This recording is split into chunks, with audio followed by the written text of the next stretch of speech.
Chapter 1: The Prodigal Son Returns. I had arranged to meet Shin Tianlei and the others at the Martian internet cafe to play LOL, but I hadn't arrived yet. Inside the cafe, a group of students were intensely gaming when one of them, after losing, angrily cursed, "Ugh, lost again. That guy even dared to trash talk me, so infuriating. Where the hell is Fong Moyan? If he were here, our mid-jungle combo would wreck these bastards," another one said. Should I go look for him? Nah, let's wait a bit longer. Meanwhile, I was standing under the shade of a tree outside the school gate. My dad, Fong Jiwen, handed me a bag of money and said earnestly, "This is the 12th grade tuition, book fees, and a year's living expenses, 5,400 yuan in total. Take it back, pay the tuition first, and don't push yourself too hard. Study well, get into a good university next year, and make your old man proud." Dad's face was full of wrinkles, making him look much older than his actual age of 50. Country folk endure more hardships, they always age faster than city people. I replied absent-mindedly, "Got it, Dad. I'm heading back to campus now. The coursework is really intensive, and I need to rush back to study." But inwardly I was thinking, I've delayed too long, my teammates are probably cursing me already. Hearing this, Dad quickly said, Right, study time.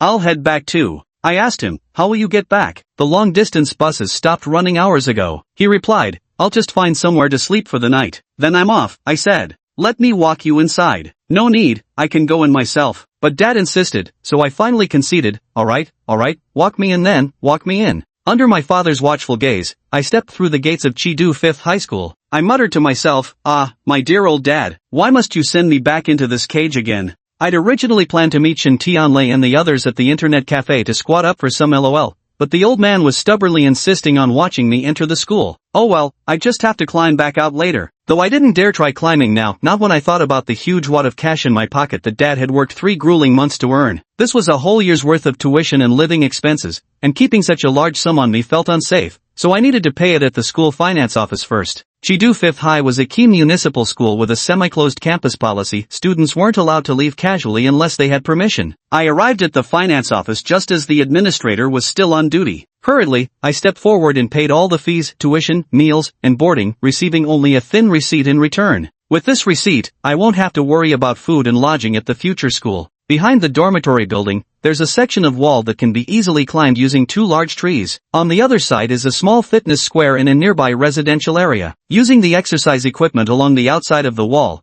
our dorm mates often climb back and forth. This is our little secret. Fong Moyan. I suddenly heard the voice of our homeroom teacher Ma Xiefeng. "Come with me to the academic office to do some work." I quickly said, I have something else." Teacher Ma cut me off. "What could you possibly have? Gaming, isn't it? Don't think I don't know." I replied helplessly, "Understood, Teacher Ma." After finishing the work for Teacher Ma, it was already 9 p.m. Teacher Ma said, "Alright, thanks to you tonight. Take this back as compensation for your labor today." With that, he handed me a carton of yogurt. Teacher Ma knew my family circumstances were difficult, and sometimes he would find excuses to have me help with tasks, then give me things like milk, fruit, or dried meat to supplement my nutrition. But it was already 9 o'clock, just one more hour and the internet cafe would close and stop letting people in. That was the rule at the nearby internet cafes, unless you booked an overnight session, supposedly to deal with inspections. Without hesitation, I grabbed the yogurt and dashed back to the dorm. Once there, I planned to quietly sneak around to the back of the building and climb over the wall. I thought to myself, those noobs better wait, your big brother's coming to carry the game. I nimbly scrambled onto the wall with practiced ease. The lights outside were still bright, and a few scattered people remained at the fitness square. Just as I was about to slide down the exercise equipment, I unintentionally spotted someone sleeping on one of the public benches. Taking a closer look, my heart jolted violently and my gaze froze. It was actually Dad. Didn't he say he'd drop me back at school and then find a place to sleep? There were plenty of small hotels near campus that charged just 50 yuan a night. He must have chosen the bench to save money. Dad often walked for a solid hour to save 3 yuan on bus fare, even when his feet blistered. 50 yuan for one night's lodging, he'd have to walk 16 or 17 hours to save that much. I leaped off the wall in one frantic motion and sprinted all the way back to the dorm. Bursting into the bathroom, I furiously doused my head under cold water, unable to tell whether the streams running down my face were sweat or tears. I pondered for a long time, realizing I wasn't like this before. When I first entered high school, I was full of ambition, criticizing political affairs with sweeping confidence, possessing the unyielding spirit to scorn nobility. I was the academic star of our small town, maintaining first place in the entire school for 9 consecutive years. But in the first placement exam, I didn't even make the top 10. When the teacher announced Fong Moyan, 22nd place, my psyche shattered instantly. Before high school, I never tasted what it felt like to rank below second place. Now look at me, 22nd place. Back in middle school, I thought students ranking below 5th didn't even deserve having their names remembered. The academic gap between rural and urban kids was enormous. At first, I thought I hadn't performed well enough, so I doubled down my efforts, studying until 1 or 2 a.m. every night, hoping to redeem myself in the next exam. Yet contrary to my hopes, I only ranked 33rd in another exam. There were 60 students in my class, which meant I was in the bottom half. Having never faced such a setback before, I completely lost my composure. I couldn't understand why, despite giving it my all, my grades still fell short of others who seemed to ace exams effortlessly. In my extreme frustration, Shintianlei took me to an internet cafe to play games. That was how I discovered the world of gaming, where I found recognition, meaning in life, and a taste of dignity. No matter how hard I try in reality, I still can't compare to others, so I might as well take it easy. That's just how life is. Perseverance is difficult, but giving up takes only an instant. Once I gave up, I spiraled downward, becoming the undisputed bottom-ranked student in class 4. Looking at my father's wrinkled face and slightly hunched back, thinking about how his lack of education forced him to do grueling manual labor, earning just 70 or 80 yuan a day, barely enough to cover basic living expenses, and how he even slept on a bench at the fitness square to save 50 yuan on lodging. And here I was, staying up all night surfing the internet, spending 10 yuan on online fees without blinking. I realized what a worthless piece of trash I was. My father's words echo in my ears: study hard, get into a good university later, bring honor to your old man's face. I secretly swore to myself, yes, I'll enter university, a prestigious one, make the whole village envy Dad. Chapter 2, I'm a genius destined for Tsinghua. I vowed to get into university, but how, especially a top-tier one. Right now I'm the indisputable last placer in class. Trying to completely transform myself and stage a rags-to-riches comeback within a year would require nothing short of a miracle. Maybe I should seek help online. In the dormitory, Shintianlei had a laptop that was shared among everyone. I turned on the computer, went to a website called Monkey Q&A,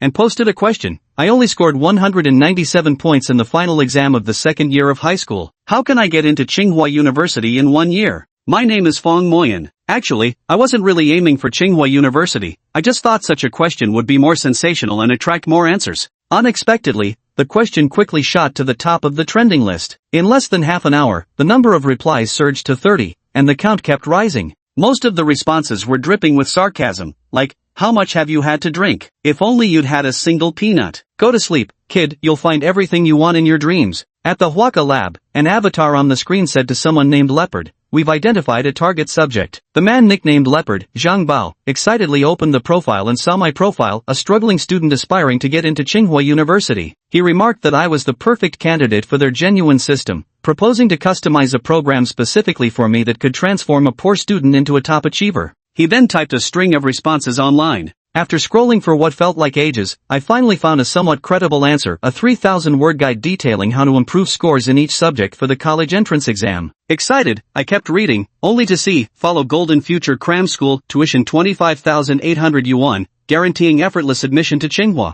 I couldn't help but curse, ugh. People who feast on others' misery. I must have been out of my mind to seek answers online. My score was only 197 at best. I could raise it to 300, but even then, only a junior college would accept me. I was about to close the page when the answers refreshed, and I received a private message, add me as a friend, and I'll create a super genius system for you. I shook my head, convinced this person was a scammer, and immediately reported them for fraud. Muttering to myself, whatever, just shut down and sleep. Can't I just study like crazy? However, it turns out is fine, as long as I give it my all. I clicked open the computer's start menu to power it down. Suddenly, the mouse stopped responding. A new text document appeared on the desktop, its font size rapidly adjusting before two bold words popped up, foolish. I exclaimed, holy shit, what the hell is this? Then another line of text appeared, want to say something? Type it in the text box. I suspect it's a hacker, so I typed on the screen, who are you? What do you want? The other person replied, no need to freak out. I've already hacked your computer. I asked, why? Why hack my computer? The other person replied, why?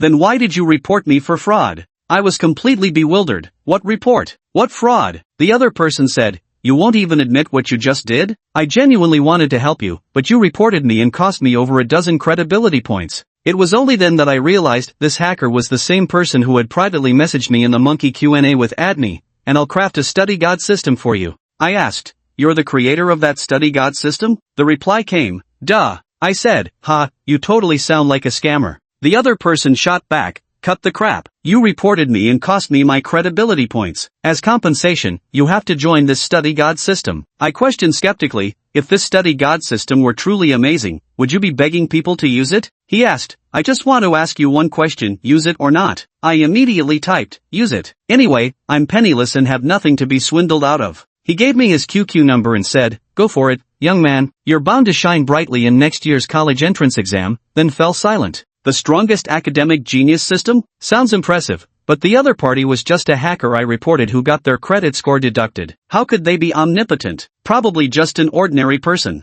An ordinary person claiming they could give me a top student system sounded completely unreliable. But I wasn't afraid, I was just a broke student with nothing worth scamming. The money my dad gave me had already gone toward tuition, and my room and board were covered for the year. All I had left was $300 as emergency cash. I checked my QQ friend list and sure enough, there was a new contact named System Builder. I asked him, hey man, how exactly can one become a top student? You probably know my situation, right? I scored less than 200 points in the final exams of my second year of high school. How can someone like me become a top student? I don't need to score too high, just enough to get into an undergraduate program would be fine. He asked me to send over my report card. After I sent it, he said my 88 points in Chinese was good, with a total score of 197, Chinese accounted for 88 points, which made him even more confident I could get into Tsinghua University. I thought to myself, more like getting into Tsinghua Pool, a public bathhouse chain. He added that Chinese is the hardest subject to improve scores in, because sensitivity to language is something that accumulates over time. I have to admit that much, my language arts scores are decent, ranking in the top 20 in my class, but all my other subjects are a disaster. He then said my 29-point math score was not bad, which shocked me. He explained that 29 points means there's huge potential for improvement, and since math is a core subject worth 150 points, it actually made some sense when he put it that way. He also told me to set goals and build confidence. The first training exercise was to wake up at 5 a.m. every morning, face the school building, and shout, I'm a genius, I'm going to Tsinghua University 300 times. I thought he was crazy. If I, the absolute bottom of the class, started yelling like that, people would think I'd lost my mind. But he insisted that with only 197 points on my exams, dreaming of Tsinghua requires extreme measures, otherwise, success is impossible. I angrily slammed the chat window shut with a snap, powered off the computer, and even removed the battery. I thought to myself, go ahead and hack if you can, there might be plenty of skilled hackers out there, but not a single one can defy the laws of physics. I went to bed, but no matter what, I couldn't fall asleep. Figuring it couldn't hurt to give it a shot, I turned the computer back on again, and that Zhang Bao, alias System Architect, was already waiting for me. Chapter 3, Setting Goals, Making Plans. Welcome back. The system creator sent a message, apparently aware I just powered down and logged off. Might as well embrace the madness. I thought being labeled mentally unstable couldn't be worse than dead last. So I replied, you'd better explain your entire plan to me, otherwise I won't feel confident about this. He said, here's my plan. First, establish goals and build confidence. Second, break them down into manageable steps and make gradual progress. Finally, mission accomplished, complete success. I still didn't understand and asked him to explain more clearly, but he said telling me the plan in advance might ruin its effectiveness. Then he offered to give me a brief overview to avoid me thinking he was a scammer. He first had me fill out a questionnaire to determine my personality type, reminding me to answer based on past behaviors rather than aspirations. I immediately received a link to a personality survey with 46 multiple-choice questions, all kinds of random items like, I think of myself as, a warm, outgoing, optimistic, and positive, B, quick to act, decisive, and resolute, C, calm, low-key, and indifferent to worldly affairs, D, plans before acting, pursues perfection, if possible, I hope my life will be, simple and peaceful, stable and comfortable, B, achieving my goals and realizing my dreams, C, colorful, attention, grabbing, brilliant, and without regrets, D, perfectly executed according to my plans, embodying the meaning of life and so on. The final question was, do I believe I can succeed? A, yes, B, no. I took about 10 minutes to select the options I felt best matched me and submitted them. The system creator said, pretty fast, huh? After analyzing your responses, you're someone with a calm exterior but a passionate inner persona, commonly known as mansao, a Chinese term for someone outwardly reserved but secretly flamboyant. But your confidence has taken a serious hit. You used to be a very confident person, right? The moment he said this, I was startled. He'd actually hit the nail on the head. Back in middle school, I was undeniably a top student, ranking first every year for a solid 9 years. I started having doubts, could that questionnaire I just filled out really decipher my personality? As I wondered this, I began to feel a bit more confident in him. He continued, I'll create a customized top student system for you. Just follow my plan, and you'll become an academic star, even get into Tsinghua University. I pouted, why must it be Tsinghua? Any decent 985 university would do, even a 211 institution would be fine. At worst, just getting into an undergraduate program would already be an impressive achievement for someone like me. He then vowed with absolute certainty, alright, as long as you follow my instructions, I guarantee 100% you'll get into Tsinghua. Time is tight for you, you must snap into focus immediately. If you keep agonizing over whether you'll embarrass yourself, that's exactly what will happen. Then he asked me, first, to build this system, you need unshakable confidence. Ever heard of psychological suggestion? I answered honestly, no, I haven't. He said, you need to tell yourself 10,000 times a day, this system is one of a kind, tailor-made for you, built by a genius and a handsome guy. Without confidence, everything amounts to zero. I couldn't help but inwardly scoff, this guy really had quite the ego. He continued, of course, that's just the premise. The most crucial point is establishing your own reward system. What do you usually enjoy doing? I replied, I usually like playing games. He used gaming as an example, just like in games, slaying monsters, completing quests, getting equipment drops, earning gold. Every step you take in the game has rewards as motivation.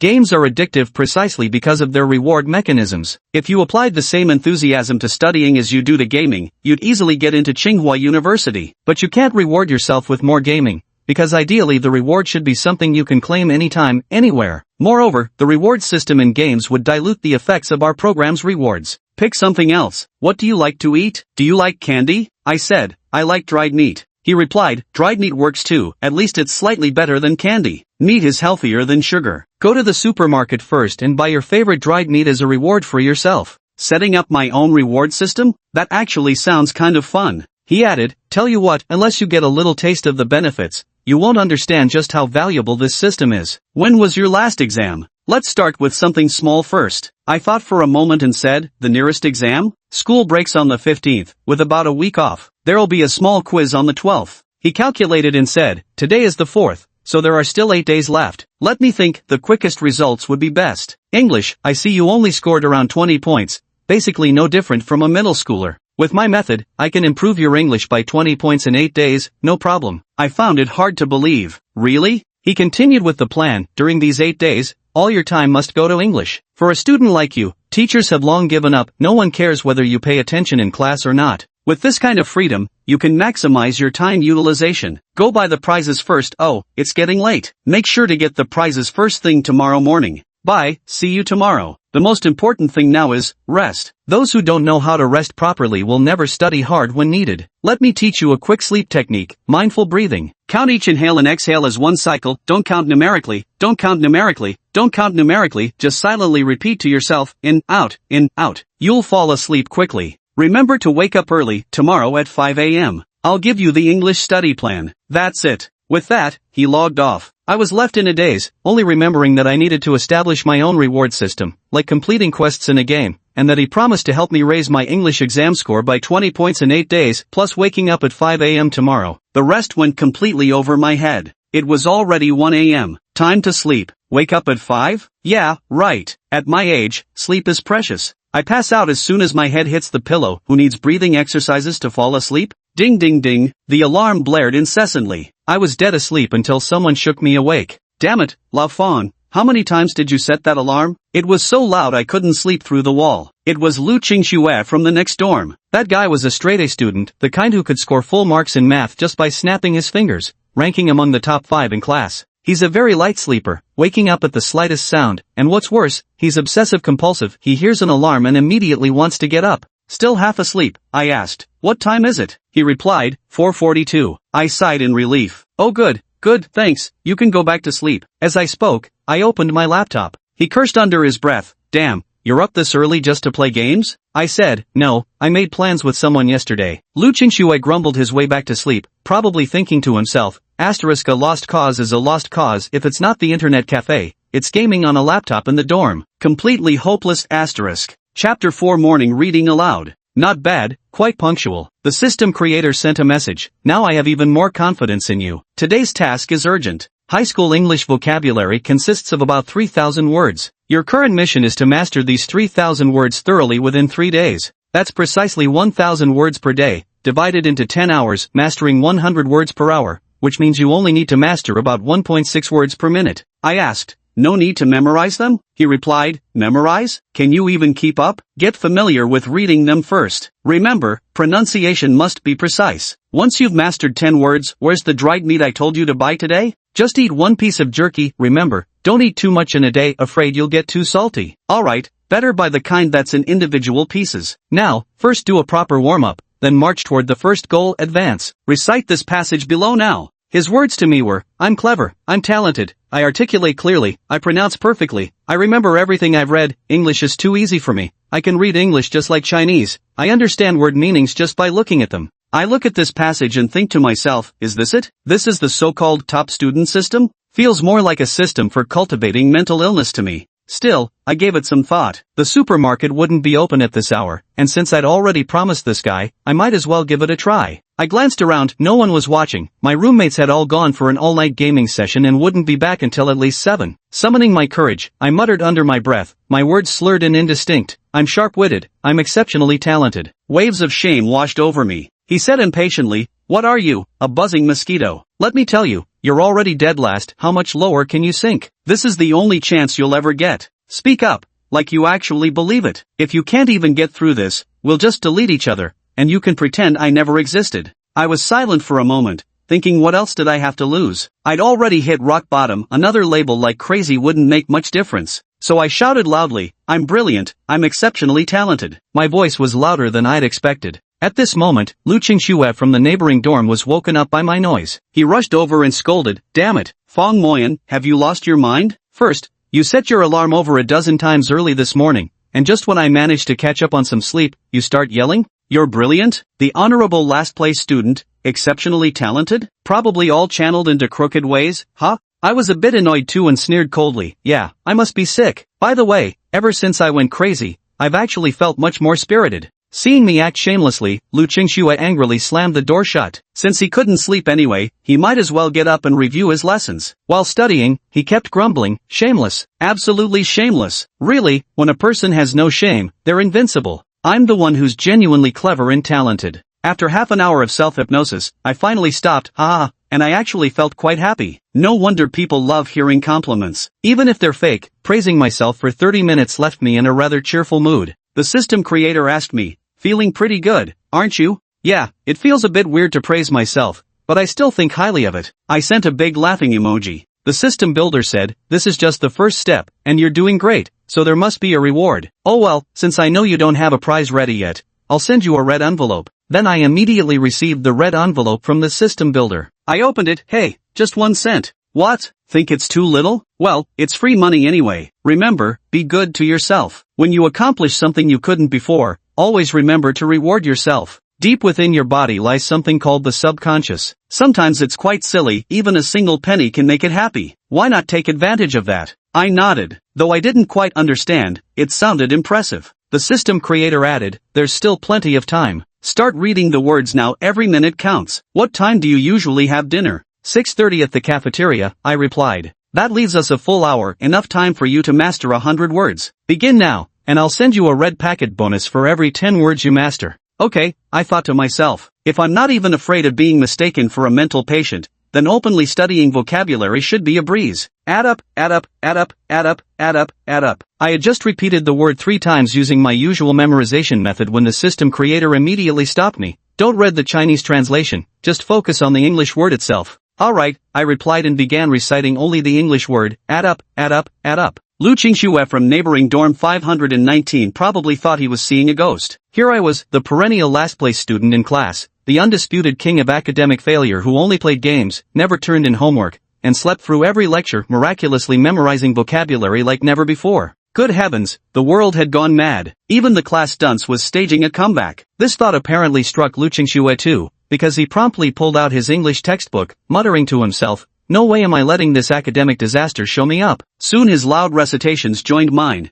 This immediately woke up the roommates in dorm 519, with one saying, Lu Qingxue, you're seriously too dedicated to studying. Another chimed in, damn, just damn. A top student is a top student after all, guess I need to put in more effort too. Inspired by Lu Qingxue, all the students in dorm 519 started waking up early to review their lessons. Outside the dormitory building, several students climbed stealthily over the wall into the campus, each with dark circles under their eyes. These were my 5 roommates, who had just returned from pulling an all-nighter at an internet cafe. At this school, everything, even dorm assignments, was sorted by academic performance. High achievers lived with high achievers, while underperformers roomed together, ensuring the good students wouldn't be led astray by the slackers. My dorm room 502 was filled with the bottom 10 students in our class. Meanwhile, Lu Chengshue's dorm 519 housed only the top 20 students. But no matter how the school arranged things, it couldn't completely isolate the high achievers from the underperformers. Shin Tianlei had stayed up all night and was about to return to his dorm to freshen up, grab breakfast, then catch up on sleep during class.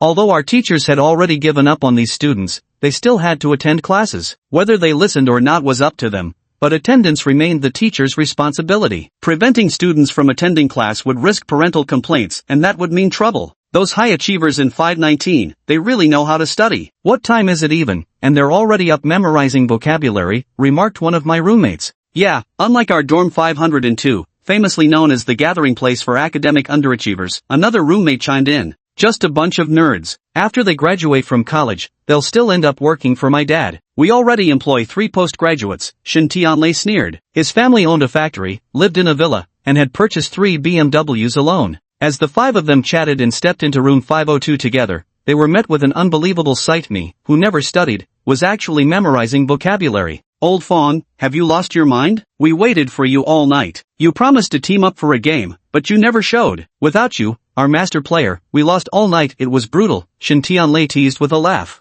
I stopped in my tracks. Tianlei, I won't be going to the internet cafe anymore. I want to get into college. You want to get into college? Shin Tianlei burst out laughing. Are you joking with me? I'd bet you 1,000 yuan you won't last 10 days. Really? You'd actually bet with me? Hearing this rich kid Shin Tianlei proposing a wager, 1,000 yuan. My dad would need to work over 20 days to earn that much. Now I just need to persist with studying English for 10 days to win that money. For this 1,000 yuan, I'd have to stick it out for 10 days. Of course, money's no object to me, Shin Tianlei. But if you're really serious about studying, I support you. Tianlei wasn't a bad guy. With his family's wealth, college didn't matter, he'd inherit the family business anyway. But for someone like me, getting into college might be the only way out. That's probably why he said he supported me. After freshening up, the 6 of us from the dormitory walked shoulder to shoulder towards the cafeteria. I firmly remembered the plan to buy beef jerky bits as rewards. The cafeteria had a snack section, where after some hesitation, I gritted my teeth and bought a large bag of beef jerky bits costing over 20 yuan, a total of 300 pieces.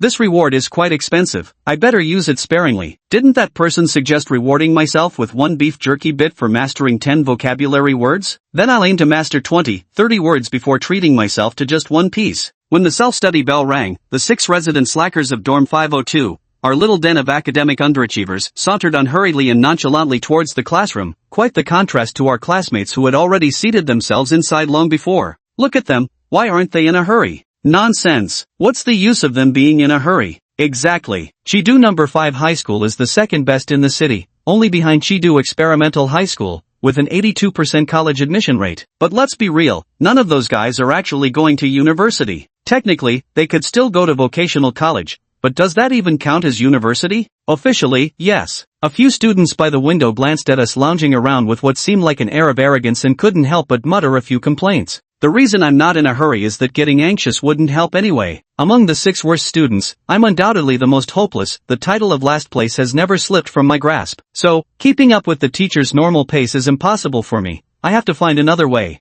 When the 6 of us arrived at the classroom, the other students had already started chanting their readings. All 6 of us sat in the last row, a typical school arrangement where the weaker students sat farther back, and the worse your grades, the closer you were to the rear wall. I was the undisputed king of the corner, always the last in line. I stole a glance at the girl with a ponytail sitting in the very front row. Her name was Yuan Lanchi, the undisputed top student. No, top student didn't even begin to describe her brilliance. She could only be called a study god. She ranked first in her class and also topped the entire school. What's truly astonishing is the massive gap between her and the runner-up. Last time, the second-place student scored only 642 points, while she achieved 708. The only points she lost were for subjective sections like essays, leaving her a staggering 66 points ahead of the second-place student. What does a score of 708 signify? It's practically competitive enough to contend for the top spot in the entire province. According to teacher rumors, the graders even deliberately marked her down slightly. In reality, they could have easily given her another 10 points without issue.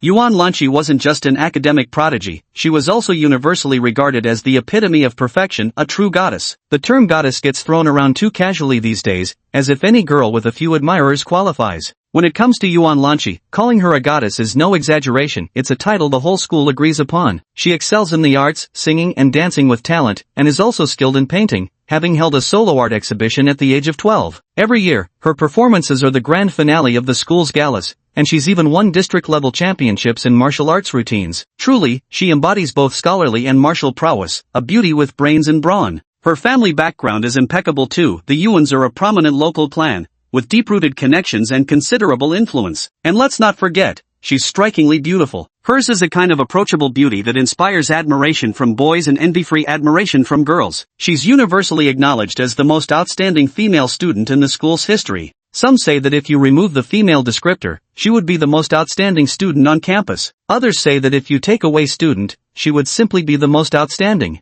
I stole a glance at her, but the moment she looked up, I immediately shook my head left and right, pretending it was an unconscious motion. It's how most boys would react. Then, without looking anywhere else, I walked straight back to my seat. Once at our seats, Shen Tianlei and the other 4 dorm mates promptly slumped onto their desks, beginning their nap ritual. No one in the entire class had any objections to this phenomenon, even the patrolling teachers had grown accustomed to it. My name is Fong Moyan, a member of Dorm 502 and the reigning champion of the 6th grade academic failures in our class, permanently cemented at the bottom of every exam. Our Dorm 502 is textbook hopeless, the kind no amount of effort could ever lift up. Something strange happened today. For once, I didn't slump over my desk to sleep, but actually picked up my textbook to memorize vocabulary. This unusual behavior caused quite a stir. My classmates gathered around me like spectators watching a monkey at the zoo, creating a commotion comparable to the time Yuan Lanqi didn't come in first place. Homeroom teacher Ma Xiefeng came in and scolded everyone, holding me up as an example. He said even the lowest-ranked student, me, was making an effort to study, so everyone else should quiet down. My classmates all thought this was just momentary enthusiasm from me, waiting to see me become a laughingstock. Memorizing vocabulary turned out to be oddly addictive. After learning 10 words, I initially wanted to reward myself with a beef jerky cube, but remembering how expensive they were, I decided to finish 20 words first before treating myself. With this goal in mind, I studied even faster. Once I'd mastered 20 words, I eagerly unwrapped a beef cube and popped it into my mouth. The savory beef flavor sent waves of pleasure through my body, as if my brain were stretching contentedly like a cat after a good nap. When I moved on to memorize the next batch of 20 vocabulary words, I actually felt like my pace picked up speed a bit. After popping another beef tenderloin snack, the sensation was simply fantastic. Normally, memorizing words would feel tedious, but now it was filled with purpose and anticipation. I didn't even step out during the break. The first period was Chinese class, where teacher Zhang Gang asked students to recite Xiuya, gathering ferns from the classic of poetry, and raise their hands if they had memorized it. Quite a few classmates raised their hands, although slackers like Shen Tianlei had slipped out to the restroom right after morning reading and came back only to doze off again. Meanwhile, I kept plowing through my vocabulary list, still savoring the aftertaste of the beef snack in my mouth. Teacher Zhang called on me to recite, but I was so immersed in my English words that I didn't even look up. When he repeated his prompt, I outright told him I was busy memorizing English vocabulary, no time. That ticked him off, and he snapped, "This is Chinese class." Realizing I shouldn't push it too far, I explained, "Last time, I scored 88 in Chinese. Even if I dedicated all my time to it, breaking 120 would be tough, that's just a 32-point gap. But in English, I only got 24. If I go all in on English, hitting 100 is totally realistic, that's a 76-point swing. The college entrance exams are based on total scores." This argument left teacher Zhang with nothing to say, so he let Yuan Lanqi recite instead. And recite she did, flawlessly, even explaining the key exam points. Yet, led by my brain's reward mechanism, the temptation of beef jerky far outweighed listening to her recitation. Truth be told, my IQ isn't lacking. I consistently ranked first from elementary to junior high. But later, encountering fewer setbacks and having low adversity quotient, combined with poor study methods and internet distractions, caused my grades to plummet. Now, during this summer vacation before senior year of high school, with just over 10 days of classes left, my efforts might seem laughable to others. But teacher Zhang believed my targeted approach to improving weak subjects would boost my college exam scores, so he indulged me. The first class ended quickly. I used to love hearing the words "class dismissed," but now unless I needed to use the bathroom, I had no mind for anything else. I checked my progress. I'd already memorized 100 words and thoroughly practiced the vocabulary from the first 2 units of my freshman year. I knew them so well that once I started with the first word, the rest just flowed out automatically. I went to the bathroom to relieve myself after holding it for 2 classes, then refilled my water bottle. Lu Qingxue pointed at my nose and said snacks weren't allowed in class, leaving me baffled. He insisted that eating wasn't allowed during class, so I told him I couldn't focus without snacking. He stressed classroom discipline, and in response, I offered him 2 pieces of beef jerky, adding that I was the poorest in the class and couldn't spare any more. Lu Qingshue's face darkened further with anger, veins bulging on his forehead as he insisted he wasn't coveting my beef jerky. Chapter 7 One of only 2 perfect scores. Then what are you jealous of? You'd better watch yourself. Being dead last in class, you shouldn't be causing disturbances in the classroom and disrupting other students' revision. Heh, even teacher Zhang Gang doesn't bother with me, who do you think you are? Hoof, last-minute cramming won't do any good. That's not necessarily true. There's still 7 days until the English test. I'll definitely score 20 points higher than last time. Ha, 20 more points? That'd still only be 44, still failing. What's there to be proud about? Fang Moyan shook his head and returned to his seat, unwilling to engage in a war of words with others. This was rather out of character for Fang Moyan. By his usual standards, he would never retreat until he had thoroughly crushed his opponent in an argument. What was different this time? The second period was English class. Teacher Wang Shuhua was one of the 3 most renowned beautiful instructors at the school, a municipal-level outstanding educator. Her versatile teaching style made her extremely popular among students. It's already July now. There are only 11 months left before the college entrance exams. Your time is running short. Today, we'll start by reviewing first-year high school English. Everyone close your books now. We're having a vocabulary dictation, focusing on the 36 words from Unit 1. Let's begin. The students all groaned in despair. Teacher, I've completely forgotten all those vocabulary words from freshman year. Completely forgotten? That's perfect. I wanted to see just how much you all still remembered. Wang Shuhua smiled faintly, adjusted her glasses on the bridge of her nose, and revealed a sly grin. In her estimation, there was absolutely no doubt about Yuan Lunchi's abilities. She could even take the college entrance exam right now and achieve excellent results. For others, it would be very difficult. Chidu No. 5 High School is a second-tier key high school, compared to. Their teaching progress is quite good. They've already covered most of the senior year curriculum by now. But the revision hasn't even started yet. These vocabulary words from freshman year learned a whole year ago. I can actually read and write them all, but the teacher's requirement is writing from memory. How on earth am I supposed to recall them all? Wang Shuo's sudden decision to test vocabulary dictation this time was precisely to give these students a wake-up call, to stop them from complacently thinking they were doing so well every single day. To put it bluntly, this was deliberately meant to challenge these students. Fang Moyan had originally planned to continue reviewing his vocabulary, as he simply couldn't keep up with the current English teaching pace and felt completely lost in class. But dictating the vocabulary from Unit 1 of the first year of high school? Are you kidding me? He had long memorized it thoroughly, and discovered that once he'd read it enough times, the spelling naturally clicked. How utterly marvelous. Of course, he didn't realize this was the so-called phonics method. He'd just stumbled upon this revelation by accident. Ha ha. Dictation? Allah. Fang Moyan lowered her head and began writing feverishly. Shin Tianlei and the others were dumbfounded. Fang Moyan, who had always handed in blank papers in the past, was actually writing down vocabulary words from memory this time? Are you really the top loser among the 6 worst students or not? Character setting has collapsed. Alright, time's up. All group leaders, collect the dictation papers from your members and hand them in. Teacher Wang checked the time. It seemed those who could recall the material had already written it down. If anyone still couldn't produce anything by now, they truly hadn't memorized it. The grouping was done by vertical rows, with students sitting in the front rows usually serving as group leaders. However, Fang Moyan's group leader was Lu Qingxue, who sat in front of him. Lu Qingxue collected the dictation exercises all the way, gathering those from the classmates behind him, but he completely skipped the back rows. He went straight forward and placed all the assignments on the teacher's desk. Fang Moyan looked at his own dictation work with satisfaction, only to realize Lu Qingxue had played him dirty. Why hadn't he collected his assignment? Wang Shuhua glared at the half-blank dictation sheets in her hand, her gaze sharpening. She said coolly, "What's the matter with the rest of you? Don't know anything? Or are you just handing in blank papers?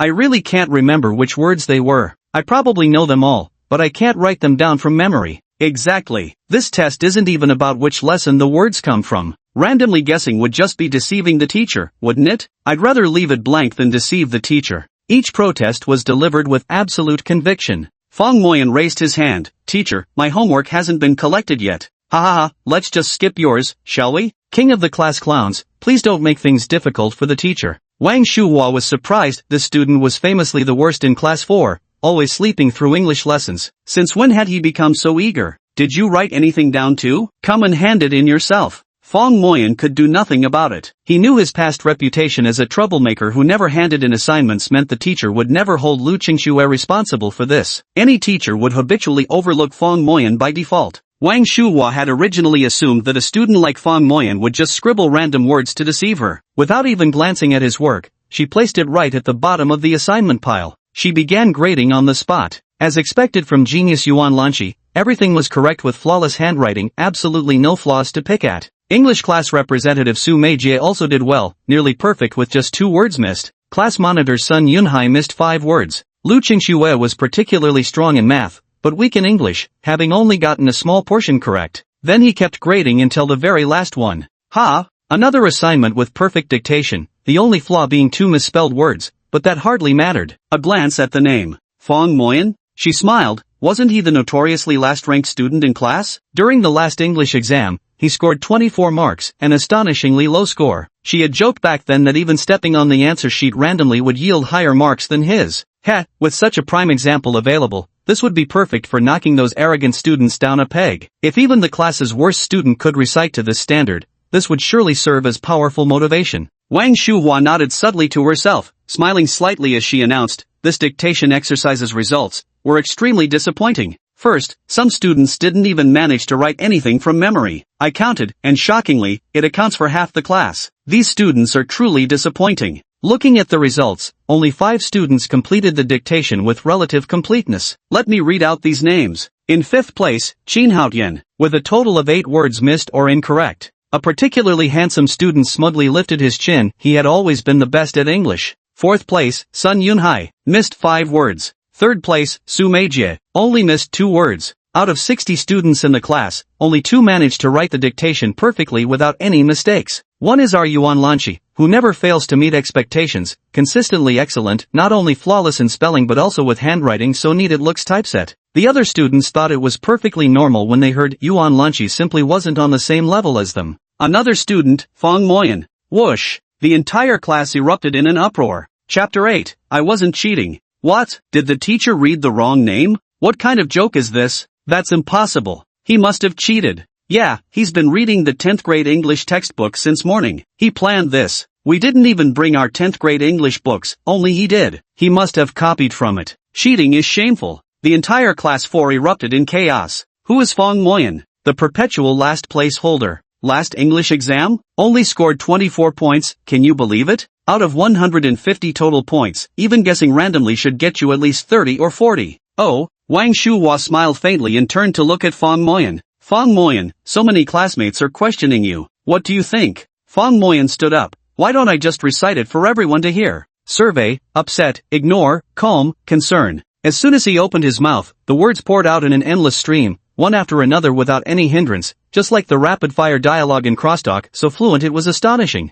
Many classmates secretly thought to themselves that if they could memorize words so smoothly, dictation exams would definitely be no problem. The entire room was stunned. It was only then that many classmates remembered how, during the very first Chinese literature class, Fong Moyan had responded to teacher Zhang Gang's question by saying he was too busy, he still had English vocabulary to memorize. Could it be that he'd already known the English teacher would test them on vocabulary? Was that why he'd started memorizing words in advance? TCH, this was nothing but cheating. Just fooling yourself. Fong Moyan effortlessly recited all the vocabulary from the first unit by heart. Although his initial goal was merely to familiarize himself with the words, reaching such thorough familiarity naturally led to memorization. Ironically, this unintentional approach made retention stronger and recollection faster than deliberate memorization would have, a true case of unintended benefits. Pfft, just cheap tricks. Is this really helpful for you? Besides, do you really think you can luck out like this during the Gaokao exams? Lu Qingxue stood up challengingly, clearly unconvinced as he voiced his skepticism. Of course there are benefits. Fong Moyan said with a smile.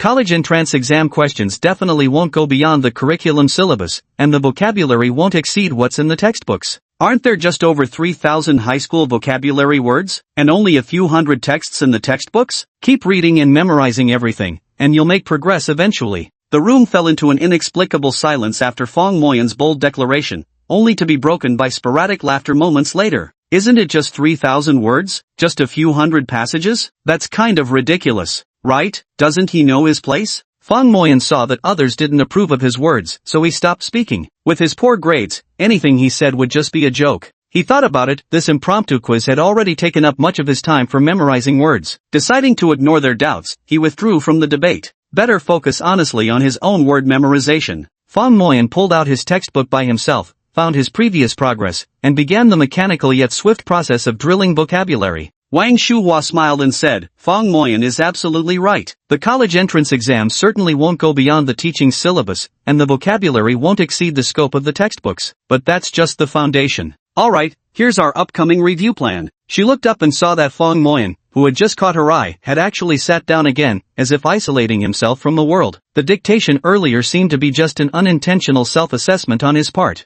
That was quite an interesting student. Fong Moyan calculated silently to himself that his efficiency seemed somewhat slower compared to the morning. It appeared that mastering over 3,000 words in 3 days would still pose quite a challenge. Keep pushing forward. Another 20 words conquered. Tossing a savory, peppery beef jerky cube into his mouth, his taste buds erupted with flavor. This sense of achievement was utterly addictive. Fong Moyan's vocabulary dictation only elicited a brief moment of admiration from his classmates before things quickly returned to normal. Others simply thought his foundation was too weak, and that knowing just those few dozen words was inconsequential. Most people assumed, what's the big deal about 36 words? If I were to memorize them, half an hour would be more than enough. Why spend the whole morning on it? No one knew Fong Moyan was building his own brain reward system, entering a positive cycle. This was merely the beginning. Once his top student system was fully established, he'd only need to set a goal, break it down, and make it a habit. His subconscious would then prioritize the goal as its highest mission, mobilizing all his potential to serve its achievement. Before he knew it, English class had already dismissed. After the class ended, Wang Shuhua looked up and noticed Fong Moyan sitting in the back row, still engrossed in memorizing vocabulary. The only interruption came when he occasionally paused to snack on some beef jerky cubes. This is not a problem. If all the students were as engaged as he was, she wouldn't mind having her classroom turn into a cafeteria. How did a hopeless slacker suddenly transform without ever studying before? Teacher Wang was quite intrigued. Back in the office, she recounted Fong Moyan's story as if telling an amusing anecdote. Really? That bottom-ranked kid from class 4? Memorizing vocabulary with such dedication? Exactly. Not only that, today's pop vocabulary quiz was entirely my spontaneous idea, yet he somehow achieved the second highest score in the whole class. Without Wang Shuhua needing to emphasize it, everyone knew that Yuan Lanqi was undoubtedly the top performer in class 4, there simply couldn't be a second candidate. Upon hearing Wang Shua's words, Chinese teacher Zhang Gang shook his head with a smile. That kid really is something. During our first Chinese class, I asked him to recite an ancient poem, and he immediately talked back to me. Oh, he dared to talk back to you? Doesn't he know teacher Zhang Gang is the lead singer of Releasing the Tiger Back to the Mountains? How bold of him to tweak the tiger's whiskers. Seeing that Zhang Gang wasn't angry, Wang Shuhua joked along. Indeed, but he had a point. He said he scored 24 in English and 88 in Chinese. His room for improvement in English was far greater than in Chinese. From a final score perspective, he made a smart choice. Honestly, his Chinese grades are already quite good. The math teacher next to him, Xian Baoyu, chimed in. I remember he also scored around 20 points in math. Shouldn't he devote some time to math as well? Teacher Qian, isn't class 4's third period math class today? You'd better ask the person involved directly about this question. Fong Moyan thus gained a bit of fame among the teachers. Fong Moyan remained utterly absorbed in his own little world. As a formerly excellent student, he never lacked the power of concentration. What he lacked was confidence and the right methods for studying. In the past, he had looked down on rote memorization as a learning method, but as long as the goal of mastery was achieved, there was inherently no hierarchy among methods. Chapter 9, Learning Can Actually Be Fun. Morning exercises were mandatory, otherwise Fong Moyan would have used that time to memorize vocabulary. Continuous reading had made Fong Moyan's throat a bit sore. He dashed to the water dispenser, queuing up while waiting to fill his bottle. Damn, Lao Fong, you're killing it, coming out of nowhere to stun everyone. Shen Tianlei punched him playfully. Word dictation, one of only 2 perfect scores, tying with Yuan Lanqi? You're on fire.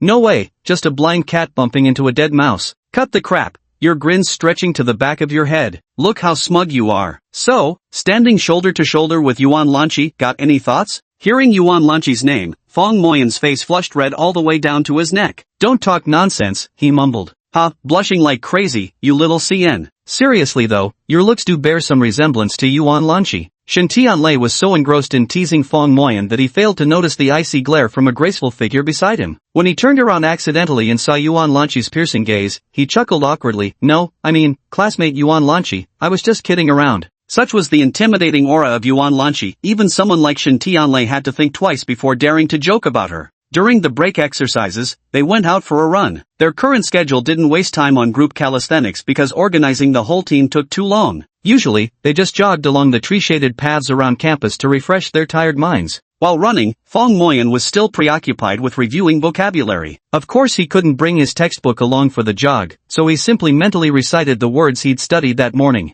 Reviewing the old helps grasp the new. Suddenly, someone lightly tapped me on the shoulder. Turning around, Teacher Qian? It was math teacher Qian Baoyu. Only 30 years old, his physique rivaled that of a sports student, not particularly tall, yet with a pair of intensely bright eyes. Fong Moyan, seeing truly is believing. Even while jogging, you managed to recite English. Fong Moyan froze for a second. Had his unexpected triumph in English class word dictation really spread so fast? Even math teacher Qian Baoyu knew about it? There's no way around it. I've fallen too far behind in my studies. It's alright, as long as you're on the right path. Distance isn't something to fear. Keep it up. Teacher Qian patted his shoulder once more before suddenly accelerating and sprinting away. He really could run fast. No wonder he held a city marathon medal and was known as the fastest running math teacher. Ha, third period is math class, so that's why Teacher Qian made a point of stopping by to see me. But Fong Moyan still decided to stick to his own pace, first improving his English. As for subjects like mathematics, he probably couldn't rely on mere memorization, could he? Returning to the classroom, he took a sip of water and visited the restroom. Just as the bell rang, math teacher Qian Baoyu walked in. At first glance, he noticed Fong Moyan was still being his usual self,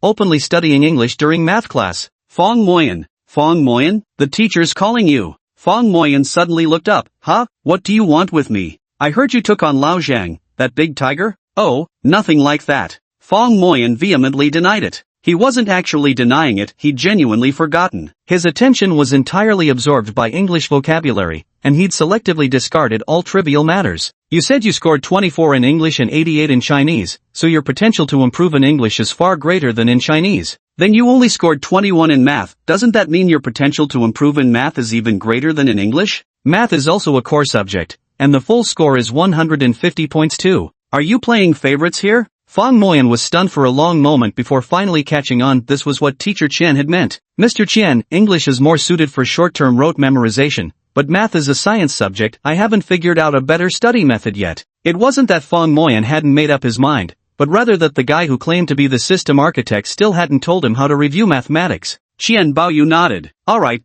I suppose you make a valid point. You can come find me after class, and I'll help you figure out some math revision techniques. Thank you, Teacher Qian. I'll continue reading the words now. Sit down. Qian Yubao, upon hearing Fong Moyan's response, found himself torn between laughter and tears. How could someone be so unabashed about reading vocabulary during math class? Another monotonous day had come to an end. The rapid progress made in the morning noticeably slowed down by the afternoon. It seems, mastering 1,000 words in a day is still quite challenging. By the end of his last afternoon class, Fong Moyan had managed to read through a quarter of the high school vocabulary list, gaining some progress, though at a small cost. His lips began to tremble uncontrollably, twitching like spasmodic convulsions, while his throat burned with dryness. Old Fong, are you okay? Pushing yourself this hard? Shin Tianlei always believed that such an intense study regimen couldn't last 3 days of fervor at most, after which he would inevitably return to loitering in internet cafes with his buddies. It wasn't that he couldn't stand seeing classmates better themselves. This conviction came from his own bitter experience. Shin Tianlei wasn't born willing to sink into depravity. As a student, who wouldn't want to achieve good grades? Everyone does. He had tried hard many times, but all ended in failure. In the end, he had to admit that he simply had no talent for studying. Seeing Fong Moyan's efforts now, he truly resonated with the sentiment. No worries, I just overused my voice a bit today. Fong Moyan shook his head and immediately drank most of the water in his cup. A total of 1,600 words, divided into 80 portions, meant he had eaten 80 pieces of beef jerky. After dinner in the cafeteria, instead of heading to the classroom for self-study, he hurried back to the dormitory. How did it feel today? The system creator had already been waiting for a long time. Not bad, not bad. For the first time, I actually feel addicted to reading words. Fong Moyan was extremely excited. Getting addicted is exactly the point. That's the essence of this system, making learning a joyful experience. Learning becomes addictive entirely through our clever manipulation of rewards to deceive the subconscious mind. Every time we complete a small task, we receive a positive reward feedback. The subconscious then associates this activity with feelings of pleasure. Learning became a joyful thing. But I have one problem. I reduced the frequency of rewards because I'm quite poor, which saves beef cubes. Fong Moyan told the system creator about changing the reward interval from every 10 words to every 20 words, while worrying whether his approach was wrong. In fact, this could be considered a form of delayed gratification. Having a longer interval between rewards isn't an issue. In fact, the longer the better. Truly disciplined individuals have an exceptionally long delayed gratification period. But you're still a beginner now. What we want isn't forced hard study, but to build a top student system. Therefore, we're aiming for natural progression rather than fighting against natural laws. Chapter 10. Had I been sold out? You can extend 10 words to 20 words if you want, just make sure it feels comfortable for you. But make sure the rewards never stop. Otherwise, if a task is completed without a reward, the subconscious will lose trust in the system. Without the help of the subconscious, turning things around in a year and getting into Tsinghua University would be downright impossible. So you've got to treat your subconscious like royalty. The rewards must keep coming. Fong Moyan did the math. He consumed about 80 capsules today, amounting to 5 or 6 yuan. Studying truly was an expensive endeavor. His father had given him a total of 200 yuan for the entire semester's expenses, less than what Shen Tianlei would spend treating everyone to fruit just once. Yet, for Fong Moyan, this sum represented his entire semester allowance. His food, accommodation, and other necessities at school were already covered. Back when he used internet cafes, sometimes Shen Tianlei would treat him, but mostly he'd go for midnight overnight sessions, cheaper that way, just 10 yuan until dawn. 200 yuan could get him 20 sessions, allowing one weekly visit throughout the semester. Now that he'd quit internet cafes, the prize incentives cost him over 40 yuan per week. At this rate, he'd run out of reward money in less than a month. Fortunately, there's just about 10 days left until summer vacation. He could definitely use this time to find a part-time job. No matter what, he could earn a few hundred yuan. There's another thing. I feel my efficiency is highest in the mornings. In the afternoons, even though the rewards motivate me to work harder, my reading efficiency clearly isn't as good as in the morning. As a result, I only completed a quarter of what I'd planned today. Though I could make up for it by working extra tonight, if I'd maintained my morning efficiency all day, I should have finished the task by now. Fong Moyan voiced one of his concerns. That's perfectly normal. This shows your brain is tired from continuously absorbing word information. Although there's the anticipation of rewards, when it comes to language, the brain uses a fixed area for work, and it gets fatigued over time. So, the best approach is to switch to a different way of thinking. Fong Moyan froze. Switch to a different way of thinking? How? Reciting English primarily engages the language area in the left frontal lobe of the brain. There are several methods for memorization, and recitation is just one of them. Another approach is auditory learning, replace reading with listening. And the writing method, where you replace reading with writing. By alternating among these three methods, you can engage 3 different regions of the brain in rotation, thereby significantly improving mental efficiency within the same working hours. Fong Moyan suddenly clapped his hands. Perfect. I'll try this new method right now. Just do it when the thought comes to mind. He grabbed paper and pen, and immediately started writing the reading method. Sure enough, after changing the approach, he instantly got the hang of it. Efficiency improved by about 10%. Unbeknownst to himself, Fong Moyan gradually regained his confidence bit by bit, and began to enjoy his current learning rhythm. At 10 o'clock in the evening, he finally finished reciting all 1,000 vocabulary words for the day, successfully completing his daily task. Long before the exam on the 12th, he already felt that the system builder was extremely helpful in improving his grades, though he still didn't dare to dream about getting into Tsinghua University. That was the highest institution of learning in the hearts of countless students. Xiao Fong, what songs do you like? Master, I love listening to rock music. Which bands do you like? Hedgehog, probably. Alright, pick your favorite rock song, and I'll make you a BGM. BGM? Exactly, haven't you heard? No one can defeat me when my background music plays. A good soundtrack can boost your combat abilities. What kind of combat power does studying require? Wrong. Do you think material rewards are the best? That beef jerky incentive you set up, it caters to the most basic, primal level of human needs. According to Maslow's hierarchy of needs, human needs are divided into 5 levels. Physiological needs, safety needs, social needs, esteem needs, and self-actualization needs. Material rewards might work fine for cultivating habits in people, but for these minor milestones, we shouldn't resort to such basic incentives. Tell you what, I'll give you a pair of glasses. Are you nearsighted? Yes, 300-degree nearsightedness in both eyes. No astigmatism? Nope. Great. As the first user to receive my custom-made system, I'm giving you a special prize, a pair of glasses that can play background music anytime, anywhere. Fong Moyan was thoroughly bewildered by him. Play background music? What am I, Wang Fei Hung? Should strengthen himself start playing while I fight like an iron rooster versus centipede? Or am I Xiao Fong, roaming the martial world with my stereo on my back? Fong Moyan shook his head, feeling completely unable to imagine what that state would be like. If you want rapid progress, you must ensure good sleep. You absolutely must go to bed before 11 p.m. The hours of midnight are crucial for your body's recovery. After typing this message, the system creator urged Fong Moyan to go to sleep at once. Ordinary deep sleep isn't enough, you need deeper nourishment. The breathing counting method I mentioned yesterday must be practiced. It properly protects your brain nerves and makes your rest more thorough. Fong Moyan now followed the master's words without question and quickly adopted this method. And just like that, he quickly fell into sleep. Strangely enough, though it was just ordinary breath-counting meditation, after 10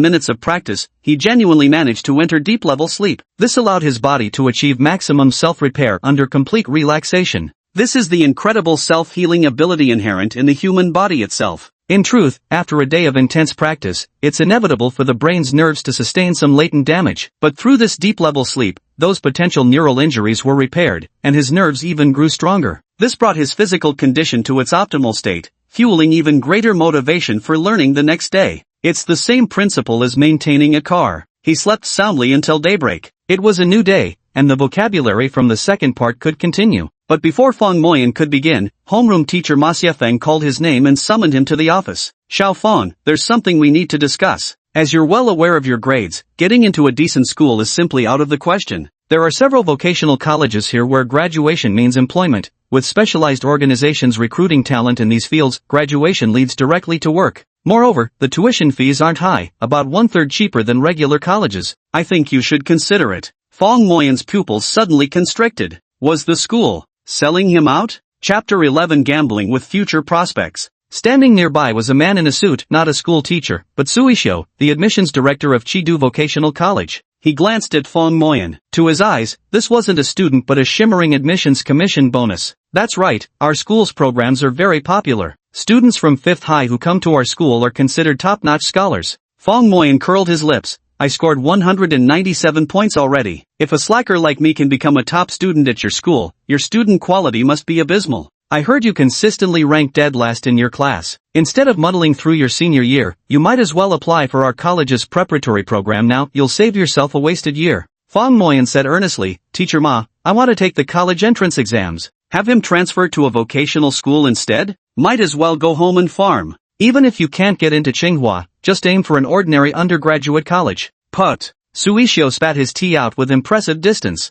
Big bro, you're the rock-solid last-place student, and you want to take the college entrance exam? Are you kidding me? If he couldn't even secure this dead-last student, forget about recruiting any others in the future. His tone turned cold. Let me make this clear, if you agree, fine. If not, then the school will have no choice but to expel you. This enrollment representative from Chidu Vocational College had already pulled strings to secure an admissions deal with the school. For every student recruited, he'd pay the institution 1,000 yuan. Persuade me to quit? Fong Moyan's eyes immediately widened. What if I refuse? Then it's not up to you, the admissions representative scoffed coldly. High school isn't part of the 9-year compulsory education system. The school has every right to expel you. Fong Moyan's heart sank. He knew the man was right. High school was no longer part of compulsory education, and since he was ranked dead last in his class, if the school was determined to expel him, there really wasn't much he could do about it. Director Su, don't be too rash. This student is still young and hot-headed. He doesn't know how to speak properly. Let me talk to him properly and sort this out.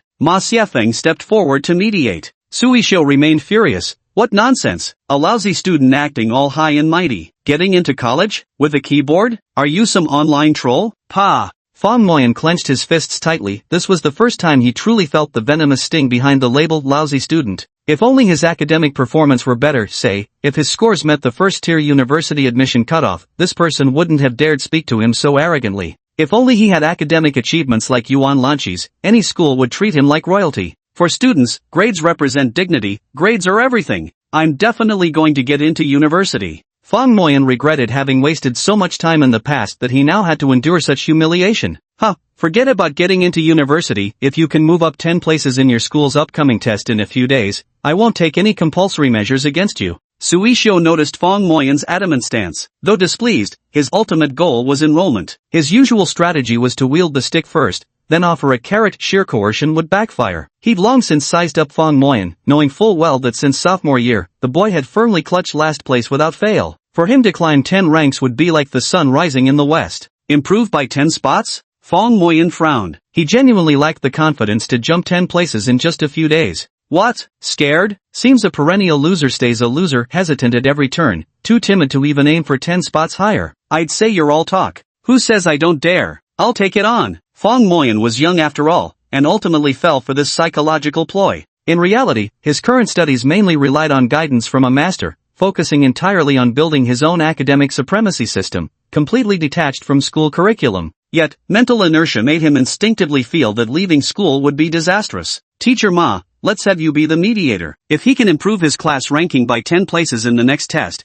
consider me never here. But if he can't even manage a 10-place improvement, that level of performance would only warrant vocational college at best. I also agree to have Teacher Ma as the mediator. I'll show you what I'm capable of. Having boasted so boldly, Fong Moyan now began to feel uneasy. Had he gone mad? Advancing 10 places in ranking? The 10th from bottom ranked about 100 points higher than myself. They scored 299, while I only got 197. The original goal was to improve my English score by 20 points, but now I need to raise my total score by 100. The difficulty has multiplied several times over. Since things have come to this, might as well go all out. Back in the classroom, Fong Moyan frantically read and wrote vocabulary like his life depended on it. He had to speed up his English progress so he could move on to reviewing other subjects. Otherwise, he would have to voluntarily drop out and be diverted to a vocational school. How could he possibly accept that? Stimulated by this thought, Fong Moyan's determination to memorize vocabulary today was stronger than ever before. He became utterly immersed in it. His reasoning was simple. Grades are everything. Test scores are your lifeline. He used to despise such talk, believing one shouldn't study mechanically but develop creative thinking. Now he doesn't overthink like the Peacebird brand. Without scores as foundation, creative thinking is essentially water without a source, and nobody would take it seriously. Only someone like Yuan Lanchi truly has the right to creative thinking. A slacker like Fong Moyan? Just forget about it. That Fong Moyan guy, has he gone nuts? What's the point of memorizing vocabulary? Seems like yesterday's spelling test gave him the wrong idea. 2 recess periods without going out? Looks pretty intense. Though he hasn't stopped munching on those beef jerky bits the whole time. Seeing this scene, Shen Tianlei couldn't help but advise, Lao Fong, Rome wasn't built in a day, and studying isn't a sprint. You need to pace yourself. Fong Moyan blinked his tired eyes and replied hoarsely, Tianlei, I've got it under control. Don't worry. Under control my ass, you can't even speak properly. Come on, all work and no play makes Jack a dull boy. Let's go for a run. With Shen Tianlei practically dragging him along, Fong Moyan was pulled out of the classroom. The sunlight was dazzling, just like a child's beaming face. A brief drizzle had just passed, clearing away the sweltering heat and leaving one feeling refreshed and carefree.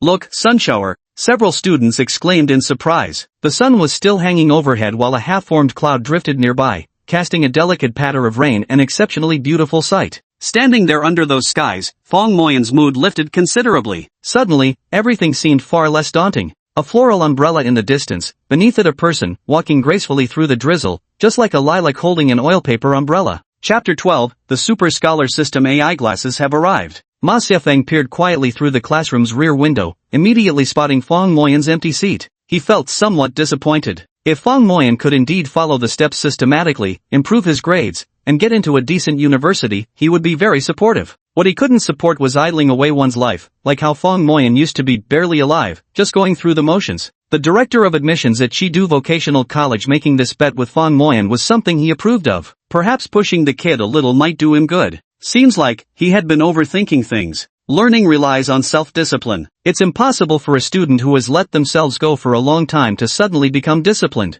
But at least I should see some effort from you, right? This kid seems hopeless, what a waste of all my careful planning. At this moment, Fong Moyan had already returned to the dormitory. He didn't want to waste time on evening self-study. He needed to properly consult that so-called master for advice, how to break into the top 10 within just a few days. Moving into the top 10? That's quite a challenge. Besides, this approach is disrupting our study plans. But since you've already promised me, let's give it a try. Keeping your word could also strengthen your self-confidence. Fong Moyan was overjoyed upon hearing this. Really? Can it really be done? Nothing comes with 100% guarantee, but we can certainly give it a try. However, our immediate plans will need some adjustments. Master, what kind of adjustments should we make? Don't worry about that. I've already made preparations. At this moment, ding ding ding, there's a tapping sound coming from outside the window. What the hell? Is someone knocking on the window? Who's there? As soon as the words left his mouth, Fong Moyan regretted asking. Only then did he realize. The knocking was coming from the window farthest from the door.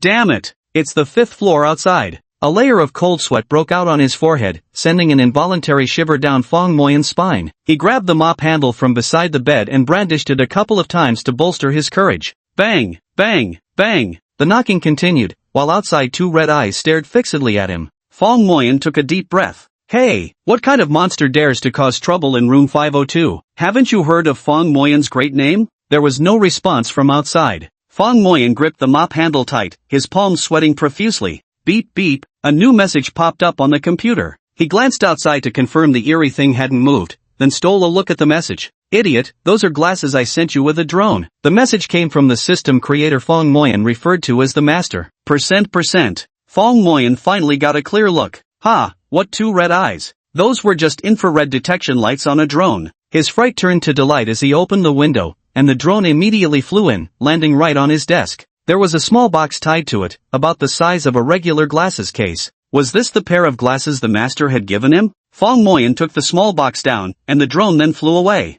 You, master, are you very close to me? I am everywhere. You should try the glasses first, the master replied. Fong Moyan opened the small box to reveal a delicate silver-framed pair of glasses. The silver frames were about a finger's width on each side, with transparent, crystal-clear lenses that appeared quite thick. Yet when he picked them up, they felt surprisingly lightweight. Putting them on, he noticed they were prescription lenses perfect for his nearsightedness. Since his last pair had met a glorious demise over a year ago, he had never bothered to get new ones. Sitting in the back row of the classroom without plans to study, he figured there was no need, and it saved him money. Now, here was this stylish pair of glasses, instantly elevating his appearance by at least a few notches. A line of text suddenly appeared before his eyes, its visual effect making it seem as if floating in midair. Welcome to the Super Scholar System. Is this some next-level technology? He had heard about the latest AI glasses at the cutting edge. Were these ones he was wearing right now AI glasses? Don't get too excited, buddy. Master. Fong Moyan exclaimed in shock. Keep your voice down. First, connect the neural interface, then you can type directly with brainwaves. Following the master's instructions, he peeled off the protective film from several electrodes,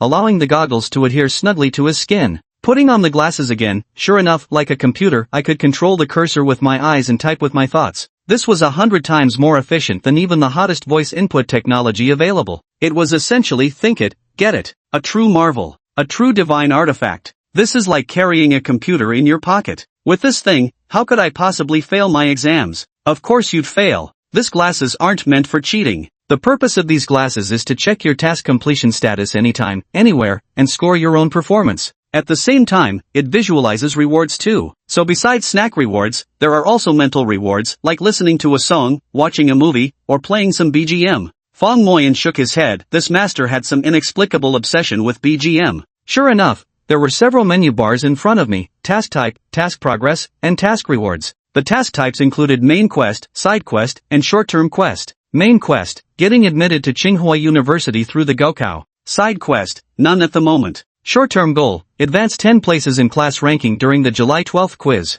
Fong Moyan shifted his gaze and opened this short-term task. Time remaining, 5 days, 13 hours, 45 minutes, and 40 seconds. Task breakdown? Why is task decomposition a question mark? You'll have to do the task decomposition yourself. Fine. After receiving guidance from the master in Fong Moyan's relentless efforts, he finally completed his 5-day task breakdown. To quickly boost your scores, you must find the key to improvement, that is, predicting exam questions. Do you know why the school suddenly arranged this test? No clue. Then do you remember what your ultimate mission is? The Gaokao? Well, the Gaokao is the ultimate mission of high school. So, next, the school will probably let you get a taste of the Gaokao atmosphere in advance. This study task covers the introductory sections I originally planned for each subject. Just like memorizing English vocabulary, other subjects also start with thoroughly reading the textbooks first. Mathematics is about studying axioms, theorems, corollaries, and formulas. The same logic applies to integrating physics, chemistry, and biology. Just thoroughly study all the bolded sections in your textbooks. While I can't guarantee you'll score high marks,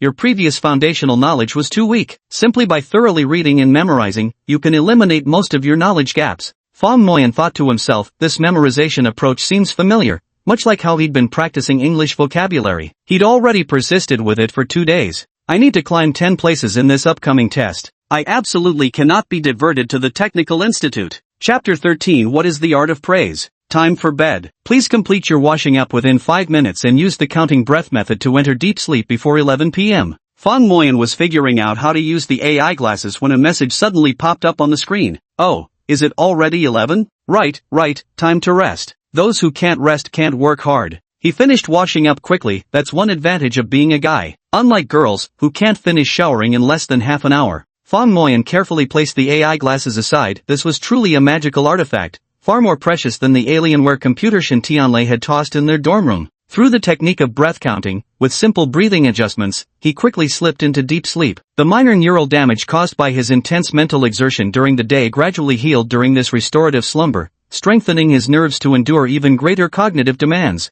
3 a.m. He woke naturally. Scientific research indicates that with guaranteed deep sleep, a mere 4 hours of rest per day is sufficient. Now, Fong Moyan found himself in exactly this state. After 4 hours of deep sleep, his body had already adjusted to peak condition. As he put on his AI glasses, the world instantly came into sharp focus. Perhaps because the holiday was approaching, his 5 roommates, including Shin Tianlei, had been spending all their time in internet cafes, turning their shared dorm 502 into Fong Moyan's private suite. This is better. Without the disturbance of roommates, he can focus all his energy on studying. I have a brilliant mind, I am exceptionally talented, I speak clearly, my pronunciation is flawless, and I remember everything I read. I am invigorated, I am passionate, I think logically, I am confident, I can identify the key points in a problem at first glance. I will definitely get into Tsinghua University, I am the top student. This self-affirmation script was adjusted last night by the master according to the latest goals. This set of affirmations could be used without change until the end of his college entrance exams. This mental conditioning technique, referred to by the master as mental warm-up, aims to activate brain cells to the fullest extent, enabling him to engage in study with the highest efficiency. Morning warm-up task completed. Reward, 1 compliment skill. Fong Moyan saw this prompt and thought to himself, what the hell is this? Did I just get rewarded or something? Looks like some kind of skill. I'll study it when I have time later. For now, I'll open the task breakdown. According to the plan, he needs 3 hours to memorize the remaining vocabulary. It's only 3:10 in the morning right now. He has plenty of time to complete this small task. Anyway, he's the only one in the dorm now, so he can read aloud at the top of his lungs. Lu Qingxue next door was still deep in sleep when the reading noise woke him up again. He checked his watch, expecting it to be just before 5 a.m. as usual, but when he looked, damn, it wasn't even 4 yet, only 3:15? Does this guy ever let anyone sleep? He scrambled up in a flurry, clenching his fist as big as a sandpot. This time, he was determined to teach Fong Moyan from room 502 a lesson. Fong Moyan, are you out of your mind? It's barely past 3 in the morning, and you're already up reciting textbooks? If you're not sleeping, others still need to. Fong Moyan scratched his head sheepishly. He'd been so focused on his roommate being away that he'd forgotten about the neighbor next door who was an exceptionally light sleeper. He even suspected the neighbor was just being oversensitive. After all, other people's snoring never woke him, so how could reading possibly disturb him? It's old Lu, listen. He barely began speaking when electric current surged from his AI glasses, forcing his mouth to move involuntarily while the glasses' built-in speaker emitted words in Fong Moyan's own voice. I'm so sorry, someone as brilliant and dashing as you, so graceful like jade trees in the wind, so handsome and charming, I truly apologize for disturbing you. Someone as outstanding as you surely won't hold it against me, right? I'm only trying to study, you see. Unlike you, who can grasp 10 lines at a glance and never forget a thing, I'm not that clever, just a slow bird that has to start flying early. These flattering compliments kept pouring out like they were free. Heaven and conscience knew these definitely weren't words Fong Moyan would have chosen to say himself. But to anyone watching, his lips were moving, the voice was unmistakably his, so as far as the world was concerned, these were Fong Moyan's own words. Lu Chengshue's face turned pale then red, unable to speak for a moment. Finally, he sighed, just keep studying then. Alas, a poor student like you can only rely on such clumsy methods. If there's anything you don't understand, I'll lend you my notebook tomorrow. Keep it up.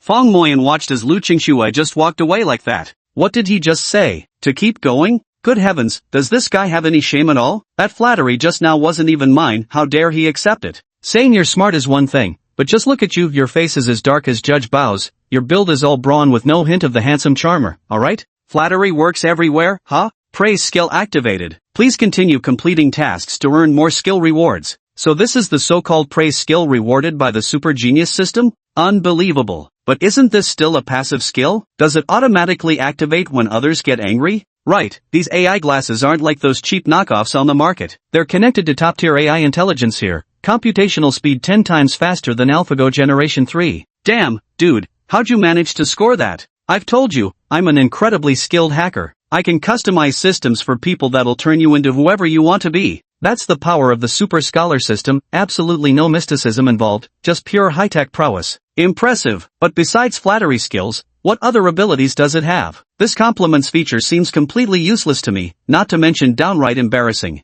That's up to the AI's judgment, it's not really my call to make. Alright. Fong Moyan was unimpressed, such empty praise was better left unsaid. Better continue with my task. To avoid disturbing Lu Qingxue next door, he switched from reading aloud to silent reading. But after a while, it fell off. Without the reinforcement of sound, learning efficiency couldn't be guaranteed at its peak. Glancing outside, the sky was still pitch black, though the streetlights on the sports field burned steadily. He packed up his textbooks and went downstairs. This shouldn't disturb anyone now, should it? Fong Moyan unleashed his voice, reciting to his heart's content as time slipped by unnoticed, until the faint light of dawn began to break. A graceful figure appeared on the playground, dressed in blue sportswear with her hair in a ponytail, radiating youthful energy. She breathed in the cool morning air, feeling absolutely wonderful. As usual, she planned to jog 5 kilometers around the track, then return to her dorm for a shower before preparing for a day of studying. Ha! Someone's actually up even earlier than her? Yuan Lanqi spotted Fong Moyan sitting under the streetlight, diligently studying vocabulary. Chapter 14, Qualifications for Friendship. Good morning, studying already, classmate Fong Moyan? Yuan Lanqi rarely saw anyone wake up so early, so she immediately developed a favorable impression when she noticed Fong Moyan reading at dawn. As for Fong Moyan's poor academic performance, truth be told, she didn't care in the slightest. She never considered grades when making friends, since none of them could compare to her own results anyway. Looking up abruptly, Fong Moyan was startled.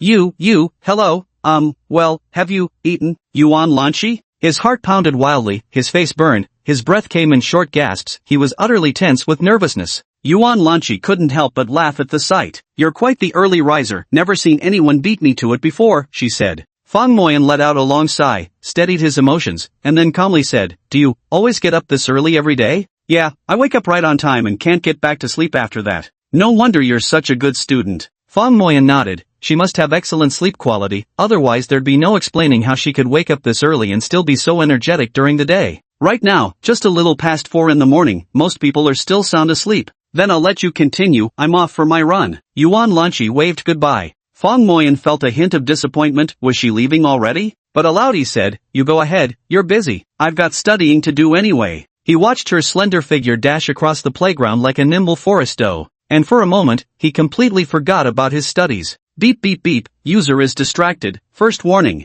The AI glasses issued an alert. Fong Moyan then vigorously shook his head, forcing his attention back to the book. Right, I must hang in there, I need to keep reading these vocabulary words. Soon, another 20 words were mastered. By convention, he should reward himself with a beef jerky bite, but he didn't. He merely lifted his head and watched Yuan Lanqi running in the distance. Though the weather was gloomy and she was too far away to see clearly, his heart swelled with joy, an effect even more satisfying than eating beef jerky. Then he threw himself back into studying the words with renewed enthusiasm. Only now did he truly comprehend what the master had said, that the fulfillment of appetite is merely the most basic of needs being met. What is meant by feast for the eyes? This is exactly it. If allowed to gaze here for an entire day, he'd feel utterly satisfied even without eating a meal. However, such luxury was clearly impossible. Half an hour slipped away in the blink of an eye. I'm done running, I'm going back. Yuan Lanqi's face was adorned with glistening beads of sweat, the aura of an athletic girl making her stand out from the crowd. She deliberately came over to say hello.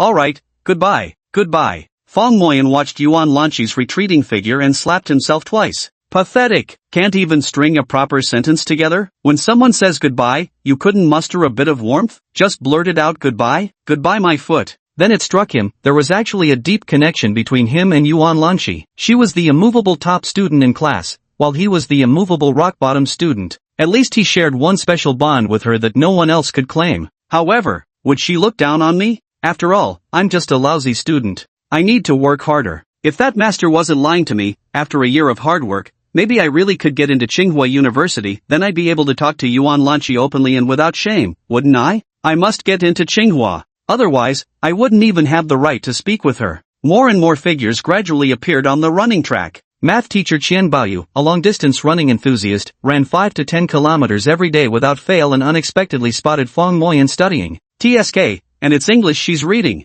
This kid, working hard now is a bit too late. Teacher Qian sighed and, seeing him engrossed in reading aloud, didn't bother to greet him as she rushed past. The sky brightened, the morning sun climbing out draped in crimson clouds. At 6:30, Fong Moyan finished reciting all the high school English vocabulary words. On one hand, he truly exerted himself with diligent effort. On the other hand, thanks to the brain's reward mechanism, his learning sustainability was significantly enhanced. He could derive joy from studying, which was crucial. This was also the most essential aspect of this genuine top student system. Only 5 days remained until the test. He planned to spend 2 of them thoroughly reviewing mathematical formulas and definitions, distributing the remaining 3 days equally among physics, chemistry, and biology, also for thorough review. At school, the cafeteria offered only a fixed set of meal combos. To order a la carte required extra money. Fong Moyan, being relatively poor, always opted for the cheapest rice combo. One couldn't expect gourmet flavors from a school cafeteria. As long as it filled his stomach, that was enough. After breakfast, Fong Moyan hurried to the classroom early, making every second count. This was the earliest Fong Moyan had ever arrived at the classroom. To his surprise, he found Yuan Lanchi already seated there, even earlier than himself. "Good morning."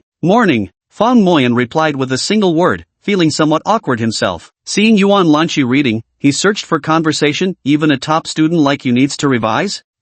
What subjects are you reviewing?" "Oh, advanced mathematics, calculus, probability theory, and mathematical statistics." This conversation couldn't continue any further. Advanced mathematics, calculus and whatnot, aren't these all university courses? Fong Moyan humbly retreated. "By the way, I've noticed you've been working hard lately. Would you like to take a look at my class notes?" Yuan Lanchi suddenly said. "Ha?" Fong Moyan was surprised. "Well, thank you, but no need. Actually, I have my own study plan." "Alright, come find me if you need them." Yuan Lanchi thought that any boy who could study under the streetlight at the playground past 4 a.m., even if he ranked last in class, deserved her help. Since he declined, she'd let it be. She felt remarkably calm inside, without any trace of that self-conscious awkwardness. Yet Fong Moyan was filled with bone-deep regret. Damn it, cursed to be forever alone. Why the hell had he refused? What an idiot. Blushing furiously, he retreated to the back row of the classroom, pulled out his math textbook and activated the predetermined study plan through his AR glasses, yet couldn't calm his mind no matter how hard he tried. Now there were only the 2 of them left in the classroom. Though one sat in the front row and the other in the back, their breathing was distinctly audible. Fong Moyan mustered up his courage and approached Yuan Lanchi once again. Yuan, could I borrow your class notes? I've thought about it, and I really need them." "Of course." Yuan Lanchi flashed a radiant smile, her vibrant charm sending hearts aflutter. She took out an A5 size notebook and handed it to Fong Moyan, who received it with both hands, trembling with excitement, then scurried like a fugitive to the back of the classroom. Upon opening it, he found elegant calligraphy strokes astonishingly mimicking the Lu style. Fong Moyan's top subject was Mandarin, and his handwriting was decent. He practiced the Yen style, Yen Jinqing's method. He prided himself that his penmanship was the only thing worth showing off in class. Never had he imagined Yuan Lanchi actually possessed excellent calligraphy skills. What was even more remarkable was that she had learned the Lu style script. Yen tendons and Lu bones, wasn't this a match made in heaven? Fong Moyan found himself unable to focus on reviewing, his mind beginning to wander aimlessly. Chapter 15, Yuan Lanchi's class notes. "Lanyi, you're always up so early." A loud voice chimed in. Fong Moyan looked up to see a classmate who bore a striking resemblance to Kai Shukuan walk into the classroom, greeting Yuan Lanyi enthusiastically. This was the most handsome boy in the class, named Qin Haotian. His nickname was Tai Ritian, though some called him Little Teddy too since Qin sounds close to Tai, and his given name Haotian literally breaks down into the characters for sun and heaven. "Morning," Yuan Lanchi responded politely. "Lanchi, you look even prettier today." Qin Haotian shamelessly took a seat next to Yuan Lanchi and said eagerly, "Thank you, but I need to study now. Please don't disturb me, okay?" Yuan Lanchi knew Qin Haotian's habits. If she didn't cut him off, he could chatter away the entire day. "Alright, you do your thing." Qin Haotian didn't seem the least bit embarrassed. Turning his head, he caught sight of Fong Moyan. Well, looks like the sun rose from the west today. The 2 extremes of our class, Yu Lanchi, the top-ranked student, and Fong Moyan, the bottom-ranked, actually both showed up this early. "Hello there, Vice Class Monitor." Qin Haotian greeted Fong Moyan. Vice Class Monitor, that was just the polite way to say bottom-ranked student. "Hello there, Brother Teddy." Fong Moyan didn't stand on ceremony either, immediately responding in kind. "You." Qin Haotian was naturally dissatisfied with this address from Fong Moyan, but he could do nothing about it. After all, Fong Moyan was the top underachiever in Class 4, the undisputed leader of Dormitory 502's underachievers, and one of the few notorious troublemakers in the class. His infamy was somewhat well-earned. However, Fong Moyan came from a poor family and had always lived by the principle of non-aggression. He wouldn't provoke others if left unprovoked, and generally didn't go out of his way to bully people. By the same token, no one dared to casually bully him either. Qin Haotian returned sullenly, turned on his Walkman, put on the headphones, and immersed himself in the music. Students kept trickling into the classroom, quickly turning it lively, some chatting and laughing, others horsing around. 17 or 18-year-olds were at that age when their energy simply couldn't stay contained. Lu Qingxue arrived too. He made a point of stopping by Fong Moyan to say hello, probably because Fong Moyan's earlier flattery had left a good impression. Fong Moyan quietly slipped Yuan Lanqi's notebook into his bag. He was too embarrassed to look at it publicly if that bunch of animals found out,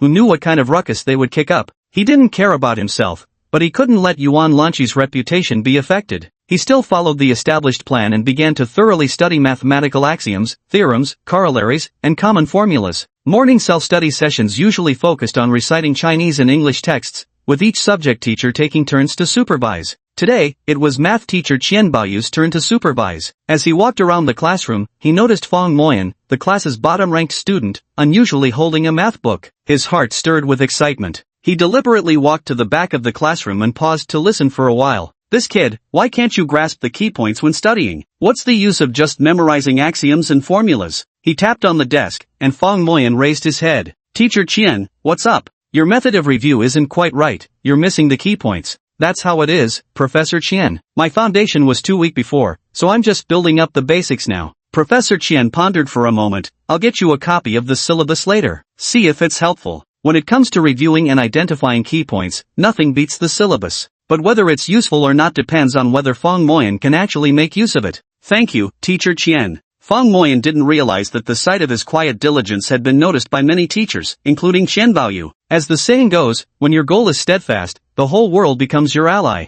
With the teaching syllabus and Yuan Lanqi's class notes, Fong Moyan saved at least half his time. He no longer needed to spend hours searching for key points throughout the textbook. When his classmates weren't looking, he quietly pulled out Yuan Lanqi's class notes. Amazing! The most impressive part was still Yuan Lanqi's class notes, which used mind maps to connect all of high school mathematics. It clearly showed which knowledge points were interrelated and which formulas corresponded to each other. Just one glance, and everything became crystal clear. Fong Moyan wasn't stupid, otherwise he wouldn't have consistently ranked first from 1st to 9th grade. What he lacked was adversity education and self-learning skills. This time, he truly immersed himself in his studies. He even forgot to reward himself. Whenever he felt tired, seeing that graceful figure in the front row of the classroom filled his heart with renewed strength. When someone is engrossed in something, time always seems to fly by. Before long, the morning self-study session ended. Some classmates went to drink water, others headed to the restroom. Only Fong Moyan remained diligently working. For some reason, Qin Haotian and Lu Qingxue started roughhousing. They chased each other around, and Lu Qingxue grabbed his own scratch paper, hurling it toward Qin Haotian. Qin dodged, but not quickly enough. Annoyed, he took off in pursuit. The two circled the classroom twice before Lu Qingxue flung another book, this time a problem set, that smacked Qin Haotian square on the head. Just you wait, Lao Lu. Qin Haotian, passing by Fong Moyan's desk, was now thoroughly provoked. Without a second thought, he snatched a workbook from Fong's desk and hurled it back at Lu Qingxue, nailing him squarely in the head. Fong Moyan was completely caught off guard, raising his head. Damn it! Those were Yuan Lanqi's lecture notes. His eyes burned crimson as he slapped Qin Haotian, who was still celebrating his victory. Smack! The crisp sound of the slap reached every classmate's ears. Fong Moyan didn't hold back this time, striking Qin Haotian so hard that his head was left ringing, unable to recover for quite a while. You dare hit me? Fong Moyan smirked coldly. What if I did hit you? Qin Haotian glanced at Shen Tianlei and others standing beside Fong Moyan. The 6 musketeers of the academic loser alliance were glaring at him fiercely. He instantly backed down. Only then did Fong Moyan rush forward to pick up the notebook, carefully brushing off the dust as if tending to some precious treasure. Fortunately, the notebook was of good quality and remained undamaged. Had it been broken, he would have never let that annoying pipsqueak off the hook. He carried it carefully in his arms and walked back to his seat with great care. This little episode soon passed. Though Qin Haotian was furious, he was outnumbered and couldn't possibly confront the bunch of slackers in room 502. Telling the teacher was out of the question. For one, it wasn't a big deal, and for another, they weren't kindergarten kids anymore. He'd be the laughingstock if he did. All he could do was swallow his anger, but the resentment toward Fong Moyan had already taken root in his heart. Fong Moyan's act of hitting someone and picking up the notebook were all witnessed by Yuan Lanqi.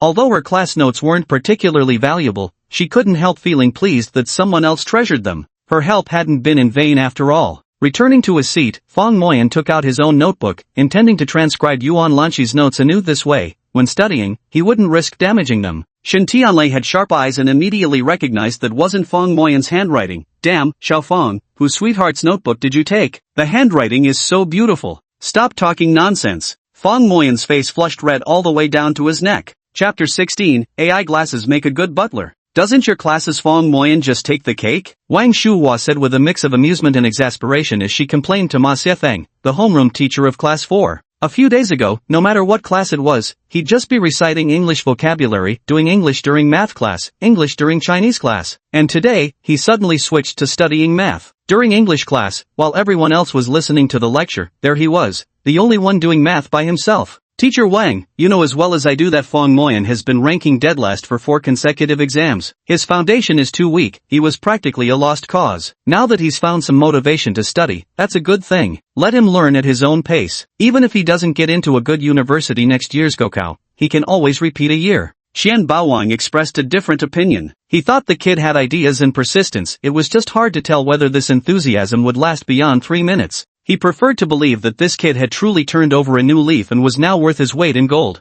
And at the very least, studying on the field before dawn, that wasn't something you could fake. And what's more, when I was out running at dawn, he was already under the streetlights on the field studying English. Can't he spare some of that time for math now? Wang Shuhua wasn't arguing the point, she just found it amusing. Hearing that he was studying English under the streetlights at dawn made her feel much more at ease. Honestly, my Chinese class gets no respect. That kid's Chinese grades are actually pretty good, but compared to other subjects, there's too little room for score improvement. He even openly reads English and math textbooks during my class, as if Chinese isn't a core subject at all. Chinese teacher Zhang Gang chimed in with his own complaint. The test is coming up in a few days, who knows what kind of disastrous results these little rascals will produce. Shouldn't the test be more comprehensive-oriented now? Basically, these questions are high-quality imitations from past college entrance exam papers. The difficulty isn't actually that high, it mainly tests their overall grasp of knowledge. If the difficulty is too low, that won't do. They need a bit of pressure so they don't start thinking they've learned everything and get carried away. There's a 2-week holiday coming up, they can't afford to slack off. I suggest increasing the difficulty of the test to give these students a wake-up call. That way, if their grades slip, they might actually buckle down during the holiday, proposed teacher Wang Shuhua.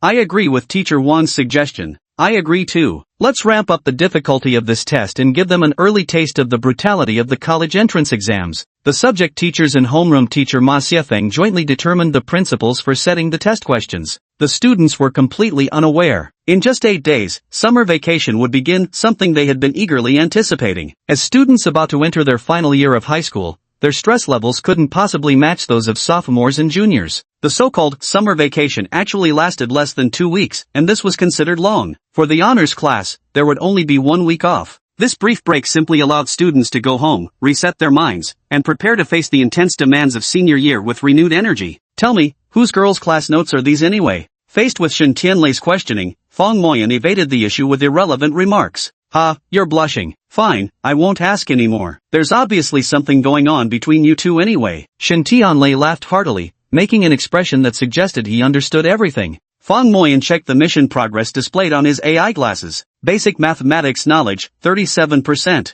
This speed was somewhat beyond my expectations. Just 2 classes, and I've already completed 37%? It seems the originally planned 2-day task will take just about a day and a half. This must be thanks to Yuan Lanqi's class notes. Old Fong, where did you get those glasses? They look really cool. Shen Tianlei nudged him in the arm and asked with a grin. It was a gift from someone, a net friend of mine. Hold on, take them off first. I want to take a photo and search online. I'd love to get a pair like that too. Sure. Fong Moyan could finally stop to rub his eyes and take a break. Of course, the school didn't allow students to bring mobile phones, but some still sneaked them in. Shen Tianlei was one of them after all. His family was wealthy, and he wasn't afraid of the teacher confiscating it. He tapped on the glasses lying on the table, searched the image, and froze when he saw the results. Old Fong, you're telling me these glasses were a gift from an online friend? Yeah, we actually matched on Monkey Q&A. He said he could help make my college dream come true. Holy shit, see for yourself. Shen Tianlei shoved the search results right under Fong Moyan's nose. Google AI Glasses Concept Edition, priced at $12,888. Holy shit, could this be real? It shouldn't be though, this thing's worth over 70,000 renminbi in Chinese currency. Who would give something so valuable to a complete stranger? He and that master going by the username system creator were complete strangers who literally just crossed paths by chance. It must be a knockoff. How could some stranger on the internet send me something so expensive? I think so too. Shin Tianlei also didn't believe some online acquaintance would casually gift Fong Moyan a pair of AI glasses worth over 70,000 yuan. Yet in Fong Moyan's heart, a tsunami of emotions was churning. These glasses might actually be worth over 70 grand. No, there's no way it's just 70,000. The online version of these glasses doesn't support neural connections, eye-controlled cursors, let alone brainwave thought-to-text typing, and this pair of glasses supports everything it claims. Moreover, with AI enhancements, as the master mentioned, its computing speed is 10 times faster than that of AlphaGo's third generation. AlphaGo's second generation could effortlessly defeat the strongest human Go players, and this one is 10 times more powerful than the third generation. It's absolutely cutting-edge black technology. When he first got the glasses, he found it incredible, but then realizing he was just a penniless student with nothing worth scamming, he let go of his doubts. Whatever it takes, even if it means his life, he won't hesitate after getting into Tsinghua University first. Still, given the elaborate setup, they probably aren't after something as trivial as his worthless life, right? Experiment. Must be conducting an experiment. That Grandmaster said he wanted to create a system enabling everyone to fulfill their dreams, and that he himself was just fortunate enough to become the Grandmaster's test subject. That's probably how it is. Shin Tianlei wasn't the type to delve too deeply into things, so after asking a few questions, he let the matter drop. After the second class ended came the big break when everyone had to go for organized running exercises. Originally, Fong Moyan hadn't planned to go, that whole back and forth would take half an hour just for some exercise. Wouldn't that interfere with his study schedule? But you need to maintain reasonable physical activity alongside your studies, the AI glasses prompted. Since there was a prompt, might as well follow it. Wise words bring fulfillment to those who heed them. Fong Moyan was never stubborn about such things.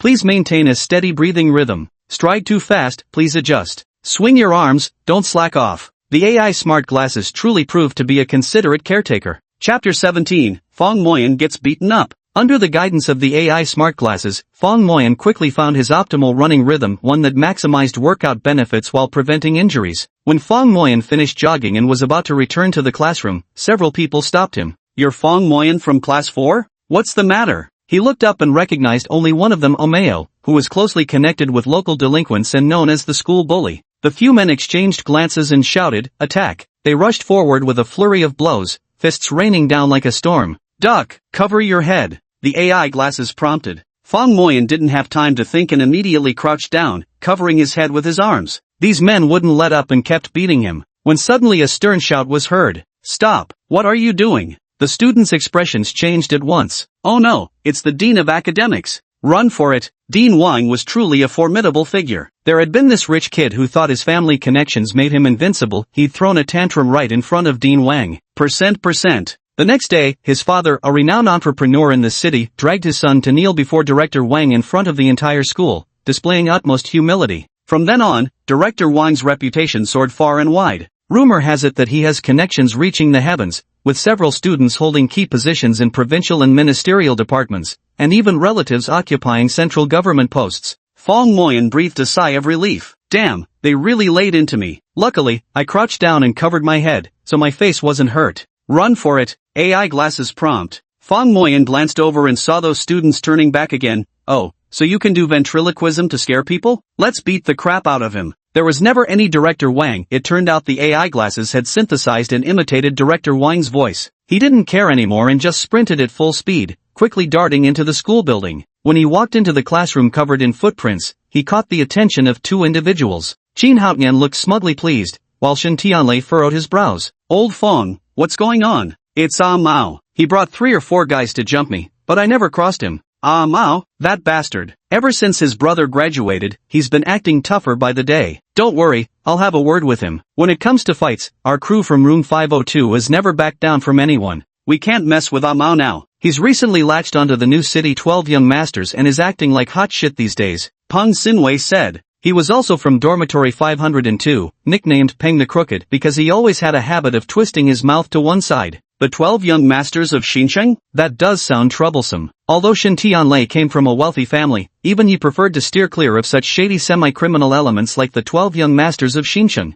No worries, would they dare to come brawling inside the school? Fong Moyan wasn't particularly concerned. After all, he had no intention of leaving the campus. No matter how impressive this so-called 12th young master of New City might be, he wouldn't dare barge into the school premises. As for those fellows like Mao, there was no need to pay them any mind. Fong Moyan had been a troublemaker among students himself. Bring it on, who's afraid of whom? Room 502 residents weren't the type to back down from trouble. At noon, Fong Moyan briefly mentioned the matter to the master. Just ignore him? That won't do. The master became agitated the moment he heard this. The super scholar system is bound to succeed. I won't tolerate anyone causing trouble. That kid's name is Amao? Leave him to me. Fong Moyan thought to himself, let you handle it? How exactly would you deal with it? The master seemed to have guessed his thoughts. Do you know what the most powerful thing in this world is? I don't know. Big data. I'm the best hacker out there. Plus I've got the world's smartest AI. What's a few punks to me? Piece of cake. I'll make this Amao apologize to you personally.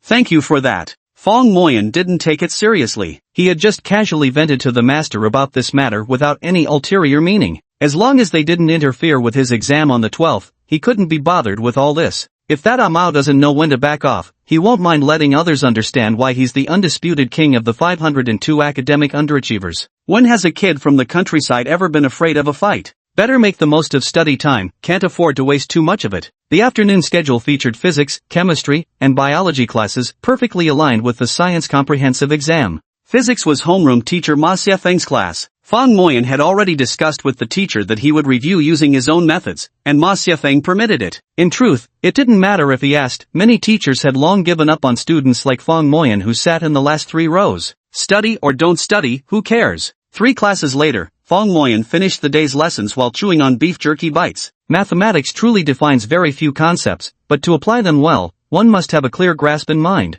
He still had some basic knowledge of mathematics, and after a day of thorough reading, problems that had previously eluded him suddenly became clear. The sense of accomplishment from this newfound understanding far surpassed the excitement brought by even beef jerky. Old Fong, hurry up. I saw a Mayo coming with a crowd looking for you. Lu Qingxue rushed over to deliver the warning. Since Fong Moyan's morning compliment, a veritable rainbow of flattery, had won Lu Qingxue's wholehearted approval, Lu knew Fong wasn't the glib-tongued type, so his praise must have been genuine. This is exactly the kind of friend I, Lu Qingxue, am determined to keep. Seeing Amao arrive with a crowd asking if Fong Moyan was around, he immediately knew they were here to make trouble. But Qin Haotian suddenly shouted, Old Fong. Fong Moyan, isn't today your turn for duty? Just as Amo reached the classroom door, he barged in immediately upon hearing those words. Shen Tianlei stepped forward and glared fiercely at Qin Haotian. He suspected this damned troublemaker had done it on purpose, as if tipping off Amo. Then he positioned himself in front of Amo. Amo, don't say I didn't warn you. Our dorm 502 isn't to be trifled with. It's not like we're getting into any top universities anyway. If you've got a problem, let's settle it, see who chickens out first. Fighting at school would definitely lead to disciplinary action. The 502 dormitory bunch of slackers, except for Fong Moyan,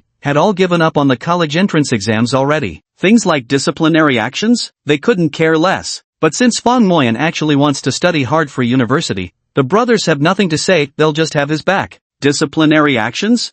Shen Tianlei, will take care of those for you. You just focus on hitting the books, bro. Fong Moyan took it all in, deeply moved inside. His brothers really knew how to show they cared. But he wasn't the type to let his brothers shoulder the burden while he hid behind them. Mao, he said, if you have anything to say, let's talk privately. Don't drag my brothers into this. Mao was dark-skinned and scrawny, with a tuft of hair hanging over his forehead like he was some hotshot. He shoved Shen Tianlei aside. Stay out of this, he snapped. Today, I'm settling my misunderstanding with Brother Fong personally. With that, he stepped up to Fong Moyan and suddenly bowed deeply. Chapter 18 Brother Fong, it's all a misunderstanding. Brother Fong, we're sorry, please forgive us. This sudden gesture from Amao and the others left everyone stunned. Shen Tianlei clenched his fists tight, and the entire room 502 dorm was ready to charge into action. You apologized? Then how are we supposed to fight? This makes us really disappointed. However, this was actually a good thing. Even Shen Tianlei wouldn't want to fight every single day. An occasional scuffle to flex one's muscles was enough. Who'd be so bored as to fight constantly? Besides, the new City 12 really aren't to be trifled with. Who on earth did Fong Moyan pull strings with to make even the unruly Huang Amo back down? He recently hooked up with the new City 12 tyrants and became even more arrogant, looking down on minor forces like trash. Fong Moyan was completely baffled. Between classes, these guys had been beating him up fiercely, and now they were apologizing?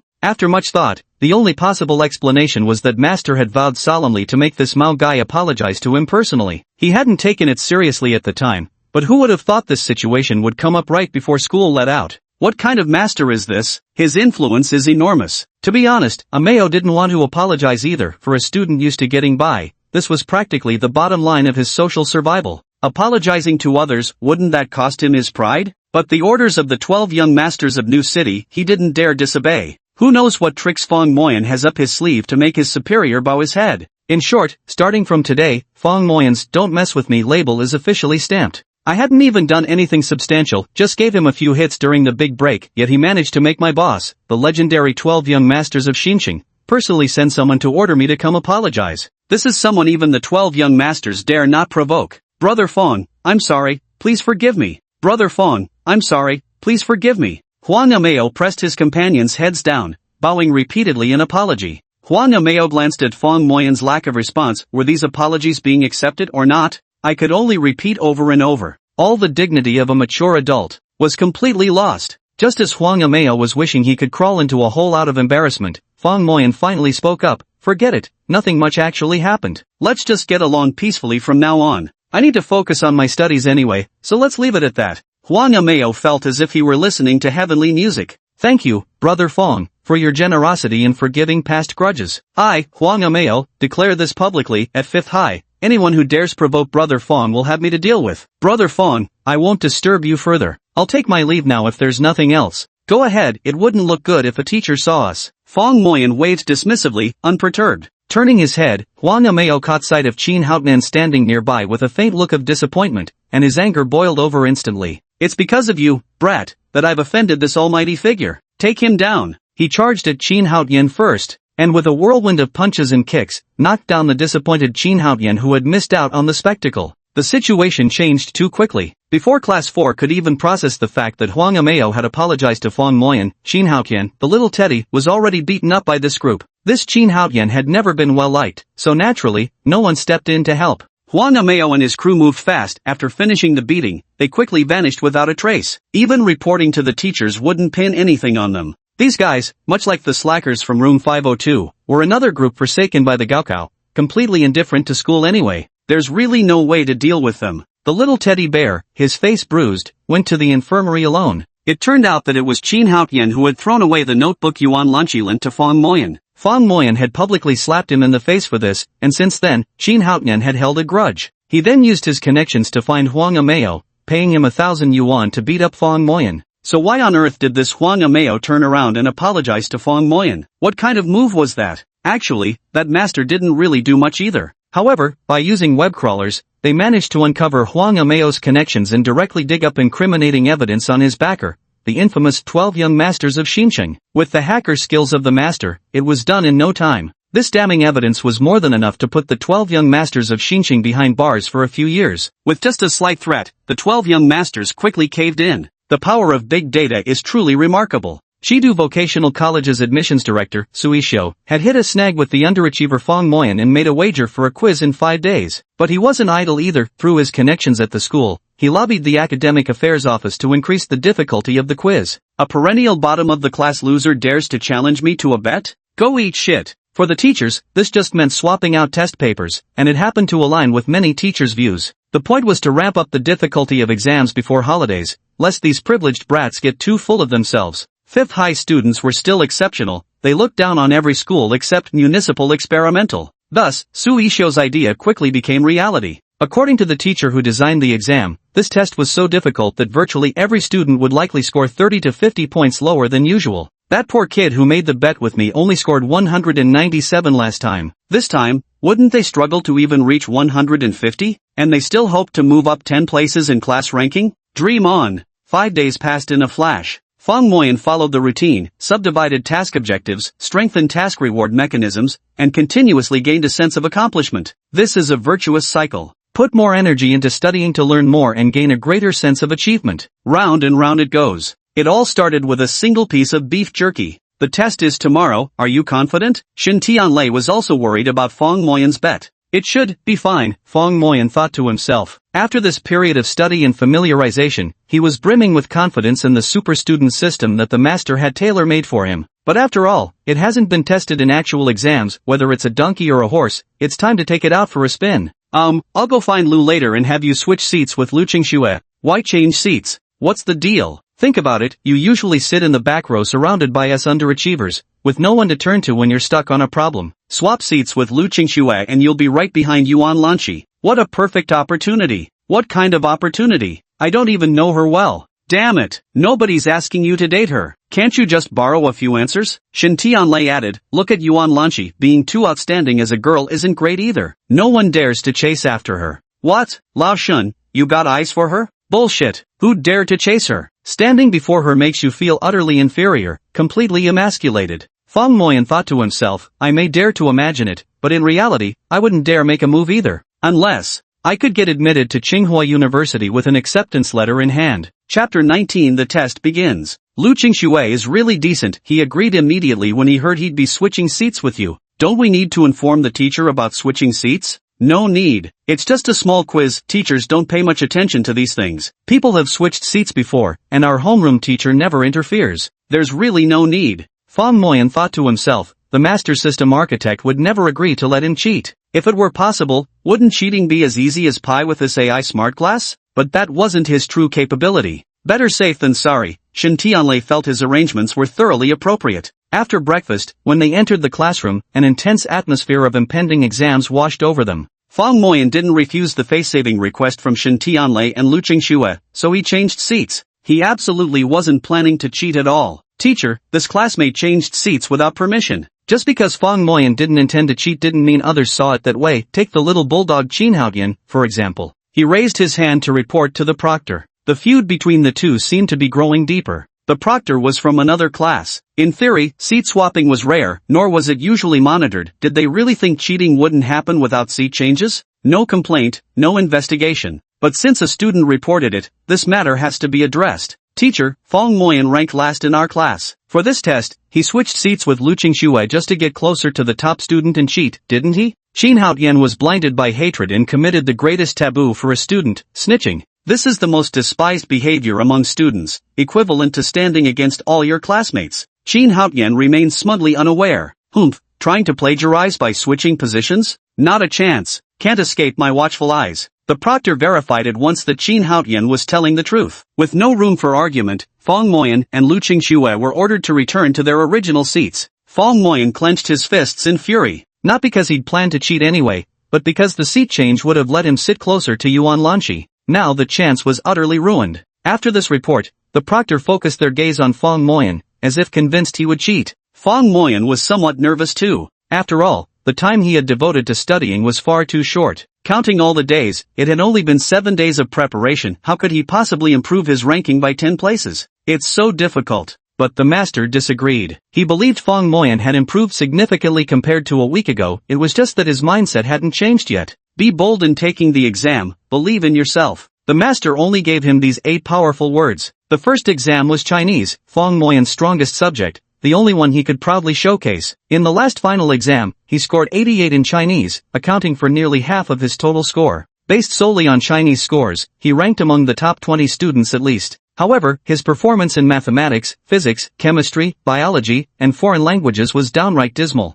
averaging just over 20 points in each. He had always been confident about his language skills, and soon after finishing the last essay in a flourish of words, he handed in his test paper with assurance. The language test this time was so hard. Absolutely, I don't think I'll even score 80 points. 80 is no small amount, I'd be lucky to score 70 at most. As soon as class ended, the students began venting their frustrations. Feng Moyan didn't feel much about it. Chinese was essentially about those things, there was little rote memorization involved. Moreover, once one developed a good linguistic sense for the language, reciting those poems and texts became effortless. Old Feng, how did you do? Confident about your results? Shin Tianlei wasn't worried about his own grades, but instead came to ask Feng Moyan about his. I think it's okay. Chinese was just so, neither shocking nor thrilling. The second exam was English. In the past, whenever the English test papers were handed out, he would immediately feel lost. But after his intense vocabulary study these past few days, he could now guess the meaning of many sentence structures with about 80 to 90% accuracy. Since he was strong in Chinese, his language intuition was naturally good. English, being another language, shared some underlying logical similarities. Mastering vocabulary had the most immediate effect on English listening comprehension. Before, listening comprehension felt like deciphering heavenly scriptures,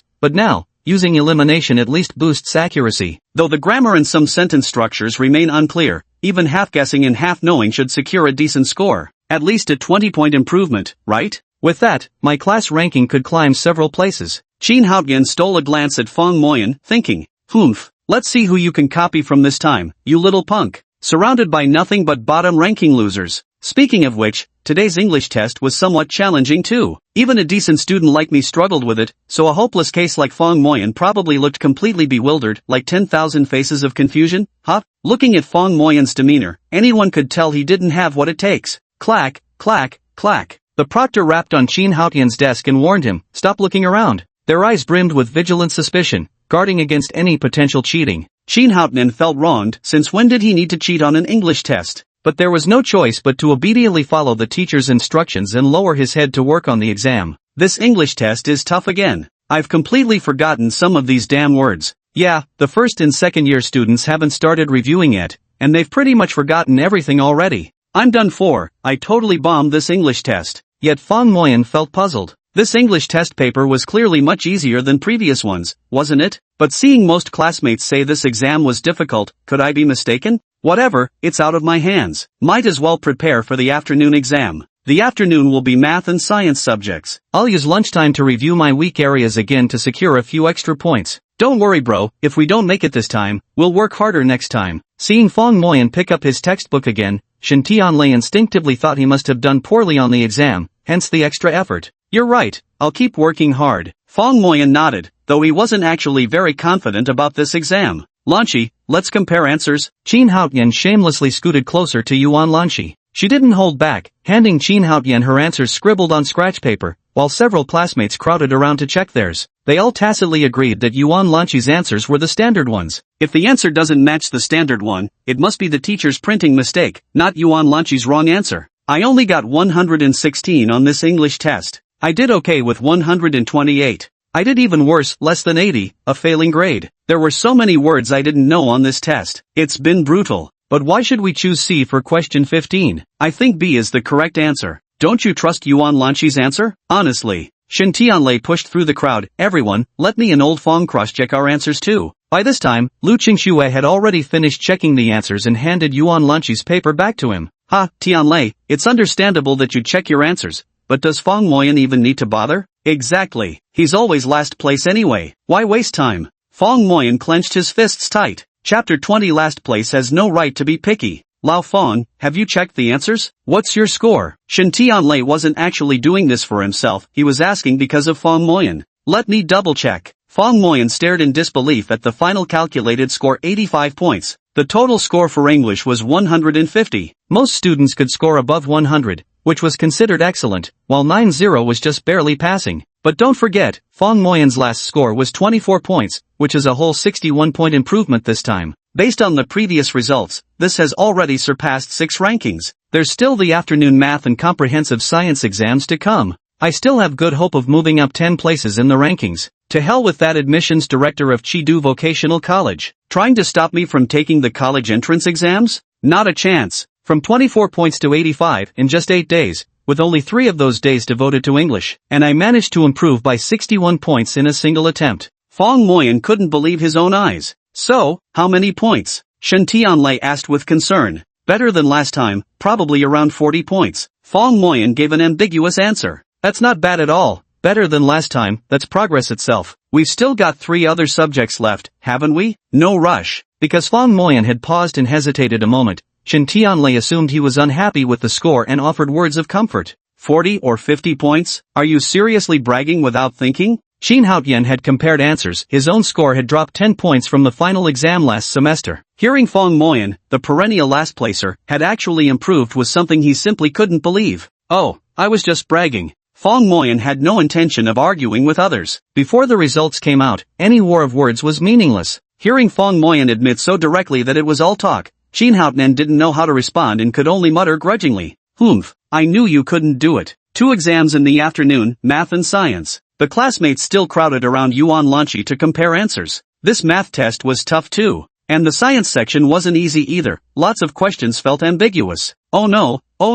My dad promised me a new bike if I did better than last time, but now that's all gone down the drain. It's just a bike, isn't it? Last time our homeroom teacher confiscated my tablet, saying he'd return it if I moved up 5 places in the rankings. I thought it'd be no problem, but now I probably won't get it back either. You're being silly. The test was hard for everyone, not just you. Others probably lost even more points than you did. And don't worry about the homeroom teacher coveting your tablet, what's it worth, anyway? He's not short on money. I hope everyone else fails the exam. The increased difficulty of this test had the whole class groaning in despair. Fong Moyan only checked his answers against others after most people had finished comparing theirs. To be honest, Fong Moyan wasn't feeling particularly confident either. Mathematics and comprehensive science weren't subjects you could handle just by memorizing axioms, deductions or formulas. His results probably wouldn't be anything impressive. At least the multiple-choice questions were much better than last time. Though he wasn't entirely confident about some questions, by cross-referencing with other problems on the paper and using the elimination method, he surprisingly estimated his math score to be over 40 points, with science subjects reaching around 80. Calculating this way, over 80 in Chinese, over 80 in English, over 40 in math, and over 80 in science, that totals at least 280 points. Based on last exam's results, he needed to score 100 points more to have a shot at moving up 10 ranks in class. Number 5 high school was a key institution where most students' performances clustered in the middle range. Exceptionally low-performing students like Fong Moyan were actually rare exceptions. I've done my best. Fong Moyan was feeling somewhat down. He had this trait about him: nothing ever felt right unless everything was foolproof. Clearly, while his test results showed improvement, they still couldn't guarantee winning that bet with absolute certainty. If I lose, I'll never resign myself to fate. But it'd still be best to win. Hey, Lao Fong, heard you've settled down? Su Meijie laughed. She was the English class representative and Yuan Lanqi's only close friend. Settled down? What do you mean? Graduation? Haven't you already been admitted to Chidu Vocational College in advance? Wow, admission without exams? Fong Moyan, you're truly the model student in our class, actually getting exempted from entrance exams. TSK. What a pity it's just a vocational college though. For students at 5th High, failing to get into an undergraduate program through college entrance exams was already considered shameful. As for vocational colleges, the better ones offered associate degrees while the worse ones were just technical schools, barely a step above high school graduation. Nobody would choose a vocational college unless they had no other options. Take Shin Tianlei for example. He went straight abroad after finishing senior year. His father had already secured the connections, only waiting until he completed high school because they thought he was still too young. And as for the old pals from room 502 like Reinek Pang, Beard Yi, Big Sis Lu, and Confused Zhang, each of them had their own ways of getting by. No one went to vocational college. Fong Moyan froze for a moment. Nothing of the sort. I want to go to college, at least get a bachelor's degree. Why would anyone go to a vocational college? Besides, Shidu Vocational College is just a technical secondary school. Its diploma carries no real academic weight. Shin Haotian couldn't stop grinning. You're dead last in class, stop being picky. Going to vocational college beats dropping out to work as a security guard, right? Ha ha ha. Shin Tianlei stepped forward indignantly. Who's spreading these rumors? What's the point? It's not a rumor, it was Director Su from Chidu Vocational College's admissions office who said it. He made a bet with our class's Fong Moyan, saying unless old Fong improves by 10 places in this test, he has to immediately enroll at Chidu Vocational College. Su Meijie explained. So it was that Director Su?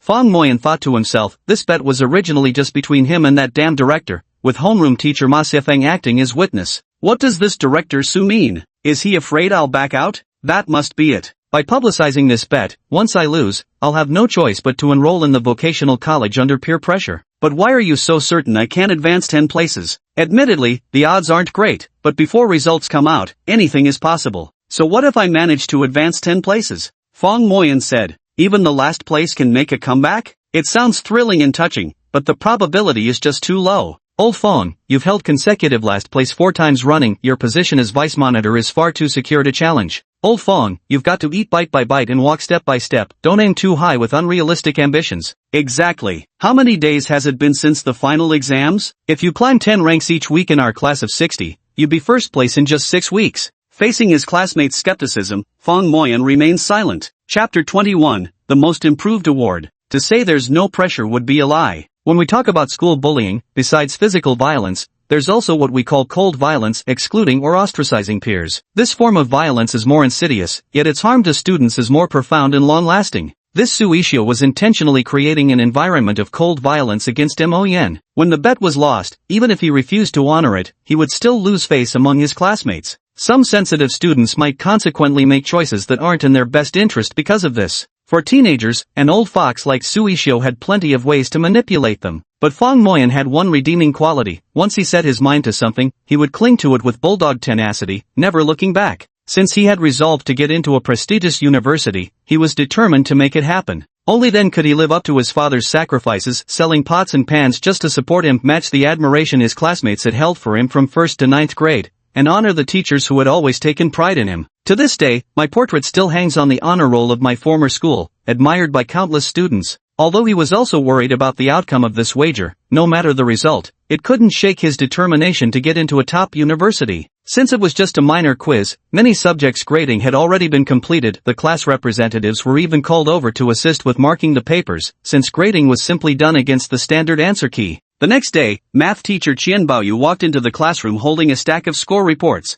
Let me tell everyone about the exam results. Although this was just a small internal test for our school, the scores are extremely disappointing. A few individuals performed absolutely terribly. Most students have shown some degree of regression. Come up and collect your test scores. Qin Xiaojing, 125 points, keep working hard. Yuan Lanqi, full marks, 150 points. You should all learn from Yuan Lanqi. Actually, never mind. You probably can't match her anyway. Shen Tianlei, look at what you've scored. 13 points, who are you trying to fool? Coming in every day like you're serious, and yet you can stomach this? Take it back and rewrite it. Peng Xinwei, look at your score. You're even worse than Shen Tianlei, just 9 points. At least Shen Tianlei managed double digits, but you? Stuck with a damn single digit, always moping around with your head down. Teacher, that can't be right. How did I only score 9? I copied from Shen Tianlei, he got 13, so how could I only get 9? You must have marked mine wrong. Can't even copy properly, what are you even here for? Go stand in the back. Peng Xinwei left in frustration and took the paper to Lu Qingxue. Old Lu, take a look at this. Did the teacher mark it wrong? How did I only score 9 points? Teacher, you really marked this wrong. He got this question incorrect, but you gave him credit for it. Hand me the test paper. Huh,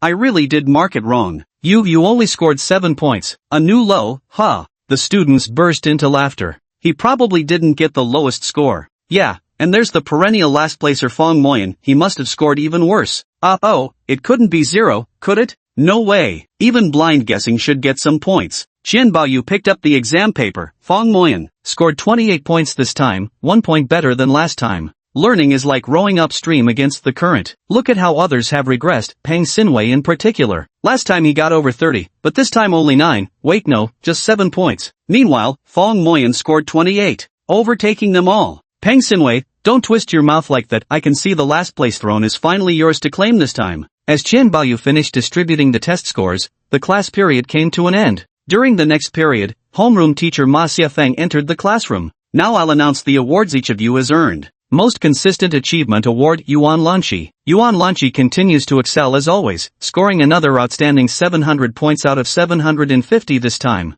Best English Award, Su Meijie. As the English class representative, she leads by example by achieving the highest score in English, deserving full recognition. Best Mathematics Award, Lu Qingxue. This time, he achieved an excellent score of 144 points in mathematics, keep up the great work. Best Chinese Award, Sun Yunhai. With a commendable score of 122 points in Chinese, keep pushing forward. In other classes at 5th High, the Best Subject Award is given to the student who scores the highest in that subject. But in Class 4, the Best Subject Award is awarded based on rankings excluding Yuan Lanqi. For instance, the Best English Award goes to Su Meijie, who ranks second after Yuan Lanqi, and the same logic applies to other subjects. Otherwise, if a single person sweeps all the top awards, how could that motivate other students? The Most Improved Award. At this point, Ma Xiafeng paused for a moment. This Most Improved Award is given to the student who shows the most progress compared to their previous exam results. It typically happens around holiday seasons. Sometimes a student might have underperformed due to a lapse, but when they perform normally again in the following exam,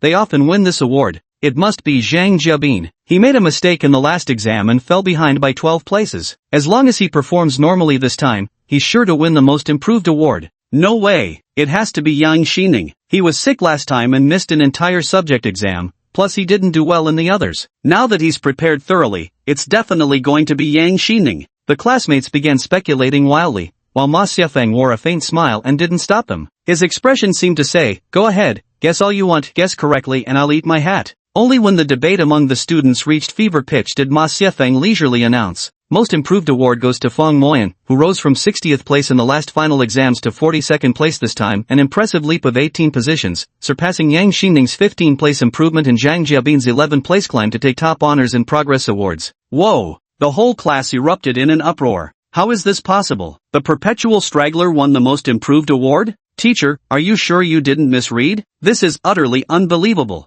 The final exams were just days ago, weren't they? Less than 10 days? An 18 rank improvement in 10 days? At this rate, he'll become the top student in less than a month. Cheating! It must be cheating! Jin Haotian shouted, having been waiting to see Fong Moyan make a fool of himself, to watch him fail to advance 10 places and thus honor their bet by attending Chidu Vocational College. Just a technical school, with no chance left to turn things around through the college entrance exam. But how could he possibly have won the most improved award? This is impossible. Everyone found it somewhat hard to believe. Teddy, you need proof when making accusations. Don't slander others carelessly. Chapter 22, Deserved Recognition. Old Fong from our dorm 502 has completely turned over a new leaf. He hasn't been to the internet cafe for a whole week now. That's right, we in room 502 can testify he studies diligently every day. In class, as you've all seen, isn't he always working hard to memorize texts? When Qin Haotian heard Shen Tianlei and the others directly call him by his nickname, Little Teddy, he instantly felt his dignity couldn't hold up. Of course you 502 losers camp would stick up for your own. Cheating is cheating. How could someone consistently ranked dead last make a miraculous comeback, jumping 18 spots in just 1 week? Do you really think everyone else is stupid? It had to be admitted, Qin Haotian voiced what everyone was thinking. Exactly. No one would believe a perennial last placer could jump 18 spots in just 10 days if you told them. Humph. That's because you don't know our old Fong. Though his grades aren't impressive here, before entering Wuzhong High, he dominated elementary and middle school just like Yuan Lanqi, 9 consecutive years as top student. Such legendary achievements, who besides Yuan Lanqi could match that? TSK, gaining weight during postpartum confinement doesn't count as real weight gain. He was just in the countryside. It's like picking the best from the lame, or when there are no tigers in the mountains, the monkey becomes king. Otherwise, why would he have been exposed in the first semester of 10th grade and ended up as the bottom of the class? Qin Haotian was still arguing his case. At that moment, Lu Qingxue, the recipient of the Best Mathematics Award, stood up. I, Lu Qingxue, can also testify. Our dorm 519 is next to 502. And every day I'm woken up by Fong Moyan study sessions. He gets up to read at 4:30 every morning. Even my biological clock has been affected by it. Lu Qingxue is a genuine top student, consistently ranking in the top 10 of his class, so his words carry considerable credibility. Alright, let's not argue. Fong Moyan's hard work during this period is evident to all of you classmates, and we teachers have seen it too. Teacher Qian can vouch for this. At dawn that day when he went for morning jogging on the playground, he saw Fong Moyan studying under the streetlight. Time never lies. Besides, this examination focused more on comprehensive knowledge, requiring mostly first and second year content. And Fong Moyan has been consistently reviewing the fundamentals from the first year. That's exactly why he achieved such good results. Everyone, keep striving. And to all the students ranked above Fong Moyan, keep pushing forward. Didn't you all look down on Fong Moyan, the perpetual last place holder? How embarrassing would it be if you got surpassed by the eternal underdog? Teacher Ma Xifeng truly has a way with words, quietly yet effectively motivating the entire class with such down-to-earth language. Especially the term getting surpassed, though slightly crude, it perfectly captured the situation and instantly bridged the gap between teacher and students. We absolutely can't let Fong Moyan get destroyed like this. I was torn about whether to sign up for tutoring during the holidays, but now I definitely have to. You're planning to enroll too? I already signed up. Go for it, Lao Lu. You're only 2 ranks above me. Watch out or I'll surpass you. Ha, not in this lifetime. If I ever get serious, I'd leave you so far behind you wouldn't even see my taillights. The test results truly brought joy to some households and sorrow to others. At the very least, Sui Xiu, the admissions director of Chidu Vocational College, wasn't too happy about it. He never would have imagined that Fong Moyan, the absolute last in class rankings, had actually advanced by 18 places, far surpassing their wager that day. According to 5th High School's previous college admission rates, ranking 42nd meant there was hope for undergraduate studies. Though it wouldn't be a top-tier university, such prospects were undoubtedly far better than vocational college. It seemed this attempt to break through via Fong Moyan had failed. He'd have to think of another approach. Bro, you're fucking legendary. We're in awe. Shen Tianlei sincerely praised. When Fong Moyan first said he was going to study seriously, no one believed him, thinking it was just a fleeting enthusiasm. Yet reality proved he meant what he said. Because of this, Shen Tianlei even joked with him and made a bet for 1,000 yuan. He didn't break his promise and immediately transferred $1,000 over. Bro, consider this a loan from me, because some study plans really require money. Fong Moyan didn't actually want to take the money, but rewards were a crucial part of his study plan. Even the cheapest beef jerky would add up to a significant amount by the end of the month. He couldn't keep relying solely on his parents, who'd struggled with poverty their whole lives. What kind of talk is that? Aren't we good brothers? You focus on your studies, get into a good university next year, and us in room 502 can bask in your glory too. With Fong Moyan's recent exam performance, his dorm mates' rankings in the class fell further behind. For example, former second-to-last Pang Sinwei was honorably promoted to the new vice-class leader position, while Fong Moyan transformed from being the king of slackers in room 502 to suddenly becoming the top academic performer. It's only been 10 days. In fact, Fong Moyan only spent 8 days actually studying. When he said he wanted to take the college entrance exam, Shin Tianlei initially wished him well but genuinely didn't think he stood a chance. Because academic results don't lie, either you have what it takes or you don't. Without high scores, all talk is meaningless. Yet within those 10 days, Fong Moyan proved he possessed the capability to improve his grades dramatically. Every student would admire someone who walks the talk. Fong Moyan used to be a true internet addict, obsessed with gaming. Aside from online games, he played every single player game he could get his hands on, visiting internet cafes at least once a week and even borrowing Shin Tianlei's phone to play games.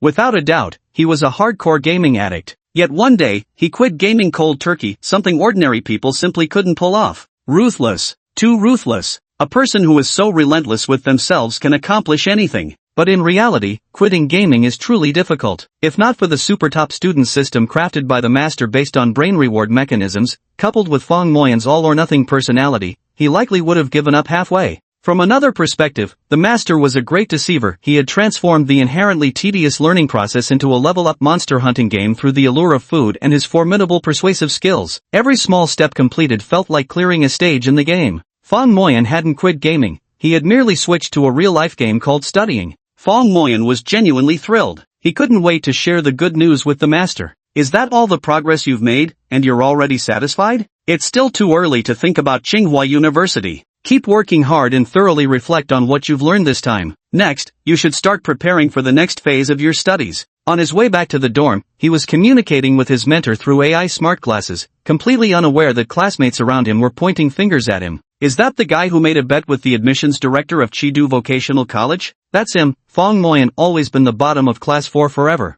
Damn impressive, daring to challenge the vice principal's relative head-on. If he couldn't climb 10 ranks, he'd immediately enroll in vocational school. The crazy part? He actually won. This time he shot up 18 places, with English alone jumping 61 points. What kind of secret formula does he even have? Who knows? Even if they did, they wouldn't tell us. Over the next 2 days, Fong Moyan's reputation in the class skyrocketed, being held up as the model student of class 4. Every subject teacher couldn't help but single out Fong Moyan when explaining problems. Fong Moyan actually disliked this feeling of being held up as an example. Though he had always been a model student before high school, the higher you're praised, the harder you fall. Had his academic performance not been so overwhelmingly dominant back then, he wouldn't have suffered such a psychological imbalance upon entering high school. Indeed, every advantage comes with its drawback. What truly matters is to stay grounded and keep striving diligently. Through his teacher's guidance and experts' analysis, he identified 8 major shortcomings, 42 knowledge gaps, and over 100 unfamiliar problem types in his self-assessment.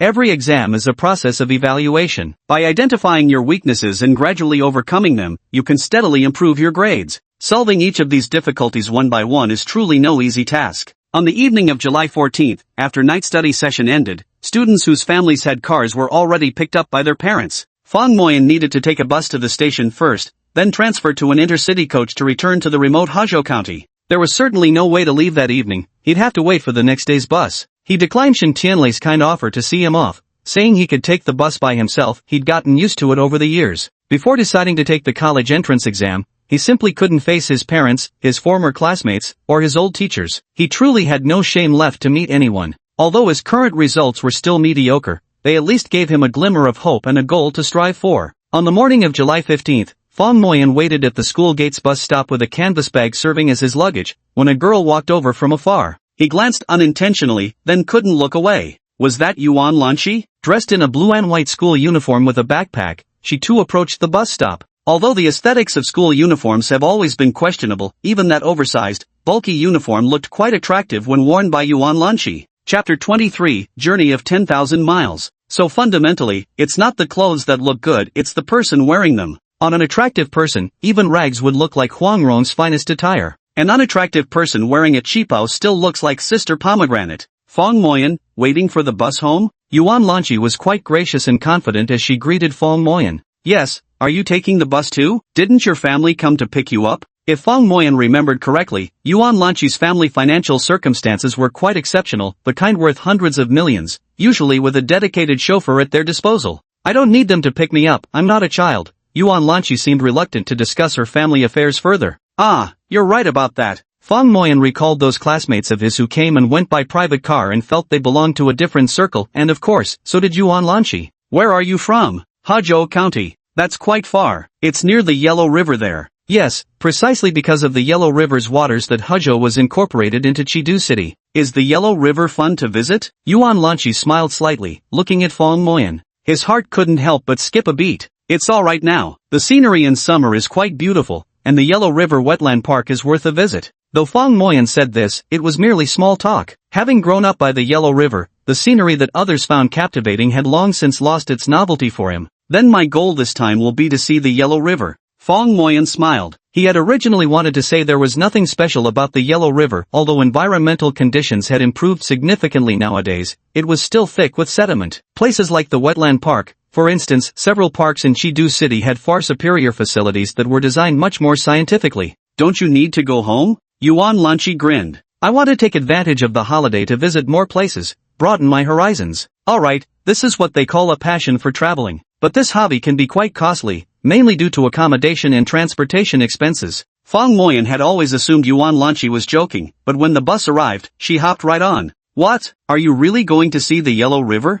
Is there any doubt about it? Yuan Lanqi smiled, radiant as a blooming flower. Fang Moyan glanced at Yuan Lanqi sitting beside him, feeling inexplicably uneasy. Back in middle school, he was the school's heartthrob, receiving countless love notes from young girls. He prided himself on being able to flirt without commitment, claiming to walk through a garden of blossoms without a single petal clinging to him. He's just an inexperienced virgin who's never been in love before. What's more fun than studying? In high school, my grades plummeted as I became obsessed with gaming. What's more fun than games? If you go to the Yellow River, where will you stay? A budget hotel, of course. That's really expensive, several $100s a day. No, I have a membership card, it gets me 30% off. I just checked earlier, and a quick-service hotel near the Yellow River Wetland Park costs only 128 per night. Fang Moyan scratched his head, deeply sensing the immense chasm between them. One night stay for 128 yuan? Last time when Dad came to deliver tuition money, he couldn't even bear to spend one night in an 80 yuan dormitory-style bunk. Actually, you could stay at my place. As if possessed, Fang Moyan unexpectedly uttered these words, immediately regretting them afterward. Had he lost his mind? Someone from such an excellent family background, with noble temperament and academic achievements so outstanding they seemed almost otherworldly. Wouldn't my shabby little rural hut tarnish his status? Stay at your place? Yuan Lanqi suddenly turned to look at Fang Moyan with an amused smirk. No, I just thought it would be more economical that way. Fang Moyan immediately grew flustered, waving his hands in frantic denial. I didn't really mean it that way. Giggle, it would be really wonderful if you could take me in, but, wouldn't I be a bother to your family? Yuan Lanqi's laughter tinkled like silver bells. Not at all. My house has 7 or 8 rooms, with brand new bedding ready, and as for meals, if you don't mind countryside fare, you'll eat your fill. Like every child from the countryside, Fang Moyan would spare no effort in treating guests. Thank you so much for that. Yuan Lanqi smiled faintly, her dimples faintly showing. The bus swayed along for half an hour before arriving at the terminal. Let me help you with that? No need, no need. Don't trouble yourself, I'm plenty strong. Fang Moyan hauled his luggage onto his shoulder and stubbornly stepped off the bus, with Yuan Lanqi following close behind, her small bag slung over her back. Farm Village is leaving. Farm Village, 5 minutes left. Hurry up and get on the bus. A loud-voiced female ticket conductor was shouting at the top of her lungs. Fang Moyan signaled that she wanted to board. 2 people, thanks. Buy your ticket on the bus. Get on first, and I'll stow your big bag in the luggage compartment below. This ticket seller, though not tall, was surprisingly strong. With one swift motion, she took Fang Moyan's luggage and shoved it into the storage compartment. Fang Moyan set down his luggage, feeling completely unburdened. The car was stuffy and uncomfortably hot, filled with an indescribable smell. They needed to find seats first, but they'd come at an inconvenient time. Many people were boarding. Unless traveling together, most passengers chose unoccupied single seats, leaving several scattered empty spots. Fang Moyan didn't mind, he could sit anywhere, but Yuan Lanqi was with him. He wasn't happy about making her squeeze in with those smelly old men. Come on, young man, you and your girlfriend take this seat. I'll squeeze in with the big brother in front, chuckled a middle-aged man in his 40s or 50s. Fang Moyan's face turned crimson down to his heels as he waved his hands frantically. No, we're just classmates. The man gave him a knowing look and laughed. Your uncle here was young once too, huh? As for Yuan Lanqi, her expression revealed neither joy nor anger. She simply thanked him with graceful composure. Thank you, big brother. Ha, no need for thanks. Though maybe skip the big brother, better call me uncle. My son's already a college freshman, huh? The middle-aged man grinned broadly at being called big brother, secretly rather pleased by the address. Here, why don't you take the window seat? The air's better near the window. Alright. Yuan Lanchi didn't decline and simply took the seat by the window. Fong Moyan thought it over and decided an explanation was necessary. That guy was just joking, don't take it to heart. I didn't take it to heart, it's already in the past. Yuan Lanchi replied with a laugh. Fong Moyan pondered and realized he was overthinking things. Perhaps the more you cherish something, the more cautious you become, so much so that he didn't dare say anything at all. By the way, aren't we going to Huzhou? Why are we taking Tianjai's car? The county government seat of Huzhou is actually in Tianjai. It's essentially the same place. Oh, I see. That's genuinely enlightening. That's perfectly normal. For instance, many foreigners use the capital to represent the country, or the provincial capital to represent the province. It's the same logic. Yeah, like when I flew to France before, I only went to Paris. Have you been to many countries? Not that many. I've traveled all over Europe, but in Africa I've only been to South Africa, and there are so many countries in South America I haven't visited yet. Fong Moyan. Chapter 24. Do you know sign language? Oh my god, Fong Moyan clicked his tongue in amazement. What they mean by not much is that there are still some countries they haven't been to. And here he was, a poor country boy who'd never even left Chengdu City, let alone ventured out of the province or abroad. The gap between them was like heaven and earth. Actually, there's nothing fun about traveling abroad. My dad forced me to go, saying you need to see the world to develop a worldview, but it's all just a superficial glance anyway. Yuan Lanchi said lightly. There are still many places in the country I haven't visited. To read 10,000 books and travel 10,000 miles. From now on, I'll chart my own path. Fong Moyan lowered his head. Even if he raised his academic performance to match Yuan Lanchi's level, the gap between them would still be too vast. Both were 16 or 17 years old, yet she had already traveled to dozens of countries, while he hadn't even ventured beyond his own prefecture-level city. He suddenly laughed, realizing in an instant the chasm between them. He accepted that they were impossible, and his heart unexpectedly felt less tangled. The two of them started chatting casually. As they talked, Fong Moyan realized Yuan Lanchi had an incredibly broad range of knowledge. Even though his grades were poor, when it came to general knowledge, he'd never met anyone who could best him since childhood. But this time, he was genuinely impressed. There was no subject, whether astronomy or geography, history or culture, art or sports, that she didn't know about. Fong Moyan thought to herself that if she ever competed in a quiz show like Who's Still Standing, she might just bring home the championship. Anybody without a ticket? Have you bought your ticket? At that moment, the ticket conductor began moving through the bus to collect fares. 2 student tickets. Fong Moyan handed over his prepared student ID. That'll be 10 yuan total. Pay by scanning the code? Cash, please. Fong Moyan didn't even own a phone. How could he possibly scan anything? I'll get it. Yuan Lanchi also took out her student ID, then pulled out the newest model of a domestic smartphone, ready to scan the QR code for payment. No need. It's only 10 yuan, I've got it. Fong Moyan insistently shoved the crumpled 10 yuan bill into the ticket seller's hand. The minibus rattled along as it headed toward their destination. A girl was squealing and chasing after us from behind. How did we miss one? Stop the bus now. The conductor lady urgently exclaimed. A deaf-mute little girl ran panting onto the bus, wildly gesturing while making sounds, appearing quite angry. In previous years during bus rides, Fong Moyan would always sleep during the journey. After all, he was going all the way to the terminal station. The route was long, taking at least an hour and a half. In the end, it was the female conductor who smilingly clasped her hands in apology, and only then did the young lady let it go. Fong Moyan noticed that the girl looked about his age, with slightly dark skin that gave her a healthy appearance. The bus swayed and jolted as it began to move. In previous years, Fong Moyan would always nap during the ride, since he was going all the way to the terminal station anyway. The journey was long, lasting at least an hour and a half. This time, however, with a beautiful companion by his side, sleep was out of the question. He simply couldn't feel drowsy at all. Their conversation flowed well. Fong Moyan could barely keep up with Yuan Lanchi's topics, thanks mainly to his wide but shallow reading. Though he was no expert in anything, at least he could ensure the discussion didn't stall. He noticed Yuan Lanchi had her knowledge gaps too. She was utterly clueless about video games. No wonder she excelled academically. She never touched games at all. Fong Moyan suddenly found a sense of balance. It turned out that even the seemingly omnipotent Yuan Lanchi had weaknesses. However, being good at video games wasn't exactly a skill worth bragging about. The two chatted happily. Fong Moyan had played numerous games over the past 2 years. He'd even tried some ancient titles, like obscure DOS-era games. While not an expert, he was familiar with them all. In truth, many games contain substantial knowledge within them. For example, when Yuan Lanchi mentioned traveling to Europe and Mediterranean cities, Fong Moyan could join the conversation based on his experience with an Age of Sail game. He impressively rattled off each nation's key ports and regional specialties. Just as Fong Moyan was speaking cheerfully, someone lightly tapped his arm. When he turned around, a little girl stood before him with a card hanging around her neck. On it was written,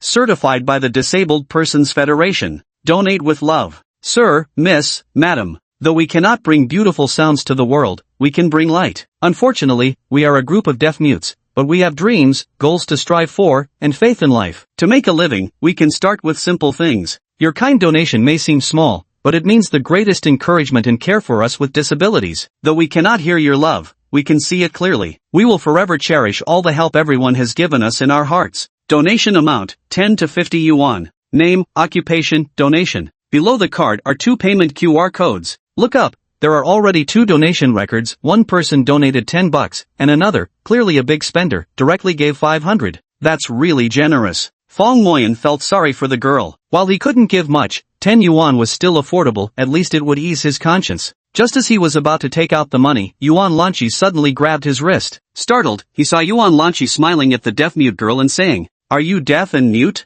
The girl looked utterly baffled, shook her head, pointed to her own mouth, and let out 2 indistinct sounds. Yuan Lanchi chuckled, extending both hands to gesture in sign language. This time, the deaf-mute girl was genuinely perplexed. Yuan Lanchi shook her head. "How could you not understand even the simplest sign language when you're a deaf-mute with certification from the Disabled Persons Federation?" Fong Moyan's expression instantly darkened. This was actually a fraud? When it comes to deaf-mute individuals in remote rural areas who haven't attended special schools and don't understand sign language, it's somewhat understandable. But this girl is so young, literate, and even has a disability certificate issued by the Disabled Persons Federation, yet she couldn't understand a simple gesture Yuan Lanchi made in sign language. This is clearly a scam. Fong Moyan pulled out a 10 yuan bill, waved it in front of the deaf-mute girl with a cold smirk, then put the money away again. "You're young, why not do something decent instead of being a fraud? Say what's on that card in sign language, and I'll donate at least 100 yuan to you." "Can't do it? Then sorry, not a single cent for you." His voice was so loud that everyone on the bus heard it. The passenger who had donated 10 yuan earlier became furious upon hearing this, pointing at the deaf-mute woman and shouting, "You damn scammer, give me my money back." Another passenger who had donated 500 yuan laughed heartily. "It's just 10 yuan, what's donated is donated. I even gave 500. What gives you the right to call her a scammer? She is a scammer. She doesn't even know sign language. Who says deaf-mutes must know sign language? If you can't afford to donate, don't pretend to be charitable, you're just embarrassing yourself." Chapter 25 The Scholar Returns Home. At this moment, Yuan Lanchi stepped forward and said, "Every deaf-mute certified by the Disabled Persons Federation must take sign language classes. What I mentioned earlier were basic greetings taught in the first lesson, hello, thank you, excuse me. Anyone who's learned 10 minutes of sign language would know them." But she clearly couldn't even understand them. "How about we call the Disabled Persons Federation to verify her identity?" The man who donated 500 yuan was about to speak when unexpectedly, the deaf-mute girl took out the 10 yuan she had just received, returned it to the first donor, removed the card from around her neck, and strode angrily up to the passenger who had donated 500. "I told you I couldn't do it, but you insisted on making me act, and now I've ruined it. I quit." Then he walked to the door and said to the conductor, "Auntie, I want to get off." As it turned out, the passenger who donated 500 yuan was actually a plant and the mastermind behind the entire scam. The conductor's sister snorted coldly, "Trying to scam people on my bus? No way. Oldly, head to the nearest police station." The girl pretending to be deaf and mute turned pale instantly. "To the police station? Are they going to arrest me?" Terrified, she pleaded, "Auntie, I swear I'll never do it again. My father forced me." "Is that your dad?" "Dad, if you don't speak up soon, I'm going to be sent to the police station." At this, the passenger who donated 500 yuan could no longer stay seated and angrily said, "Send me where? Who exactly did I scam? I wouldn't even qualify as an attempted offense, not serious enough for detention. Open up, get out." The ticket collector snorted coldly. "Oh yeah? Came prepared did you? Even studied criminal law? A man in his 40s or 50s ought to accumulate some virtue for his children's sake. Scheming and deceiving every single day, you're leading that poor child astray." The car pulled over to the roadside, and the father-daughter duo slunk out in disgrace. Peals of laughter erupted from inside the vehicle. "What a lovely girl, to have such a father, it's truly a sin. Ah, poor upbringing. I fear this child's future is ruined by her swindler of a father." The passengers on the bus sighed regretfully for the girl pretending to be deaf-mute, then turned their conversation to Yuan Lanchi. But this young lady here has sharp eyes, she saw through their scam at a glance. Of course, didn't you see them wearing the 5th high school uniform? Those are top students. You're amazing, you even know sign language. I thought it was fun before, read a book teaching sign language, and then remembered it. Ha, you learned it by yourself from a book? It's actually really simple, you can remember it after just one look. There's no need to study it at all. Yuan Lanchi said it very naturally. Fang Moya shook her head. If only I had a memory like yours, then I wouldn't have to worry about studying. Actually, memory can be trained. Really? Of course it's true. I personally use the Dominic memory technique, which basically allows me to remember everything after just one glance. Fang Moyan thought to himself that if he could master this trick of remembering everything, getting into a good university would probably be a piece of cake, right? So how exactly do you practice this memory technique? He thought to himself, with a dozen or so days of vacation coming up, if he could master the so-called memory technique, his final year of high school would be set for success. Let me find it for you. Actually, it's a set of books that I left at home. By the way, your class notes are so well written, incredibly clear. Thank you so much for sharing them. What's there to be polite about? Helping each other out is totally normal between classmates. As they chatted and laughed together, time flew by unnoticed. Before they knew it, an hour and a half had passed. Recognizing the gradually familiar surroundings, Fang Moyan realized she was nearing the terminal station. Tianjai Station, all passengers please exit. The loud-voiced female conductor shouted. Fang Moyan queued up to collect his suitcase, while Yuan Lanchi stood nearby waiting with her small bag. Maybe you should stay in a hotel instead. At the last moment, Fang Moyan stammered out those words. To be honest, he was more than happy to have Yuan Lanchi stay at his place, but considering she came from a wealthy family and his own home was rather shabby, he couldn't help worrying if it might be too presumptuous to invite such a graceful lady. Yuan Lanchi smiled faintly, tilting her head as she looked at him without giving a clear answer. Fang Moyan grew even more nervous. I'm afraid my home conditions are poor, you might find it uncomfortable. Wait here for me. Yuan Lanchi turned and entered the supermarket next to them, emerging shortly after with a bag of calcium supplement oral solutions and 2 bottles of Wulianya liquor. I remember you saying your mother often complains of back pain, it might be calcium deficiency. These oral solutions can help with that. As for these 2 bottles, they're for your father. No, this absolutely won't do. Fang Moyan was so flustered he began stammering incoherently. He had no idea how much oral rehydration solution cost, but Wulianya, that was premium liquor, incredibly expensive. His original intention in letting Yuan Lanchi stay over was to help her save money. How could she possibly spend so extravagantly on his account? Only after Fang Moyan's vehement insistence, plus half an hour of his own verbal sparring with the supermarket manager, were these 2 exorbitant items finally returned. And it was only because they were in Haijiao, with Fang speaking the local dialect, that he didn't get punched for his troubles. Watching Fang Moyan drenched in sweat and looking utterly flustered, Yuan Lanchi realized she might have overdone it. Feeling embarrassed, she apologized. I'm sorry, I didn't mean to. I just thought it wouldn't be right to show up empty-handed at your place. Coming from a privileged background, premium liquor like Wulianya was practically household supplies in her family. She never expected Fang Moyan to react so strongly. Clearly, she hadn't thought this through carefully enough. It's not your fault. If you really brought something that extravagant to my house, you'd scare my dad to death. Sorry for making you go through all this trouble. Yuan Lanchi's brows slightly furrowed, her face full of apology. No worries, it's not your fault. It's just that my family, well, I appreciate the thought. I'll go to the store to buy a box of crackers and 2 bottles of Lao Baigon liquor, and say they're from you. That'll put my parents' minds at ease. Fang Moyan thought to herself, it really isn't your fault, it's just that my family is too poor to accept such generosity. Alright,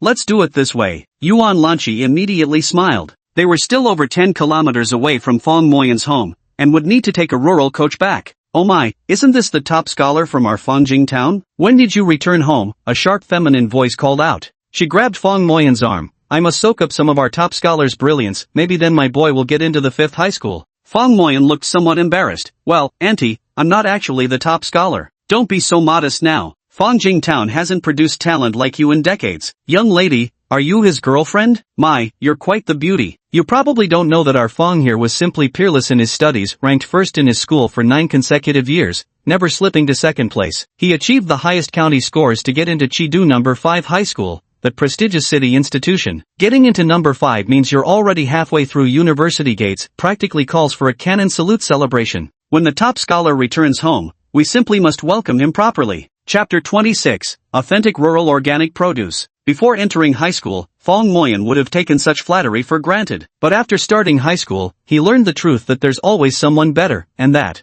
of all people, why did this An have to praise him right in front of Yuan Lanchi? Yuan Lanchi was the real top student in Chidu City, having ranked first in the city in several final exams. Their teachers said her grades were competitive even at the provincial level. The more the ant praised him, the more restless Fong Moyan became, yet he couldn't explain his discomfort, like an ant on a hot pan. Yet Yuan Lanchi watched him with genuine interest. Though his grades were unremarkable in class, even claiming the bottom spot several times, she never imagined this boy had such a glorious past. If positions were reversed and I were living in the countryside, I might not have achieved better results than Fong Moyan. Are you heading home? I'm from Zhao Family Hollow, not far from your Fong Family Hollow. I'm going back too, let me give you a ride. The ant said cheerfully. No need, we'll take the bus. Are you trying to make me lose face? Meeting a literary genius like you is the happiest thing that's happened to me this year. How could I let you take the bus? It only comes every 2 hours. You'd still be waiting by noon and miss it altogether. It's settled then. If you refuse again, you're looking down on your auntie here. She spoke to that extent, so Fong Moyan couldn't very well refuse anymore. Thank you, auntie. Before long, she came chugging up to the pair in a 3-wheeled motorcycle, 2 small stools and a couple of thoughtfully placed straw cushions perched on its back. Yuan Lanchi had ridden on high-speed trains, the Shinkansen, first-class airplane cabins, cruise ships, and helicopters. This was truly her first time on this kind of 3-wheeled motorcycle.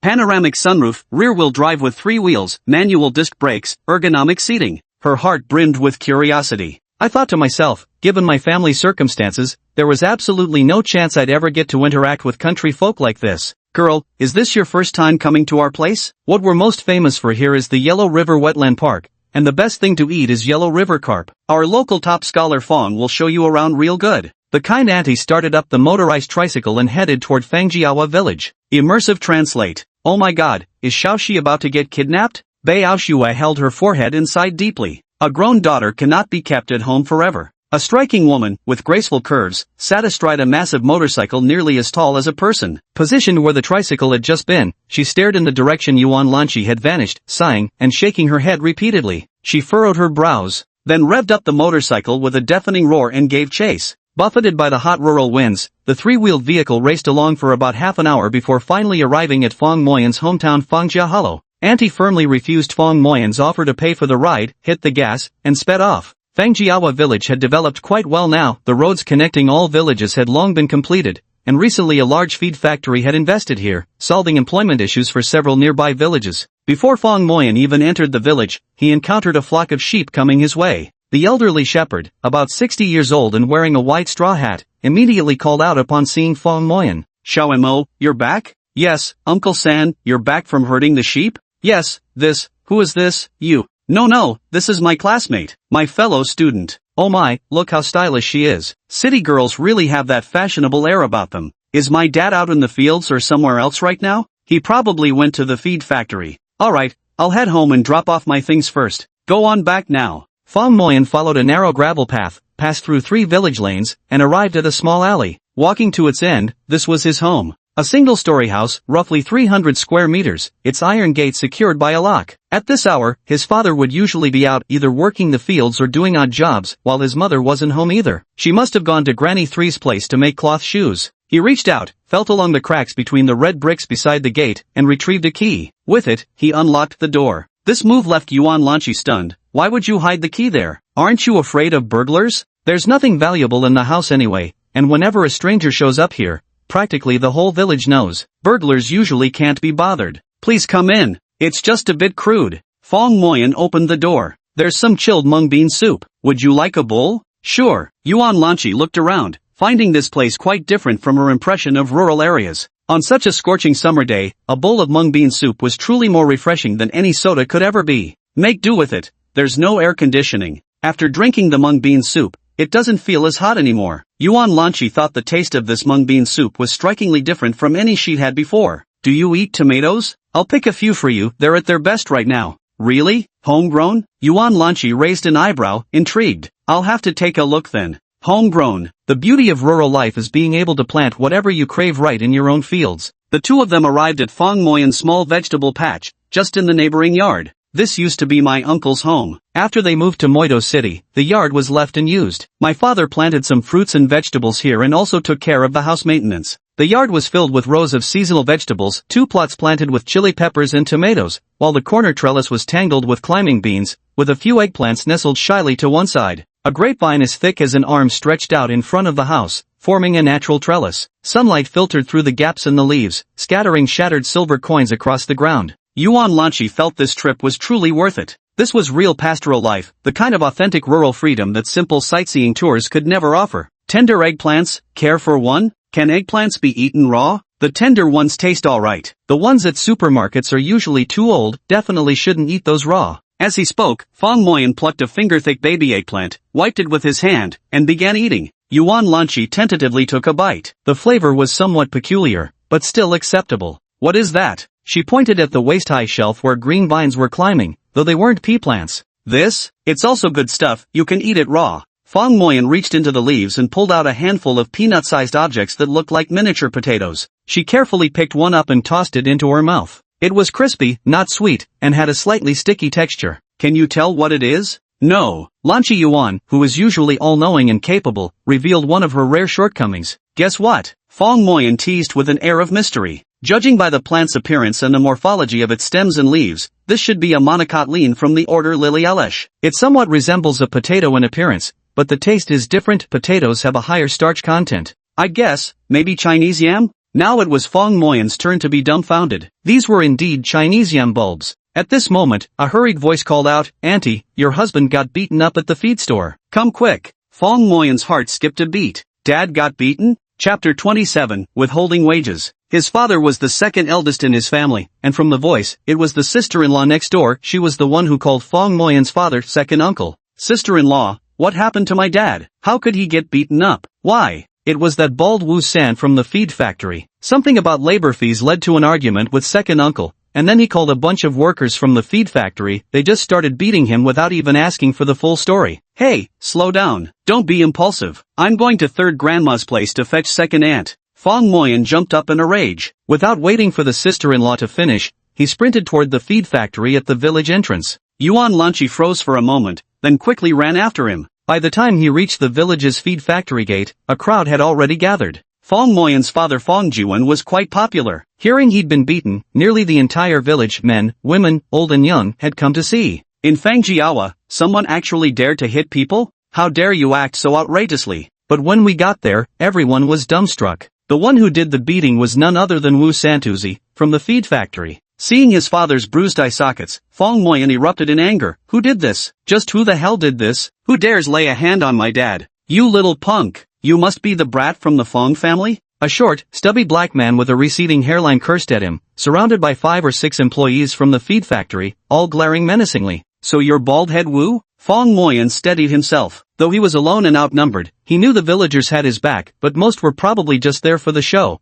with little chance they'd actually step in to help. You little bastard, you've got a death wish. Wu the baldy was about to rush over and hit him. Fong Moyan instinctively recoiled in fear. Director Wu, if you dare lay a hand on our village's college student, don't even think about leaving Fangjia Hollow. That's right, little Emo is a top scholar from Chidu number 5 high and destined for a prestigious university. You'd better behave yourself. The villagers, old and young, shouted in unison, boosting the morale. Fong Moyan was the village's famed top student, and they could at least cheer him on from the sidelines. At the sight of this momentum, Wu Santuzi immediately backed down. In this remote, impoverished mountain area, there was actually a high school student from the city, and quite popular at that. Fong Moyan turned his head and saw his childhood mentor, Uncle Fong Xingwei from the clan, stepping forward. A wave of regret washed over him. No one had higher expectations for himself than his own parents, except perhaps Fong Xingwei. After his grades began to decline in high school, aside from his parents, the person he felt most guilty toward was Fong Xingwei.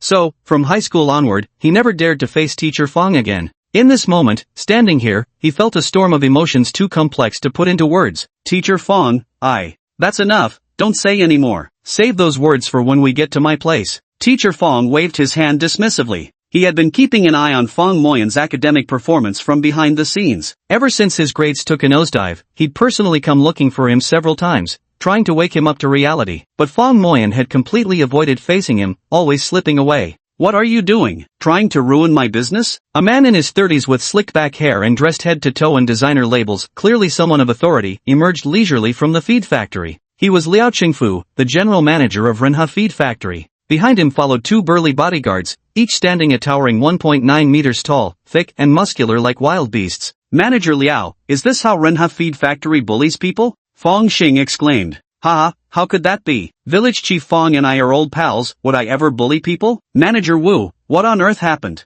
Liao Chengfu repeatedly denied the accusations. President Liao, this wasn't my fault. We agreed they'd clear the turf within 3 days, but they took an extra day. Cutting their wages was already going easy on them. Third bald Wu, you're lying. It was raining those days, the work couldn't be done at all. Once the rain stopped, I worked my fingers to the bone, putting in 18 hours a day to finish the job. How could you refuse to pay me? Clearing the turf wasn't urgent work, your machinery hadn't even arrived, and it didn't delay your project. What grounds do you have to withhold payment? Fong Jiwen said angrily. Only then did Fong Moyan understand what had happened. Turns out, this third bald Wu was exploiting the 3-day deadline. Since it rained and the work couldn't be done, he used that as an excuse to cheat them out of their wages. You should honor the contract. Not only should this payment be deducted, but not demanding compensation for the losses is already showing leniency. If the schedule had been delayed, I would have charged you 100,000 per day for the delay. Liao Qingfu chuckled, but considering old Fong's face, I'll let it go this time. Manager Wu, no need for compensation.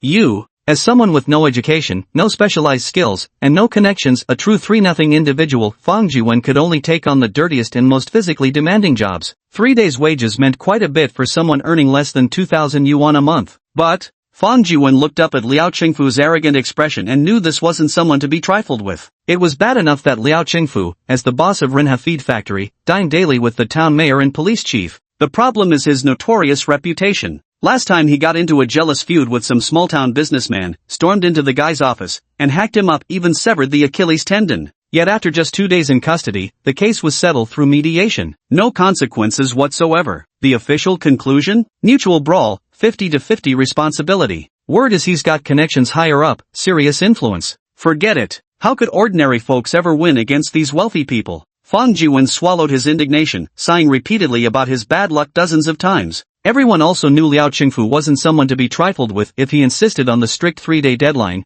there really was no way to get that money back. It was a hopeless situation, so one by one, they all dispersed. When did you get back? Fong Jiwen glanced at his son. I just arrived home. I'd barely put down my luggage when sister-in-law told me something happened to you. Nothing worth mentioning. Forget it, no point arguing with such heartless people. Let's go home, I'll buy some pork intestines and stir-fry them with a couple of chili peppers. Hello, uncle, Yuan Lanchi greeted sweetly. What is this? Dad, this is my classmate. We came to the Yellow River Wetland Park for sketching. You know how expensive city hotels are, so he's staying with us for a few days. Oh, look at how messy the house is. Quickly go find your mother and clean the rooms properly. I'll go catch a chicken, buy a few pounds of meat, get some ribs, and cook a few good dishes. Fong Jiwen didn't quite understand what sketching meant, but the latter part of his son's words struck a chord with him. Hotels in the city are so expensive. No need to go through all this trouble, uncle. Yuan Lanchi immediately understood that this special treatment was because of her arrival. Initially, when Fong Jiwen saw his son coming, he had only mentioned buying some intestine with a couple of peppers. But upon hearing she needed a place to stay, he started cleaning the house, catching a chicken, and buying meat and ribs.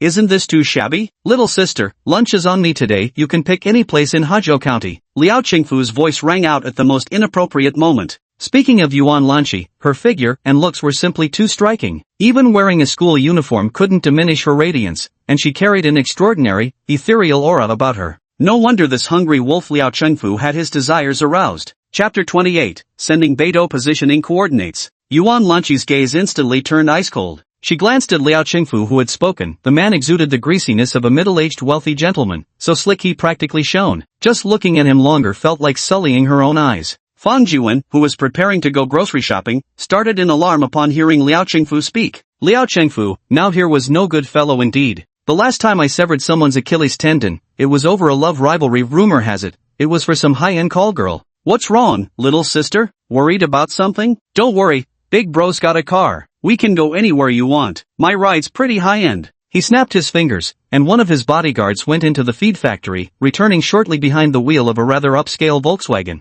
Forget about him. Seeing this, Yuan Lanchi grabbed Fong Moyan's hand and pulled her away. Stop right there. Liao Qingfu snorted coldly. Since when did my words become so worthless? With a single swift stride, a towering bodyguard intercepted them. Standing at 190 centimeters, his glare was menacing. Truth be told, his biceps were thicker than Fong Moyan's thighs. Fong Moyan's heart began to drum nervously. What should we do? Turning back to look at Yuan Lanchi, she clenched her delicate fists and stood in a poised stance, her slender waist and graceful limbs making her appear even more enchanting. Ah, this little girl has guts. Liao Qingfu waved his hand and said, "Little miss, are you striking that pose to fight me? Actually, there's a much better place for us to fight. We should have a drink first and then tangle on a hotel bed." Now that would be exciting. Disgusting. Yuan Lanqi couldn't bear hearing such vulgar words, her pretty face flushing red. Yet she knew her own limitations well. This lecture was likely more than she could handle. Watching Liao Qingfu's oily face drawing closer with that smirk, her heart pounded with dread, fear unmistakably flashing in her eyes.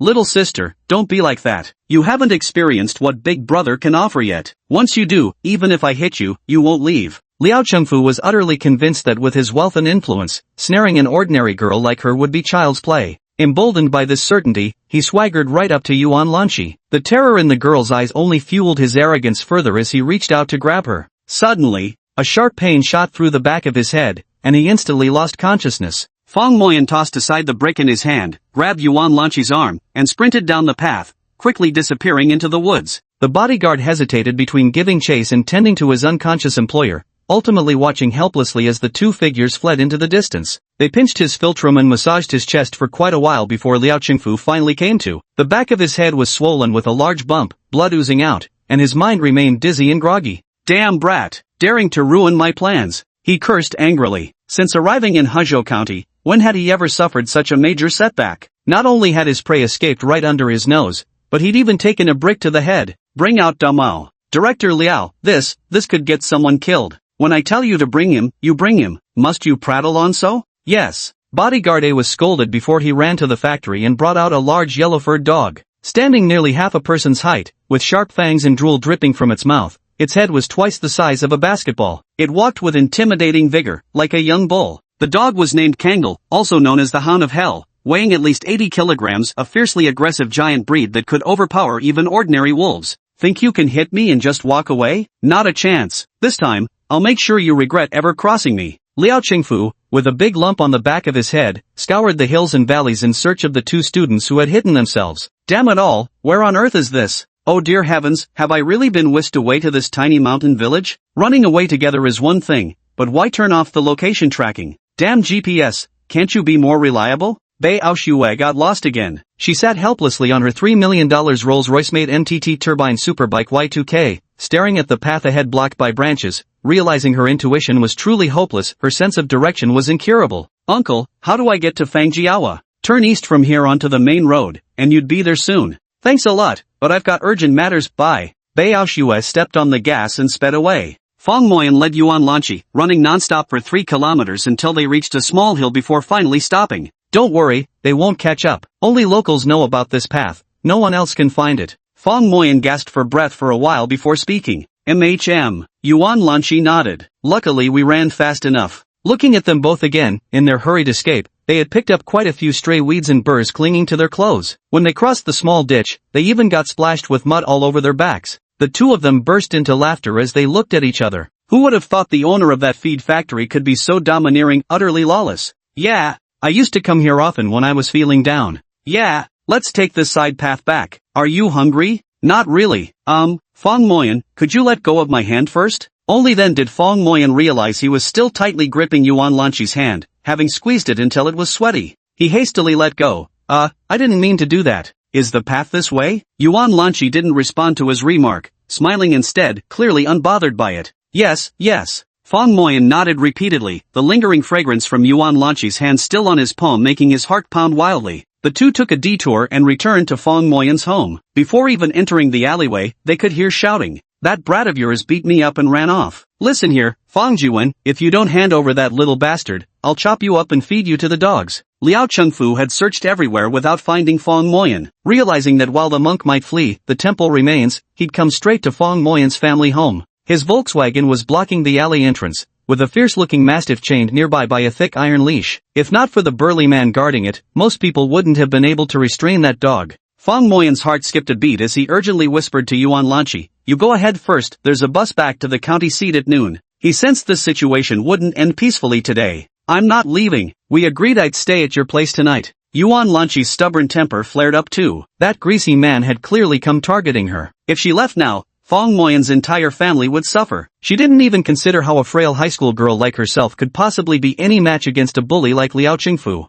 She quietly took out a digital watch from her bag, strapped it on her wrist, and pressed the power button. Booting up. Connecting to Beidou positioning system. Sending location information now. Chapter 29, The Motorcycle Valkyrie. Xiaobei arriving at battlefield in 3 minutes, prepare to be crushed. Yuan Lanqi finally relaxed after receiving Bei Aoshue's response. Hurry and leave. They're after you. As long as you're not here, he wouldn't dare do anything to me. Fong Moyan pushed and urged Yuan Lanqi to leave. She nodded without arguing this time, thinking it would be good to meet Bei Aoshue at the village entrance later since she might get lost. Only after watching Yuan Lanqi depart did Fong Moyan finally relax with a sigh of relief. Come at me if you dare, but leave my parents out of this. Liao Chengfu smirked coldly upon seeing Fong Moyan. Ha ha! Bastard, you finally came out? Wrong, where's that little girl? Where have you hidden her? He didn't see Yuan Lanqi and was utterly disappointed, having gone to all this trouble just for that beautiful girl. I've hidden her somewhere you'll never find, don't waste your efforts. Fong Moyan snapped, deliberately playing along with his words about hiding her, fearing Liao Chengfu might chase after Yuan Lanqi. Ha ha ha, quite the tough talker. Do you even know who you're speaking to? I'm the owner of Renha Feed Factory, a company worth hundreds of millions. You'll never see that kind of money in your lifetime. To put it bluntly, my smallest expenditure outweighs your entire fortune. You still dare to play dumb with me? Liao Chengfu's patience had worn thin. He pointed at bodyguard A and ordered, "Release the hound." Woof, woof woof. The Kangal dog bared its fangs, drool dripping from its jaws, its eyes gleaming ferociously as the chain instantly pulled taut. Fong Moyan immediately staggered back over a dozen steps, grabbing a handful of gravel from the ground in panic. Ha, kid, you really thinking of playing fetch with my hellhound? Liao Chengfu laughed triumphantly. With such cowardice, you dare to play the hero here? You've got 5 minutes to hand over that girl, or I'll set the dogs loose. Ha ha ha. 4 minutes and 50 seconds. 4 minutes and 40 seconds? Only then did Fong Moyan remember the master. In a frantic rush, he sent a message using his AI smart glasses. Someone's about to set their dog on me, what should I do? Waiting online for help. Damn, you sure know how to stir up trouble. What's going on? Send me a remote assistance video. The master was actually online and replied promptly. Can't help but admire this high-tech gear, just a pair of glasses that replaces the functions of phones and computers. Fong Moyan quickly connected remotely. Kangal? Damn, you're screwed. If he sets the dogs on you, there's no escaping, just prepare to meet your maker. In such a short time, with you being so weak, I can't help you either. May fortune favor you. Wait, let me see if I can find connections in the dog owner's network, maybe there's a way to persuade him. But kid, you've given far too little time. Had there been 2 or 3 hours, I might have been able to think of something. Time ticked by, yet the situation showed no sign of improvement. Bite me then. Fong Moyan resigned himself to fate. If this guy was truly deranged enough to set dogs on someone, what could possibly be done? He could only grip the crushed stone in his hand tightly, his heart filled with unease. Buzz, buzz. The deafening roar of a motorcycle echoed throughout the entire village. A sports bike. That's definitely the sound of a sports bike. Liao Chengfu, being a rich second generation, occasionally liked to ride motorcycles. That is undoubtedly the sound of the finest superbike. Who in this godforsaken backwater would be riding such a machine? Soon, he saw it. A Rolls-Royce Y2K Street Fighter MTT turbine super motorcycle arriving in spectacular fashion, executing a perfect powerslide before coming to a halt. The knight's figure clearly revealed she was a beauty, just as expected. With a single hand, she removed the heavy helmet, revealing a head of neat short hair. She was an incredibly captivating woman. Absolutely dashing. A girl was sitting in the back seat, wearing a blue and white school uniform. When Liao Chengfu saw the girl's face, he couldn't look away. This little chick walked right into the net herself, like taking candy from a baby. Sister Bei, it's this greasy old man who keeps hitting on me. Yuan Lanqi pointed at Liao Chengfu angrily as she spoke. Bei Aoshue sized up Liao Chengfu, the stereotypical nouveau riche, decked out in name brands from head to toe, just missing gold chains and a flashy watch. Holy smokes, dare to mess with my little stream princess? Tired of living, aren't you? Crawl over here and apologize to Lanqi, and maybe I'll let this grandma here spare you. At first glance, Liao Chengfu had already sensed from Bei Aoshue's imposing demeanor and the high-end sports motorcycle she rode that this girl he'd taken a liking to likely came from an extraordinary background, so he could only give up.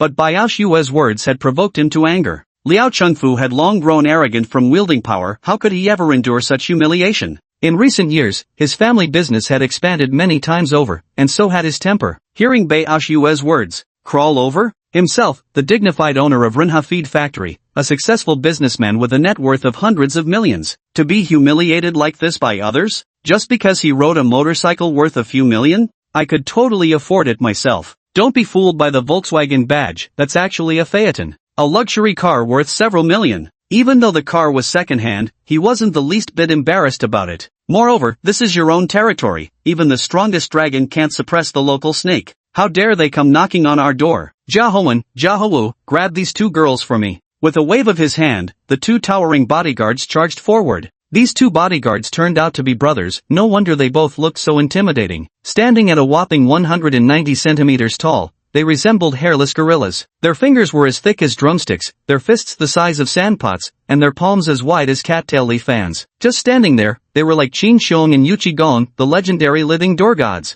Miss, since you've offended our boss, don't blame us brothers for being impolite. We take wages from others, so we must work for them. You, considering both of you are women, just surrender quietly. Baoshue snorted coldly. I despise men like you the most, saying one thing and doing another, trying to maintain virtue while acting shamelessly. Damn it, if we're going to fight, then fight. Cut the crap. She faced two giant men as sturdy as iron towers without so much as a frown, then surged forward like a nimble assassin, darting beneath one brute's armpit. With a single explosive punch, the Beng Chuan of Xingyi Quan, she struck Jiawen right in the ribs. This particular devastating punch from the Xingyi Quan style packed overwhelming force, especially when targeting the soft vulnerability of the ribs. The moment it landed, Jiawen felt his whole body go numb, instantly freezing him in place, just in time for Baoshue to hook and shove him. He crashed to the ground with a thunderous impact. What's going on? Am I seeing things? More than one person had the same thought. How could such a frail-looking woman knock down such a huge guy with a single move? It defied all logic. Another burly man, Jahowu, charged forward. He realized if he held back anymore, both brother might get taken down right here. Actually, it's no use. Though he was tall and strong, he wasn't a professional fighter after all. When facing a real expert, the former MMA world champion, a 3-year veteran of African mercenary forces, and now the motorcycle heroine Baoshue, he stood no chance. She didn't bother with fancy moves either, just another devastating punch that sent Jahowu flying. These amateurs are full of openings, it's hard not to win against them. What a formidable woman. Facing a brawny opponent vastly taller and heavier than herself, she neither dodges nor resorts to tricks, she just fights head-on. Absolutely breathtaking. The onlookers all gave her a thumbs up. Amazing. That's what a true heroine does, bravely standing up for justice. Impressive, truly impressive. Fang Moyan also breathed a sigh of relief. Finally, he didn't have to face such an enemy anymore. At this moment, Liao Chengfu grew frantic and unleashed his tied-up Kangol. Go! Bite her to death. Chapter 30, A Troublesome Predicament. Release the hound? Baoshue's pupils abruptly constricted. This was a Kangol, massive as a young bull, its thick limbs, razor-sharp teeth dripping with filthy drool, eyes blazing with savage fury. With a thunderous bark, it lunged forward. Baoshue had initially planned to evade the vicious hound and find a way to subdue it later, but recalling that Yuan Lanqi was right beside her, she instantly changed her mind. There was no way she would allow even the slightest harm to come to little she. Apologies then, doggy. With a swift crouch, she deftly drew a gleaming dagger from her leather riding boots. Gauging the Kangol's charge, she spun sideways to dodge its fangs, her right hand slipping the blade along the gap between the beast's skull and spine. SSSSS, pierced straight to the root. An 80-kilogram savage mastiff, feared as the hellhound Kangol, dropped dead instantly. Severed spine and nerves. He didn't even have time to struggle. Only a trickle of blood seeped out around his neck. To be fair, this Liao Chengfu was truly an idiot. Facing such a formidable opponent, he could have just swallowed his pride and apologized immediately. Baoyan wasn't the type to wipe out the whole family anyway. In her eyes, as long as Yuan Lanqi was safe, nothing else mattered. But Liao Chengfu had always been arrogant, accustomed to being treated with deference even by the town mayor and party secretary in Hezhou County. This time, not only had he lost 2 bodyguards, but also the prized hellhound he'd spent several $100,000 on. Having weathered countless storms, yet capsized in a stinking ditch, rage stripped him of all reason. He rummaged frantically through his own phaeton, then suddenly produced a pistol. All the surrounding villagers were frozen in shock. Is this guy insane? How dare he pull out a gun? Influenced by films and television, people's fear of guns far exceeds their fear of large wolfhounds. But in Baoyan's eyes, a handgun was far less threatening than the Kangol dog he had just slaughtered. She could tell at a glance from how the other person held the gun that even if she stood still, she wouldn't get hit. Liao Chengfu's grip on the gun was slack. A single shot in the recoil would send the bullet skyward. Baoyun smirked. If it were just about throwing punches or setting dogs loose, he wouldn't have any way to handle this greasy man. But now that he'd reached for a gun? Sorry, but this time I'm going to take you down hard. Baoyun was just pondering how to handle this matter when suddenly he heard, "Kneel, come lick my toes, and I'll let you go free." Liao Chengfu's nostrils flared upward arrogantly again. With a gun in his hand, Liao Chengfu's courage instantly swelled. Who dared to defy him? I'll shoot you dead, he roared. The feeling of holding such power over life and death was intoxicating, utterly exhilarating. He didn't even spare a glance for Bei Aoyun, who had killed Kangda. So what if you're skilled? Can you match a gun? This was the prevailing sentiment among most ordinary people. But in the eyes of someone like Bei Aoyun, a person who doesn't know how to use a gun poses absolutely no threat at all. Just like a 3-year-old holding a kitchen knife, would you be afraid? Hearing his arrogant words, she nearly burst out laughing. Who do you think you're scaring with that thing? Do you even dare to pull the trigger? Would you actually shoot? Liao Chengfu gritted his teeth and sneered. What's there to be scared of? I'm an old hand at handling guns. He plays PUBG with deadly accurate shooting skills. Blind shots, flick shots, pistol headshots, he wins chicken dinners all the time. Go on, take a shot. What are you trying to scare ghosts with that fake gun? Bei Aoyun curled his lips in disdain, his mouth twisting with a look of contempt. Liao Chengfu hated nothing more than being looked down upon. Back when he'd been down on his luck, a girl had greeted his confession with that exact same expression. His blood boiling with rage, he raised his hand and fired a shot.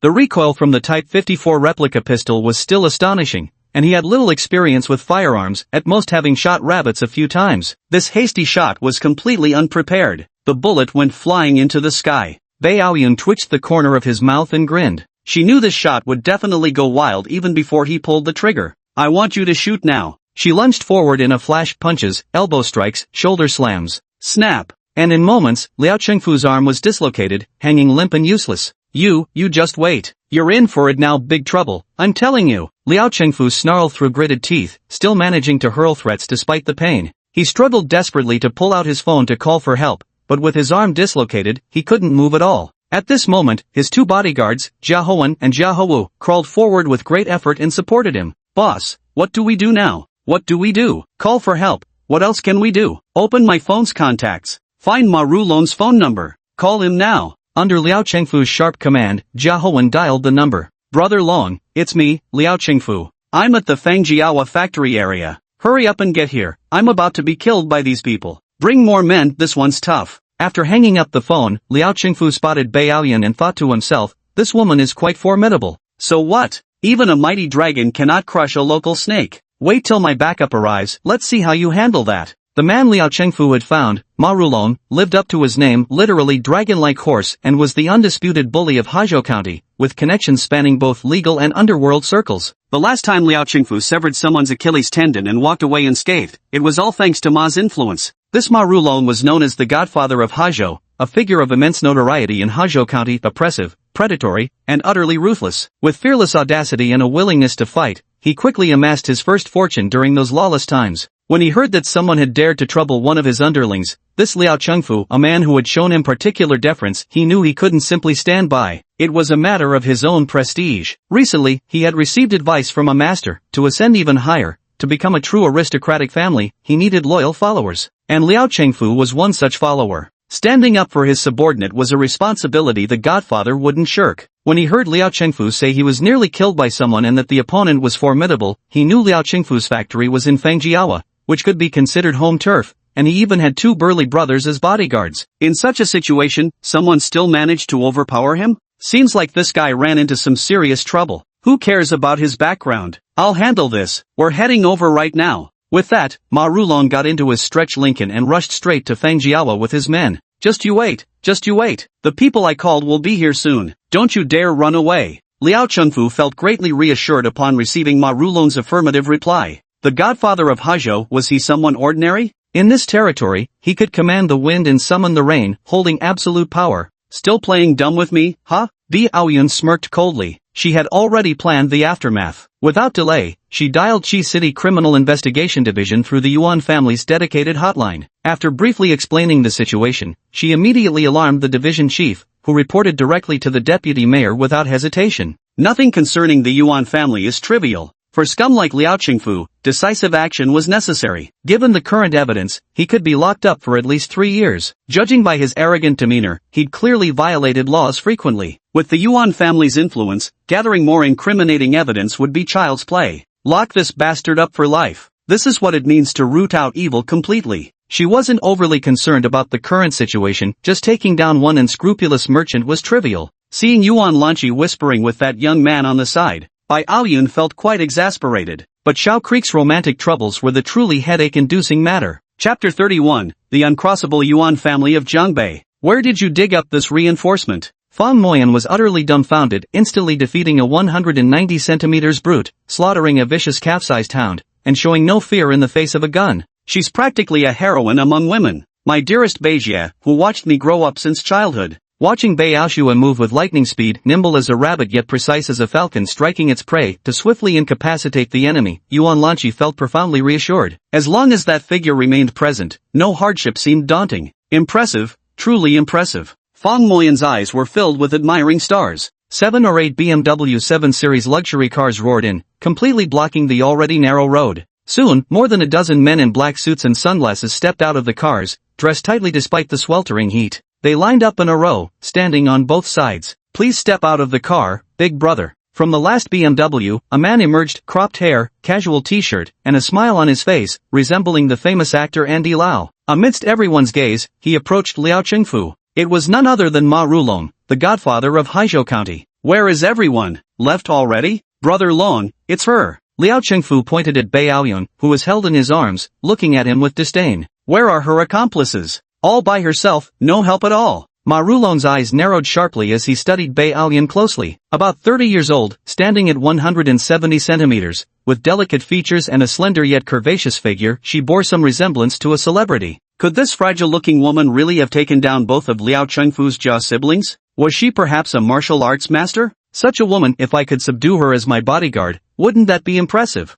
Ma Rulong was already formidable in a fight, and when it came to bodyguards, it was all about showing off one's status. But male bodyguards could never turn heads the way female ones could. He smirked at once and stepped in front of Bei Aoyun. So it was you who injured my men? Bei Aoyun's gaze was as sharp as an eagle's. She could tell at a glance that Ma Rulong had some martial arts foundation, but he clearly hadn't mastered the basics yet. She estimated she had 7 ways to kill him within 10 seconds, and 12 methods to subdue him within 20. For someone like her, killing an ordinary person was simpler than restraining them. Though Ma Rulong didn't realize the woman before him was assessing his vulnerabilities, he couldn't help but feel uneasy under such scrutiny. Young lady truly possesses formidable skills. Xiao Wu, go fetch a chest of gifts from the carriage. Yes. A man in black wearing sunglasses acknowledged with a response, returned to the car, and brought back a leather suitcase. Smack! When opened, it revealed stacks of crimson-red renminbi, all 100 yuan bills. Miss, I sincerely apologize for my brother's offense. This is just our small token of appreciation. Please accept it. The surrounding villagers, being mostly migrant workers, had never seen such a vast sum of money before. Look at Ma Rulong, how domineering he is in both words and actions. No wonder he's so filthy rich. Fang Jiwen's heart suddenly seized up. Had their newly arrived heroine savior already been bought off by Ma Rulong? There must be several 100,000 in this suitcase, right? Who could resist such temptation? Bao Shui laughed. Has that behind-the-scenes boss lost his mind? He actually wants to buy me off with money? Haha, this is really hilarious. She extended her hand, flashing the watch on her wrist. Recognize this? Nope, I'm a rough-around-the-edges guy, not used to wearing watches. Ma Rulong chuckled heartily, proud of his rugged demeanor, and even thought the girl was impressed by his boldness. She'd actually extended her cute arm to strike up a conversation with him. Yuan Lanqi couldn't help but laugh. The watch my sister wears is called, never mind, you wouldn't know the brand anyway. It's worth $980,000. Fang Moyan's mouth fell open and nearly stayed that way. If he remembered correctly, the exchange rate was about 7 yuan to the dollar, meaning that inconspicuous watch on Bei Aoshua's wrist was roughly equivalent to 6.86 million yuan. For Fang Moyan's family with an annual income of less than 30,000 yuan, this was an astronomical figure. His eyes clouded over with gloom. Ma Rulong was taken aback. So expensive? Bragging, aren't you? But, what if it's true? What kind of incredible luck does this little brother of mine have to attract such an important figure? He refused to believe a woman wearing a watch worth millions could come from an ordinary family. It seems his idea of recruiting that woman as a bodyguard has gone down the drain. Danger, danger, danger, danger. The sound of a siren suddenly pierced the air as an armored special operations vehicle burst into the village. No sooner had it screeched to a halt than 5 or 6 fully armed SWAT officers spilled out. Who is Miss Bei? I'm Zhao Haifeng from Criminal Investigation. A sturdy man with thick eyebrows and large eyes stood before them, dressed in a chief inspector's uniform. Everything about him radiated reliability, the kind of person who instantly inspires unwavering confidence. He was none other than Zhao Haifeng, the detachment commander. Bei Aoshua waved at him. Smack! He gave a salute. Bei Aoshua immediately stood at attention and returned a crisp salute. This reciprocal gift gave Zhao Haifeng an immensely favorable impression. As a military veteran, he was decisive in action and upright in character, having served in the United Nations peacekeeping forces in Africa. Being one of the few who had witnessed real combat, he initially looked down on Bei Aoshue, who rode on the Yuan family's prestige. But from her swift reciprocation and textbook-perfect posture, he recognized this young woman as one of his own kind, someone who similarly carried the steel and blood-bearing of a soldier. No wonder she had worked as a mercenary in his former peacekeeping zone, providing security escorts for certain domestic enterprises. Greetings, leader, greetings. I'm Ma Rulong from Longting Construction Company in Huzhou County. Ma Rulong rushed forward to shake Zhao Haifeng's hand, instantly recognizing the shoulder insignia indicating equivalent rank to the County Public Security Bureau Director. Big shot. I'm no leader, don't interfere with my mission. Although Ma Rulong had brought over a dozen bodyguards, Zhao Haifeng didn't even bat an eye. Excellent commanders never lead weak soldiers. His subordinates, all sharp and capable, quickly took control of the scene and proceeded with separate investigations. Before Zhao Haifeng even arrived, preparations had long been made. All he had to do was collect the evidence on site and follow procedure. The Yuan family had provided mountains of evidence documenting Liao Qingfu's crimes,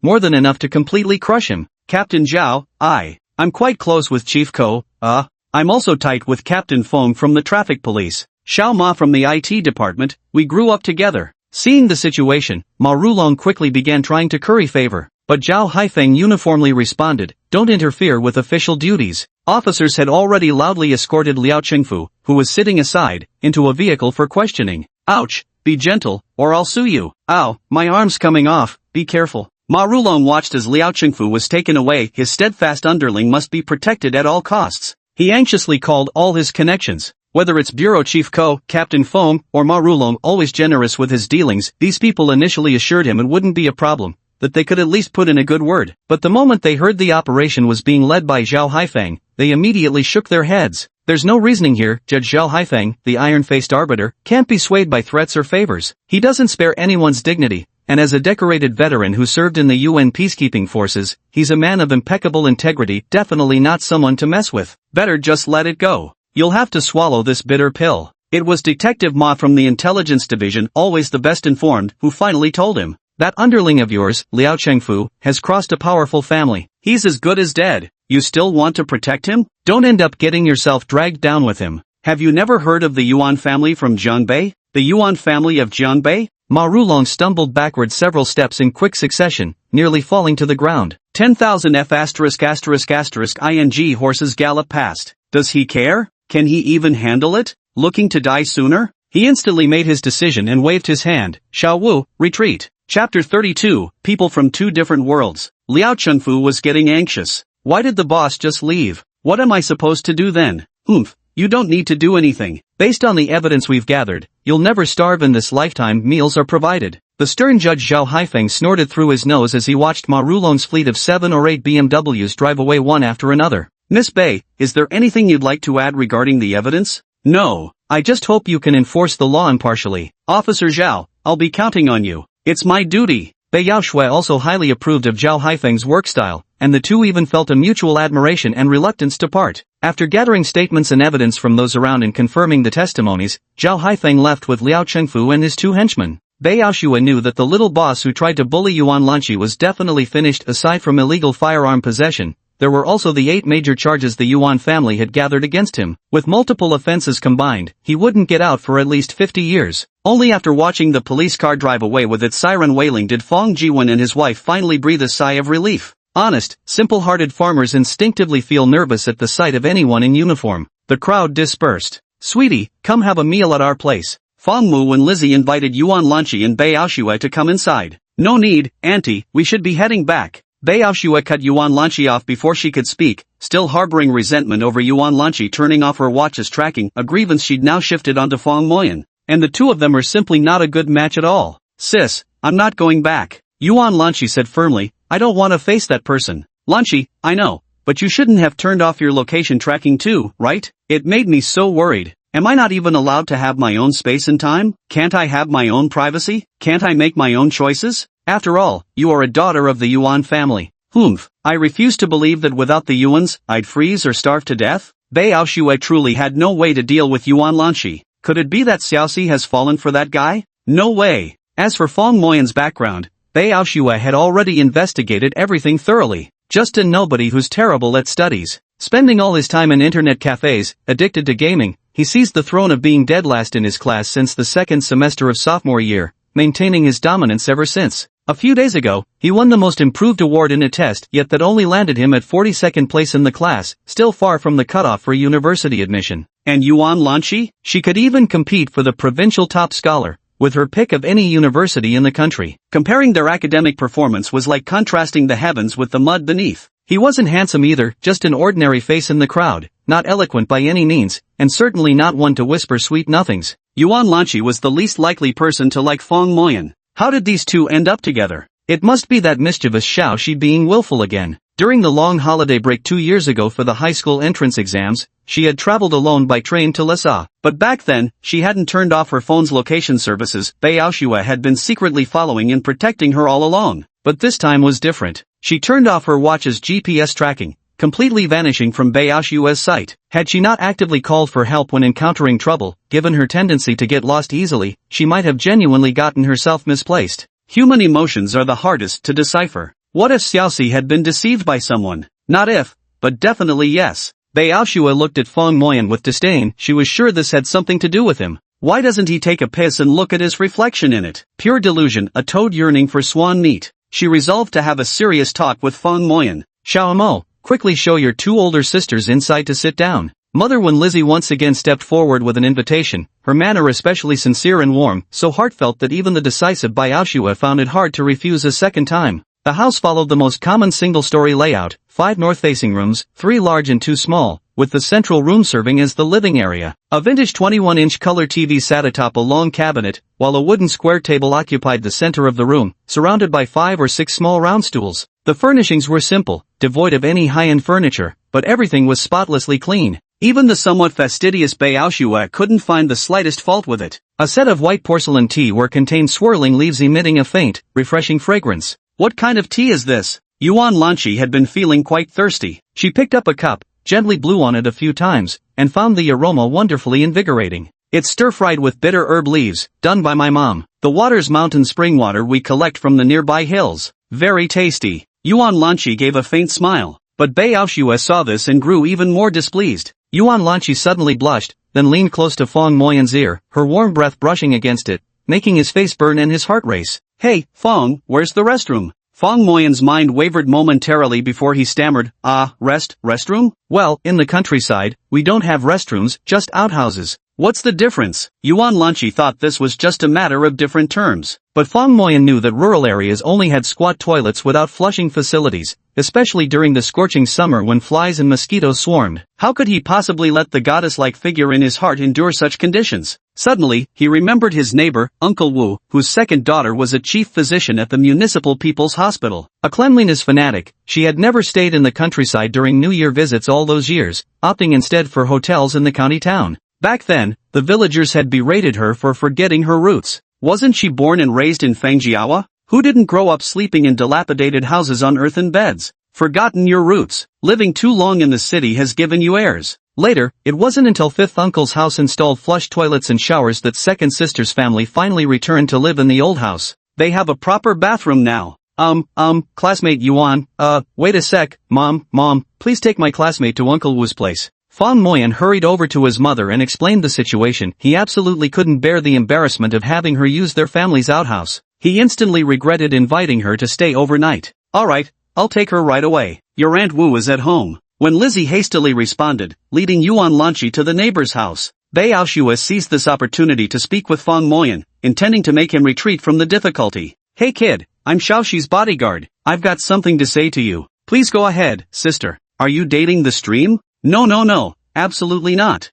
She wanted to see the Yellow River wetlands, and I thought hotels outside were quite expensive. Bei Aoshua extended her arm, revealing the Patek Philippe on her wrist. You should know the value of this watch. Fong Moyan's eyes dimmed. I know. $980,000, equivalent to 6.86 million yuan. Even I, a mere bodyguard, can wear a watch worth millions. Do you really think she can't afford a hotel? Honestly, staying anywhere below 5-star would be beneath her status. Fong Moyan nodded. So don't you dare entertain any unrealistic ideas. Don't even think about it. Bei Aoshua broke down her words deliberately, fearing she hadn't been clear enough. Especially the last sentence, which she emphasized heavily. I know. Fong Moyan wore an expression of solemnity, the warmth of her whispered words still lingering by his ear. A pang struck his heart. I understand now. Chapter 33, The Little Girlfriend. Wei, are you there? You there, Moyan? You're back? Come over to my place later, I'm back. Really? That's awesome. I'll be right there. Dian Weiwei tossed aside the willow-weave basket in her hands and immediately changed into a pretty dress, a designer label she'd snatched up during a holiday sale,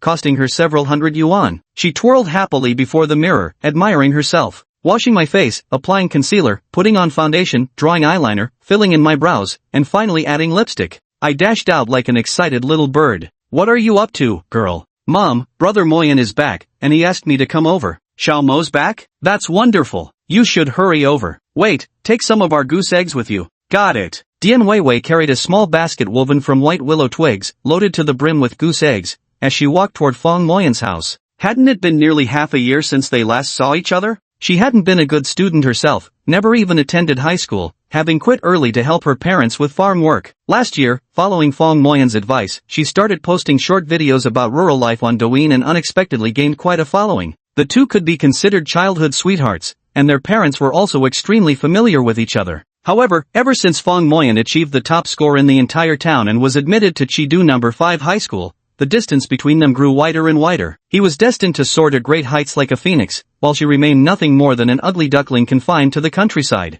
Yet, upon receiving Fong Moyan's invitation, she couldn't help but feel happy. Dian Weiwei, clutching a fully woven willow basket, had barely stepped over the threshold of the Fong household when she caught sight of Bei Aoshue. Mistaking her for some distant relative of the family, she paid her little heed. Brother Moyan, these are eggs laid by our family goose, took a whole month to gather them. Brought you a few to taste. Fong Moyan looked at the nearly overflowing white willow basket. Is this what you call a few? Bei Aoshue immediately understood too. Persuading Yuan Lanchi to leave couldn't be done with force. Though the little stream appeared gentle, she actually had a mind of her own. Once she decided on something, hardly anyone except herself could change it. You must be Xiaomao's girlfriend? You're absolutely stunning. Where did you get that white dress? It makes you look like a fairy. Oh, sister, this dress was snatched up during a promotion last time. It's a branded piece. Dian Weiwei blushed furiously upon hearing Bei Aoshue's words, both startled and delighted. She stole a glance at Fong Moyan and noticed he didn't seem displeased. Had brother Moyan said something about me to this sister? Was he about to acknowledge her as his girlfriend? The two women quickly huddled together. Though Bei Aoshue was a heroine among women, she was still a woman through and through. With her deliberate flattery, she soon became as close as sisters with Dian Weiwei. Fong Moyan frowned imperceptibly. This was the only way to make Yuan Lanchi leave on her own.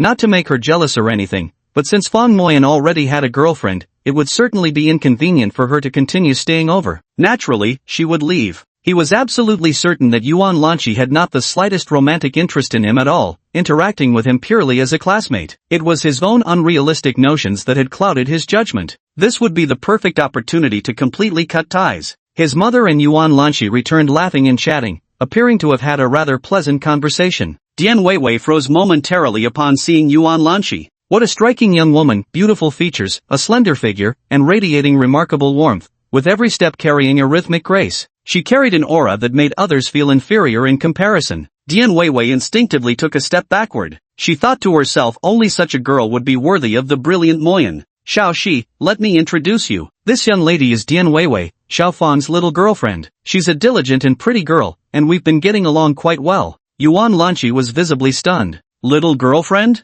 Fong Moyan had never mentioned this before. Still in high school and already looking for a girlfriend? But after all, it's someone else's business, and the two aren't very familiar. In an instant, she smiled and said, Hello there, my name is Yuan Lanchi, Fong Moyan's classmate. I'm here for a sketching trip to the Yellow River wetlands and thought I'd drop by for a visit. Hello, Sister Yuan, you're so pretty, your skin is amazing. No matter their age, women can always find countless topics to chat about. With Bei Aoshue acting as the perfect mediator, the trio chatted and laughed endlessly. Fong Moyan furrowed his brows intensely at the corner, pursing his lips as a suffocating frustration churned within him with no outlet. Xiao Mo, hand me a bowl to catch the blood. Father had already caught a large speckled rooster, a truly magnificent bird with glossy feathers that looked the picture of health. Fong Moyan fetched a bowl, filled it with warm water, and sprinkled salt into it. When killing the chicken later, they would never waste the blood that flowed out but would always collect it into such a bowl. In his mind, He replayed the impressions Yuan Lanchi had left on him over the past 2 years, fleeting like slides, sometimes smiling, sometimes sighing, until this serendipitous encounter where they sat together on a long-distance bus, and he led her through the narrow paths in their escape. Like two actors in a movie, she was the leading lady, while he was merely an extra passing by. Xiao Mo, what are you spacing out for? Hand me the kitchen knife. Fong Jiwen called out several times. Oh.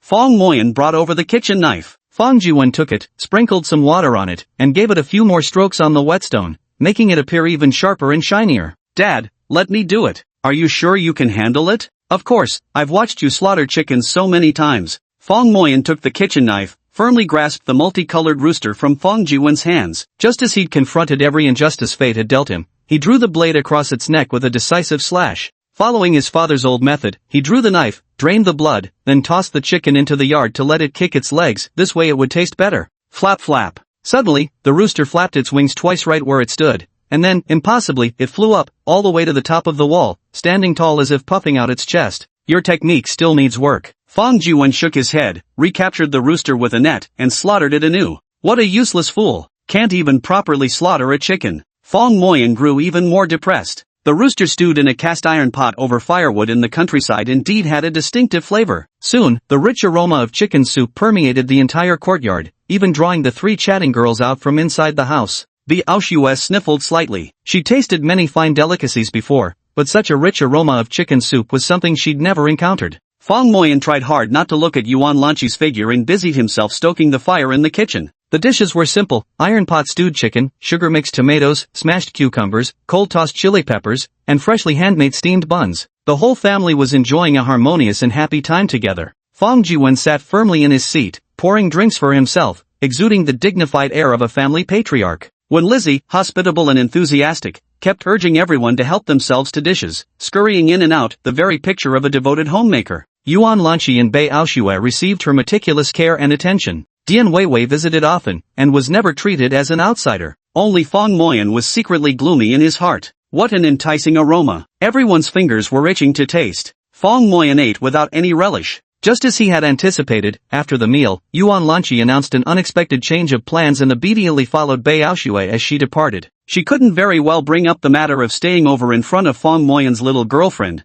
could she? Auntie, I have to go now. My sister is here to pick me up and we have things to do. Alright, come visit again next time. And don't bother bringing anything when you come, we've got everything we need in the countryside. Thank you, uncle and auntie, for your hospitality. At first, the reason she refused to go back with Bei Aoshue was simply her dissatisfaction with the life that had always been arranged for her. The crowd waved goodbye. Watching from afar as Bei Aoshue rode off on her 3 million yuan motorcycle with Yuan Lanchi, Fong Moyan felt a sense of loss in his heart. It ended before it even began. Chapter 34, Giving It Your All. Brother Moyan, you've lost weight since coming back this time. I'm doing live streams now and already have 20,000 followers. I'm practically a minor celebrity. The willow baskets are selling fairly well, though. Brother Moyan, are you tired? Fong Moyan jolted awake to see Dian Weiwei chattering excitedly about something, though he hadn't caught a single word. Weiwei, I'm a bit tired. You should head back first. Oh, you must be exhausted from studying. Please take care of yourself. I'll come back tomorrow. Aunt One, I'm heading home first. Dian Weiwei noticed Fong Moyan's exhausted expression, but the thought that Brother Moyan had implicitly acknowledged her as his girlfriend to his friends warmed her heart. This felt like the best news she'd received all year, and she skipped away happily. The question from Sister Xiaobei kept replaying in her mind. You're Xiaomo's girlfriend, aren't you? He. Brother Moyan stood by without denying it. Without denial, that naturally meant admission. Dian Weiwei felt the sky was so blue, the clouds so beautiful, and her mood so wonderfully light. Fong Moyan had no heart to explain the misunderstanding now, feeling only that she was trapped in quicksand. The more she struggled, the deeper she sank. Old Fong, does our little Moy have something on her mind? A little brat like her never lacked for food or clothes, just needs to study hard. What could possibly be weighing on her? What do you know? Didn't you see that girl student who came today? Like a movie star, she was. Do you think he might be dating too early? He mustn't let it affect his studies. He'll be taking the college entrance exam next year. It'd be a real problem if he fell behind. He's been top of his class since he was a kid. Isn't getting into college a sure thing for him? we still can't be careless. It's not easy for the Fong family to raise a college student. I'm looking forward to setting off firecrackers at his grandfather's grave next year. I'd hate to have the ceremonial cannons ready only to end up lighting a measly 10,000 firecrackers. It was a rural tradition. When someone got into college, they'd erect a flagpole at their grandfather's grave. A vocational college admission called for 1,000 firecrackers, an undergraduate program warranted 10,000, but if they got into a top-tier university, ceremonial cannons would be fired. In Father Fong Jiwen's eyes, his son was destined for a prestigious university. Neither he nor his wife had much education. They dropped out during middle school, so academic matters were entirely left to their child's self-discipline. Over the years, they'd grown accustomed to not inquiring about his studies. After all, he always came first in class. What more could they ask for? So old Fong never would have imagined that Fong Moyan's recent performance nearly cost him the chance to set off 1,000 firecrackers. Speaking of which, I should visit Third Aunt for a fortune reading, see what destiny holds for the boy. Fong's mother, when Lizzie, was quite superstitious about such things. Seeing her son distracted, she grew worried. Kid, has your love story ended before it even began? On the screen of the AI glasses, the master sent a line of text. What love? Don't talk nonsense. Fong Moyan immediately responded with his thoughts. I watched the whole thing, and your gaze never left that girl named Yuan Lanchi. Wait. You watched the whole thing? How could you invade someone's privacy like that? Invade? Wasn't it you who activated the remote assistance? Fong Moyan thought for a moment. It was true. Back when that villain Liao Qingfu was about to set the dogs on someone, he had activated the master's remote assistance. Who would have thought the master had stayed connected all this time? Sigh. Pathetic. If you like her, go for it. What the hell are you afraid of? The gap between our social statuses is too wide. Would a princess ever marry a beggar? Honestly, it's not that big a deal. Things like this happen all the time. Besides, the Yuan family's daughter isn't some unattainable princess. Their family has a watch that costs 6.86 million. That's not much money. Fong Moyan was speechless. 6.86 million isn't much? This master really knows how to brag. Don't overthink it. That's something for you to consider later. Right now, I'm asking you, with the super genius system I tailor-made for you, is there any hope of getting into Tsinghua University? Getting into a decent university shouldn't be a problem, but Tsinghua, our school hasn't had anyone admitted to Tsinghua in the past 5 years. It's just Tsinghua University, after all. Getting into their Yao class or G class might be challenging, but getting into an ordinary major shouldn't be an issue. Yao class and G class? I don't even dare to dream about getting into Tsinghua's least competitive major. The Yao class and Xi class are the cream of the crop at Tsinghua, the absolute top students nationwide who have an excellent chance of becoming future academicians. Alright, there must be hope. Though I dare not think about it, the system is truly incredible. Now that you recognize the advantages of this system, it's time to formally begin the Super Scholar System training and truly prepare for Tsinghua University. Ha! Fong Moyan was stunned, so he'd already advanced 18 places in ranking after just 10 days, and they hadn't even started for real yet? Of course not. Didn't I say earlier? To give you a glimpse of what a super scholar is capable of, that was just a taste.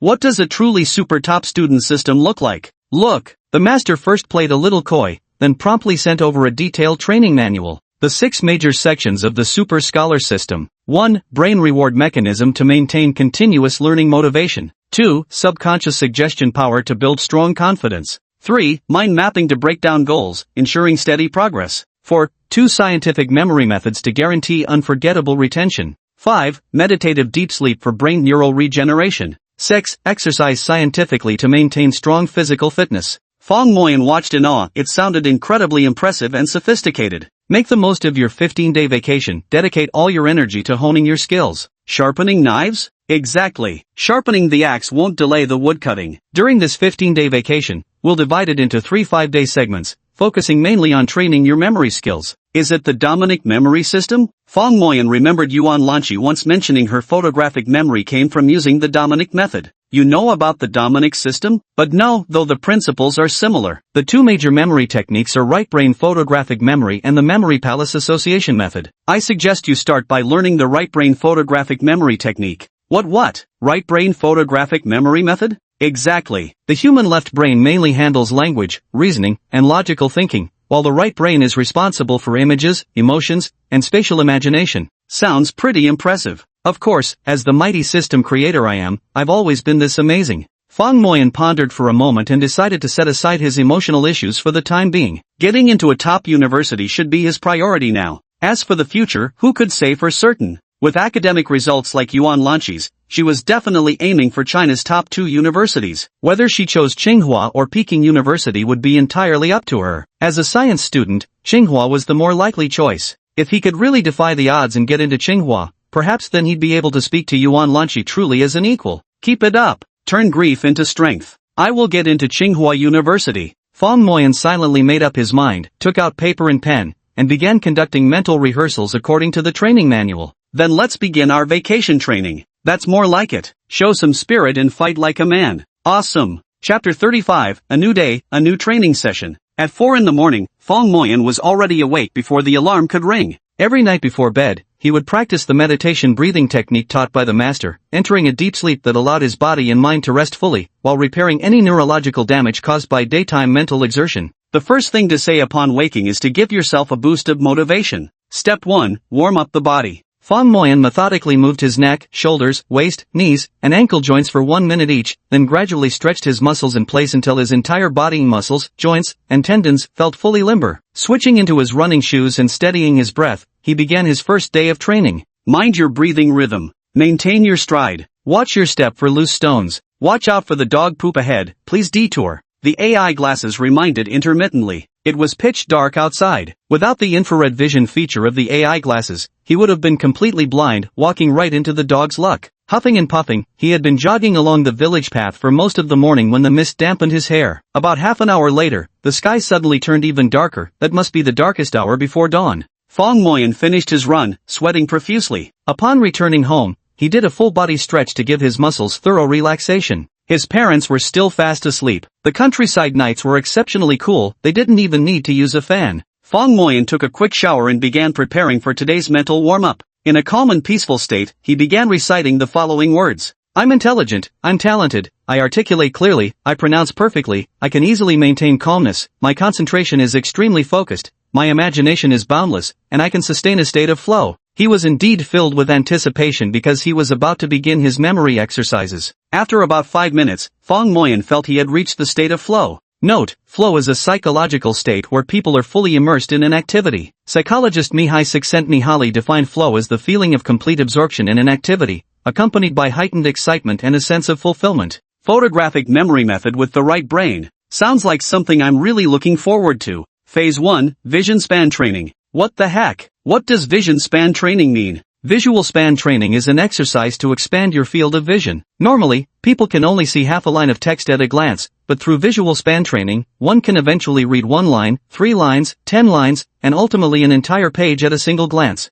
First exercise, Holistic Perception Training. Duration, 3 minutes. To enhance concentration, please block external visual distractions. AI glasses typically feature augmented reality displays that don't obstruct real-world observation. Whether walking, eating, or studying, they merely overlay additional information on your normal vision, similar to having a small pop-up window while multitasking on a computer. With external vision closed off, everything became full screen, allowing only the content displayed by the AI glasses to be seen. Smack! The surroundings darkened, leaving only the display of the AI glasses visible, as if sitting in a movie theater. A black background. Dozens of white arrows spreading outward, encircling a circle. His gaze involuntarily followed the arrows, expanding outward, continuing for a full 3 minutes. Congratulations on successfully completing the first phase of training. You're absolutely amazing, quite possibly the most outstanding student I've ever seen. The AI glasses displayed a line of flattering text that even left Fong Moyan feeling slightly embarrassed. He had no idea that this was also part of building the brain's reward mechanism. Humans don't just crave physical gratification, reading words of praise can also bring profound satisfaction. This is called praise reinforcement. Subconsciously, his motivation for training grew even stronger. Please blink naturally for 30 seconds to give your eye muscles adequate rest. Fong Moyan indeed felt some dryness in his eyes and blinked gently for 30 seconds, feeling much better afterward. The second task, expand your field of vision. Duration, 3 minutes. Against the black background once more, 2 characters expand vision in white font moved outward to both sides. His gaze instinctively followed the characters, widening his vision for another full 3 minutes. Congratulations, you've successfully completed the second stage of training. You're truly amazing, quite possibly the most outstanding student I've ever seen. Just like the first time, except for changing first phase to second phase. The same flattering words. Though the words were identical, his subconscious only registered that yet another person had praised him. Verbal rewards once again reinforced Fong Moyan's motivation to study. Please blink naturally for 30 seconds to give your eye muscles adequate rest. The third exercise, reading rhythm training. Duration, 3 minutes. On a black background, a white character blocks zigzags across the screen, simulating the natural movement of human eyes during reading. It moves so swiftly that if you don't focus intently, you might lose track of it. His eyeballs darted rapidly from side to side, as if speed reading through an invisible book. Congratulations, you've successfully completed the third stage of training. You're truly amazing, simply the most outstanding student I've ever seen. Still the same old lines. That's not important. What matters is letting the subconscious know it's being praised again. The subconscious is like a child, it needs to be coaxed. Blink for 30 seconds to give your eye muscles a full rest. Exercise 4, fluidity training, duration, 3 minutes. Against a black background, a ball moves in a circular path. This exercise is more soothing than the previous ones, no wonder it's called fluidity training. Doing this feels like giving your eyes a massage. Comfortable. Congratulations on successfully completing the fourth stage of exercises. You're truly amazing, quite possibly the most outstanding student I've ever seen. Fong Moyan smiled slightly, he'd expected these words. Yet humans are so peculiar, the one never truly anticipates compliments, receiving them invariably brings joy. Congratulations on successfully completing your visual span training. Next, we'll begin yellow card training. Please focus your gaze on the central circular pattern for 30 seconds. After the afterimage fades, tap anywhere on the screen. Yellow card training? What is the yellow card? Naturally, it's a yellow card, here strictly representing its literal meaning, expressed in CMYK mode. That's why with yellow value at 100%. This time it's not a black background, but rather a dark yellow one, with a coin-sized deep blue circle at the center. This is a static image. He clicked start, then focused his gaze on the dark blue circle in the center. 30, 29, 28. 3, 2, 1, 0. He had been watching quietly all along. The 30-second countdown ended. Suddenly, the screen turned into a blank white sheet, but then something magical happened. Chapter 36, Dian Weiwei's Career Crossroads. He clearly saw that the originally deep blue circular pattern had turned a faint yellow, while the surrounding dark yellow background had transformed into a sky blue hue. Moreover, the pattern moved along with his line of sight. After about a minute, the afterimage in Fong Moyan's eyes finally vanished completely. Congratulations, you've successfully completed the yellow card exercise, 61 seconds total. You've achieved level 2 of the yellow card training. Keep up the great work. You're truly amazing, quite possibly the most remarkable student I've ever seen.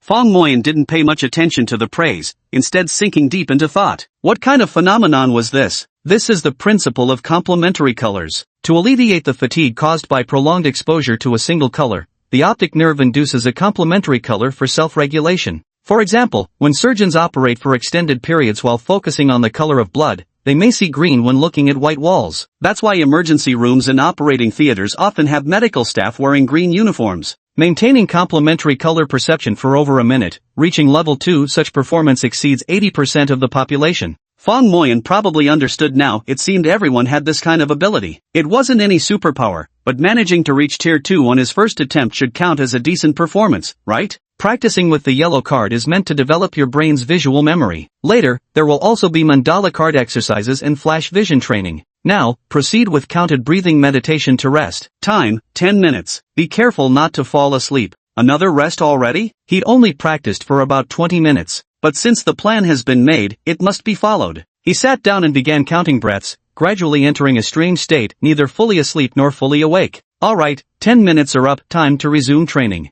Still the same 4 visual span exercises, 3 minutes per round, praise, then 30 seconds for eye rest. Then practice with the yellow card, gaze at it for 30 seconds, and calculate the afterimage duration. This cycle repeated until the sky brightened fully and the sun rose high. When he finally left his room, his father had already gone out to work early. His mother had left him food with instructions to eat properly before heading to Grandma San's house next door to make cloth shoes. All the finished shoes were handed over to Dian Weiwei, the village's small-time internet celebrity, who sold them fairly well during her live streams. This brought in several hundred yuan each month to help with household expenses. Fong Moyan finished breakfast and continued immersing himself in photographic memory practice. The entire process should have been extremely tedious. Unlike reading books, where comprehension equals retention, and once you've mastered a portion of knowledge, it's committed to memory. Strictly speaking, photographic memory is a skill, and skills require proficiency. It's difficult to achieve immediately visible results in a short period of time. This is when the benefits of the super-academic system become evident. It converts Fong Moyan's practice into experience points based on ordinary people's learning patterns. Each practice session increases his experience by 1 point,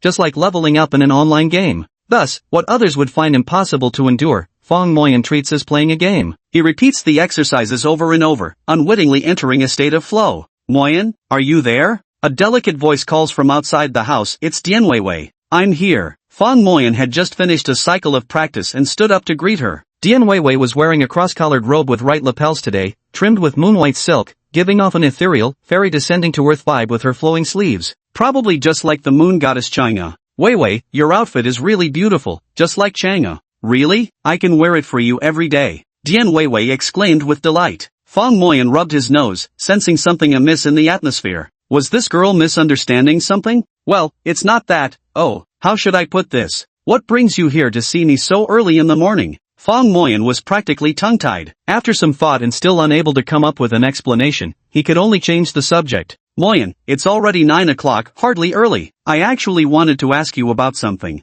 What's the matter? Go ahead, speak your mind, holding nothing back. It's like this. Last year I took your advice and started live streaming. Now I've got 20,000 followers, and we've been selling decent numbers of our village's cloth shoes and willow baskets. But the follower count has plateaued at this number with no real breakthrough. My mom says if things don't improve, I should just go work at the garment factory. The pay at the garment factory isn't bad, a base salary of 3,000. That's more than I make from live streaming, and without all the headache and effort. I'm really torn about this. Dian Weiwei was genuinely troubled at the moment. Live streaming platforms are booming right now, but not everyone can succeed at it. Although she had some income, it was barely enough to get by a little over 2,000 yuan on good months, and just over 1,000 on bad ones. Compared to her classmates who had regular jobs, the gap was significant. But getting a proper job would mean going to the county town, far from home, and her parents wouldn't feel comfortable with that. In her eyes, Fong Moyan was an all-knowing encyclopedia, and besides, she already considered herself his girlfriend. Who else could she ask about such things? Has live streaming hit a bottleneck? Fong Moyan scratched his head. He originally thought live streaming was a promising trend and had made the suggestion, but he usually spent his online time gaming and hardly ever watched streams. He genuinely didn't understand. Yet admitting ignorance felt somewhat embarrassing, especially in front of his childhood friend, which might tarnish his shining image. Driven by vanity, he patted his chest and declared, "No problem. Let me check out your short video account first." Using Vivian's phone to open TikTok, Fong Moyan pretended to casually browse while secretly activating his AI glasses. Noticing the master was online, he discreetly pinged the master, wondering if he could offer any advice. Too tacky. No style, no uniqueness, the editing is utter garbage. How does a streamer like this even have over 10,000 followers? It's completely baffling. Fong Moyan was somewhat speechless upon hearing the master's words. Wasn't this criticism far too harsh? If you want to become a good streamer, then you must use my super streamer system. What? You mean besides the super genius system, you also have a super streamer system? Of course, don't forget, my name is System Architect. Great, hurry up and make it happen for me. Can't do it. But don't you have that super streamer system?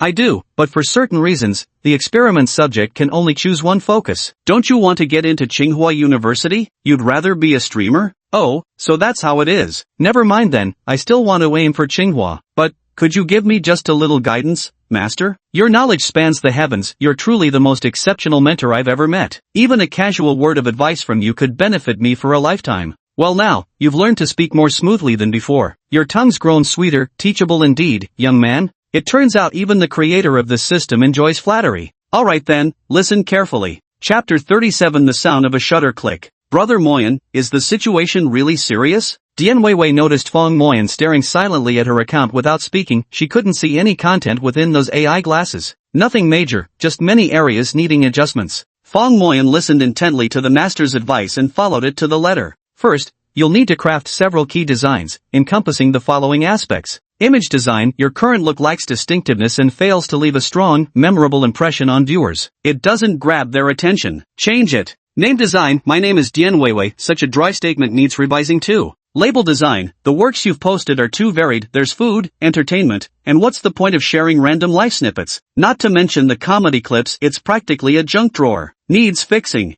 Brand logo design. Business moves, brand first. Whether it's trademark or logo pattern patents, specialized design protection is essential. At this startup stage, you can begin by registering one trademark first. Other branding maintenance. Let's think about that once profits roll in. E-commerce adaptation. Joining online retail platforms enhances transactional trust for customers. As for higher-end brand upgrades, physical storefronts, or resource consolidation, those are discussions for later. The most urgent task now is to finalize these three elements: image design, name design, and tag design. Fong Moyan's uninterrupted stream of explanations left Dian Weiwei utterly dumbfounded. So impressive. Brother Moyan attends school every day without even owning a phone. He probably never watches live streams. She came to ask him herself, just looking for an excuse to see him. But who would have thought? Fong Moyan actually had such profound knowledge about live streaming, far more impressive than some self-proclaimed entrepreneurial mentors she knew on the platform. No wonder the villagers said he was the reincarnation of the Wenchang star. I think traditional Chinese attire would really suit your elegant demeanor for this image design. You might consider a Chinese-inspired style. Bro, that's called Hanfu.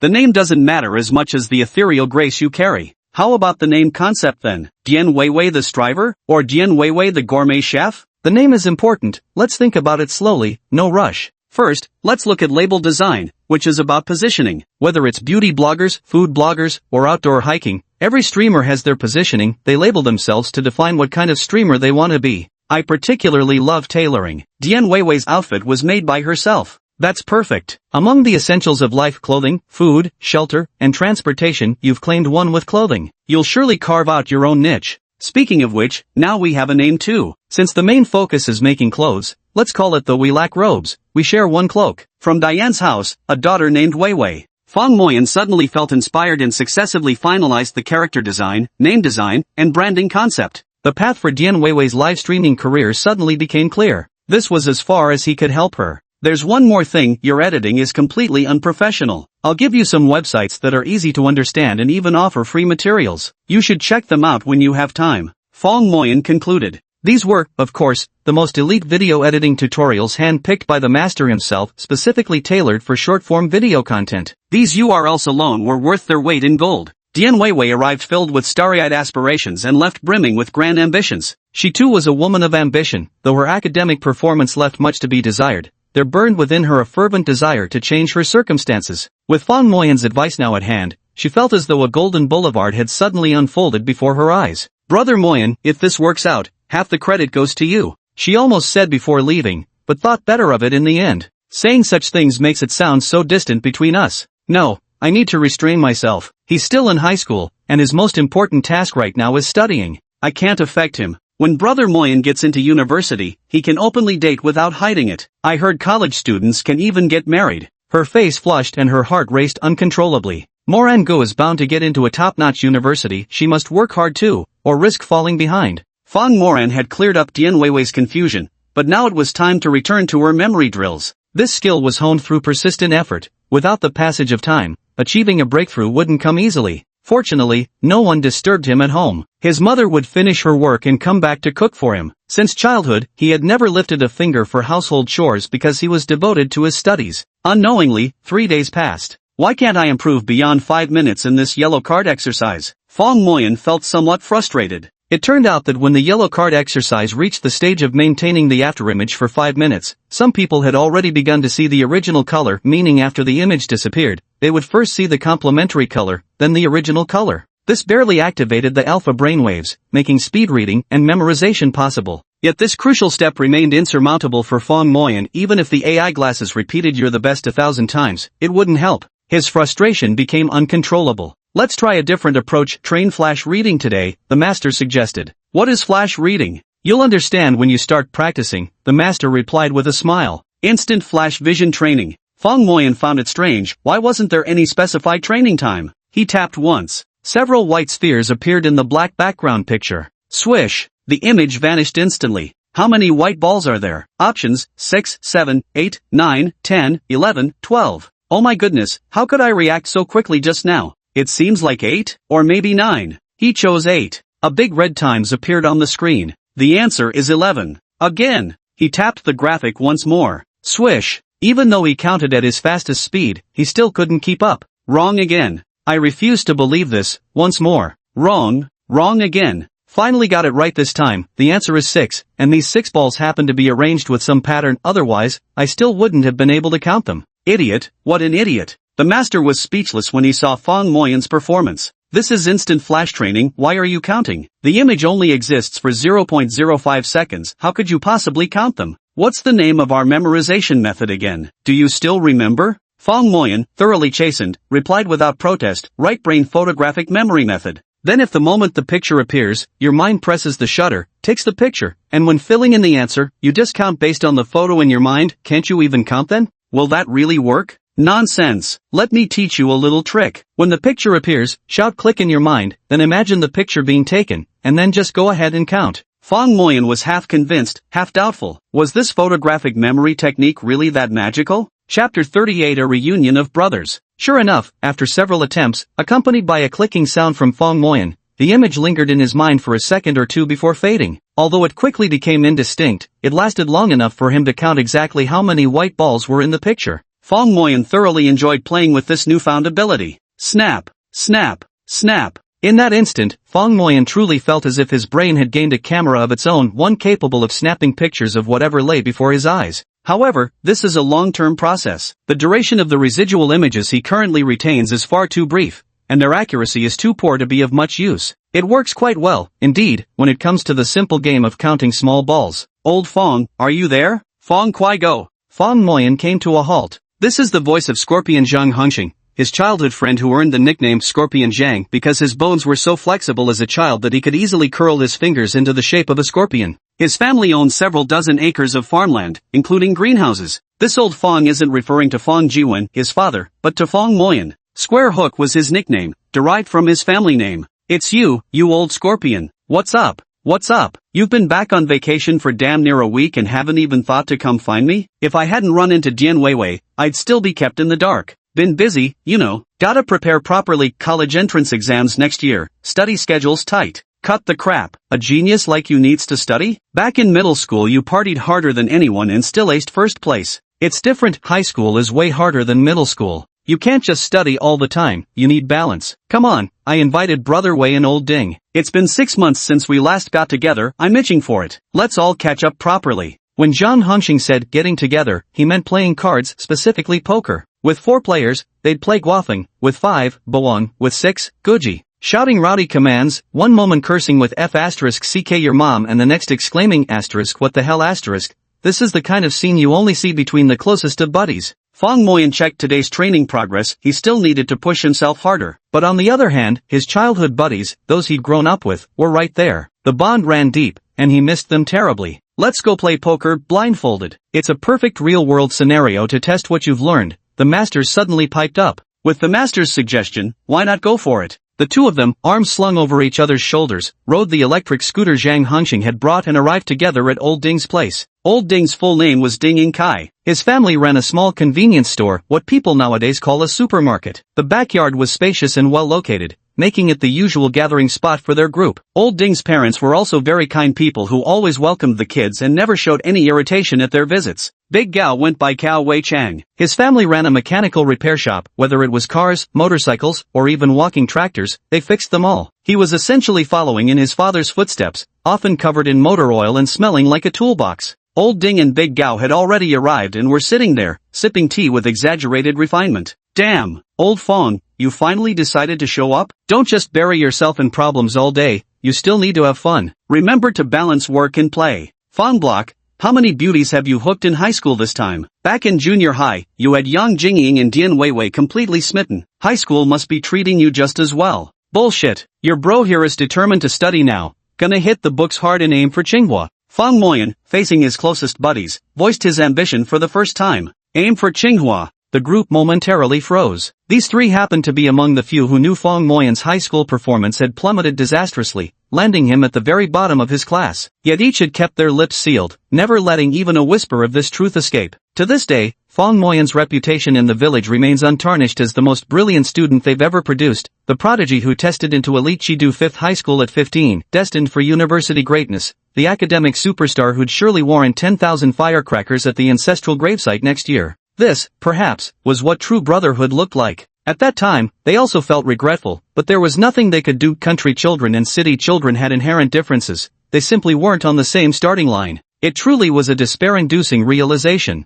The top student at their school, the absolute best of the best, first place for 9 consecutive years when they went to Chidu High School, was merely an average student there, with their overall abilities completely outclassed. In that case, what meaning was there left in striving for anything? The end point of their desperate struggle is merely an insignificant starting point for others. Yet, seeing Fong Moyan openly declare his ambition to test into Tsinghua can't help but stir one's spirit. Such boldness is truly worthy of the top scholar from Fangjia Hollow. So what if we're poor? I'll stand my ground against you to the end. We may lose the battle, but we won't lose our pride. Bro, we've all got your back. Let's just chat, forget about cards. The three of us don't care, we've already resigned ourselves to mediocrity. But you're different, old Fong. You're destined for greatness. I'm looking forward to bragging to my brother-in-law when you get into Tsinghua. Gao Weichang slammed the table with such force, his hands hardened by years of wrenching bolts and pliers, that he knocked over a teacup. I'm done with cards. I agree with old Gao's suggestion, let's just chat for a while. My dad said he'd bring back a few dishes, so we brothers can have a drink and properly catch up. Ding Inkai slowly righted his teacup and wiped the table with a rag.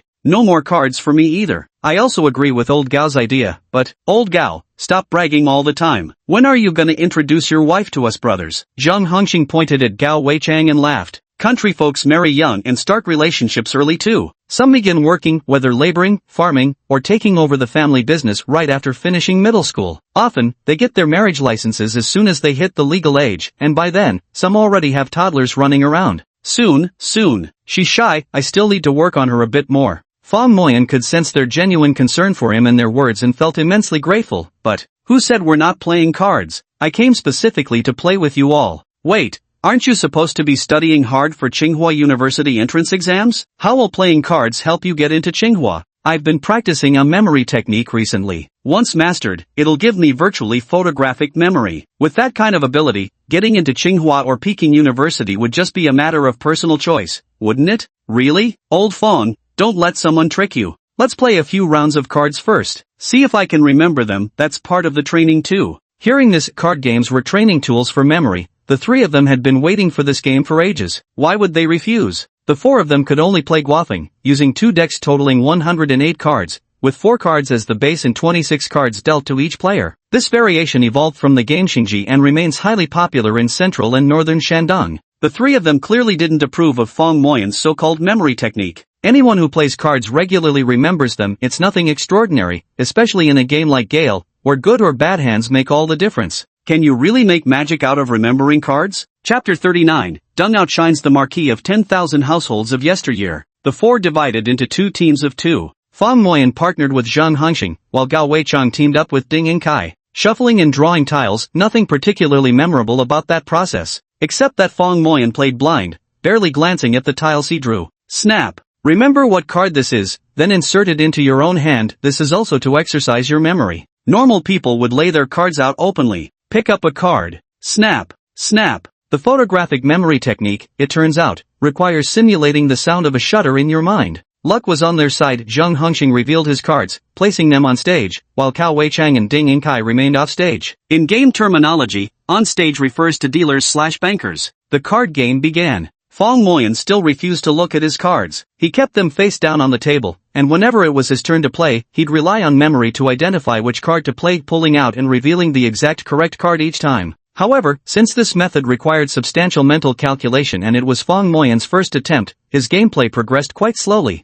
The 3 mischievous friends cooperated perfectly, playing at a speed 1/5 slower than a normal card game. Usually, a round of cards would be done in 10 minutes, including dealing, shuffling, and drawing. This round lasted a full hour. Fong Moyan frowned deeply, beads of sweat occasionally breaking out on his forehead. His eyes were fixed on the face-down cards on the table as his mind constantly recalled the sequence of cards drawn, all while keeping up with the game. The mental effort involved was truly extraordinary. The brothers didn't rush him either. They all said they'd seen blindfold chess before, but this was the first time witnessing someone play cards blindfolded. Although Fong Moyan played his cards extremely slowly, he made almost no mistakes during the game. There was only one instance where he might have drawn the wrong card, but he quickly remembered and corrected it. All 3 marveled at how Fong Moyan's academic genius truly extended to his remarkable memory. There was simply no denying his impressive mental abilities. 3 rounds were played, and 3 hours had passed. Old Fong, I originally played cards with you just to pass the time, but now it feels even more exhausting than working. Yeah, why don't we just chat instead? Playing like this is practically driving me insane.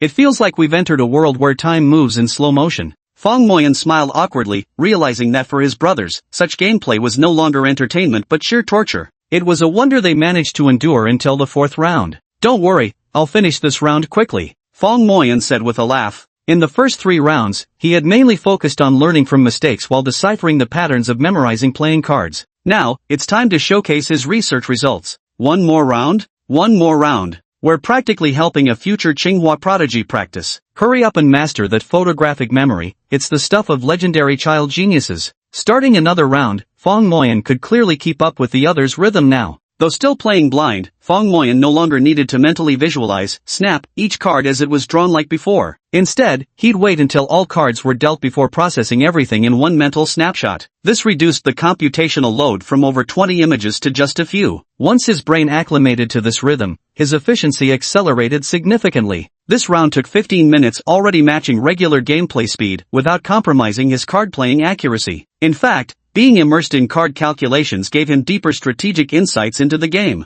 After several rounds without a single mistake, Gao Weichang and Ding Yingkai were completely routed. No way, Fong Kuai-go, your gameplay is too insane. You've calculated every card perfectly, it's like playing with open hands. How are we supposed to compete? Exactly. Lucky we're just playing upgrade. If this were Protect the Emperor or Goji, your card counting would be downright godlike. Forget it, let's just grab some food first. Zhang Hongxing was in high spirits. Working together with Fong Moyan, he'd never had such an exhilarating fight before. Their luck was through the roof too by the looks of it. If this kept up, even Weiga and Lao Ding would be driven to the brink of fury. Who can stand losing all the time? Checking the time, it was already past 1 in the afternoon, long past lunchtime. Ding Yingkai went to the kitchen to bring over the now cold dishes, and the four of them ate while chatting. The food was simple home-cooked fare, the only luxury items were a braised chicken and a plate of sausages. Ding Yingkai carried over 2 packs of beer from his family's supermarket. Brothers, we're not leaving until we're drunk. It's been ages since we drank together. Let's start with a pack per person. Agreed. Everyone chugs a bottle first to rinse their mouths. All 4 had decent alcohol tolerance, especially old Ding who could handle half a kilogram of baijiu like it was nothing. Brother Wei and Scorpion could also drink about a quarter kilogram each. But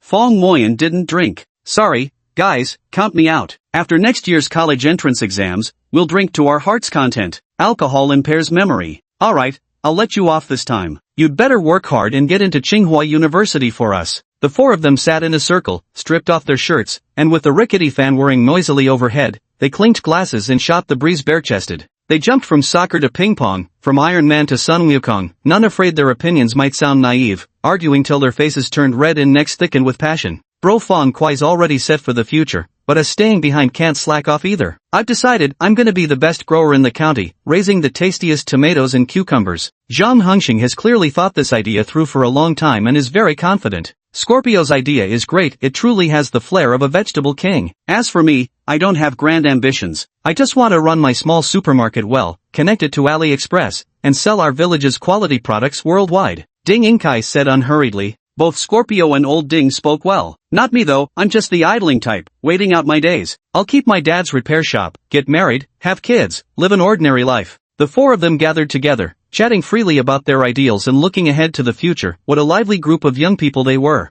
No one would believe that the solemn vow made by 4 young men from a remote village would one day come true. Yet Fong Moyan firmly believed that as long as they kept striving, no one could predict the limits of their future. The other 3 were already dead drunk, sprawled haphazardly across the bamboo mat, their thunderous snores soon echoing through the room. Still mindful of today's training regimen, Fong Moyan bid Uncle Ding goodbye and headed home. Xiao Mo, you're back? As soon as Fong Moyan stepped through the front door, he saw his father Fong Jiwen and mother Wen Lizzie staring at him with grave expressions. This had never happened before. What's wrong? Dad, Mom, I just got back from Ding Yingcai's place. Mom wants to ask you something. Tell me honestly, how have your studies been going lately? Fong Moyan frowned. For over a decade, his parents had never once inquired about his grades. What's wrong with her today? Could they have heard some rumors? Chapter 40, The Master's Collection. I've recently gained some insights from my studies. Why do you ask? Fong Moyan thought to himself, there must be a reason for this. Hey, I consulted the fortune teller, and he said you'll face setbacks in your studies and fail the college entrance exams. To break this cursed fate,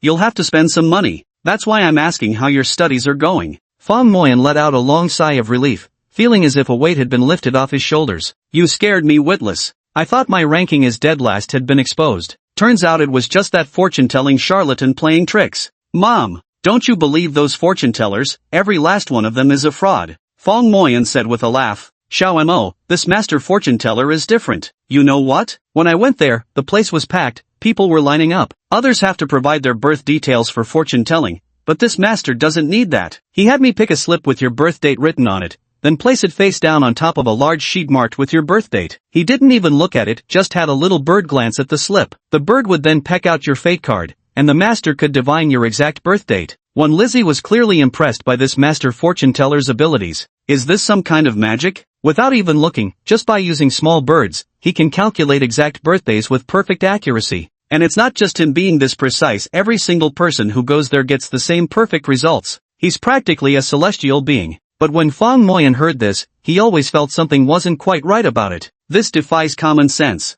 Though my parents may not be highly educated, I surely am. So far, nothing that violates basic laws of physics has occurred. Otherwise, the entire foundation of science would crumble. Mom, take me to meet this fortune-telling master. I want to see how he does his calculations. Fong Moyan said this, but in her heart, she wanted to thoroughly expose this fortune-teller, claiming to predict anything with unerring accuracy. I'm going to see for myself and definitely expose your deceptive act. Thinking this through, when Lizzie decided it might be good to have her son go in person, this way they could also check his palm lines, read his facial features, the divination would surely be more accurate this time. Maybe the previous fortune-telling had been wrong? Breaking this curse would cost a whole 1,000 yuan though, how could they possibly afford that? I just went there today. The master isn't available every day, he usually focuses on cultivation. He only performs rituals on odd-numbered dates, the 1st, 3rd, 5th, 7th, or 9th. You'll have to wait until the day after tomorrow, when Lizzie said. Quite the airs they put on. It must be said this plays right into people's psychology, the easier something is to obtain, the less they value it. Rarity creates value.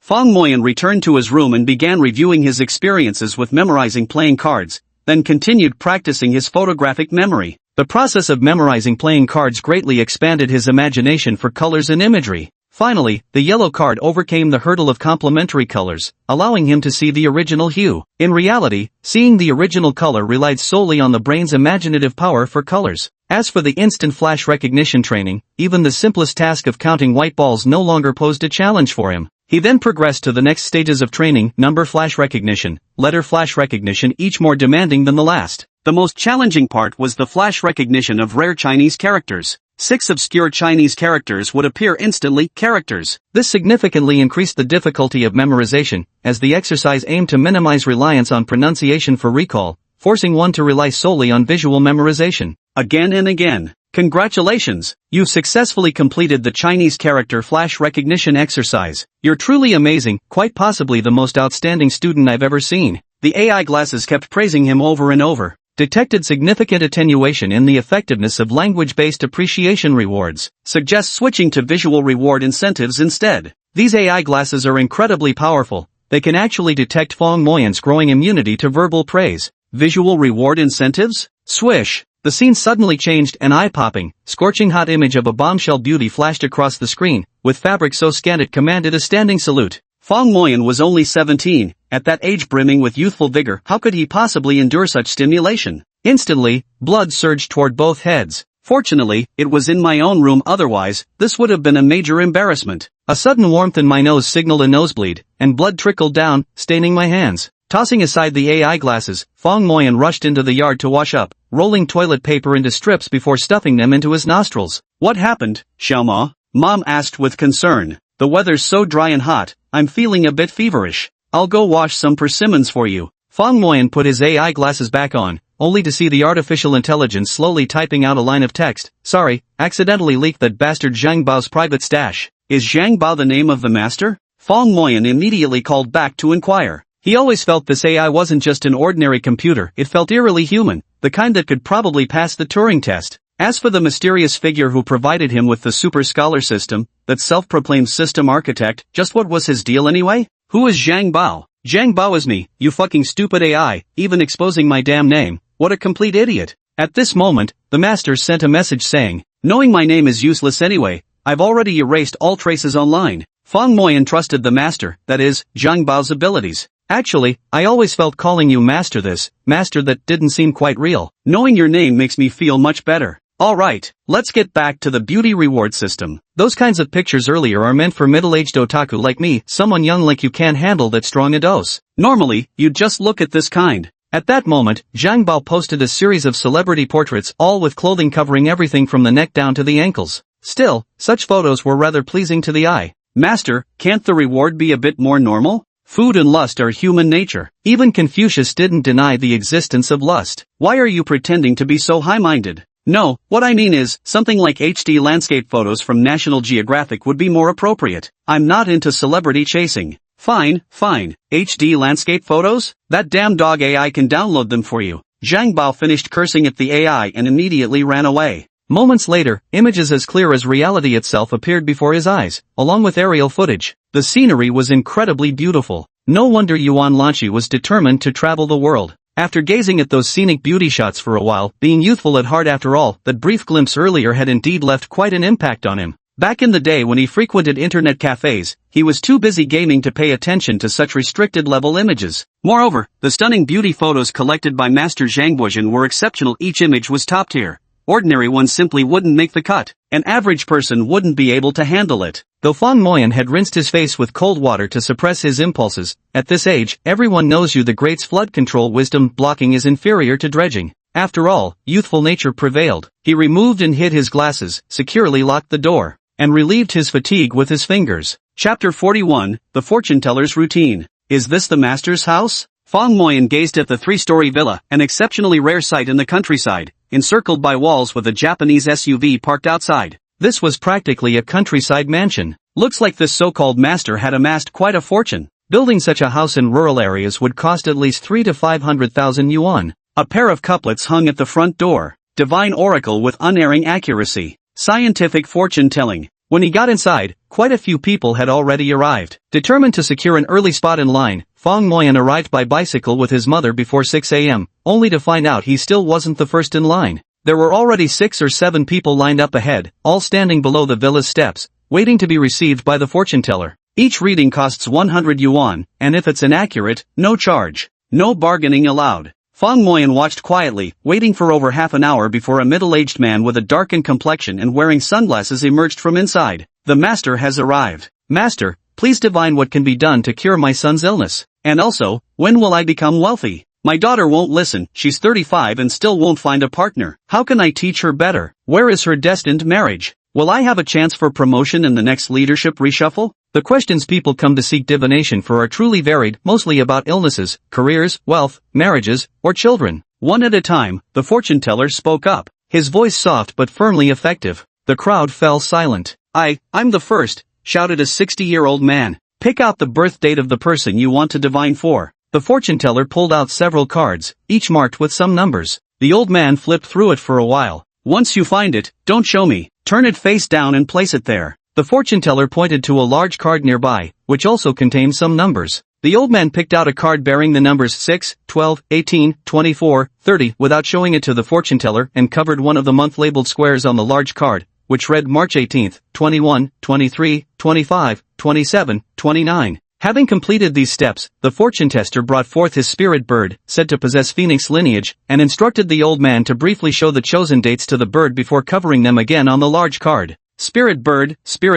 don't make a fuss. Take your time to draw one, no flattery or empty praise, sticking to the truth is what matters most. The little bird indeed showed intelligence by plucking a fortune stick from a box with its beak. The fortune teller held the divination slip, scrutinizing it intently, then suddenly snapped his eyes wide open. The birthday you're calculating is March 18th. The old man froze for a moment, his face full of astonishment. Incredible, absolutely incredible. My son's birthday is indeed March 18th. You truly are a divine fortune teller, just as the legends say. What's so special about that? It's just calculating a birthday, standard practice for a real fortune teller. Shows how little you've seen. This bird's got real spiritual power. This is already my second visit. Of course, it's descended from the legendary phoenix bird. How could it not be spiritual? The crowd gasped in admiration one after another, though some elderly visitors who frequented fortune tellers maintained an air of worldly calm, as if such marvels were commonplace. The old man obediently pulled out $100, at which point the fortune-telling master finally deigned to read his fate at a leisurely pace, spouting all sorts of obscure jargon, noble patrons, destiny configurations, the whole mystical rigmarole. Mom when Lizzie also said, son, look, this master doesn't even need to see anything, just having the bird pick out a fortune slip lets him tell people's birthdates. And you still don't believe it? Fang Moyan certainly didn't believe it. He had observed carefully just now, those cards had numbers from 1 to 31 written in ascending order, representing the days of a birthday. Meanwhile, the grid on the large card displayed the months and several dates, also arranged irregularly. In other words, represented mathematically, the cards formed one set, and the squares on the large card formed another. These two sets shared one and only one identical number. The intersection of the two sets would reveal the fortune teller's birthday. For example, the first old man first found the card with 6, 12, 18, 24, 30 and then placed it over the grid labeled March 18th, 21, 23, 25, 27, 29. The only number they shared was 18. Thus, the birthday was, of course, March 18th. A little trick. But how did the fortune teller guess it without ever looking at the number side of the card? In the past, Fong Moyan wouldn't have figured it out either. But now that he happened to be practicing the photographic memory method, he naturally noticed that the pattern on the back of each card was different. By remembering the pattern on the back, he could know which numbers were on the front, and by comparing them with the grids on the large cardboard, he could easily deduce the visitor's birthday. As for what fortune the little bird picked out, it doesn't matter, it's just a gimmick, a prop magicians use to distract the audience anyway. Fong Moyan had already figured out the fortune teller's routine, so when the second person stepped forward, he followed the same pattern to make his prediction. "Mom, this person's birthday is on July 15th. He whispered softly. Mom shot him a glare. "Nonsense. What does a little kid like you know? Don't disrespect the fortune teller." Before she could finish her sentence, the fortune teller abruptly opened his eyes and sternly declared, "Your birthday is July 15th. Ha, that's actually right. She was just a rural woman who'd only finished elementary school. With little education, of course she couldn't figure out the trick behind it. "Son, how did you know?" Fong Moyan thought to himself, this would be troublesome to explain. What does Mom know about sets or unions? Mom, it's science. I can even figure out the birthdays of the next few people too. Like I said, he's a fraud. Sure enough, Fong Moyan correctly guessed the birthdays of the next few people. Mom, when Lizzie's heart wavered too. Could this really be a scam? See, I knew it. My son has always been top of his class since he was little. How could he possibly be cursed? And they want $1,000 just to break the curse. Good thing I brought my son along, or this would have been a huge loss. Then should we go back? When Lizzie thought if it's a scam, why bother waiting in line? Just leave. Mom, why go back? I'm gonna expose his tricks. Next. Fong Moyan swaggered forward boldly. Pick out the birthday card face, cover it on the larger card paper, and don't let me see it. The fortune teller put on an air of unfathomable mystery and said with feigned solemnity, "All right." Fong Moyan smiled, picked out a card, but instead of immediately placing it on the large sheet, he took out a piece of paper from his pocket and carefully wrapped the card with it, completely covering the pattern on its back. Now, the fortune teller could no longer see anything at all. The fortune teller put on an air of solemnity, "Don't show it to me, let the spirit bird see the date. It will select your fate card for you." Fong Moyan waved the card briefly before the little bird before placing it face down on the larger sheet of paper. Spirit bird, don't make a fuss. Take your time to draw one, no flattery or empty praise, sticking to the truth is what matters most. Sure enough, guided by command, the little bird picked out a fate card with its beak. The fortune teller glanced at the card covered by the large cardboard sheet and was about to announce Fong Moyan's birthday when, damn it, what the hell? Chapter 42, The Troublemaking Competitor. Why does this kid wrap a layer of tissue paper around the card? The patterns are all covered, there's no way to tell which card this is. Then how are we supposed to calculate anything? The fortune teller's forehead glistened with a faint sweat, but having deceived many, his nerves of steel held firm. Fong Moyan stifled a laugh. "Master, exactly which day was I born on?" "Well now, your fate reading is somewhat complex, requiring me to exert greater effort. If you want your fortune told, it'll cost extra." Fong Moyan burst out laughing. "Honestly, with two lips people can argue anything, you're just making excuses because you can't actually tell my fortune, yet stubbornly refuse to admit it. Let me ask you something, aren't you supposed to be able to predict fate? Why didn't you foresee this plague? Why didn't you predict these floods?" Fong Moyan pressed relentlessly, his words sharp and unyielding. The fortune teller thought to himself, this time we've got a tough one, clearly came prepared to stir up trouble. Beads of sweat formed on his forehead as his eyes darted nervously. "Well, Mr. Fortune Teller, why didn't you foresee this?" "Well, this story is quite a long one." The fortune teller racked his brains. "Take your time making it up. I've got plenty of patience," Fong Moyan sneered. "Exactly. I practice scientific fortune-telling. Yes, scientific fortune-telling. Think about it, even scientists couldn't predict plagues and floods. As scientific fortune-telling, failing to foresee major events is completely normal. Those are matters of national fate. How could a small-time fortune-teller like me possibly possess the cosmic significance to defy destiny? At most, I can only forecast the lives of ordinary people. I must say, this fortune-teller spin quite a convincing tale." "Then tell my fortune, tell me about my academics," Fong Moyan said with a laugh. "Your academics?" The fortune teller's mind started working. He was convinced that Fong Moyan had been sent by a competitor. After all, those who took up this line of work surely weren't good students. Only those who failed academically would resort to this path. Your academic performance isn't great. Passing the high school entrance exam will be tough. Even if you barely manage to get in, the school won't be anything decent mainly because you didn't put in enough effort during the year,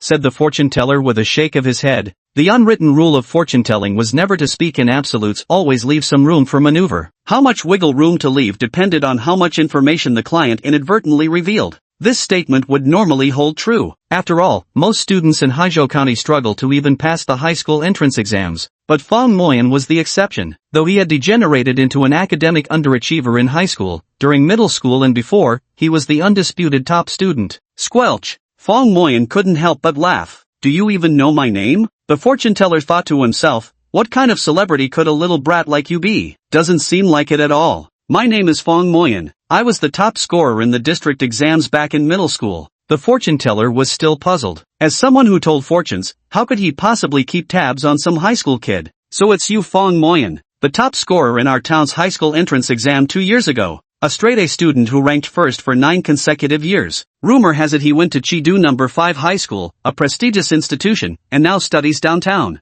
Even now, Fang Moyan's photo is still displayed on our school's honor board. Several students brought by their parents exclaimed how could they not know Fang Moyan, the legendary academic prodigy, when they too had come to seek guidance on their academic futures. The fortune teller's face turned pale. Top scorer in the high school entrance exam, first place for 9 years, Key High School, studying in the city center. Yet he figured out that others weren't great at studying either, struggling somewhat to get into high school. This is somewhat troublesome. You say you're so good at studying, what's the point of letting others determine your fate? He still refuses to believe that Fang Moyan used his own knowledge to crack the secret of his birthday calculations. I'm not feeling well today, so let's stop here. You may all leave now. The fortune master employed a tactical retreat. Forget it then. To be honest, the authority of the divine calculator still loomed large in their eyes. They had been waiting eagerly all day long for the divine calculator to solve their doubts and answer their questions, only for him to suddenly back out? This is suffocating. Many began to clamor. Kid, either do the reading or scram. We've all got places to be. Don't make trouble now, or you'll incur the Bodhisattva's wrath, something you can't handle.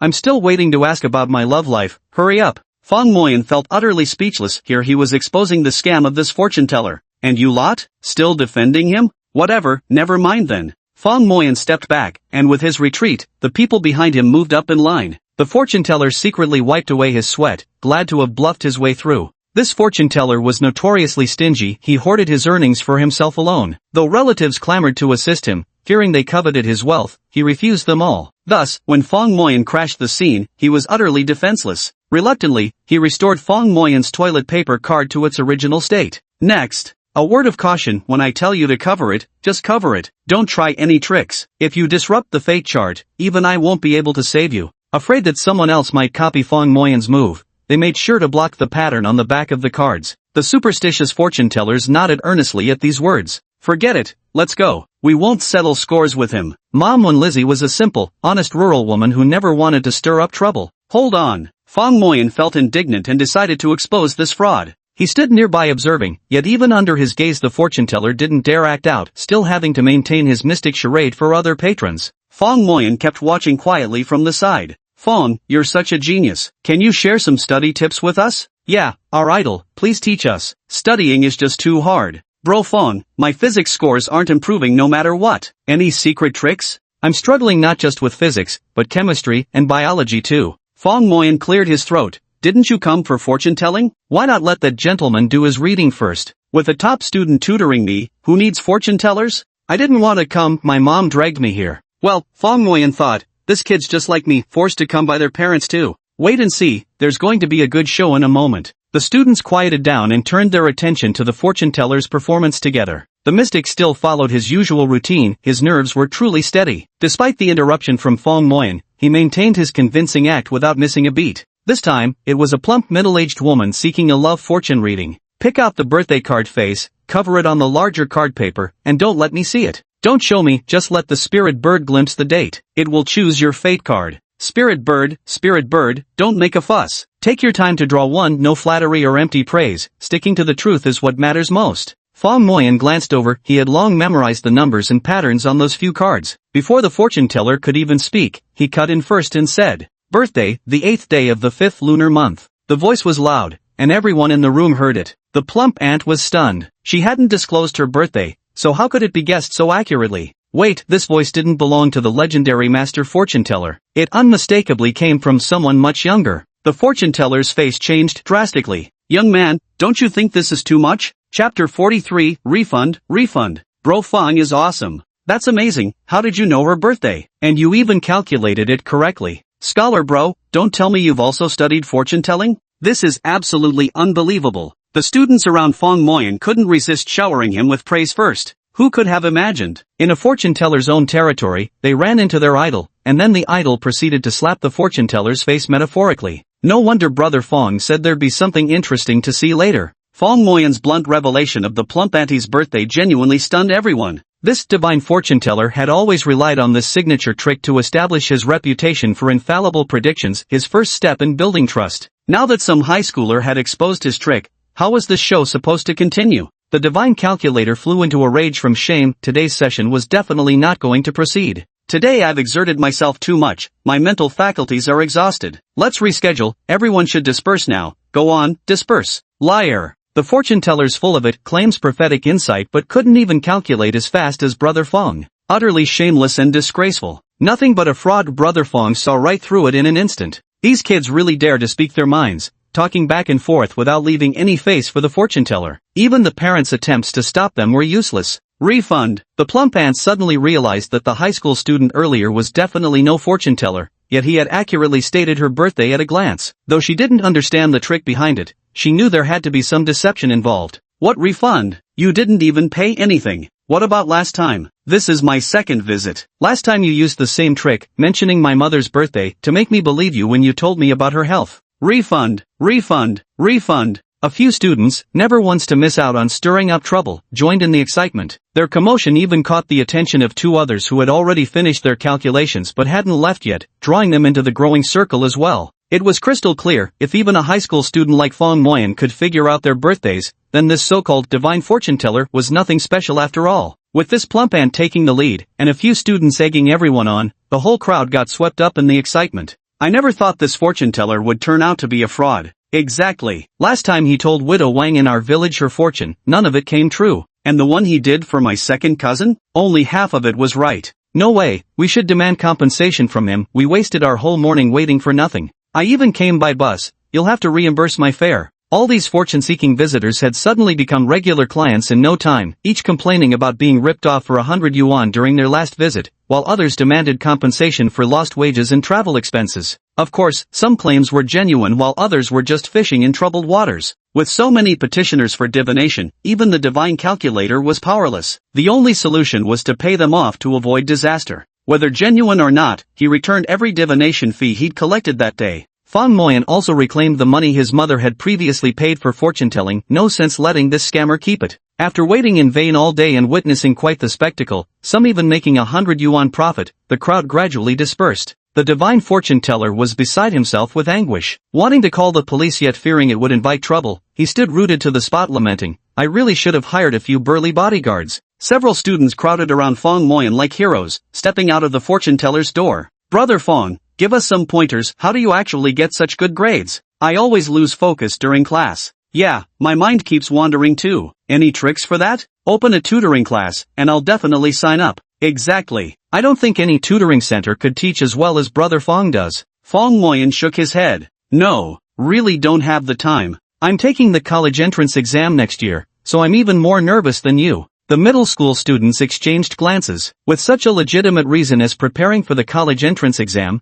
there was nothing they could say. Little friends, have you ever heard of something called smart pills? They help you concentrate while studying. A middle-aged man who had also come for a fortune-telling suddenly spoke up. What kind of smart drug? For real? Sounds a bit too fantastical. The middle-aged man chuckled. My nephew takes it. He was only qualified for a vocational school before, but ended up getting into the county's top high school. Anyway, it's not expensive, just 500 yuan per course of treatment. Much cheaper than cram school. You might as well give it a try. These students couldn't make up their minds, so they went to consult their parents. Young man, you're about to take the college entrance exam, right? Then you should definitely buy some brain boost pills. They can significantly improve your study efficiency. You'll never have to worry about losing focus again. The middle-aged man was pushing his sales pitch hard. Fong Moyan shook his head and firmly declined. Brain boost pills? Is that one of those bogus brain-enhancing supplements like cerebral platinum? I can't afford it. It probably won't kill you, but it definitely won't have any effect. Finally rid of these middle schoolers, Fong Moyan and his mother returned triumphant. At least we got the fortune-telling fee from last time back.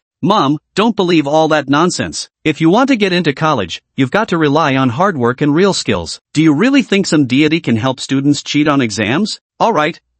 By the way, how's that girl doing? You know, your classmate? Mom, she comes from a wealthy family. She was just curious about the countryside. Don't worry about it. Fine.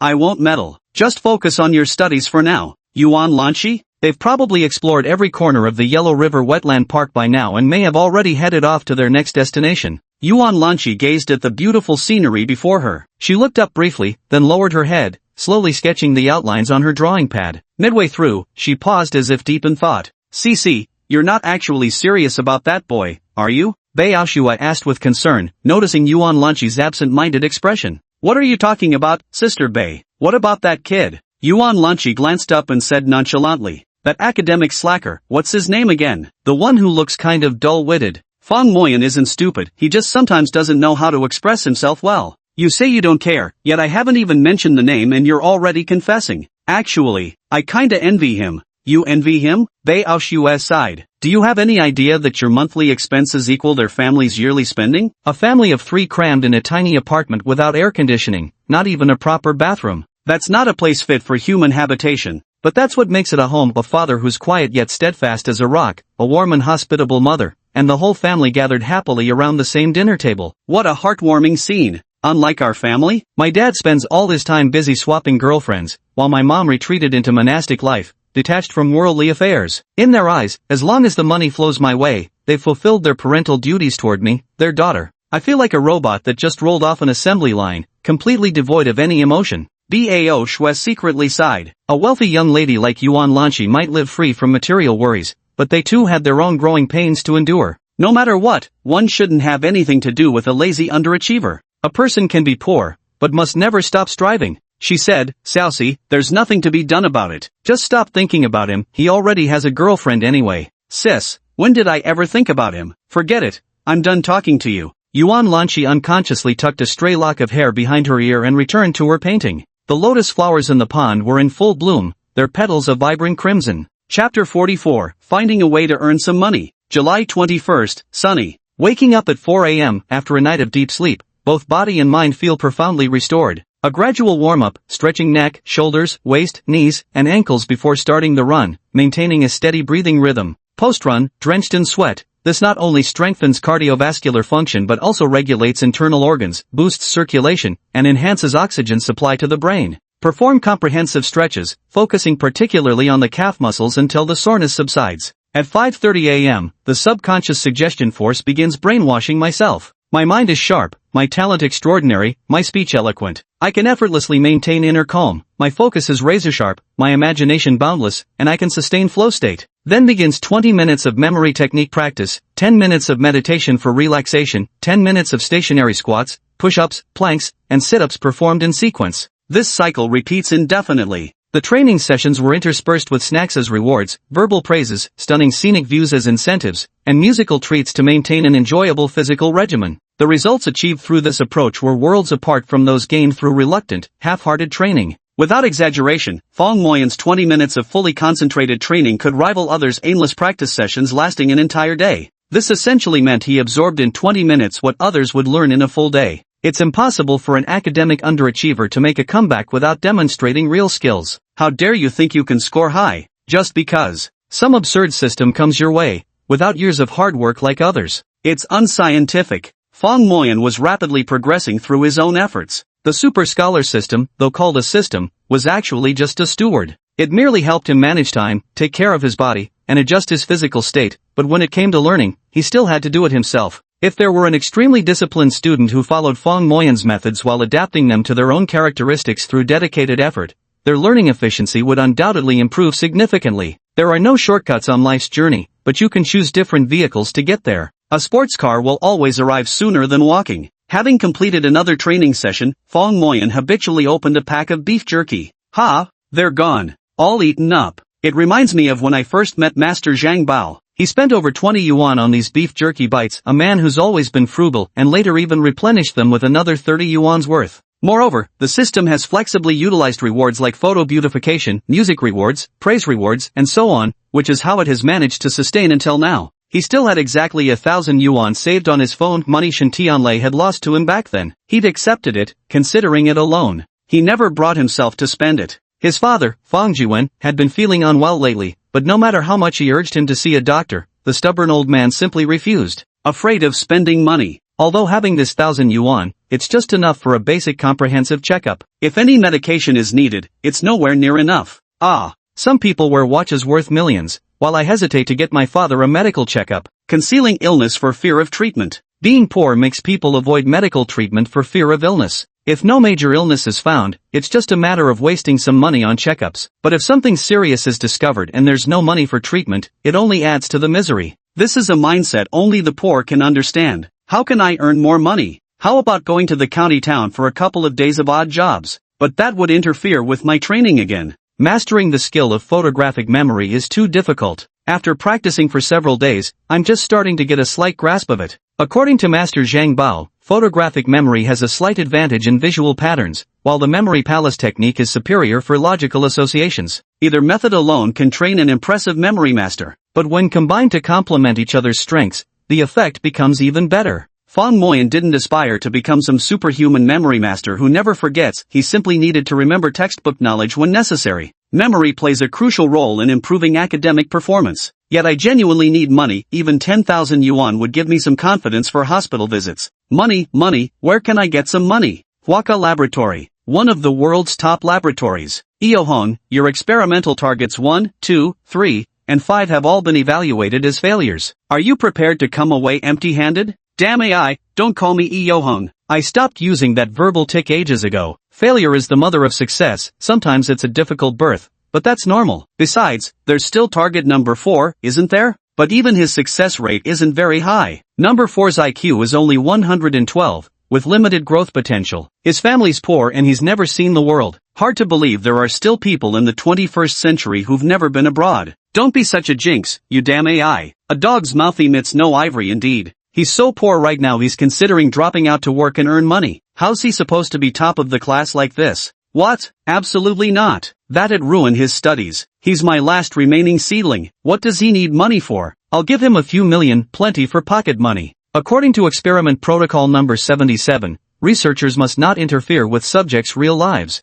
So what if I interfere? The super scholar system absolutely cannot fail. Worst case scenario, I'll just sign an offer for him. I wouldn't recommend that. As a researcher at Huaku Laboratory, you only have 2 assistant offer slots. You'd really give one to an underachiever? Even if he gets into Tsinghua, he doesn't deserve it unless he makes it into Yao class. Think carefully. Put. Of course I've thought it through. If I don't assign him the slot now and this experiment fails, I won't have any decent research papers to show. I might get kicked out any day. What's the point of hoarding an assistant offer slot? It's not like I have a son to pass it to. Actually, you don't have to do this. You could just hand me over an AI that's passed the Turing test. A discovery like this would be enough to make you an Academy Fellow at the lab. You dumb AI, are you stupid or what? Calling yourself artificial intelligence? More like artificial stupidity. Do you think you'll gain anything by being known to the world? That big-shot scientist who spent most of his life in a wheelchair, Mr. Stephen, who wrote A Brief History of Time, already said artificial intelligence would bring about humanity's destruction.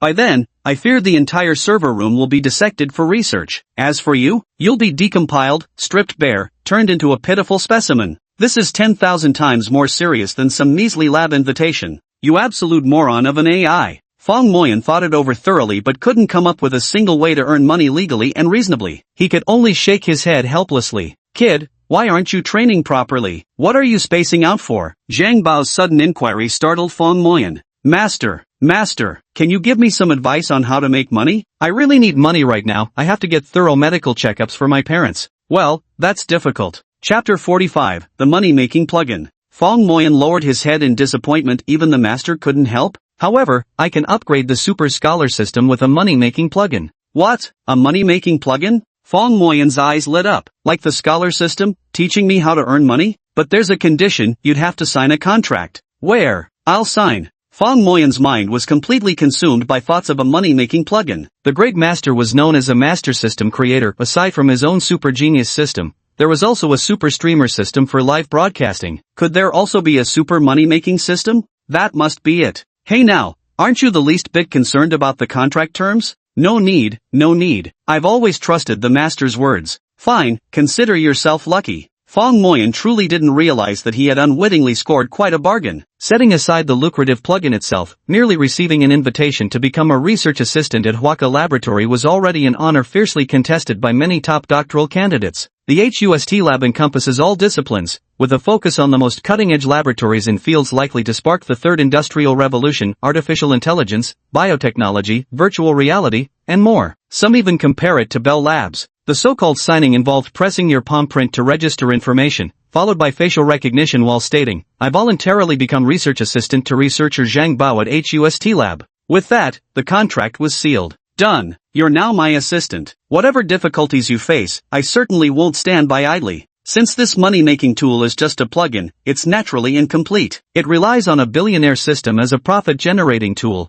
so it has significant limitations. What kind of limitations? Because it's merely a plugin, many functions of the original billionaire system are unavailable, such as corporate mergers and acquisitions, real estate auctions, trust insurance, etc. You can't access any of these highly profitable categories. Then, how exactly does it make money? Alas, this money-making plugin is both a risk and an opportunity. Just like Pandora's box, once opened, who knows if it'll be good or bad for you? Master, can making money really have risks? Of course. What doesn't come with risks? You could even choke drinking water. It's just that you're still too young. I don't know if you can handle it. Fong Moyan thought of his parents, who had fallen ill from years of hard labor, and gritted his teeth to say, "Tough as nails. All right. Originally I thought about giving you a few million as pocket money to tide you over. But that would just be rewarding you for nothing, which isn't how I cultivate talent. Now that you've signed this assistant contract, I need to take responsibility for you." "Oh sure, a few million pocket money, you make it sound so easy. Then why don't you actually give it to me?"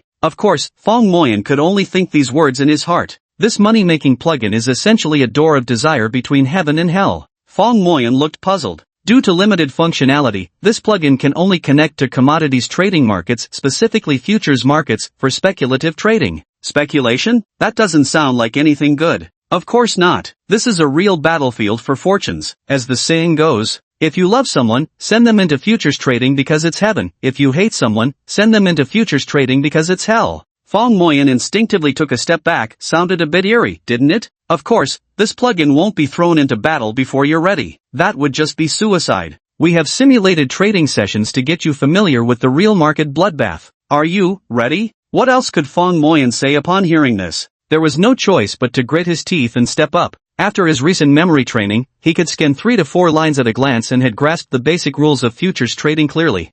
So all this talk about heaven and hell made it sound so profound, but isn't it just buying low and selling high? It's just as tricky as stock trading. The only difference is there are thousands of stocks to choose from, while futures have only dozens of varieties. Fewer varieties might actually be better, saves those with choice paralysis from the agony. First task, just go play around for now. Fong Moyan opened the virtual trading account, which came with simulated funds of 100,000 yuan. Seeing the available balance, 100,000 yuan, his eyes turned red and his heart burned with longing. If only this money were real, he could immediately take his parents to the hospital for a comprehensive health checkup. But unfortunately, it was all fake. It was now afternoon, and the futures market had already opened. I casually bought some rebar futures. Anyway, it's fake money, so no need to fear. Rebar, purchase price, 3,501 yuan. Unexpectedly, perhaps beginner's luck is particularly strong. The moment he bought, the price soared, rising 38 yuan consecutively to 3,539 yuan. In the profit column, plus 380 yuan. The price was still fluctuating slightly. Every yuan increase meant a 10 yuan profit, and likewise for decreases. This, less than 3 minutes, and already a 380 yuan profit? I'm rich, I'm rich, I'm rich. Oh, if only this were true. How does that saying go? No when to quit, right? Seeing the price about to fall, he acted decisively, immediately closing his position and selling off this batch of rebar. Profit, 326.5 yuan. Regrettably, the sale was still timed poorly. He could have earned 330 yuan if sold earlier. The deduction here includes service charges. Fong Moyan began calculating. Earning 326.5 yuan in 3 minutes would mean 3,265 yuan in 30 minutes, and nearly 13,000 in 2 hours. This is insane, insane, insane. Ha! He glanced at the market trends. Rebar prices were still climbing, having risen another 10 yuan since he sold. Sold at 3,534 yuan, current price 3,544 yuan, plus 10. Sold too early.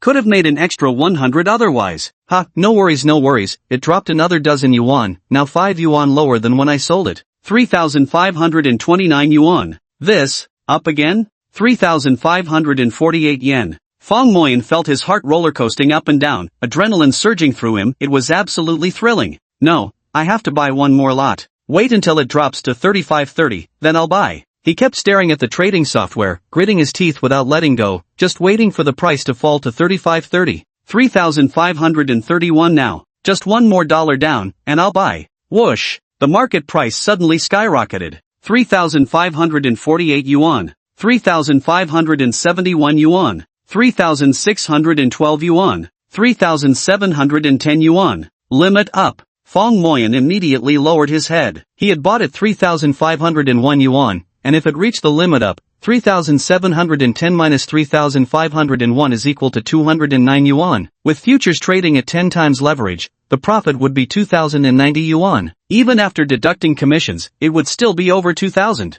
Although it wasn't real money, Fong Moyan couldn't help slapping his own face. What a huge loss. Sold way too early. Bayaz, are you sure it's okay to give him this money-making plugin? Dog AI, I believe in him, it's fine. I have my training methods. Let him take some losses first to learn his lesson. Chapter 46, Speculation comes with risks. This damn money-making plugin is absurd. Due to constantly chasing rallies and dumping plunges, coupled with no concept of stop-loss and operating at full position, Fong Moyan's account was left with just over 30,000 yuan. In just one day, he managed to lose 60,000 of his initial 100,000 capital. 70 grand, that's enough to build a house in the countryside. What a wastrel. Fortunately, this was a dummy account, not real money. Sigh, turns out it's just a crippled version of the billionaire system. The risks are way too high. I'm out. How is this any different from gambling? Having grown up in an honest rural family, his aversion to uncertainty was far stronger than that of city kids. He absolutely despised risk-taking. But upon hearing these words, Zhang Bao wasn't angry, instead delighted. Not bad, you've got insight to see right through this matter's essence. Speculation has always been a form of gambling. I don't gamble, not a single cent. My dad said if I ever touched gambling, he'd chop his own hands off. At its core, every binary choice is a gamble, the only difference lies in the stakes. That's not the same. This time the loss came way too fast. I'm done with this, it's not for me. Fong Moyan shuddered with lingering fear. Thank goodness it was just a simulation. If this had been real trading, he would have lost 70,000 in a single afternoon, a failure worthy of ritual suicide. Good. Maintaining a clear head and recognizing the risks promptly, that's an unexpected quality you've shown. You might not believe it, but this awareness of risk is the most valuable trait for futures trading. You don't need to be brilliant, you just need this proper understanding of danger. I think you'd make an excellent trader. Let's drop it. Spare me. I'd rather not make this money. Then you'll miss out on the chance to earn quick cash, won't you? People must always gain some and lose some. I should already be immensely grateful to have your help in this super scholar system. Wanting to make big money on top of that, that's just my greed talking. Fong Moyan had already made up his mind, he would absolutely never touch futures trading again, absolutely never. No wonder they say the futures market is hell, that makes perfect sense. Alright, I won't force you. Keep working on your memory training then, and aim to achieve photographic memory before school starts. I'm not afraid of training. Fong Moyan now realizes that things like training, where sheer dedication and endurance guarantee improvement, are far better than the nerve-wracking uncertainty of something like buying futures. He resumed his grueling memory training sessions with even greater enthusiasm. Damn AI, this kid is genuinely impressive. I really like him. Giving him that assistant spot wasn't a waste. Leopard, I still don't quite understand what he's so afraid of. He fears his own greed spiraling out of control. I remember one of your humans once said, be fearful when others are greedy, and greedy when others are fearful. Are humans really this irrational? The herd mentality. Humans are ultimately a species of animal, born with certain biological instincts that aren't so easily controlled. Otherwise, what meaning would human existence have? Then what about me? What is the meaning of my existence? You'll have to find that answer for yourself. Fong Moyan didn't realize that by resolutely rejecting the money-making system, he had actually made a good impression on Zhang Bao. Once again, he completed another cycle of training.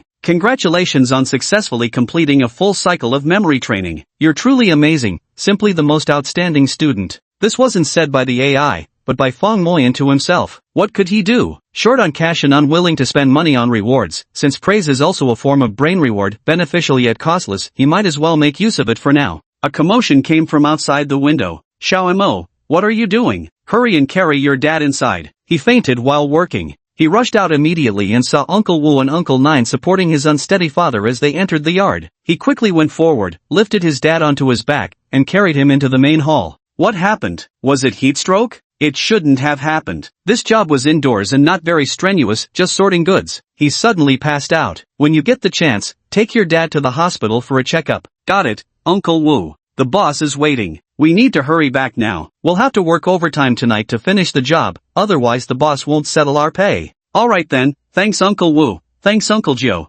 Alright, Xiao Mozi, take good care of your dad. We'll be going now. Fifth uncle and ninth uncle hurriedly left. They were both laborers working temporary jobs at the employment market, uneducated, unskilled, doing the simplest yet toughest, dirtiest manual labor. Low pay for hard work, but at least they got paid daily in cash. Such is life without education. Fang Jiwen had now recovered inside. I ate too fast this morning and choked. This delayed the boss's work. The pay for this job is gone now. This was a good job indoor sorting. No wind, no rain. What a shame. Fong Moyan looked at his father, not yet 50 but appearing almost 70. A celebrity photo was pasted on the wall, Lin Ji asterisk, who once starred in The Whirlwind Kid. If no one told him, he'd never believe they were the same age as his dad. Dad, I think you should go to the hospital for a checkup. Check what? A single checkup drains all your money, you can't leave until it's all spent. I'm fine, my health's perfectly good. Enough now, let me rest a bit. Go pour me a glass of water. Fong Jiwen grew irritable at the mere mention of going to the hospital. Fong Moyan went and brought him a bowl of cool boiled water. I'm going to study now. Right, you'd better get into a top university for me. I'll set off fireworks at your grandfather's grave. A diploma college gets 1,000 firecrackers, a bachelor's degree gets 10,000. But a top university deserves actual fireworks. It sounds absurd, but this is the simplest wish that fuels those who can barely afford pants, yet still scrape together every penny to send their children to school. Fong Moyan saw that his father was fine after drinking some water, his mind filled with visions of RMB notes fluttering about. There was no time to hesitate. Even if it was a bottomless abyss ahead, I would step into it. Desperation often leads to rebirth. Master, I want to start learning the money-making plugin again. Zhang Bao wasn't surprised in the slightest. Welcome back. Next, we're entering the real training for money-making plugins. Prepare your rewards. Master, does this training require reward items too? He'd already finished his beef jerky pieces. Any little snack would do. That's perfect. My family just dug up several batches of fresh peanuts a few days ago. They're at their juiciest right now, something most people don't get to taste. Authentic peanuts still need half a month to fully mature. The ones harvested now have more shriveled seeds, but they're exceptionally tender and juicy, like fruit bursting with flavor that's indescribably delicious. Then let's begin the training for the money-making plugin. Chapter 47, lending you 100k, this time it's real. Before you start trading, you'll need to prepare 100,000 yuan. Because flowers grown in greenhouses can never withstand storms, and simulated trading can never teach you real market manipulation techniques. Bro, where would I get that kind of money? If I had 100,000 yuan right now? If I did, I'd have immediately taken my dad to the hospital. Why would I still be trying to earn money through this plugin thing? I can lend it to you. Really? What do I need to give in return? Fong Moyan's eyes lit up. 100,000 yuan. If he could borrow this amount from the master, it would be fantastic. Borrowing from others might risk getting entangled with loan sharks, but borrowing from the master carried no such fear. To put it bluntly, the learning method he'd acquired couldn't even be measured by a mere 100,000 yuan. It's borrowed, and you can pay me back after you start working, but this money can only be used for futures trading. What? You won't lend it to me for personal use? Fong Moyan was instantly disappointed. If the money could only be used to trade futures, what good would it do him? 100,000 isn't that much, it'll be gone once spent. Learning a skill to make money is what truly matters. Give a man a fish and you feed him for a day. Teach a man to fish and you feed him for a lifetime. The initial 100,000 can only be used for futures trading, but if your earnings exceed the principal, you can withdraw the profits for personal use. There's one more problem, you're still a minor, so you can't open an account. Then I'll have to use my dad's ID card. That'll work too. Go get it. Luckily everything's done online now. When it comes to the facial verification step, just call your dad over and secretly film a video of him. Fong Moyan went to prepare. Dad, where's your ID card? I need to fill out some online documents that require your ID. Fong Jiwen had drunk some water by now and was gradually catching his breath. Without giving it much thought, he handed over his ID card. Fong Moyan directly used the built-in camera of his AI glasses to photograph and upload both front and back images of the ID card. Please prepare for facial recognition. Please blink your eyes. Fong Moyan discreetly shifted the lens focus to his father's face. What are you looking at? Fong Jiwen blinked involuntarily. Nothing. Fong Moyan turned his head away, for he had already heard the system notification tone. Verification passed. Fantastic, the verification passed. Next, the futures trading account was successfully opened. From an obscure bank account, a sum of money was transferred directly into Fong Moyan's futures trading system. When Fong Moyan saw this 100,000 yuan, his heart burned with desire. If he could use this money for himself, he could have his parents undergo thorough medical checkups and even repay the few thousand yuan they owed to relatives and friends. But the master forbade him to touch it, claiming that such a paltry sum like 100,000 yuan was beneath his notice. Of course he saw it. This was nearly equivalent to his family's total income for 5 years. To say he wasn't tempted would be a lie. What else could he do? The solution was to study harder, earn money as quickly as possible, and only then could he pursue what he truly wanted. No sooner had the thought occurred to him than he acted immediately, using his AI glasses to search for titles like Technical Analysis of the Financial Markets, Japanese Candlestick Charting Techniques, Reminiscences of a Stock Operator, Trade Your Way to Financial Freedom, The Gann Theory, Elliott Wave Principle, and Way of the Turtle. These are some books you need to read for speculation. He had just opened Technical Analysis of the Futures Markets and hadn't even flipped through it yet. What exactly are you doing? The master said angrily. I'm learning how to trade futures. Then don't study these trashy books either. So what should I study? Of course, the fundamentals of futures trading and relevant laws and regulations. These two are more foundational textbooks. Where did you even find such garbage books? I searched for them online. Remember this, none of those so-called technical trading books are worth reading. They won't help your trading at all. Not all are complete garbage though. Reminiscences of a Stock Operator is still worth reading, just not right now. So what should I do now? Let me ask you this, if someone wants to become a hunter, what's the best way to learn? Learn from Bear Grylls? Of course, throw him into the forest with only the basic supplies. If he survives a year, that alone proves he's become a qualified hunter. Then what? Therefore, you'd better not learn all these messy things. To survive, what you need is self-enlightenment. No, master, I'm completely unarmed, and you're tossing me into the forest. That's no different from murder. I've tried simulated trading before, one afternoon, and I lost 100,000 down to 30,000. If I try figuring it out on my own, wouldn't that be suicidal? Learning these underhanded tricks will only make you die faster. Then how do I trade? Don't I need to look at K-line charts, moving averages, industry news? Remember, price reflects all information. I don't get it. You just need to survive. This is real money we're talking about. Spend it carefully. Don't blow it all in a single day. Fong Moyan thought this time that the master was utterly irresponsible. No wonder he had only given him a money-making plugin. For all he knew, this super-rich system might just be a defective product. Fong Moyan kept a low profile until bedtime. He didn't even open his futures trading account. Unlike a demo account, this was the real deal, playing with actual money. Every win or loss meant hundreds at stake, which would take his father several hard days of labor to earn. Without absolute certainty of success, he wouldn't make a single move. He actually held back. At the very least, temperamentally speaking, he's particularly suited to be a market manipulator. I think he's just simply afraid of losing.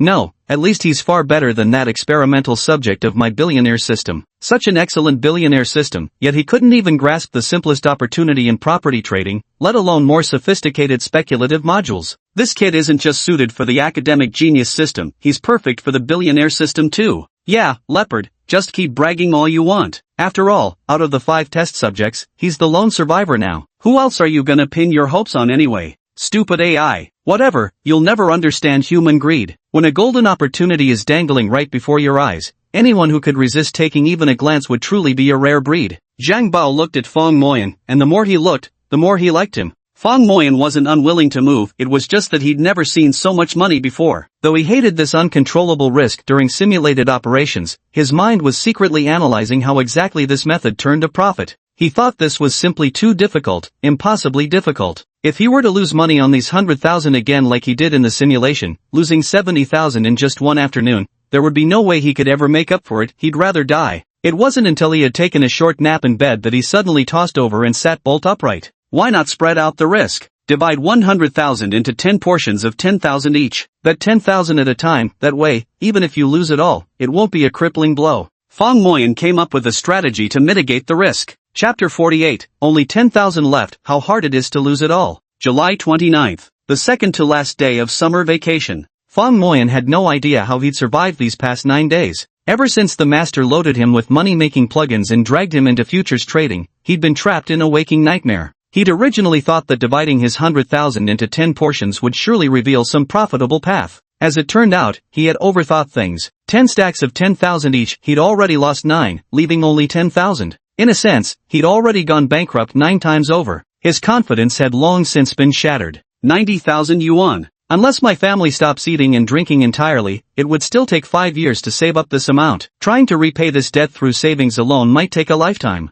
Money-making system? More like a money-losing system. Could it be that the master deliberately set this up to make me focus on my studies? Otherwise, there's really no explanation for why he would recommend this game to me. I can't take it anymore. But the master said I could repay this money after I start working. Better focus your energy on studying. Keep it up. If you get into a good university, it won't be as stressful as high school, and you'll have time for part-time jobs. Leopard, he's getting a bit discouraged. Any normal person would be discouraged. 9 consecutive blown accounts, yet he still hasn't broken down. Most people can't handle more than 3 account blowouts, but this kid held on until the 9th. No wonder I saw potential in him. With that kind of perseverance, he could succeed at anything. But he's already given up. Precisely what we wanted, for him to give up. Only then can we show him the real path forward. The experience of 9 blown accounts is enough to make him respect this market. Fong Moyan retested his memory techniques. Though not yet achieving photographic memory, his current ability was worlds apart from before the vacation. During these recent 9 days, while his futures trading had been disastrous, his memory training had made remarkable progress. According to AI evaluation, he had at least reached the qualifying level for national memory master selection competitions.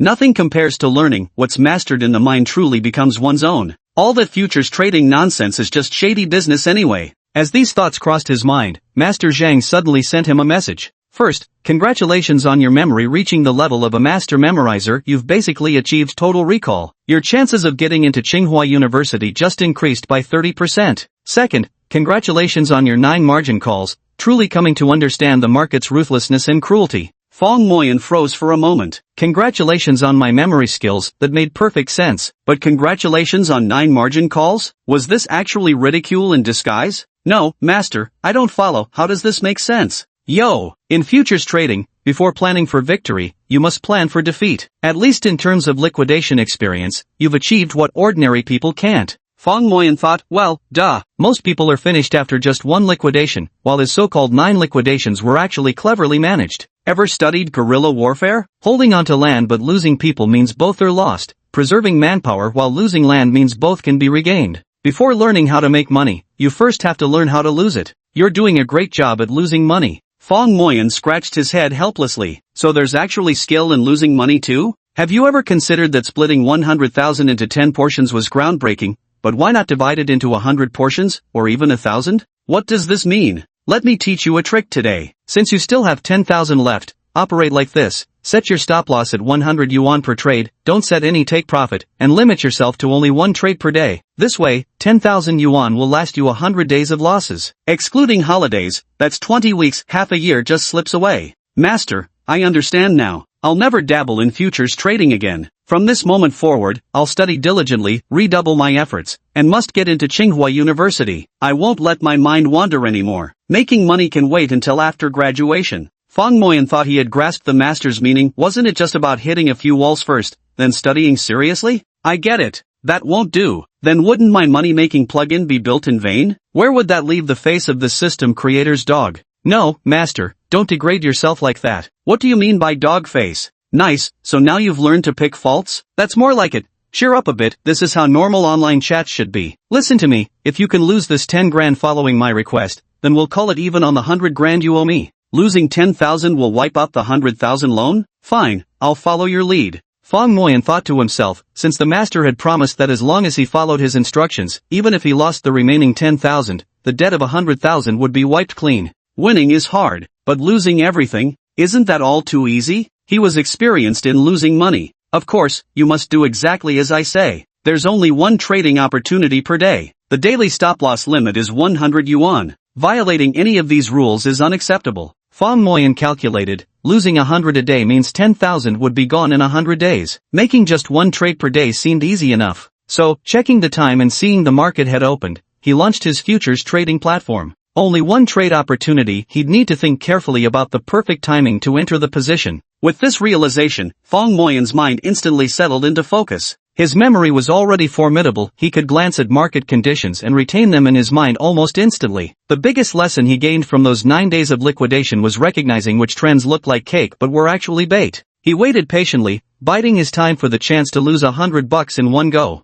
Here it comes. He spotted a pattern, one that had swindled him out of piles of money more than once. Right now, if he just played it normally, he could lose that 100 quickly and call it a day. Open a long position. Sure enough, just 2 minutes after opening the position, the market took a sharp downturn, with losses quickly reaching -30, -50, -80. He kept the master's instructions firmly in mind, set the stop loss immediately upon opening the position. The stop loss point, -100. Soon. This master is too hilarious. If he can't make money, surely losing it isn't beyond him? Fong Moyan smiled. Just 10 minutes in, and he had already calculated today's loss quota. The rest of the time could be devoted to solidifying his memory training exercises. Yet, the sound of a system transaction never came. When the market was at -90, it suddenly reversed direction, soaring abruptly like a spring shooting up from dry ground, rocketing upward with overwhelming momentum, taking off from where it stood. Looking at my gains, +80, +150, +380, +1,200. Half an hour later, the stock hits the upper limit. Profits, +2,700 yuan. Damn it. Are my eyes playing tricks on me? I genuinely wanted to lose money. If I could just blow this $10,000, the master would write off my 100,000 debt. But damn it, I went and earned 2,700 instead. Isn't this just making things harder for myself? 2,700, huh? Even if I lose 100 a day, it would still take me 27 days. Isn't this just working against myself? But right now, I absolutely can't close the position. Because once I do, the 2,700 would hit the account, and trying to lose it again would take at least 27 days. What a hassle. If I don't close it, it's still just one single trade. You only get one opening position per day, so make it count. He glanced nervously at the market trends, all inflated bubbles. Industry reports warned of overcapacity in the steel sector and artificially high prices. Tomorrow morning, he was certain they'd plummet again. If prices crash tomorrow morning and wipe out this 2,700 profit, he'd at most waste a single day. But closing the position now would mean wasting 27 days of effort. Better to decide tomorrow. Chapter 49, The more I want to lose money, the more I gain. Waking up at dawn, Fong Moyan couldn't stop thinking about the long position he'd entered yesterday. Please, he begged silently, don't rise any further. Just give me a limit down day today. Xiao Mo, have you packed your luggage yet? Mom, what's with the packing so early in the morning? School starts today. Hurry up and get your things ready to go back. Oh, right, I almost forgot. I don't have much to bring, just my bedding and textbooks will do. The bulk of the luggage actually came from textbooks, 3 main subjects, 3 supplementary courses, plus various exercise books and exam collections, all adding up to dozens of pounds. The bedding consisted of a thin quilt, a thick quilt, 2 bed sheets, spare quilt covers, pillowcases, a school uniform, and 2 pairs of shoes. Is Moyan at home? He's leaving for school today, so I came to see him off. Oh, Wei, please come in. Have a bowl of mung bean soup to quench your thirst first. Fong's mother, when Lizzie, quickly greeted them with warm enthusiasm. Wei, are you not busy today? Even if I were busy, I'd still come. You're returning to school today, how could I not see you off? Wei, I need to talk to you about something. Fong Moyan led the blushing Chu Wei into his room. 10 minutes later, Dian Wei left with slightly red and swollen eyes. Fong Moyan had clarified that day's misunderstanding, and she was heartbroken. Realizing she had merely been presumptuous, he had never considered her his girlfriend. It turned out he liked that beautiful girl they'd met that day. Yet instead of complaining about her fate, she felt her fighting spirit ignite. I must still work hard to earn money, lots and lots of money. I must never let myself be outshone by those rich women in the future. Never. Having cleared up the misunderstanding, Fong Moyan felt as if a weight had been lifted from his heart. When it comes to matters of the heart, honesty truly is the best policy. By the time he finished packing, it was already noon. He needed to take the hourly rural-urban bus to the county town, then transfer to another bus bound for the city center. Including waiting time for connections, the journey would take 2 to 3 hours. His father Fong Jiwon had already gone out to work again. There was no other choice, they couldn't just sit idle watching their savings dwindle. With a high school student at home who'd be heading to university next year, the looming tuition fees were a massive expense. Not working simply wasn't an option. Fong Moyan bid farewell to his mother and boarded the bus to the county town. The car rocked and swayed, without even air conditioning, forcing everyone to open all the windows. The stench of sweaty feet and body odor mixed together in a revolting concoction. Only then did Fong Moyan have time to open his trading software. Based on his analysis from the previous day, today should have been a sharp decline. His long positions from yesterday should have already hit the stop-loss point. When he opened it, dazed, still rising today. Earned 2,700 yesterday, and just halfway through today, it's up another 1,800 yuan, with profits reaching 4,500. Am I working against myself? Making money is certainly a good thing, but as long as I lose this 10,000, I can wipe out the 100,000 debt. Clearly, earning 90,000 would be far more difficult than losing 10,000. The problem is, the master imposed a restriction, only one trade per day, with a stop-loss limit of 100 yuan. That's not a big deal either. With my proven ability to lose 90,000 in 8 days, it's just a matter of time. But now, suddenly earning 4,500 is like extending my debt deadline by another 45 days. Damn it. Let's wait and see. According to market information, the surge in rebar prices makes no sense at all. Hope it falls back when the market opens this afternoon. Otherwise, how am I supposed to lose this 10,000 yuan and get my 100,000 yuan debt written off? The bus swayed and jolted all the way until it finally arrived at the county town. The shuttle buses running between the county and the city operated continuously, with student tickets offered at half price. Fang Moyan paid 5 yuan and found a seat toward the back where few would disturb him, so he could even take a nap. In just a short vacation, he had mastered 2 major memory techniques, gaining the ability of a memory expert. When he concentrated, he truly could retain everything at a glance. In just a short vacation, he had gone from being penniless to becoming deeply indebted, owing up to 90,000. God bless, let the market plummet when it opens in the afternoon. Checking the time, he had no intention of sleeping and stared intently at the trading screen. The market has opened. Just as he had thought, this sudden surge was likely due to speculative trading by hot money without fundamental support, and indeed the stock price fell right after opening. Drop quickly, hit the limit down and reach my stop-loss line, would you? Holy shit, why has it suddenly risen again? The price of rebar surged once more, reaching the upper limit in just 3 minutes, firmly locked at the daily cap. Millions of buy orders solidly sealed the limit up, with trading volume turning exceptionally low. Profit, 5,800 yuan. Looks like the stock won't open up from its daily limit today. Whatever, looking at it differently, after losing 90 grand in a row, I finally made some money back. He closed his eyes and slept for an indeterminate time. When he woke up, they still hadn't reached school. Go check out the news. The volatile shifts in the futures market left him utterly frustrated. The rebar prices, deviating from fundamental market conditions, were bound to correct eventually. When would there finally be a limit down day? Can't even manage to lose $100, how pathetic. Bored out of his mind, he opened a trade industry newsletter and was immediately drawn to a single line of text. National real estate project commencement rates are soaring, with building materials like cement, sand, and steel surging in response. What?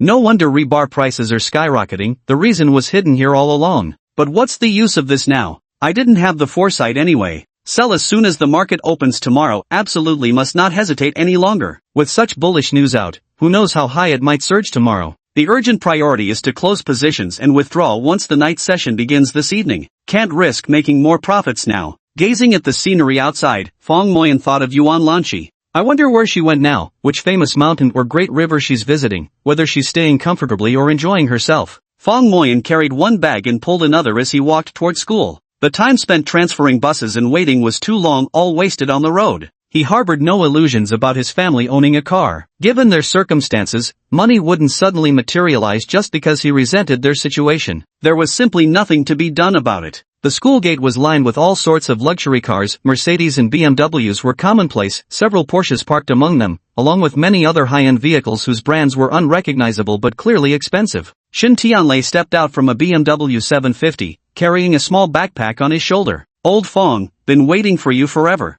Tianlei, long time no see. Shin Tianlei took Fang Moyan's suitcase in one swift motion, and the two set off toward the school dormitory together. That figure over there looks awfully familiar. Fang Moyan stared in a daze. Xiaoxi, all you did this summer was visit the Yellow River wetlands and climb Mount Tai. Now you're being so quiet, it's really throwing me off. Sis Bei, this way you won't have to work so hard. It's just a short holiday after all. I originally planned a trip to Tibet but there's not enough time. Maybe next year. What have you organized here? Notes. Xiaoxi, with grades good enough for Tsinghua or Peking University, do you really need to push yourself so hard? I'm just organizing my current knowledge framework so I'll feel more confident when the exams come. Ah, so smart. With such a good family background, and still studying so hard, no wonder you always rank first. I just can't stand some students who lack any drive whatsoever. Yuan Lanchi smiled faintly without responding. Beijia, let's get off here. 3 stops away from the school bus stop, Yuan Lanchi stepped off an extended Rolls-Royce. This had been her habit since entering high school. She always got off the bus early. Perhaps she didn't want to reveal her family background. Bei Aoshua thought it completely unnecessary. Having a wealthy family wasn't anything to be ashamed of. But Yuan Lanchi had always been stubborn about her decisions, so they let her be. Watching Yuan Lanchi's receding figure, Bei Aoshua frowned slightly. Such an outstanding girl would surely make some lucky fellow happy someday. At this thought, she felt a pang of reluctance. Chapter 50, The Money-Making Plugin Shows First Results. Dear students, to motivate your academic enthusiasm and help everyone get into good universities next year, our school is introducing a special reward policy. Make progress, get paid. At the end of the new semester's class meeting, their homeroom teacher Ma Xiefeng beamed with excitement as he said these words. Wow, how do we get paid? I want to improve, I want money. Is it based on ranking or grades? Will it be determined by our last exam results? Many students began chattering and discussing in excitement. At the very back of the classroom, Fang Moyan, who was desperately short on money, immediately raised his head. Based on your usual performance, each of you will be given a benchmark score. For every exam, climbing 10 ranks above your benchmark earns 100 yuan, 20 ranks nets 300 yuan, 30 ranks gets you 500, 40 ranks rewards 1000, and if you jump 50 ranks, you receive 2000 yuan. As for 60 ranks, well, our class only has 60 students to begin with. And with Yuan Lanchi here, you can mostly treat that as a joke, but hypothetically, advancing 60 ranks would earn you 10,000 yuan. Also, a word of warning, don't even think about intentionally scoring low this time to set yourself up for an easy reward next exam. Occasional mistakes won't change your benchmark score, and if anyone is caught deliberately underperforming to game the system, they'll be disqualified from rewards altogether. Hearing this, several students lowered their heads, as if their thoughts had been exposed. But Fang Moyan was delighted. With his record of ranking last 4 times in sophomore year, his baseline score was surely the lowest in the class. According to this rule, the greater the one-time improvement, the greater the reward. Moreover, the rewarded grade standard could only increase, never decrease. For example, if someone ranked 40th this time and 30th next time, their baseline would then be adjusted to 30th place. To maximize the benefits, one must advance the most positions in a single attempt. If she could make it to the top 10, that would mean jumping over 50 places, a reward of 2,000 yuan. For her, this was an absolute fortune. As for the higher tier reward of advancing 60 places, it was clearly just a carrot the school dangled before students. There had never been a single case from worst to first in rankings, and even jumping 10 places at once was extremely rare unless it was an outlier from someone underperforming. But one fluke could hardly affect their baseline score. The teacher who designed this reward system is truly a master, effectively motivating students while also plugging any loopholes in the regulations. Brilliant indeed. The monetary incentive is substantial, but even if I give it my all now, the best I could probably climb is 20 places, which would only net me 300 yuan. As for breaking into the top 10 in one go, my current abilities fall far short of that. Therefore, to maximize the bonus, the best strategy would be to wait until I'm confident in my ability to make a 50-place leap all at once that would secure me 2,000 yuan. Aim to advance 50 places in rankings during January's final exams and earn that scholarship. Present-day Fang Moyan turns red-eyed at the sight of money. On the first day of registration, after announcing this news, the teacher had students study independently. Formal classes wouldn't begin until tomorrow. Fang Moyan initially planned to leverage his holiday-trained right-brain photographic memory technique, relying on his ability to retain everything at a glance to achieve outstanding grades and completely shed the title of vice monitor. But in order to advance 50 rankings at once,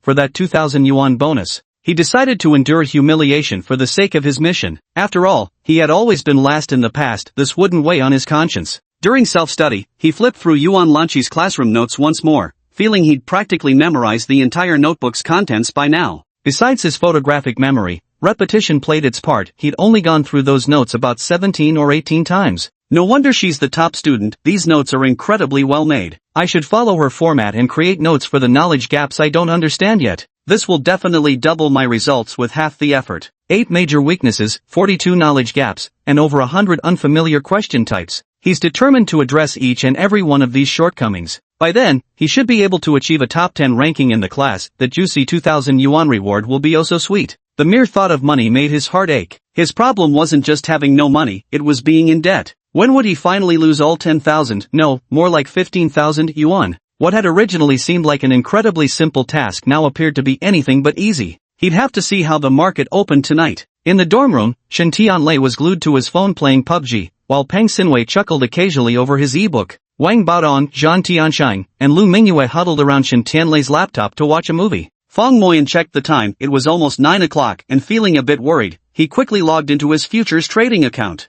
There was likely to be unusual movement tonight. As long as it didn't open with a limit up, he would exit his position immediately. Judging by the news momentum, it won't stop until it hits several daily limit ups. The market opened. During pre-market bidding, Fong Moyan sensed something was off, it was certain to open higher. Sure enough, the market opened 10 points higher and quickly climbed. Just as Fong Moyan hesitated, the price surged another 100 points, breaking through like a hot knife through butter. He dared not wait any longer. If he waited, decisive action would be needed. He swiftly cut his losses by closing the position. The profit from this last trade was plus 7,200 yuan. Fong Moyan felt like he was about to cough up blood. Originally, if he had lost the entire 10,000 yuan, he would have been freed from a debt of 100,000. How could his losses keep growing instead? Alright, now that he had closed this position, he could open another trade again. This time I absolutely must gauge the market correctly and ensure the target loss of 100 yuan is achieved. It's so ridiculous, when you're desperate to make money, not a single penny comes your way,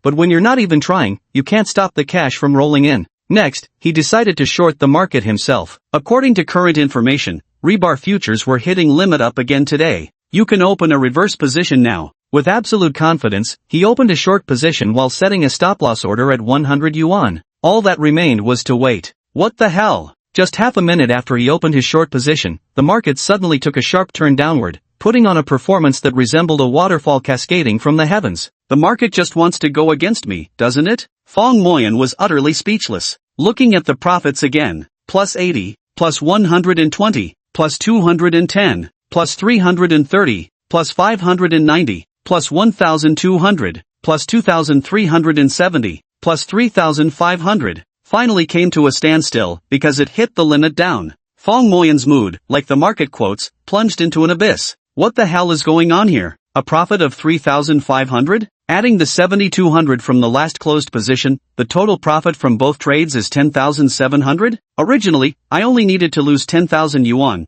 but now I have to lose 20,700 yuan? Isn't this just torturing me? Damn heavens, you've got it out for our Fong Moyan, haven't you? He cursed silently in his heart for a long time, using many words unsuitable for print. After cursing for half the day, and %* and yuan, #%. Wait, am I misunderstanding something? Isn't trading futures all about making money? The master prepared a profit-making plugin for himself. The initial loss of 90,000 yuan occurred because the master completely neglected it, letting it fend for itself. But after it suffered 9 margin calls, the master finally revealed the trading strategy. Only one position could be opened per day, with each stop-loss limit set at 100 yuan. So, I've earned my own money. In just 2 trading days, the capital has doubled. From 10,000 yuan, it has directly grown to 20,700 yuan. This yield is truly unbeatable. Earning plugin finally comes into play. Important reminder, the futures market is ever-changing. There's no such thing as an infallible trading strategy. The novel is just a story, what makes a good story is its twists. This is not investment advice. Attempt at your own risk.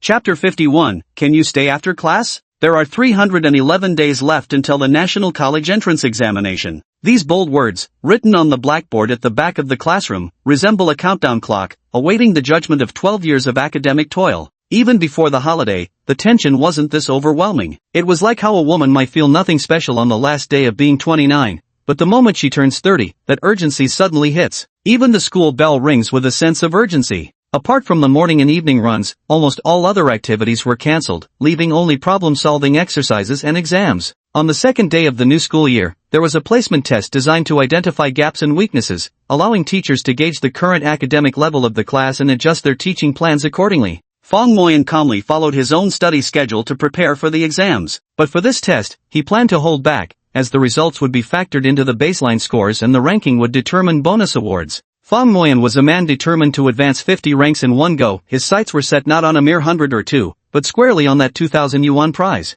To achieve this goal, one must study, and study again. Now, Fong Moyan has packed his schedule to the brim. Thanks to the photographic memory he cultivated during the short holiday, memorizing formulas and vocabulary is no longer a challenge for him. But one cannot achieve high scores solely through memory. Without a deep understanding of the material, even an open book exam won't yield good results. Thus, with a powerful memory, one also needs the ability to apply knowledge wisely. Practicing test questions thus becomes a crucial method. Every time he sees a problem, he should immediately recognize the knowledge points it contains and the approach to solving it. His goal is Tsinghua University, so ordinary study methods can no longer meet his aspirations. At least for subjects like math, English, and science, which total 600 points, he aims to score above 590 points, then add 110 points for Chinese, totaling 700 points. With such a score, getting into Tsinghua becomes relatively certain. There's no way around it. Shandong province has always been highly competitive when it comes to college entrance exams, with notoriously high score thresholds.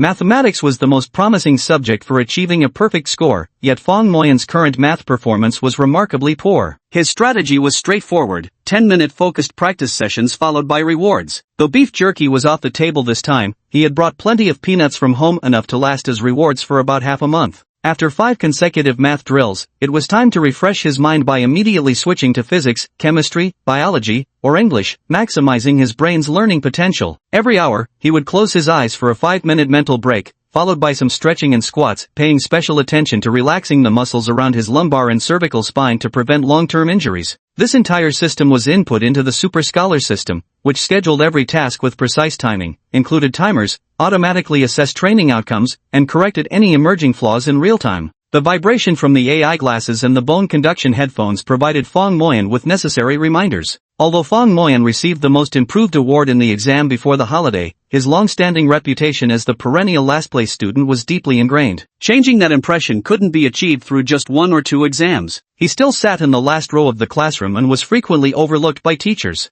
This suited him just fine. His revision method thrived on complete freedom. Having teachers' guidance would actually disrupt his plans. However, at the front of the classroom, a girl quietly watched Fong Moyan with keen eyes, admiring how he immersed himself wholeheartedly in his studies with such fervor. Before he knew it, the 3rd class ended. Fong Moyan stretched his slightly stiff body and glanced ahead. Today, Yuan Lanchi had tied her hair into a simple ponytail with a casual hairband, looking unusually quiet and elegant. Fong Moyan, a timid female voice called out. Startled, Fong Moyan flushed with embarrassment, thinking his secret observation had been discovered. "Oh, it's you, Zhao Yizhuan. You startled me. What's up?" Zhao Yizhuan had very low visibility in class. She rarely spoke and carried an air of aloof detachment that kept people at arm's length. Her grades were decent though. She'd climbed 5 spots in the last exam, ranking within the top 20 students. At least she was far better than hopeless students like Fong Moyan. "I wanted to ask you something. Could you stay a bit after class this noon?" Zhao Yizhuan lightly bit her lower lip, hesitating as if she had more to say. "Oh, what's going on?" Fong Moyan was baffled. He and Zhao Yizhuan seldom interacted, did they? Moreover, he didn't think he had any charm that could attract someone as aloof as Zhao Yizhuan. She was just a bit cold, but she couldn't really be considered a beauty, especially when Fong Moyan's wandering gaze was still lingering on Yuan Lanchi. Not just Zhao Yizhuan, even if someone as famous as Lu Yifei were placed right in front of him, she would only warrant an average rating in his eyes. No one was more beautiful than Yuan Lanchi. Later, Zhao Yizhuan exclaimed before scampering away like a startled deer. Shen Tianlei patted Fong Moyan on the shoulder. "Not bad, old Fong. You've hit the jackpot in love." Ice Queen Zhao Yizhuan actually took a liking to you. Fong Moyan rolled her eyes at him. "Don't talk nonsense. Tianlei, if you like her, go confess your feelings yourself." "Ha, you're embarrassed now. Tell me, I think Zhao Yizhuan is quite nice, pretty, good figure, and decent grades. She'll definitely get into a top-tier university." "Alright, enough, Lei Ji. Spare me. All I want right now is to focus on studying." True to form, Fong Moyan immediately redirected her energy to her textbooks, now scribbling away furiously. Even with his photographic memory, the master had warned him not to rely too heavily on memorization. The top scorer in college entrance exams isn't someone who merely excels at rote learning. The palest ink is better than the best memory. Writing things down once helps in understanding the questions more effectively. Working on problems, breaking down knowledge points, recording reasons for mistakes and gaps. After completing each training session, he'd reward himself with a peanut. Or perhaps browsing through China Geographic magazine's featured landscapes, renowned mountains and rivers, snow-capped peaks, plateaus, grasslands, deserts, feeling nature's true grandeur and beauty. Before anyone noticed, the class-ending bell rang. The moment the teacher left, students dashed out like arrows. Everyone was famished after a whole morning of hard study. But Fong Moyan still had 3 minutes of problems left to solve. He acted as if he hadn't heard the class dismissal bell, not even acknowledging Shen Tianlei when he greeted him. Yuan Lanchi unhurriedly tidied up her desk and, turning around by chance, noticed Zhao Yizhuan standing beside Fong Moyan's seat. She froze for a moment. "Come on, Xiaozi, time for lunch." Su Meijie linked arms with her, pulling her along. "Okay, Meijie." The two walked closely together toward the cafeteria. "Finished studying?" Zhao Yizhuan noticed they were the only ones left in the classroom and relaxed. "Oh, just finished. So, what did you want to talk about?" Zhao Yizhuan leaned in close, bringing with her a faint trace of cosmetics and exhaling warm, ticklish breath as she whispered in Fong Moyan's ear. Chapter 52, My sister isn't someone to be trifled with. Do you have any of your medicine left? Give me 1 box, I forgot to bring mine. I'll pay double. Fong Moyan was truly dumbfounded this time. Medicine? What medicine? He was completely baffled. What medicine? And giving you 2 tablets? At double the price? What nonsense is this? Who takes medicine so carelessly? Zhao Yizhuan's face abruptly changed as she said angrily, What are you playing dumb with me about? Smart pills. No, wait, first tell me, what are smart pills? They're smart pills. Don't tell me you don't know. I really don't know. You have no idea how I can focus so intensely on studying, do you? You don't understand why I won the Most Improved award before the holidays, right? You can't figure out how I managed to read such dull textbooks, can you? Zhao Yizhuan fired off a barrage of rhetorical questions, spraying saliva everywhere, looking like she might devour him whole any second. No, it's just that I have my own study methods. But, you were literally last in class. If you hadn't taken some smart pills, how could your grades have improved this fast? I'm not refusing to pay. Why bother hiding it? Besides, my grades aren't even a threat to you, we're not even on the same competitive level. Fong Moyan wholeheartedly agreed with Zhao Yizhuan's final remark. She was right, they truly weren't competitors operating at the same tier. His real rivals were the academic elites from City Experimental High School. His sights were set squarely on Tsinghua University. To put it bluntly, at Chidu No. 5 High School, apart from Yuan Lanchi, practically no one else stood a realistic chance of getting into Tsinghua. I've never taken any smart pills. Are you talking about brain platinum? Or some other nutritional supplement? That's the one. Zhao Yizhuan was genuinely angry. She never imagined Fong Moyan could be this kind of person. As last semester's 17th ranked student, she was simply not on the same level as this perennial bottom-ranked underachiever who'd only managed to place 42nd on one occasion. Why does he insist on pretending to be stupid? He couldn't focus at all, and would definitely perform poorly on the placement exam at the start of school. What good would that do him? Growing agitated, she slammed the medicine box directly onto Fong Moyan's desk. Ritalin tablets. The packaging was in English, and these 2 words weren't very familiar. The market price is 500 per box. I only need half a box, here's 1,000 for it. Please, Fong, sell me 1 box, just 1. Zhao Yizhuan's attitude softened in an instant. This is the first time I've seen this thing. I don't study by taking pills, I study by snacking. I have to snack every 10 minutes, today I brought peanuts. How about I share a few pounds with you? Want to try? Zhao Yizhuan rolled her eyes at him, clearly not believing a word of it. She tossed her head, and suddenly tears streamed down her face. In no time, she was sobbing, her delicate face drenched in tears. No, don't cry. If you need medicine, you should go to the hospital or a pharmacy. Why are you asking me for it? If I could buy it, would I have come to you? But in all honesty, this is the first time I've ever seen something like this. I really can't help you with this. Zhao Yizhuan felt the world was filled with immense malice towards her. Everyone was selfish and lacked even a shred of compassion. If all else fails, she could search online. Perhaps if she sent it by express delivery, it might arrive the very next day. Lately, something strange has been happening. Smart drugs have suddenly become hard to come by. The usual suppliers are constantly out of stock, yet she desperately needs them to sharpen her focus. She's been taking it for 6 months and has developed a dependency. She had originally thought she could get at least a 2-month supply from Fong Moyan, enough to tide her over until she could find someone else to buy it for her. To my surprise, Fong Moyan actually rejected me. Who does he think he is? A wave of rage surged through me. Crash! Fong Moyan watched helplessly as Zhao Yizhuan shoved all the books off his desk, her face twisted with such malice that it sent a shiver down his spine. Then, Zhao Yizhuan stormed off in fury, clutching her stomach all the way back to the dormitory without even stopping for lunch. With a sigh, Fong Moyan began picking up and reorganizing his scattered desk. Master, what on earth is this thing? Fong Moyan sent a photo of the medicine box to the master. It was terrifying. Zhao Yizhuan used to be so quiet and gentle. How did she suddenly turn into such a shrew? Panther's busy right now. You can just call me directly from now on, replied the artificial intelligence that Zhang Bao affectionately referred to as the dog AI.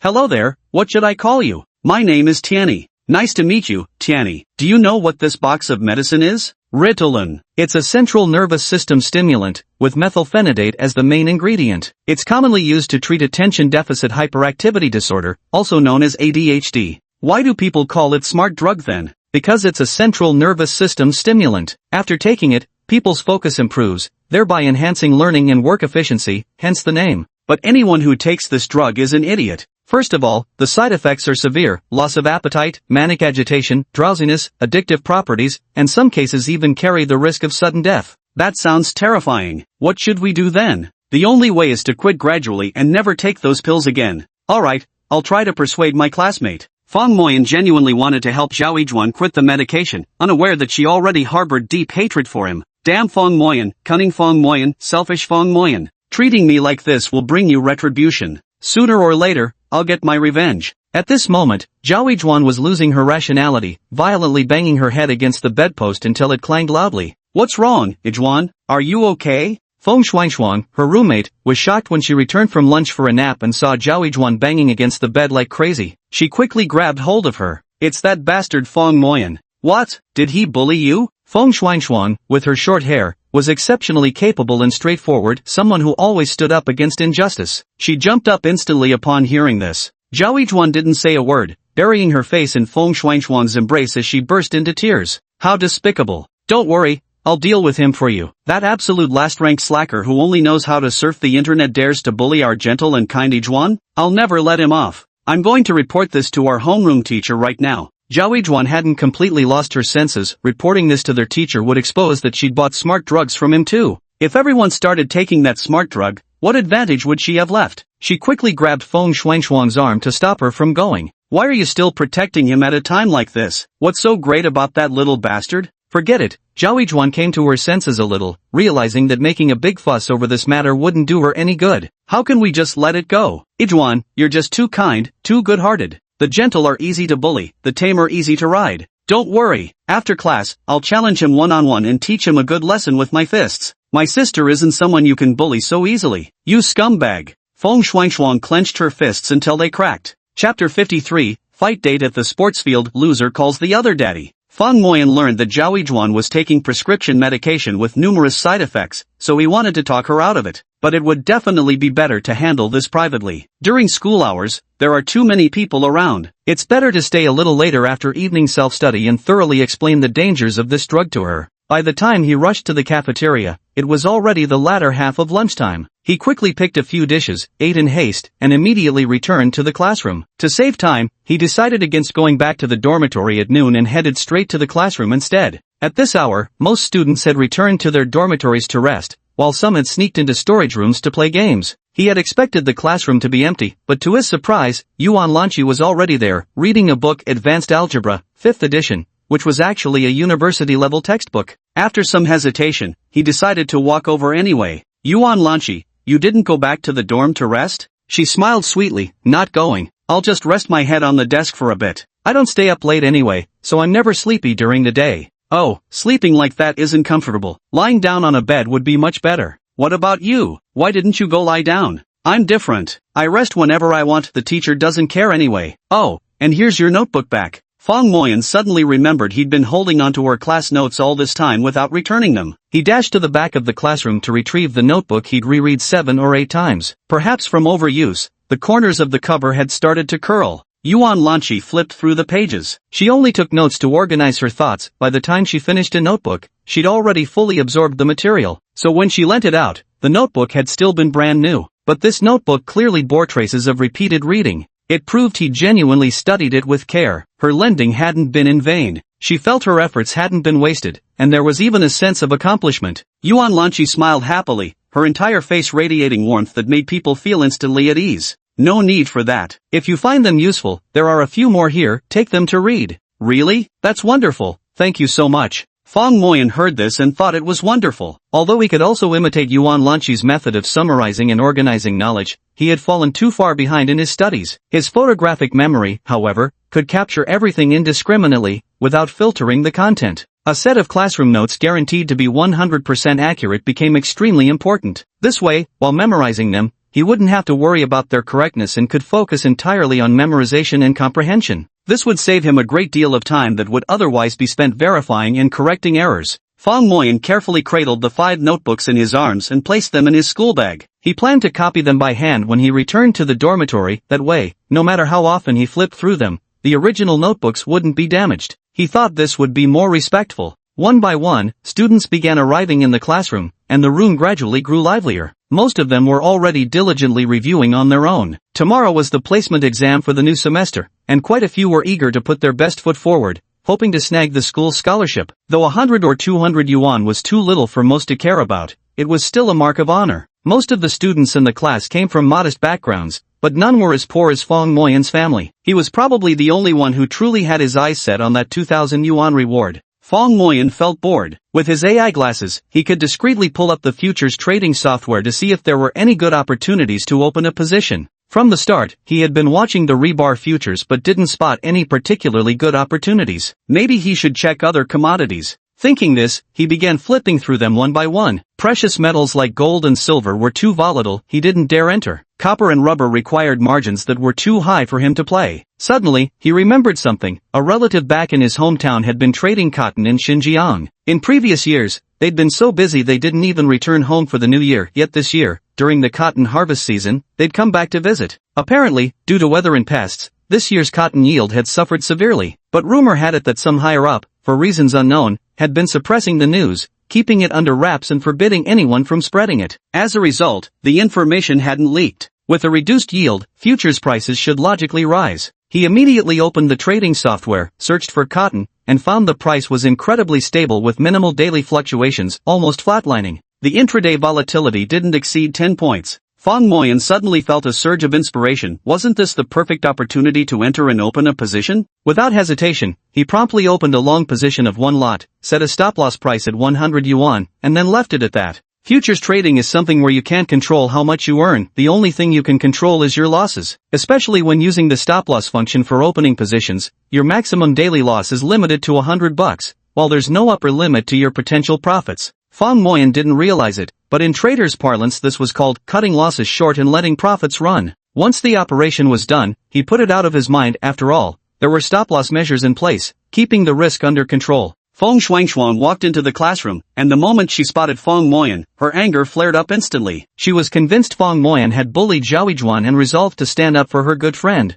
Unexpectedly, Fong Moyan appeared to be looking right through her, his eyes darting about erratically. Little did she know he was actually checking stock prices through his AI glasses. What a scoundrel! Fong Shuangshuang cursed inwardly. Not a shred of shame, with his shifty eyes, no telling what wicked scheme he's plotting now. That's just how people are. Because Fong Moyan performed poorly in school, Fong Shuangshuang had unconsciously equated his character with his academic performance. Students generally make this subconscious categorization. As the old saying goes, when you fart, you blame the ugly one for the smell. For students, poor grades are the original sin. Of course, this is because the academic culture at Chidu No. 5 High School is good. But in some schools, like Chidu Vocational College, it's the opposite. Whoever performs poorly, scores 0, or hands in blank exams is considered glorious and badass. Under Fong Shuangshuang's dagger-like stare, Fong Moyan finally stirred. A shiver ran down his spine. When he lifted his gaze, he met the female warrior's piercing, knife-edged eyes fixed squarely on him. Fong Moyan was bewildered. He couldn't recall offending her in any way. He needs to be taught a lesson.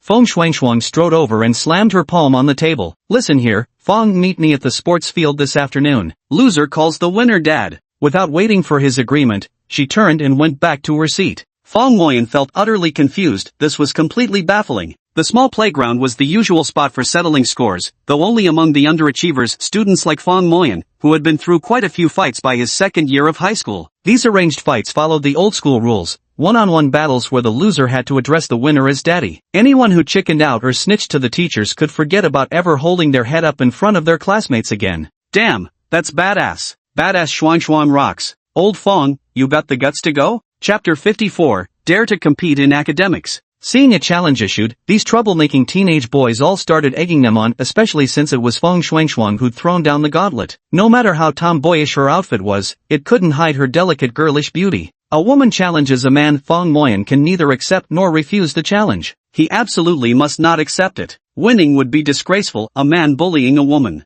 Losing would be even more shameful, unable to even defeat a woman. Win or lose, you're damned either way. I need to figure out what Fong Shuangshuang's game is, and fast. Fong Shuangshuang, what the hell do you want? Why arrange to meet at the practice field? That's no place for a girl like you. Fong Moyan, scared much? Ha ha, the legendary dunce chief of Class 502, Fong Moyan, too chicken to accept a girl's challenge. Face it, just surrender and call me dad. Wait, no, losing to a girl, dad doesn't fit. Mom would make it sound like you're getting fresh with me. Let's go with auntie. Qin Haotian stood by, fanning the flames and stirring up trouble. Little Teddy, I don't mind settling this with you on the small playground. You game? Fong Moyan was furious. Fighting a girl would make him lose face no matter what, but facing a guy? What was there to fear? Qin Haotian shrank back, muttering meekly without another word. Fong Moyan, after all, was a long-established academic underachiever with ample experience in handling such challenge scenarios. Fong, there's no need to take your anger out on others. I'm the one challenging you. What's the point of intimidating Qin Haoqian?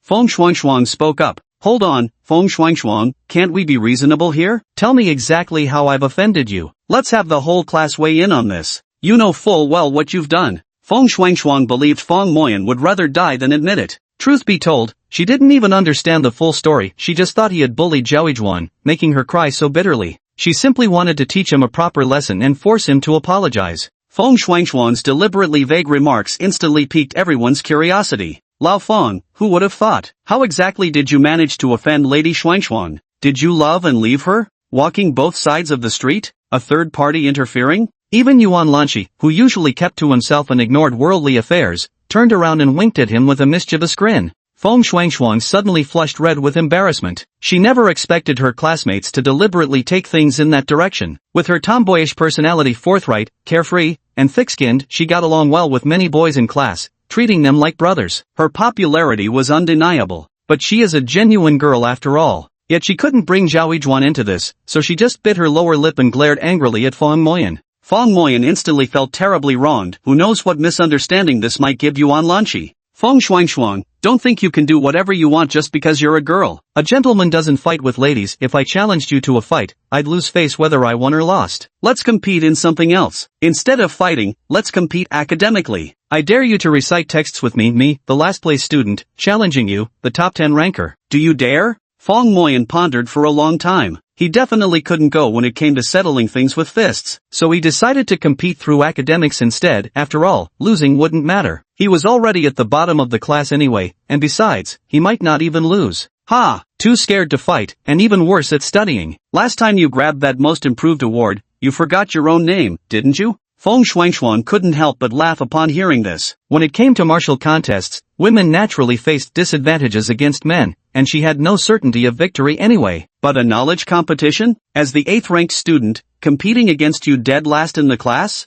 Ha! Fong Moyan, have you lost your mind? This is clearly admitting defeat. Perhaps this is a case of the horse not knowing its own long face, or a man blind to his own ugliness. Ignorance is bliss. It feels like Fong Moyan is the villain in some web novel. Has he been hit with the stupid beam or something? Mocking murmurs immediately spread through the classroom. There was no helping it. Hearing that he wanted to challenge Fong Shuangshuang academically was like hearing that the cosmic powerhouse, the Gambia, was dispatching an expeditionary force of 1,000 soldiers to conquer the British Empire. Lao Fong, you've got this. You might not win in overall grades, but you stand a chance in individual subjects. Challenge Fong Shuangshuang in Chinese. Shen Tianlei, Pang Laowai, and their 3 other dormmates all stepped forward, openly and resolutely cheering Fong Moyan on. I do respect Lao Fong's Chinese proficiency though, Lu Qingxue chimed in approvingly. A competition in Chinese? Then Fong Moyan might actually have a chance to win one round. Chinese was the only subject he wasn't completely terrible at. While Fong Shuangshuang happened to be weak in Chinese, they were practically at the same academic level in this subject. Fong Shuangshuang froze. This time it was her turn to hesitate. As the 8th-ranked student in class, competing against the perennial last-place loser would be dishonorable if she won, yet humiliating beyond belief if she lost. The annoying thing was Fong Moyan's extreme academic imbalance. When he performed well in Chinese, he could reach top 10 levels, but his other subjects were disastrous beyond redemption. She seemed to understand the embarrassment Fong Moyan had just felt when challenged by her. Losing to Fong Moyan, the perpetual underdog, would be an embarrassment of epic proportions. Unexpectedly, Fong Moyan simply smiled slightly and said, "Why compete in a single subject? If we're competing, let's make it all subjects." The room fell silent for a second before erupting into uproarious laughter. Ha ha ha, attacking others' strengths with your own weaknesses. This remark reveals your IQ level. No wonder you're an academic underachiever. There's clearly something wrong with your brain. Even if you won the most improved award last time, you only ranked 42nd. Shuangshuang got 8th place. The gap is way too huge. Like waving a lantern in an outhouse, asking for trouble. Shen Tianlei was itching to rush over and cover Fong Moyan's mouth. What kind of mouth is this, daring to blurt out anything without thinking? How much better than language arts? If Fong Moyan gave it his all, he could easily score over 100. It was just that he was feeling disheartened and treating the language exam as mere routine, yet still managed to score over 80 without breaking a sweat. What's wrong with your brain? Want to compete in all subjects? Fong Moyan, what do you mean by that? Are you admitting defeat now? Tomorrow's mock exam, are you really challenging me in all subjects? Feng Shuangxuan was also baffled by Feng Moyan's words. It was like pitting Chinese football against Brazil. How could they possibly win? Of course, but on one condition. Tomorrow's mock exam doesn't count. We'll both have monthly exams by late September. I'll compete with you based on our first monthly exam results. Strictly speaking, it was still summer vacation now. The first monthly exam would be at the end of September, about 2 months away. In other words, Feng Moyan needed to achieve a top 10 ranking in the class within 2 months to have a chance of winning this bet. Feng Shuangxuan had originally planned to vent her frustration by pounding Feng Moyan, but she hadn't expected this bet to emerge. She'd completely forgotten her initial intentions. You're doomed to lose. Going from dead last to top 8 in 2 months? Unheard of. Wait until you call me daddy. Chapter 55, Mass Production of Super Prodigies. Suburbs of Chidu City. Super Prodigy Bilingual School. The renowned child prodigy Koide was specially appointed as the ambassador and lecturer of the Super Prodigy School with an annual salary of 1 million yuan. Koide was only 12 years old this year. His credentials are truly astounding. 1-year-old, hiking with a vengeance. At age 2, climbed Purple Mountain in Nanjing. At age 3, ran naked in the snow. At age 4, participated in an international sailing competition. At age 5, piloted a plane around the Imperial Capital Wildlife Park for a full circle. At age 6, wrote an autobiography. At age 7, crossed the deadly Lapner Desert 3 times. At age 8, enrolled at Jinling University. At age 9, won 3 consecutive championships at the World Robotics Competition in the Imperial Capital. At age 10, passed 20 self-study examination courses within 1 year. Graduated from Jinling University at age 11. Preparing to pursue both master's and doctoral degrees simultaneously at age 12. Even a genius like Yuan Lanqi pales in comparison with such credentials. Of course, most rational people recognize this as nothing more than a publicity stunt. But there will always be some simple-minded people who fall for their tricks. Especially when the so-called super prodigies advertise with slogans like, mass-producing child geniuses, taught by top-tier professors from Tsinghua and Peking University.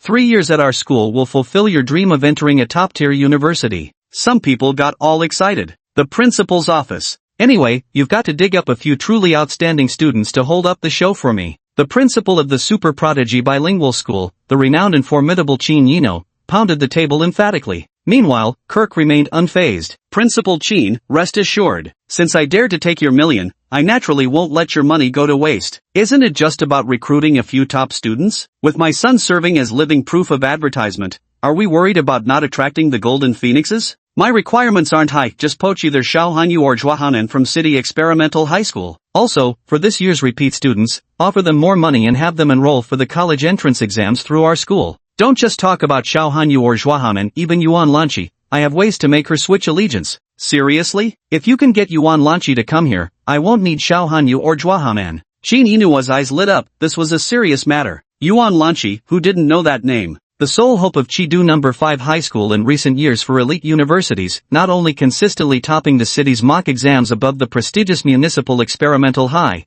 but even ranking among the best provincially. Who wouldn't want such an outstanding student? Principal Qin, if we're to persuade Yuan Lanqi to join our school, the matter of fees. Kirk rubbed his fingers together with a knowing smile. Teacher Ko, you've already received $1 million. Why bring up money again? Principal Qin, that $1 million was for my son Koida's endorsement fee. Yuan Lanqi's arrangement requires additional payment. I'll give you 200,000 to handle this. Principal Qin truly acted with grand generosity. Without hesitation, he offered 200,000 just to recruit Yuan Lanqi. Because if Yuan Lanqi really transferred to the Super Prodigy School, it would bring immense prestige to the institution. Just imagine having a provincial top scorer in the national college entrance exams emerge from a private school. How sensational would that be? The annual tuition at Super Prodigy Bilingual School is over 80,000 yuan. Just by admitting a few more students, the operational funds would be covered. This is far more effective than any kind of advertisement. Principal Qin, you're truly amazing. Just wait for my good news. Kirk carefully checked the extra 200,000 yuan that had just appeared in his account and spoke with full confidence. He left the principal's office quite naturally and drove his knockoff Ferrari away from the school. Yuan Lanqi?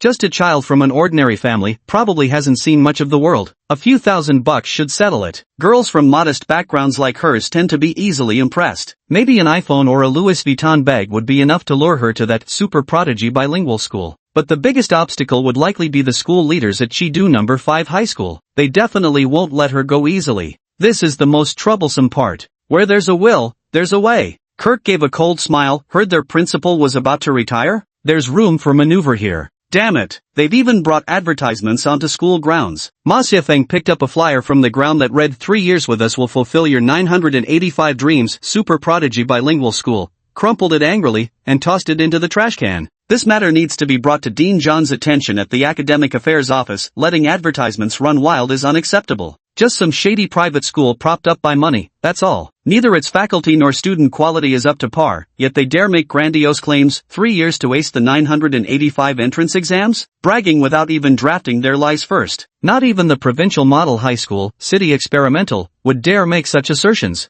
I heard that outrageous so-called child prodigy was fabricated by this very institution. Don't you dare mislead my top students. Hello, Teacher Ma, Zhao Yizhuan called out cheerfully. Oh, Yizhuan? You seem so happy, where are you off to? Reporting to Teacher Ma, I bought some study materials online, and they've been delivered to the convenience store outside. I'm going to pick them up. Oh, go ahead then. Ma Xiafeng watched as Zhao Yizhuan walked with a light step, still feeling a bit puzzled. This child used to be so quiet and reserved. Often when she saw a teacher, her face would turn red, she'd lower her head, and quickly walk the other way. Why the sudden initiative to greet me this time? These kids, their personalities are still immature. Youth's capricious nature is just their hallmark. Ma Xiafeng didn't press further and returned to his office. Zhao Yizhuan was indeed very happy. The smart pills she had purchased online had arrived. Although they were more expensive than before, previously costing 500 yuan per box, while this seller charged 2,000, she could understand. Supply couldn't keep up with demand, and having any at all was already a stroke of luck. Zhao Yizhuan didn't dare have the package sent directly to the school. Instead, she had it delivered to a small supermarket off campus. Her family was well off, and she had a good relationship with the store owner, who readily agreed to such a small favor. After signing in at the security office, Zhao Yizhuan headed straight for Xuefu supermarket. Sister Lu, I've come to pick up my goods. Behind the door, you'll have to look for it yourself. Supermarket owner Sister Lu was busy at the moment. Her shop also served as a parcel collection point, with all packages piled in one area behind the door. Zhao Yizhuan quickly found her package and eagerly opened the bag. Inside was a small white bottle. The seller had mentioned that this medicine was imported and sold in bulk. Twisting open the bottle, she saw pink pills inside. Unable to wait, she swallowed them straight with her mouth, then hurriedly bought a bottle of mineral water to wash them down. Technically, this was only meant to be taken right before class, but she had endured enough of the mind-numbing side effects these past few days. She popped one immediately, craving that razor-sharp focus. Sure enough, a surge of mental exhilaration kicked in. It felt like she could study non-stop for 3 days and nights without breaking a sweat. This stuff is amazing. Totally worth the splurge. Sure, it was pricey, and yeah, it came loose in a baggie, but the kick hit faster and harder than anything she'd bought before. Zhao Yizhuan bounded back to the classroom, practically skipping with excitement, her cheeks flushed crimson. Yizhuan, what's wrong with you? Feng Shuangshuang asked with concern. Me? I'm fine. Your face is so red, it looks like you've caught a cold. It's nothing, probably just from running a bit earlier. This scorching weather is really unbearable. Chapter 56. There's a money-making opportunity. Interested? The first placement test at the start of the semester. The results of this test will count towards the incentive program. Advancing 10 places in ranking earns rewards, and there's even an incentive leaderboard, all designed to boost student motivation and sense of achievement through monetary rewards. This was also part of the school's efforts to qualify for provincial key high school status. Shidu No. 5 High School had once been glorious, as it was the best school in Shidu for decades. Later, a high school division was spun off to establish the Municipal Experimental High School. Several years after that, the Experimental High School completely severed ties with No. 5 High School, which then rebuilt its own high school division. After a decade of arduous effort, Shidu 5th High School still hasn't reached the heights of its glory days. For a school, its academic performance is primarily influenced by 3 factors. First, student quality. Second, student enrollment. 3, student quality. This isn't to say teaching staff and facilities don't matter, they do, but nothing impacts outcomes quite like student quality. As one teacher famously put it, genius students are superconductors, they understand effortlessly. High achievers are good conductors, they grasp concepts after one explanation. Average students are semiconductors, they need thorough instruction. Then there's the spectacular case of hopeless students, pure insulators, no amount of teaching gets through. Though technically just an aptitude test, the assessment was conducted with full formality because it determined incentive eligibility. With vacant classrooms everywhere, new students yet to arrive and sophomores still on break, the school had ample space for proper administration. The exam rooms were arranged based on grades. For instance, room number 1, where the top 30 students in the school were seated, had Yuan Lanqi undisputedly occupying the front desk. Meanwhile, Fong Moyan dutifully remained in room number 28. Surprisingly, he wasn't even at the very bottom in room 28. he managed to secure the second to last row, with another 5 or 6 students ranked below him. His scores might have been low, but at least he hadn't handed in blank papers like some of his classmates. 3 or 5 of them were real heroes of blanks, scoring zeros or single digits across all subjects. Class 4, where Fong Moyan was placed, ranked among the top in the entire school even without counting Yuan Lanqi. Hey, old Fong, want to make some money? A thin, short student behind him poked Fong Moyan. Of course, I dream of nothing else. Wu Dazhuang, got any leads? This skinny student was from class 3. Though exceptionally small in stature, his name was Wu Dazhuang, literally big and strong Wu, perhaps embodying his parents' high hopes for him. Their classes were next-door neighbors, so they crossed paths constantly. Being fellow underachievers, whether on the basketball court or in internet cafes, their routines aligned perfectly, making them thoroughly familiar with one another. Some say that while underachievers get academically crushed by top students, the tables turn when it comes to emotional intelligence. It's the top students who get outplayed. A top student's social circle typically doesn't extend beyond their own class, whereas an underachiever's network spans the entire school. Heh, you're in luck to meet me. There's a golden opportunity here to make a fortune, but I'm afraid you might not dare. Fong Moyan furrowed his brow. Make a fortune? He already had the Profit Maximizer plugin. Come to think of it, today's cotton futures were as lethargic as a dead hog. His long position from yesterday was currently break-even. But if he drew a line connecting the recent intraday highs and lows, it formed a sharply narrowing triangle pattern. By instinct, Fong Moyan sensed that after prolonged stagnation, the cotton market would eventually erupt with movement. Since today's trading quota hasn't been used up yet, he opened another long position, setting a stop loss at 100. Hey, I'm talking to you. Do you dare or not? Wu Dazhuang sounded somewhat displeased. This old fawn was such a stingy penny pincher, his family poor as a church mouse. Wu had kindly offered him a valuable money-making tip, yet the guy barely paid attention. I zoned out there. What's this opportunity about? If it's anything illegal, don't even bother telling me. Come on, do I look like that kind of person? Of course it's not illegal, completely legitimate. Thing is though, I'm from third shift, so it'd be inconvenient for me to do this myself.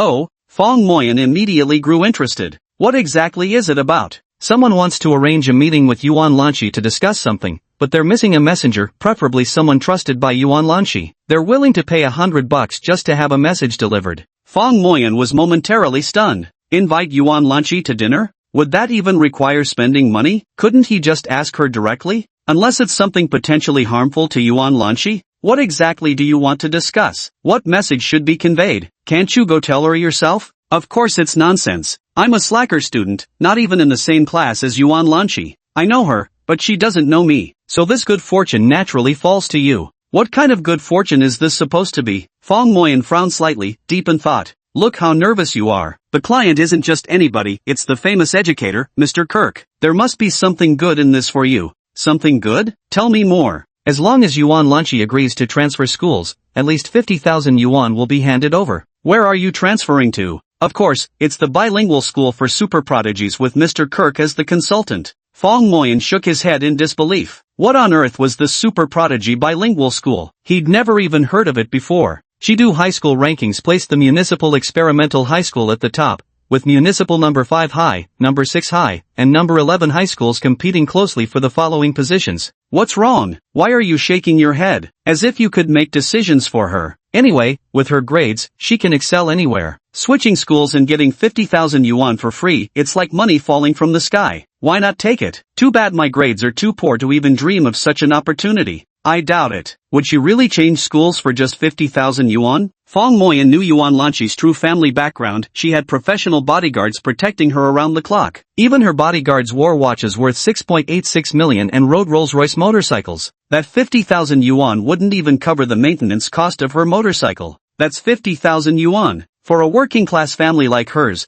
that's enough to cover her entire university tuition. TSK. Who knew studying well could actually make you money? Just look at Yuan Lanqi. Changing schools earned her 50 grand. Wait, what working-class family? Fong Moyan was puzzled. Since when had Yuan Lanqi come from a working-class family? The Yuans were a prominent clan.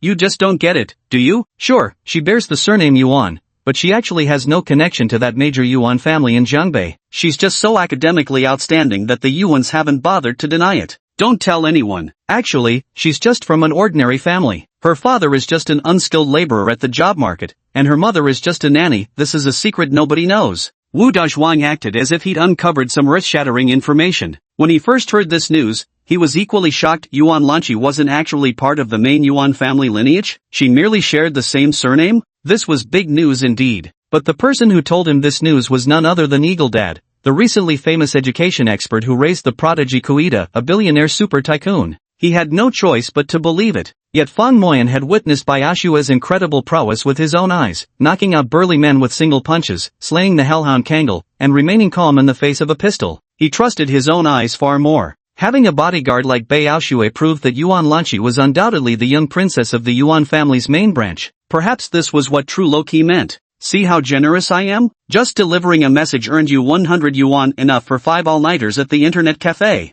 Fang Moyan noticed Wu Dazhuang's eager expression and chose not to dampen his enthusiasm. I'll try to talk to her, but I can't guarantee she'll come. Chapter 57, The Overachiever Who Handed in Early. He was absolutely certain Yuan Lanqi wouldn't pay any attention. What kind of stray cats and dogs are these, coming to flirt around? Actually, Fang Moyan guessed correctly. Yuan Lanqi had deliberately spread the rumor of her ordinary background through Baoshua, likely because she had also sensed Fang Moyan's silent distancing. However, she never expected that Baoshua had already taken matters into her own hands and revealed her true identity to Fang Moyan. Thus, this false rumor only misled the famous education figure, the father of child prodigies Eagle Dad, Kirk. Otherwise, just based on her surname being Yuan, Kirk wouldn't have dared to try recruiting her with a mere 50,000. Wu Dazhuang's 100 yuan was not something he had the fortune to enjoy. When it came to making money, Fang Moyan was now pinning his hopes on when the earnings plug-in would kick in. Truth be told, the futures market doesn't always present money-making opportunities. At the very least,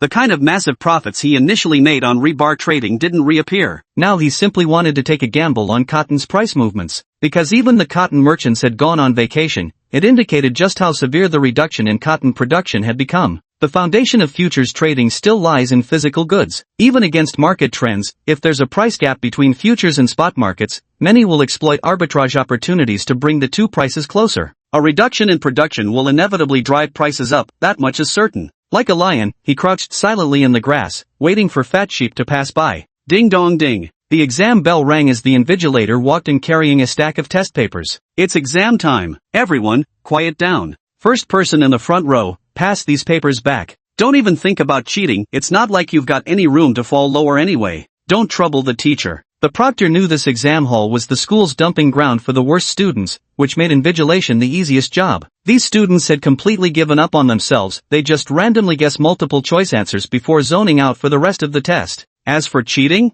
it doesn't exist. The key is, whose work are you going to copy? Anyway, the person being copied probably just made random guesses too, and maybe not even as accurate as your own guesses. The proctors are happy to save themselves the trouble. She poured herself a cup of hot water and sat there steaming her face with the vapor. The first subject was Chinese, Fang Moyan's strongest suit. He had no intention of holding back, he wanted to give it his all this time to see just how high he could score in Chinese. He hadn't done any specialized training in Chinese during this period. Only when he grew weary from studying science subjects, when his left brain, the hub of logical thinking, felt fatigued, would he switch gears by reading Chinese or English materials. But his photographic memory training hadn't been in vain. At the very least, he'd thoroughly memorized all the required texts from the 3 Chinese textbooks. Combined with his solid foundation in the subject, his scores this time should show improvement over his previous results. It could probably boost the score by about 10 points. That would push it past the 100-point threshold, which would be a pretty good result. Beyond just answering the questions correctly, handwriting matters too. Fang Moyan has been practicing Yen-style calligraphy, mainly because he greatly admires Yen Jingqing's unwavering loyalty and righteousness. Interestingly coincidental, Yuan Lanqi has been studying Lu-style calligraphy. He's secretly pleased about this, seeing it as one of the few commonalities they share despite the vast difference in their social statuses.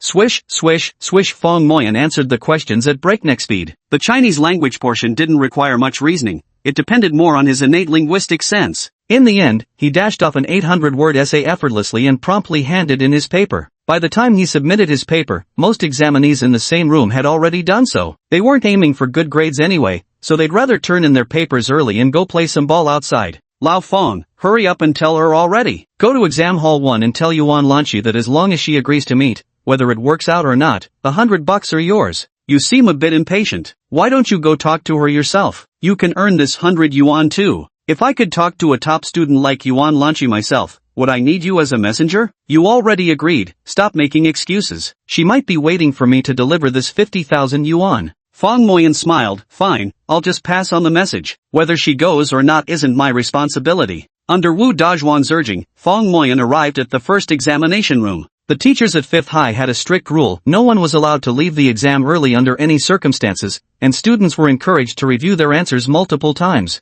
So until the final bell rang for submitting papers, these top students from the front examination hall wouldn't hand in their papers and leave. Fong Moyan checked the time. There were still 10 minutes left before submissions. Through the window on the door, he noticed Yuan Lanqi at seat 1 in examination hall 1 diligently writing something on a piece of paper. He knew she was writing down the answers. Because every time an exam ended, it was customary for classmates to crowd around comparing answers. Having finished her test paper early, she would neatly transcribe the answers onto scrap paper. Yuan Lanqi accidentally looked up and saw Fong Moyan peeking out. She smiled, her face radiating joy. For some reason, she always felt happy whenever she saw him, perhaps because he had parents to envy and a warm family life. The fake story she had Baoshue spread about a hardworking but devoted laborer father and a possibly chatty but affectionate nanny mother was the ideal she had yearned for but never had since childhood. Yuan Lanqi lowered her head to finish writing the final answer, glanced at her name and class, then picked up the exam paper and answer sheet to walk to the podium. Teacher, I'm handing in my paper. What do you mean handing in? How many times have I told you all? No matter what,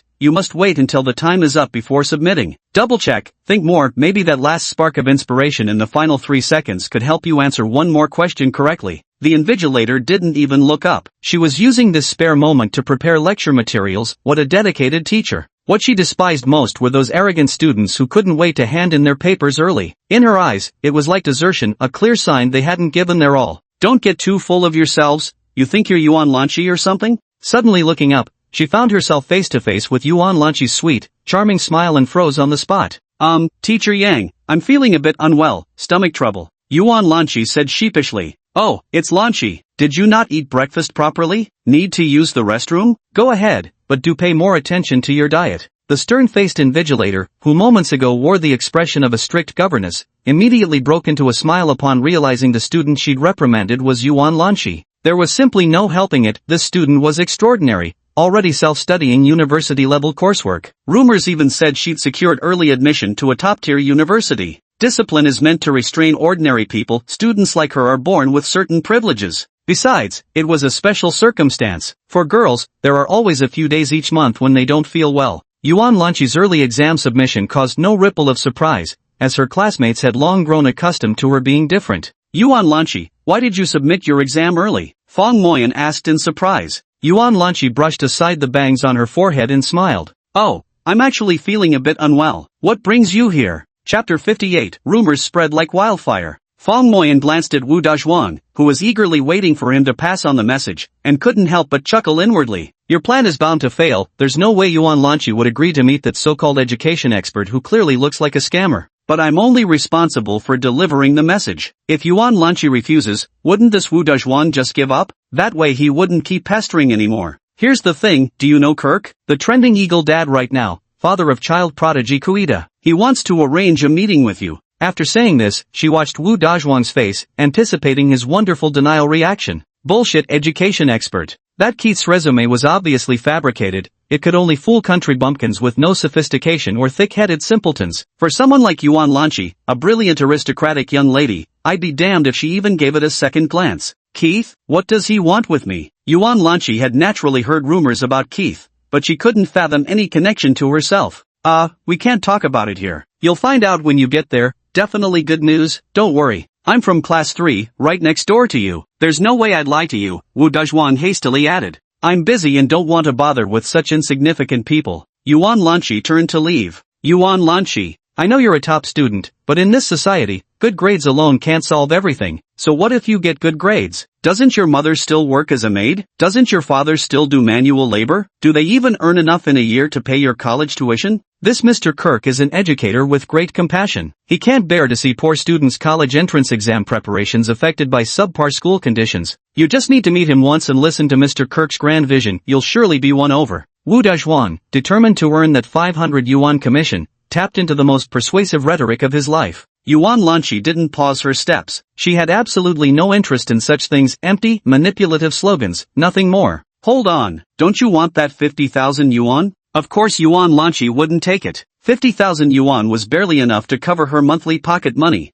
yet she still halted her steps. What 50,000 yuan? Seeing this, Wu Dezhuang knew he'd hit the mark. The money tactic always worked best. Even this campus's most outstanding girl couldn't resist stopping at the mention of 50 grand. Just then, the exam-ending bell rang, and students came pouring out. Wu Dezhuang hurriedly said, "Tomorrow at Sunday noon, outside the school gate at Golden Fortune Restaurant, you'll understand then." I wonder if Yuan Lanqi, who left with the crowd, heard it clearly. Let's go, time to prepare for the next exam. Fong Moyan patted Wu Dezhuang on the shoulder, be mentally prepared. 50,000 yuan, sigh. Damn it. 50,000 yuan and you still think it's too little? If I weren't such a poor student, I'd transfer schools for just 5,000. Wu Dezhuang shouted, hopping with agitation. Fong Moyan shook his head. This is the height of ignorance. He didn't know who the Jiang Beiyuan family was, but he'd personally witnessed local tyrants from Fang Jiawat and Lia Chengfu from the feed factory along with his immediate superior Ma Rulong, known as the godfather of Hazhou, arrive in 8 BMW 7 Series cars to back Lia Chengfu. Yet upon hearing the name Jiang Beiyuan family, they didn't dare utter a word, turning tail immediately, terrified of being implicated if they stayed a moment longer.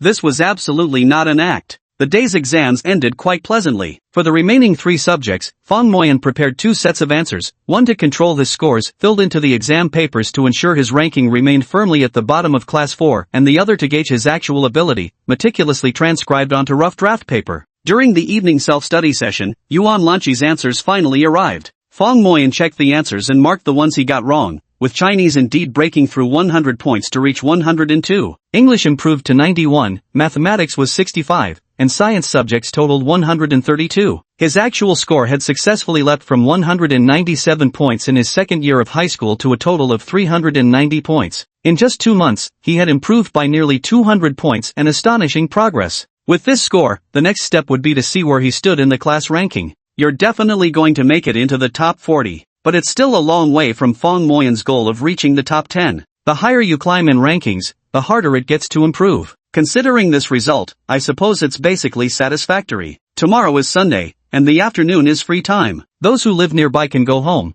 while boarding students can take a break outside. By the way, Wu Dezhuang has invited Yuan Lanqi to the Jin Wufu restaurant outside the school gate, but she hasn't agreed yet. Even though he'd get $100 if she went, she probably wouldn't go, right? But today, Yuan Lanqi acted a bit oddly. He could actually sense she was considering it. Otherwise, she wouldn't have even bothered acknowledging Wu Dezhuang's invitation. Whatever. Since he doesn't live nearby and isn't into gaming these days anyway, maybe tomorrow he'll just quietly keep an eye on Yuan Lanqi and see if she really goes. Although she already had Bei Aoshui as her bodyguard, he still felt somewhat uneasy. Did you hear? Huang Haoyu from Class 3 transferred schools. That top student from Class 3? Where'd he transfer to? City Experimental? If only it were City Experimental. Heard it's some private school called Super Prodigy Bilingual School or something. Private school? Can their teaching quality even be decent? Has he lost his mind going to a private school? Far from losing his mind. His entire senior year tuition and fees are waived. They're offering 20,000 yuan for Tsinghua/Beidao admission, 10,000 for 985 universities,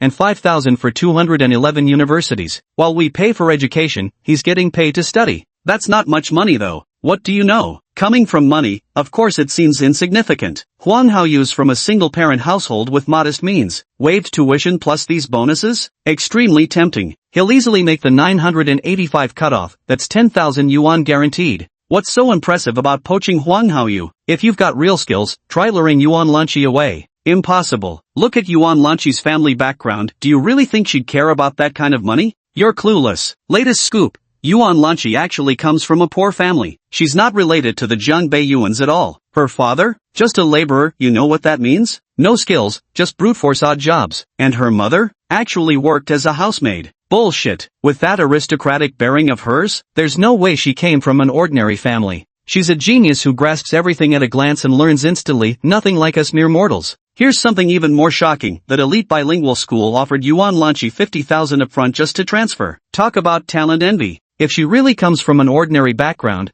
that offer would be seriously tempting. No kidding. Fong Moyan clenched his fists. Damn that Wu Dezhuang, how dare he spread rumors about Yuan Lanqi. Chapter 59, The Turtle Trading System. Wu Dezhuang, stop right there. Fong Moyan rushed to Class 3 next door as soon as evening self-study ended, grabbing the collar of the scrawny Wu Dezhuang and dragging him out. Damn, Lao Fong, ease up. You're choking me. Fong Moyan shoved him to the ground. What twisted motive drove you to spread those rumors about Yuan Lanqi? They're not rumors, just facts. Can't we speak the truth? Lao Fong, have you lost your mind? You're neither kin nor friend to her, why play the white knight? Oh, haha, don't tell me you've got a thing for her? Nonsense. She's the top student in our class 4, what right do you class 3 kids have to gossip behind her back? Ha, old Fong Moyen, are you worried I won't give you that $100? Relax, she'll definitely show up for that meeting tomorrow. 50 grand just for signing up, plus another 20 if she gets into Tsinghua or Peking, just switching schools for the Gaokao and pocketing 70 grand easy. A deal like this is rarer than finding a lantern in broad daylight.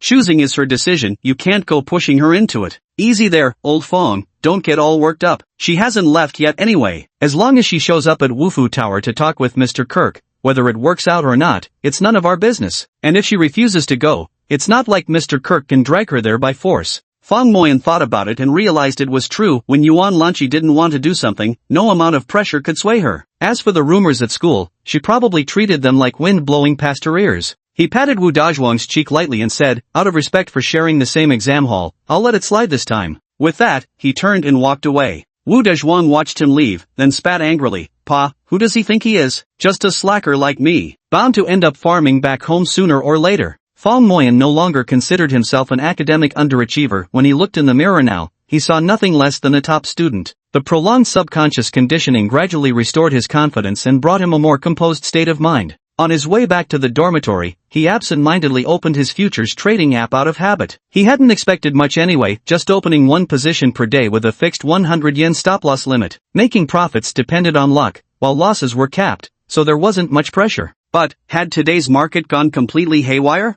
The cotton futures chart was showing dead-flat horizontal lines. Damn! Limit up at market open? Looking at my 2 long positions, profits of 41,500 yuan. Am I seeing this right? The news about reduced cotton production must have broken, otherwise it wouldn't have suddenly hit the upper limit. He immediately checked the industry updates, but the latest one was posted 3 days ago. There wasn't any news about cotton production at all. If the news hasn't broken, why did it rise? He couldn't figure it out no matter how hard he tried. Hey, you lucky dog, you must have hit the jackpot. You've already made nearly 50 grand in a row. Huh? Master, you're here? What have you been busy with these days? As a researcher, I've been occupied lately and didn't reach out. Cotton, why did you suddenly decide to go long? Well, here's the thing. During the holiday, I heard from a fellow villager who collects cotton in Xinjiang. This year's production has dropped severely, but someone higher up suppressed the news.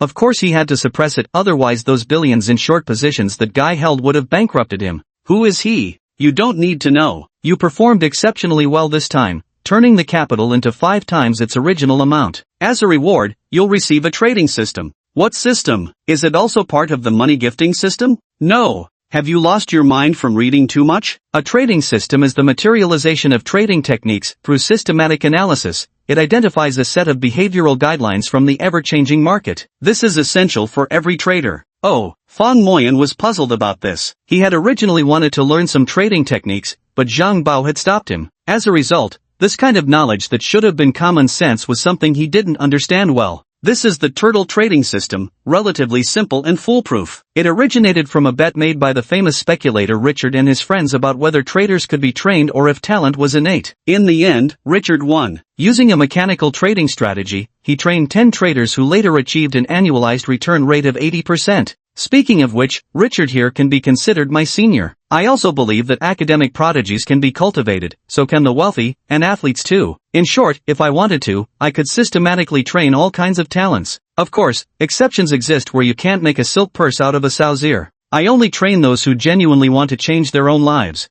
Zhang Bao sighed for a while. His systematic training program had 5 subjects in total, with experimental targets number 1, 2, 3, and 5 already declared failures. Fong Moyen became his only hope. His own success rate paled in comparison to Richard's. Of course, what he aimed to cultivate were versatile talents, which made the task far more challenging than training a trader. This is the turtle trading rules. Take a look first. Fong Moyen glanced at the sea turtle trading rules Zhang Bao had sent over. With his current photographic memory, he memorized them firmly in just half a minute, but understanding and applying them would require long-term training. Why is it called that name? That's what Mr. Richard said. Developing into a trader is like a sea turtle growing on the beach, hence the name. Of course, this set of trading rules isn't completely flawless either. Remember, there are no perfect trading rules, only suitable trading rules. Go study it first. Only then did Fong Moyen carefully compare the mechanics of the turtle trading strategy. This approach is particularly suited for major trend trading strategies. In clearly established market trends, it uses the 20-day moving average as a buy-sell signal while adjusting positions based on changes in total capital.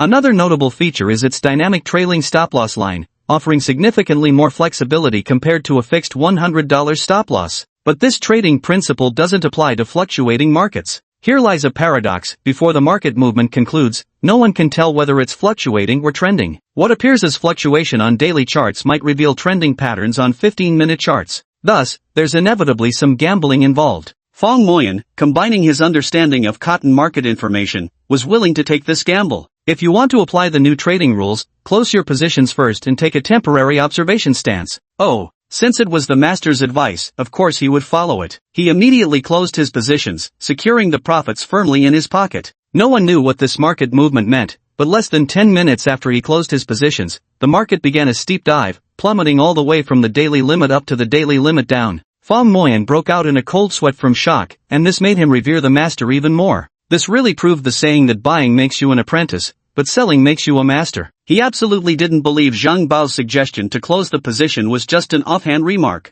Chapter 60, Who says a woman can't be called a dad? How many spots did you climb up? I moved up 13 places. Wow, amazing. You'll get the 100 yuan improvement reward. What's the big deal? Someone else climbed over 20 spots and got 300. Ugh, how annoying. Too bad I'm already in the top 10, can't benefit from the reward policy. What a letdown. Yeah, this is a benefit specifically for underachievers. The top 10 students don't get to enjoy it. Such conversations spread continuously through all 14 classes. Though the teacher who designed this reward policy had tried their best to close loopholes, any system meant to motivate inherently couldn't shower everyone equally. How boring. So high achievers deserve no rewards at all? Exactly, it's so unfair for us top 10 students. Should we go ask the teacher about it? Ask my ass. The class representative already asked and got chewed out, said we're not focusing on studies, just obsessed with money. Then we better not poke that hornet's nest. The teacher is being completely unreasonable here. The reward policy was set by the school, so are top students not supposed to care about monetary incentives? This makes no sense at all. Among the high-achieving students, discontent with this policy kept growing. Though temporarily suppressed after being reprimanded by teachers, today's students, with their strong self-esteem, broad perspectives, and vibrant thinking, were far from being as submissive as their parents' generation. Someone even secretly organized a student group chat and planned to protest against the school over this issue.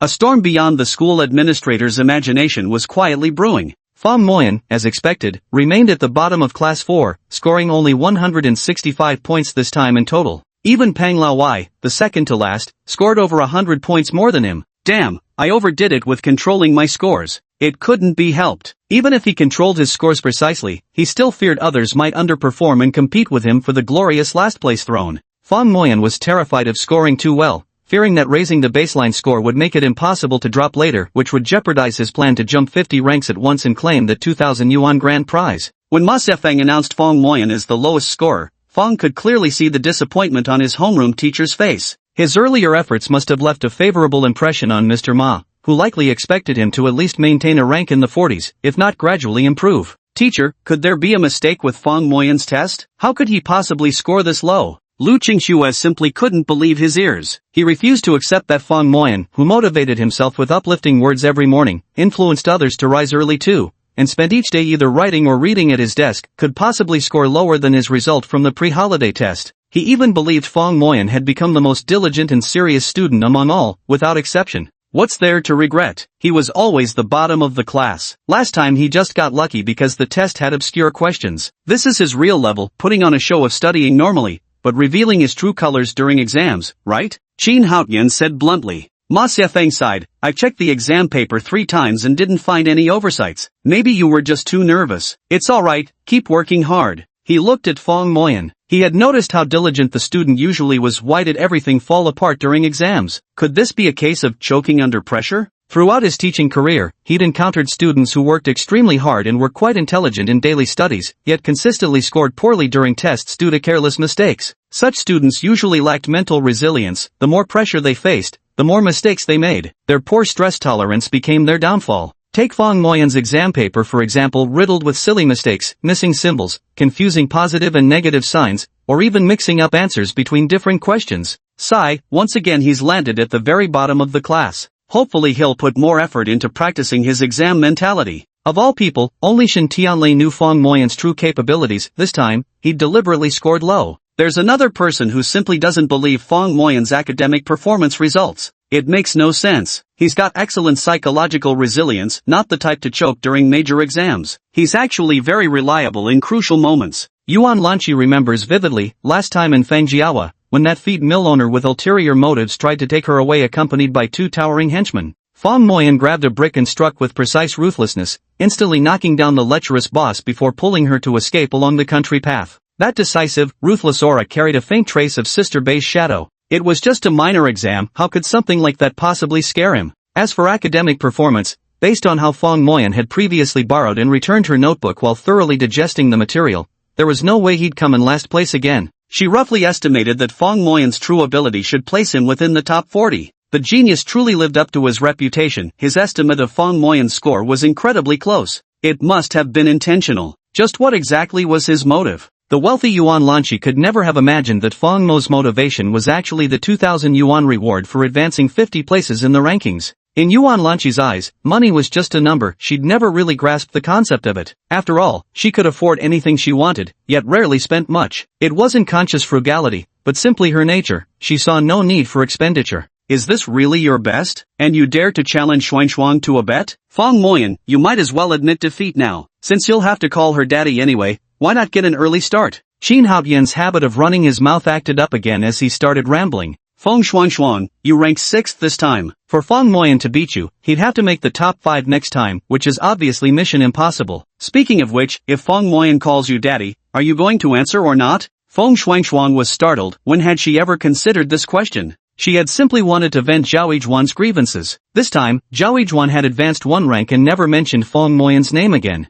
Perhaps she had let go of it already. But the bet had been made, there was no turning back. Losing and having to call the other daddy is a habit in certain games, which later spread to real life. As a girl, being called daddy by a guy that scene was a bit awkward. Then call me big sister instead. No way, isn't that taking advantage? He'd probably love it. Call me auntie? Absolutely not. You're so beautiful, you'd make a perfect little dragon maiden, but that blockhead Fong Moyan, is he even worthy to be Manhwa? Here's an idea, let's make him crawl between your legs. Get lost. What a crappy idea. Fong Xuanshuang's face flushed red. Just call him dad. Who says women can't be fathers? Didn't Empress Dowager Cixi make Emperor Guangxu address her as father? The whole class burst into laughter. Even Shen Tianlei, his closest friend, was slapping his thigh in amusement. Guangxu calling Cixi father, how on earth did Fong Xuanshuang come up with that? Fong Moyan's face darkened with embarrassment. I'm being completely ignored here. So what if it's just top 10 in class? Ever since the last exam, aside from practicing the photographic memory technique, I haven't spent much time studying. With only about 10 days of real effort, I've managed to climb nearly 20 places. 20 rank improvement in 10 days. Raising 30 more spots in another 50 days shouldn't be too difficult. He could just picture it, Fong Xuanshuang, always so proud and haughty, boasting herself as a heroine among women, being forced to call him daddy. TSK, what a scene that would be. Chapter 61, I've got you now. At noon, the students who had been cooped up for days burst out of the classroom like a whirlwind. It's rest time in the afternoon. Those who live nearby go home, while those who are farther away either head to internet cafes or go shopping, using this bit of free time to replenish their daily necessities and such. Let's go, Xiaoxi. Okay, coming right up. Yuan Lanqi and Su Meijie, the best of friends, walked out of the school gates together. First, they headed to the residential area nearby. There stood a building under Yuan Lanqi's name, with most of its floors already rented out. The rent served as her pocket money, and since she didn't spend much, she saved it all up. Among them was a loft-style duplex, Yuan Lanqi's secret garden, a spacious 270 square meters overlooking the southern city, nestled between mountains and water, truly a fine spot. The room was decorated with simplicity. In fact, given its considerable size, Yuan Lanqi's bedroom occupied only a small portion, the rest was entirely devoted to bookshelves holding volumes more neatly arranged than in a small bookstore. A cleaning auntie came regularly, keeping the place impeccably clean. Xiaomei, must you insist on coming with me? Of course. What are besties for? Coming along keeps you company. Then that outfit of yours won't do, change into something else. Isn't wearing a school uniform low-key enough? I don't want them to know where I'm from. Plus, at least change your shirt and take off the necklace. Did you think I wouldn't recognize that your shirt is the same style worn by some European royal princess? Seriously? I have to take off my necklace and change my shirt just to visit an elementary school with you? Fine, I'll change. Give me one of yours to wear. Half an hour later, the two emerged dressed in somewhat worn and inexpensive tracksuits. Xiaoxi, I didn't expect this. I thought the chest area would be tight, but turns out you've been secretly growing, quite impressive. Let this master have a feel. Xiaomei, stop messing around,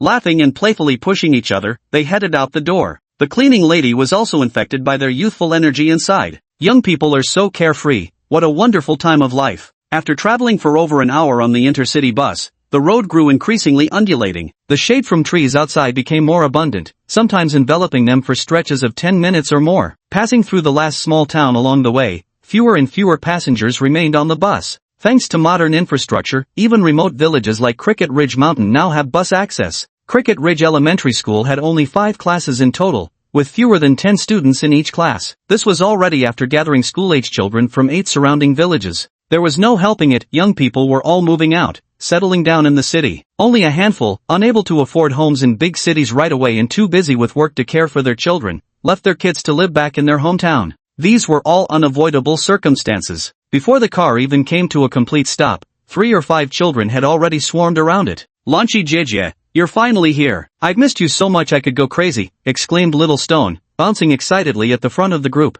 Lanchi Jejie, Little Stone got in trouble again yesterday. Teacher Fong Fong made him stand in punishment, Little Swallow bluntly exposed from behind. That's not true. They were the ones who started picking on us first. Little Stone suddenly burst out indignantly. Yuan Lanchi smiled, wrapping an arm around Little Swallow while patting Little Stone's head. Don't rush, she said gently, tell me everything slowly. She felt completely at home, relaxed and happy, surrounded by these 7 or 8-year-old children as if all her worries had magically vanished. Private room at the Golden Fortune Hotel. Chang Qian, what time is it? Kirk glanced at his driver. Professor Kirk, it's just past 2 o'clock. Where's Yuan Lanchi? I'll go hurry her along right away. Chang Qian hurried out and saw Wu Dezhuan lounging on the sofa, engrossed in a mobile game while shouting excitedly. Chang Qian was instantly furious. With a kick, he sent Wu Dezhuan tumbling head over heels. Still playing games? Play your damn games. Where's Yuan Lanchi? Didn't you swear she'd definitely come? Wu Dezhuan rubbed his buttocks. Cousin, easy there, you nearly kicked my family jewels. I already told her to come to Jinwufu this afternoon. What? She's not here yet? Nonsense. Professor Ku is getting impatient already. What time did you tell her to come?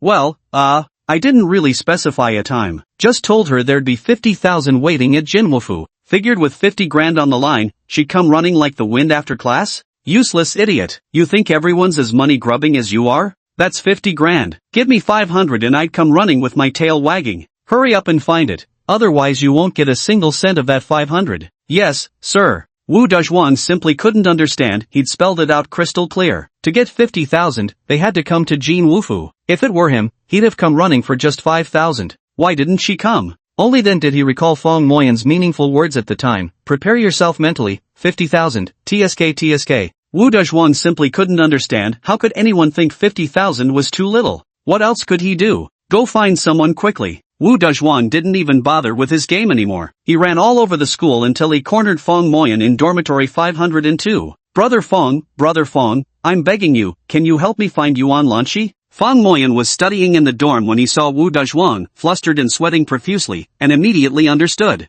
I warned you long ago, thinking 50,000 yuan could get Yuan Lanchi to transfer schools?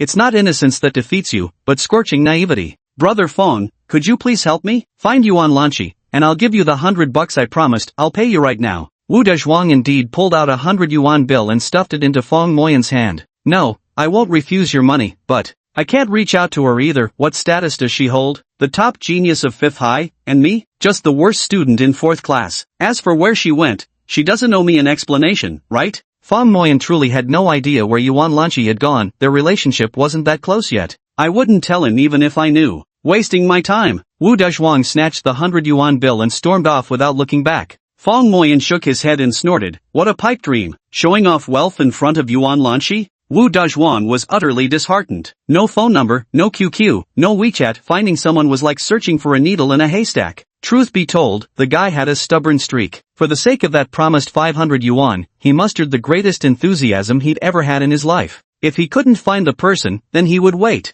Yuan Lanchi was a boarding student and had to return to school before 9 p.m., so he stubbornly waited inside the security office. Time ticked on until 5 p.m. Wu Dezhuang, determined to catch Yuan Lanchi, had even stopped playing with his phone. His eyes ached from staring so intensely, but finally, today was really fun. Yes, those kids are all so adorable. Yuan Lanqi and Su Meijie, chatting and laughing as they rode shared bikes, had just dismounted and were walking towards the school entrance. Wu Dazhuang suddenly leapt out. Finally caught you. Chapter 62, Using Momentum to Overwhelm Others. Aren't you Wu Dazhuang from class 3? What are you doing? On purpose, huh? Scared me half to death. I thought some stray dog had come running out. Su Meijie didn't mince her words, pointing right at Wu Dazhuang's nose as she lectured him. Wu Dazhuang was somewhat timid by nature and initially meant to back down, but seeing the two clad in shabby, cheap tracksuits, his courage suddenly swelled. After all, he wasn't here alone. He'd come at the behest of Professor Kirk, the billionaire education expert, father of the so-called Eagle Dad, honorary principal of the super prodigy bilingual school, and self-proclaimed greatest child prodigy in history, to extend an invitation to Yuan Lanqi for a banquet.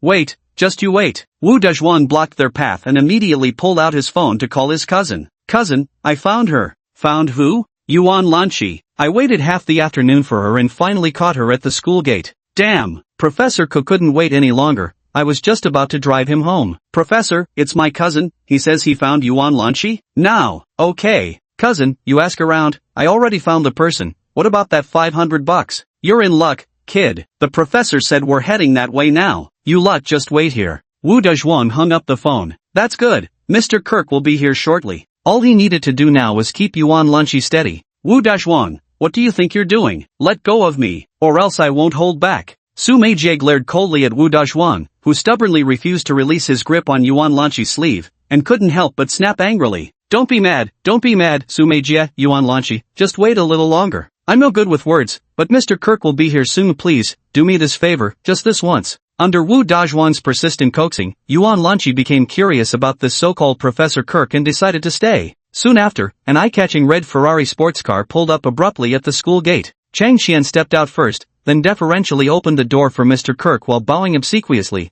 resembling nothing so much as a devoted servant. Kirk sported a slicked-back hairdo, gleaming and perfectly combed without a single strand out of place. With a lean yet commanding presence, he wore gold-rimmed glasses that accentuated his scholarly demeanor. Mr.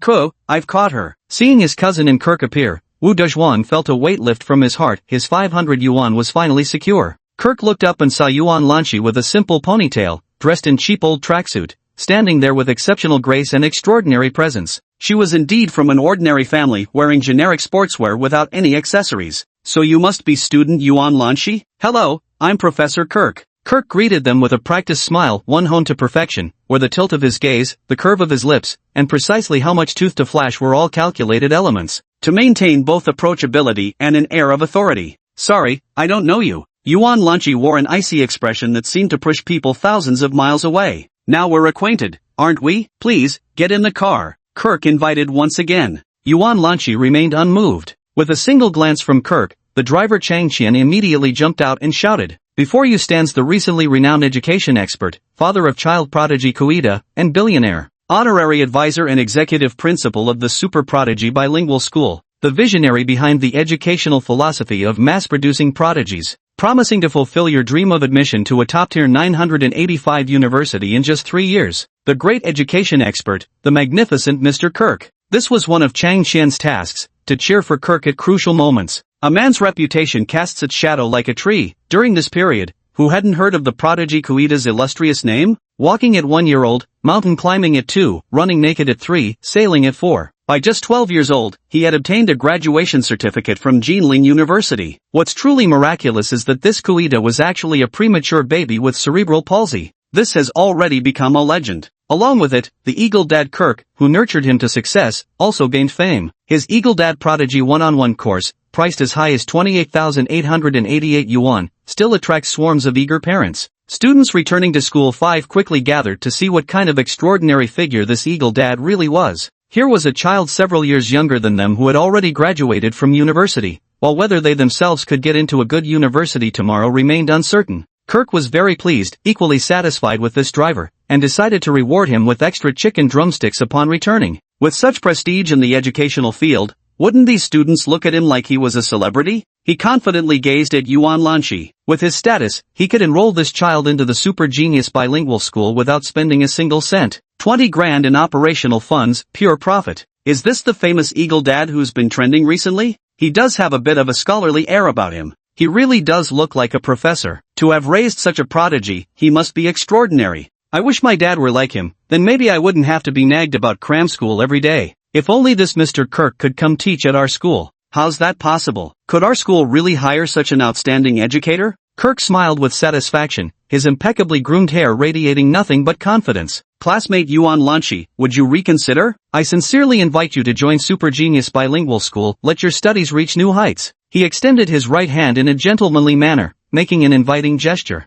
Do you think Yuan Lanchi will go? Of course she will. Even if she's already at the top of her class, wouldn't she still want to meet such an amazing teacher? Speaking of which, Yuan Lanchi may be a genius too, but she's still within the realm of human capability. Look at Kuida, only 12 years old and already graduated from university. That kid's practically a prodigy. Besides, there's the Ferrari sports car too. Riding in it would definitely be super cool. He's both wealthy and talented. I heard Mr. Kirk charges 28,888 yuan for just one private lesson, and tickets are snatched up instantly. When someone like that personally invites you, who wouldn't jump at the chance? Only a fool would refuse. Plus, their super prodigy program is way more generous than our school. They even give rewards for getting into top universities. Unlike us, where even the top 10 students can't get improvement bonuses. So stingy. That's not all. Yuan Lanchi even got a transfer fee, 50,000 yuan, I heard. Just like a soccer player switching teams, they actually profit from changing schools. So jealous. Imagine getting 50,000 yuan just for transferring schools.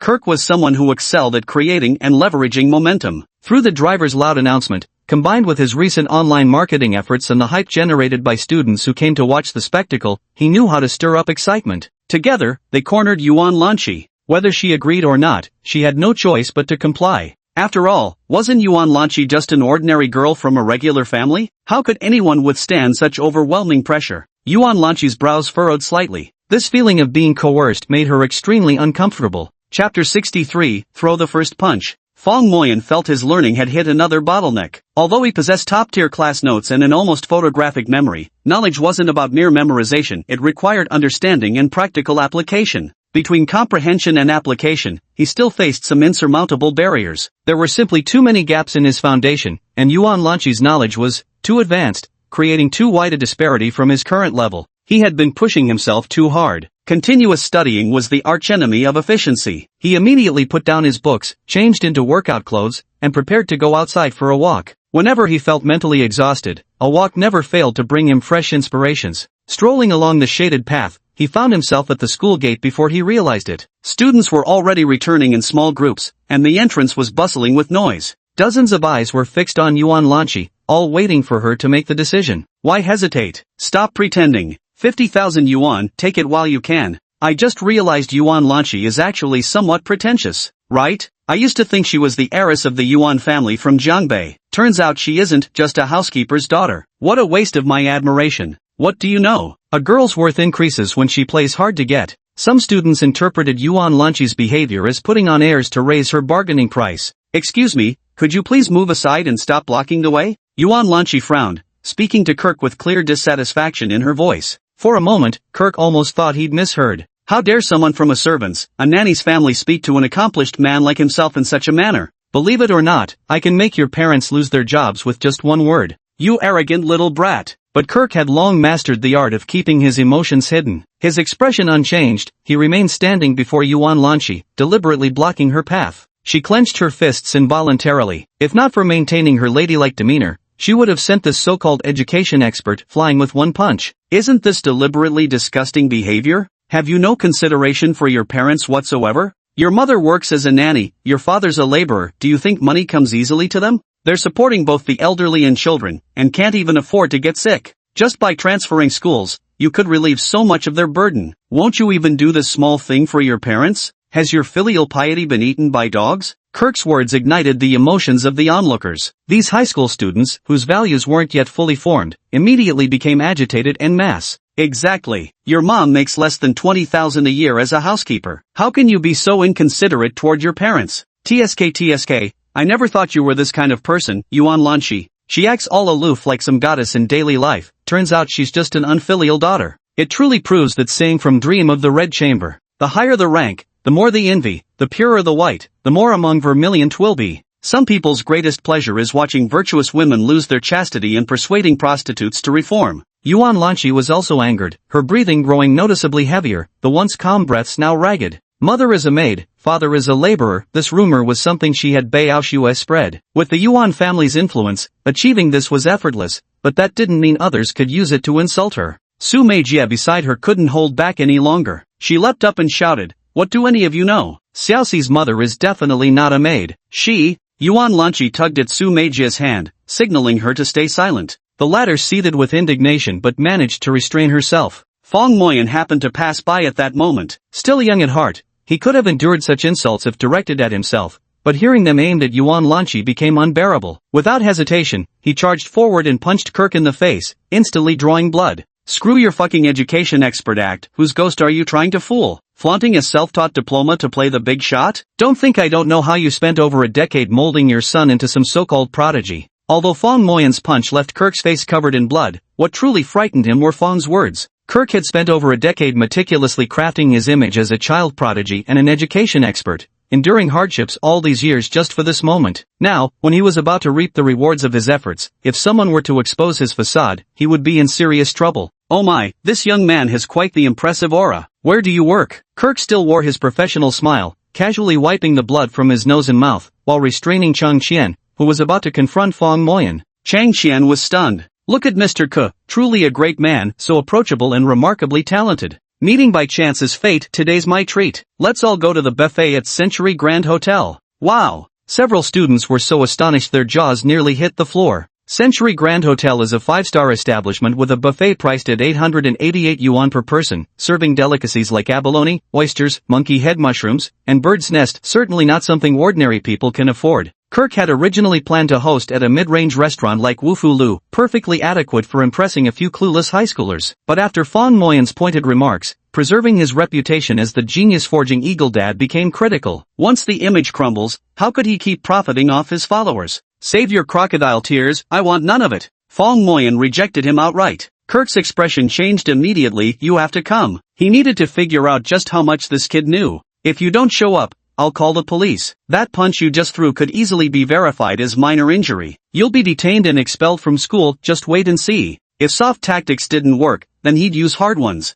As soon as these words were spoken, Fong Moyan's face indeed paled. That punch he'd thrown earlier had been quite forceful. If the police got involved, given his current academic record, he might really face expulsion. And if he ended up with a criminal record, it would be a stain on his reputation for life. All right, we'll go with you." Before Fong Moyan could respond, Yuan Lanqi jumped in first. Having read some legal provisions herself, she knew that punch Fong Moyan through might very well lead to an administrative penalty. For an ordinary high school student, the distinction between administrative and criminal penalties often blurs. They'd assume being detained meant being guilty of a crime. For Fong Moyan's high school life, this could be a devastating blow. "It's just having a meal together, isn't it?" Yuan Lanqi glanced at Su Meijie. "Looks like your family's restaurant is making profits again." "Yeah, right, like I wouldn't know you? That little money means nothing to us." The two whispered to each other. Seeing their agreement, Kirk felt greatly reassured. Once they arrived at the restaurant and witnessed the luxurious, extravagant lives of the upper class, given these students' naivety and limited experience, wouldn't they just follow wherever he led?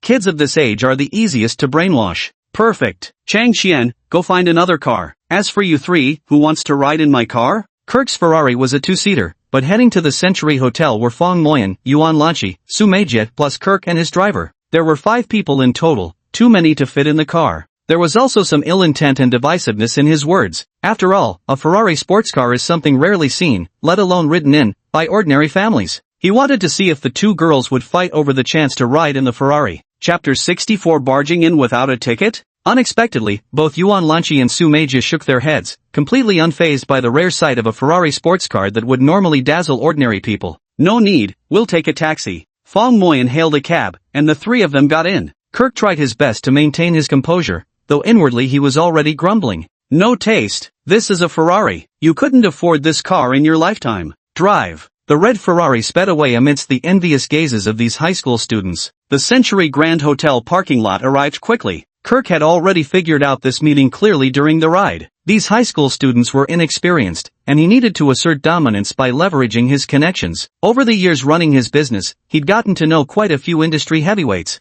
The Century Grand Hotel belonged to the Windance Group, which wasn't just about owning this 5-star hotel, it was a province-wide restaurant chain conglomerate and a publicly listed company with a market value exceeding 5 billion yuan. Some time ago, at a private banquet, he'd become acquainted with Fong Luo, the general manager of Century Grand Hotel. They'd hit it off during their conversation, and it was precisely this connection that had led him to bring everyone here today. Kirk's recent reputation has been booming, but in reality, most of it was manufactured. Compared to a heavyweight like Fong Luo, he still falls short. The so-called billionaire title is more fitting with the billion part removed, otherwise, he wouldn't have taken the million from the super prodigy bilingual school and still coveted the 200,000 for orchestrating Yuan Lanqi's transfer. In the end, it all boils down to a lack of money. As for his Ferrari, it was actually a second-hand imported car with questionable origins, worth no more than 100,000 yuan. But since most people judge by the badge and assume a flashy exterior means a premium ride, he got away with it. Kirk switched to a humble demeanor and hurried to the general manager's office to pay his respects to Fong Luo. He was informed by the general manager's secretary that General Manager Fong was in a meeting. Kirk left his business card, saying he had a small fan meet and greet at the buffet restaurant tonight and would welcome General Manager Fong's guidance if he finished his work. Fong Moyan followed behind Yuan Lanqi and Su Meijie, his eyes dazzled by the spectacle. This was probably his first time visiting such a place. Doorman, concierge lady. The magnificent chandeliers shone brilliantly overhead, while the white marble handrails gleamed with polishing oil. The black sesame-patterned marble flooring mirrored reflections so clearly it made one hesitate to step on it. This was Su Meijie's first time entering a hotel through the grand lobby. Back when she used to come, she would always take a car to the private parking spot in the underground garage and ride the exclusive internal elevator straight to her family's private dining room. The three of them looked around the lobby, confused. Yuan Lanqi tugged at Su Meijie's sleeve and asked in a hushed voice, "Xiaomei, that person said the buffet, right? How do we get there?" "I don't know either. Isn't this your house? How come you don't know?" "I've never entered through the lobby before."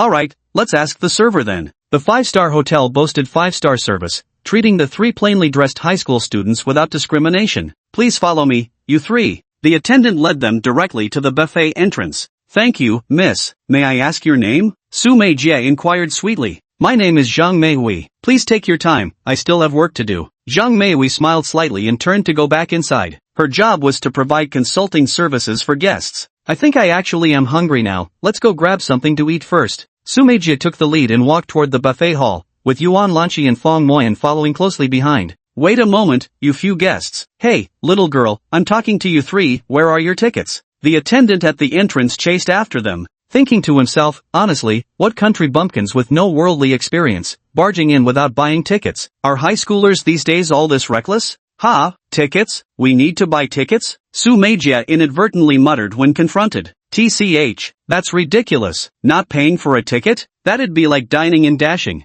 The young waiter eyed the trio warily. "Trying to skip out on the bill? Not a chance. 888 yuan per person. If you can't afford it, don't barge in." Seeing how the three were dressed either in cheap tracksuits or school uniforms, it was obvious they couldn't afford such a high-end buffet. Su Meijie felt offended. She hadn't considered this possibility earlier. After all, the hotel belonged to her family, and her private dining room upstairs had never required reservations. But the staff outside wouldn't recognize this young miss of the household. "What do you mean don't barge in if you can't afford it?" Su Meijie's temper flared as she prepared to make a scene. Yuan Lanqi held her back. "Xiaomei, let's wait here for a while. Since that so-called professor booked this place, he wouldn't expect us to pay for the meal ourselves, right?" Kirk had actually arrived long ago. He sent his driver to eat at a cheap diner outside. 888 yuan per person here. After all, every penny saved counts. Seeing the three being hassled by the waiter was precisely his cue to make an entrance. He approached with measured strides, his polished leather shoes gleaming, his tailored suit impeccably pressed, and his slicked back hair giving him the dignified air of the god of wealth as he strode forward with an imposing presence. "Sir, how many in your party?" the waiter inquired respectfully. "For buffet tickets, card payment." Kirk tossed out an Industrial and Commercial Bank of China's premium black card. "The pin is 6/8. "Got it." The server took the credit card to the cashier. Kirk retrieved the meal ticket and approached Yuan Lanqi and the others, slightly tilting his head. "Come along, students. Your teacher is treating you all to something nice." Su Meijie watched his pretentious act and felt a surge of anger, letting out a snort. The four of them arrived at a small table. In Kirk's eyes, Yuan Lanqi was the star of this gathering. To persuade her to transfer schools, he had already collected a 200,000 yuan facilitation fee from the Super Prodigy Academy principal, naturally deserving this 888 yuan buffet. Meanwhile, Fong Moyan seemed to have caught wind of his speculative scheme, so it wouldn't be wise to offend him now. Only Su Meijie held no value whatsoever in his view, just to tag along completely riding on Yuan Lanqi's coattails for a free meal. "You, go get some food. Young Yuan and I, along with this little brother here, have some matters to discuss," Kirk ordered. He fancied himself the host of this gathering and, already somewhat resentful about Su Meijie footing the 888 yuan meal bill, had no qualms about bossing her around. He felt entirely justified. But Su Meijie wasn't one to take such treatment lying down. She planted her hands on her hips and snapped, "Want food? Get it yourself. Are your hands broken?" Kirk nearly exploded with rage at this rebuke. "Composure. You're a professor, maintain your dignity." Yuan Lanchi chuckled inwardly. Professor Kirk was truly ridiculous, ordering around the Su family's heiress as if she were a waitress at the Century Grand Hotel owned by her family. Isn't this just asking for trouble? She quickly stood up. "Xiaomei, let's go get some food first. I'm feeling a bit hungry too." Su Meijie shot Kirk a glare before pulling Yuan Lanchi away with her. "Xiaoxi, if it weren't for your sake, I would've." The two chatted while going to fetch something to eat. Kirk thought to himself, this was even better. He needed to coax some information out of the kid and see exactly what he knew. Chapter 65, What 50,000 Means. Just what exactly do you know? Kirk stared straight into Fong Moyan's eyes, leaving no room for evasion. Common sense. Anyone with half a brain could see this is all just sensational hype. Fong Moyan said matter-of-factly. A 1-year-old running wildly, climbing mountains at 2, running naked at 3, sailing at 4, and graduating from Jilin University by 12? That's just too ridiculous, isn't it? I checked the official education verification website. Your son registered for self-taught exams. What's more, he hasn't even obtained his diploma yet. If even the most authoritative credential isn't genuine, of course the entire thing is fabricated. Ha ha ha. My son's graduation exam results are out already, though the Shueishin website information hasn't been updated promptly. Kirk breathed a sigh of relief. It was all conjecture after all. Now he could relax. He'd thought the expert who helped facilitate things for him had leaked the information. What a shame. What a shame about that 888 yuan meal. His heart ached thinking about it. Yuan Lanchi and Su Meijie had already returned with their food. This 888 yuan buffet was indeed worth every penny. See cucumbers, abalone, salmon, hairy crabs, bird's nests with monkey head mushrooms. All sorts of premium ingredients were available in abundance. However, none of these held much appeal for Su Meijie. She simply picked a few small dishes that suited her taste. Yuan Lanchi also casually selected a few items. For wealthy young ladies like them, these precious delicacies didn't make much of an impression.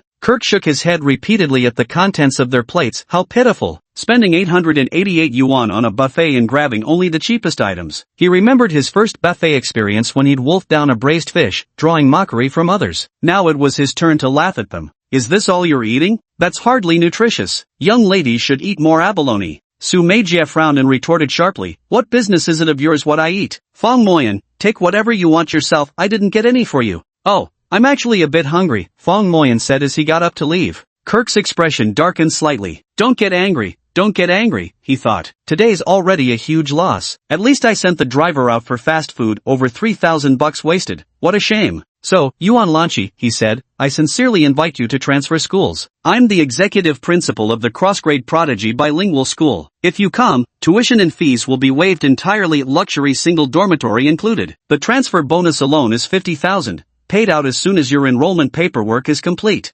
Professor Ka had an unsatisfying meal today and wanted to get straight to the point, intending to settle the matter with Yuan Lanchi once and for all to put his own mind at ease. I'm sorry, but I won't transfer schools. You don't need to waste your breath. Yuan Lanchi firmly rejected him on the spot. Young student, you should think it over again. It's 50,000 yuan after all. There's no need to consider it. We can pay for today's buffet ourselves. I appreciate your kindness. Yuan Lanchi declined once again, adhering to her principle of not accepting unearned favors, and suggested covering the meal expenses herself. Kirk's expression fell. This student was proving difficult to handle, and her demands weren't modest. 50,000 is already substantial. Since your family might truly be in hardship, I'll add another 20,000. How about it? All he got was Yuan Lanchi shaking her head and Su Meijie stifling a chuckle. What are you laughing at? Your grades aren't even good, not worth a single penny from me. 100,000. Even if you offered 500,000, I wouldn't transfer schools, Yuan Lanchi declared firmly. Kirk smacked his forehead hard. What a miscalculation. Hearing her refusal even at the mention of 500,000 made one thing clear to him. This Yuan Lanchi must have no concept of money. She didn't understand just how colossal a sum 500,000 was. He certainly couldn't have imagined that right near Chidu No. 5 High School, in this prime school district real estate where every square inch was worth gold,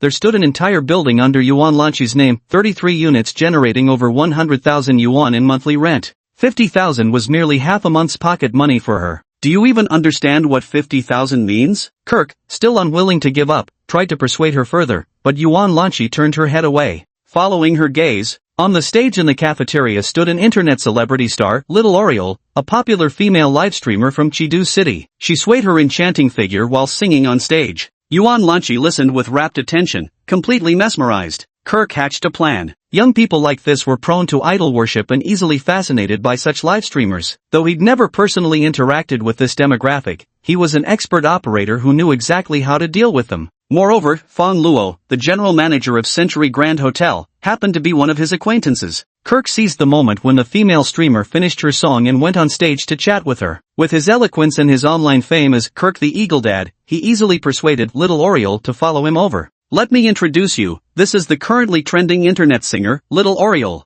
And this is my student, Yuan Lanchi, who admires you greatly. She's currently in her final year of high school. Little Oriole had already been somewhat reluctant, feeling like she was stooping to their level. When she saw Yuan Lanchi's cheap tracksuit, her disdain instantly grew. Professor Ko, I only came because of your recommendation, thinking you'd introduce me to someone worthwhile. And what do I get? Some poor student? Don't waste my time, it's precious. This student of mine may come from modest means, but academically, he's outstanding. Ku explained. What good are grades? Can you eat them? I barely scraped by in school, yet among my classmates, I earn the most. I was the first to buy a car, and now I'm saving up for the down payment on my first house. The Little Oriole curled the corners of her lips slightly. What about you? Even if you graduate from university, could you earn 5,000 a month? Probably not, right? That's not even enough for my weekly expenses. Yuan Lanchi shook her head, unwilling to answer the question.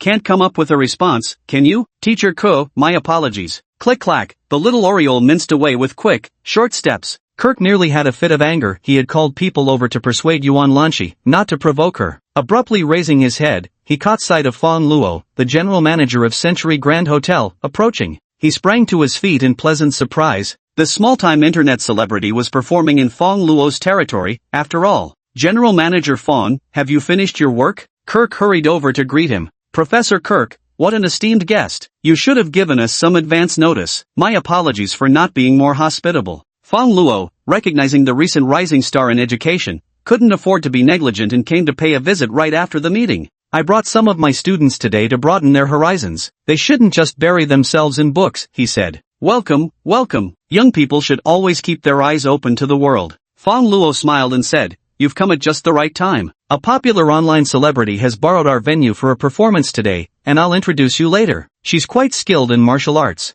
As he spoke, he gave them a knowing wink. Kirk cracked a faint smile. He understood immediately. So that little yellow Oriole was actually someone's pet canary. Chapter 66, ending the boring dinner party, continuing to study hard. As the song concluded on the small stage, sparse applause echoed through the restaurant. Though the little Oriole wasn't entirely satisfied, she had no choice but to accept it. After all, the small stage was already the lowest performance venue she could secure anymore. A restaurant server approached and said, Director Fong is over there and wants to see you. Director Fong? That's my sugar daddy right there. The little Oriole didn't dare delay. She freshened up her makeup once more before following the waiter to Kirk's table. Fong Moyan was visiting such an upscale restaurant for the first time, and it was a buffet where he could eat whatever he wanted. There weren't any homestyle dishes here. Even the seafood was the most common type. He didn't care about what was expensive or cheap, loading his plate with large portions of meat and fish before wolfing them down messily. Xiao Fong, Fong Moyan, are you full yet? Su Meijie asked. Yes, Fong Moyan replied, rubbing his stomach. In truth, he could still eat more, but he was too embarrassed to say he wasn't full.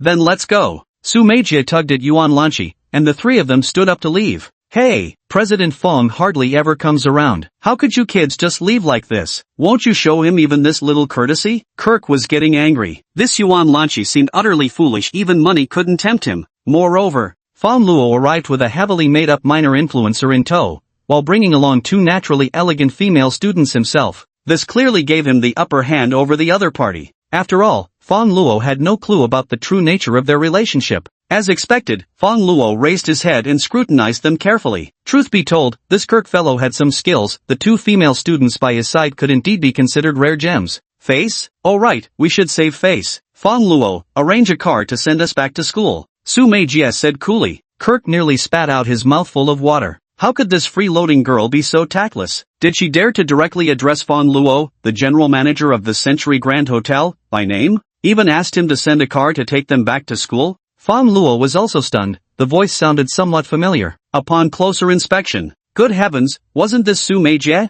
The Century Grand Hotel belongs to Wine Dance Group, which is a business of the Su family. Su Meijia is the only daughter of the Su family and the sole future heir of this billion-dollar conglomerate. Miss Su, it's really you. Look at me, my eyes must have gone blind that I didn't recognize you earlier. Why didn't you arrange to dine at our private chef restaurant this time? Fang Luo was sharp-witted, but Su Meijia was wearing a cheap tracksuit, which was why he hadn't recognized her. Yet, he tactfully avoided mentioning this detail, instead simply blaming himself for not remembering faces. No wonder he was made general manager. Uncle Fang, I'm just here accompanying my classmates. We'll just grab a simple buffet. Su Meijia finally smiled brightly. Alright, Miss Su, I'll arrange a car for you right away. This way, please. Fang Luo warmly led the way, personally escorting the three guests until they boarded the hotel's exclusive luxury business vehicle. This time, it was Kirk's turn to be utterly baffled. What the hell was going on? It wasn't until Fang Luo returned that he finally asked in confusion, Director Fang, how did I get so confused? Ha! Professor Ko, impressive, you actually know our Miss Su from the Su family. Truly, a real master keeps his skills hidden. Fang Luo firmly grasped Koku's hand.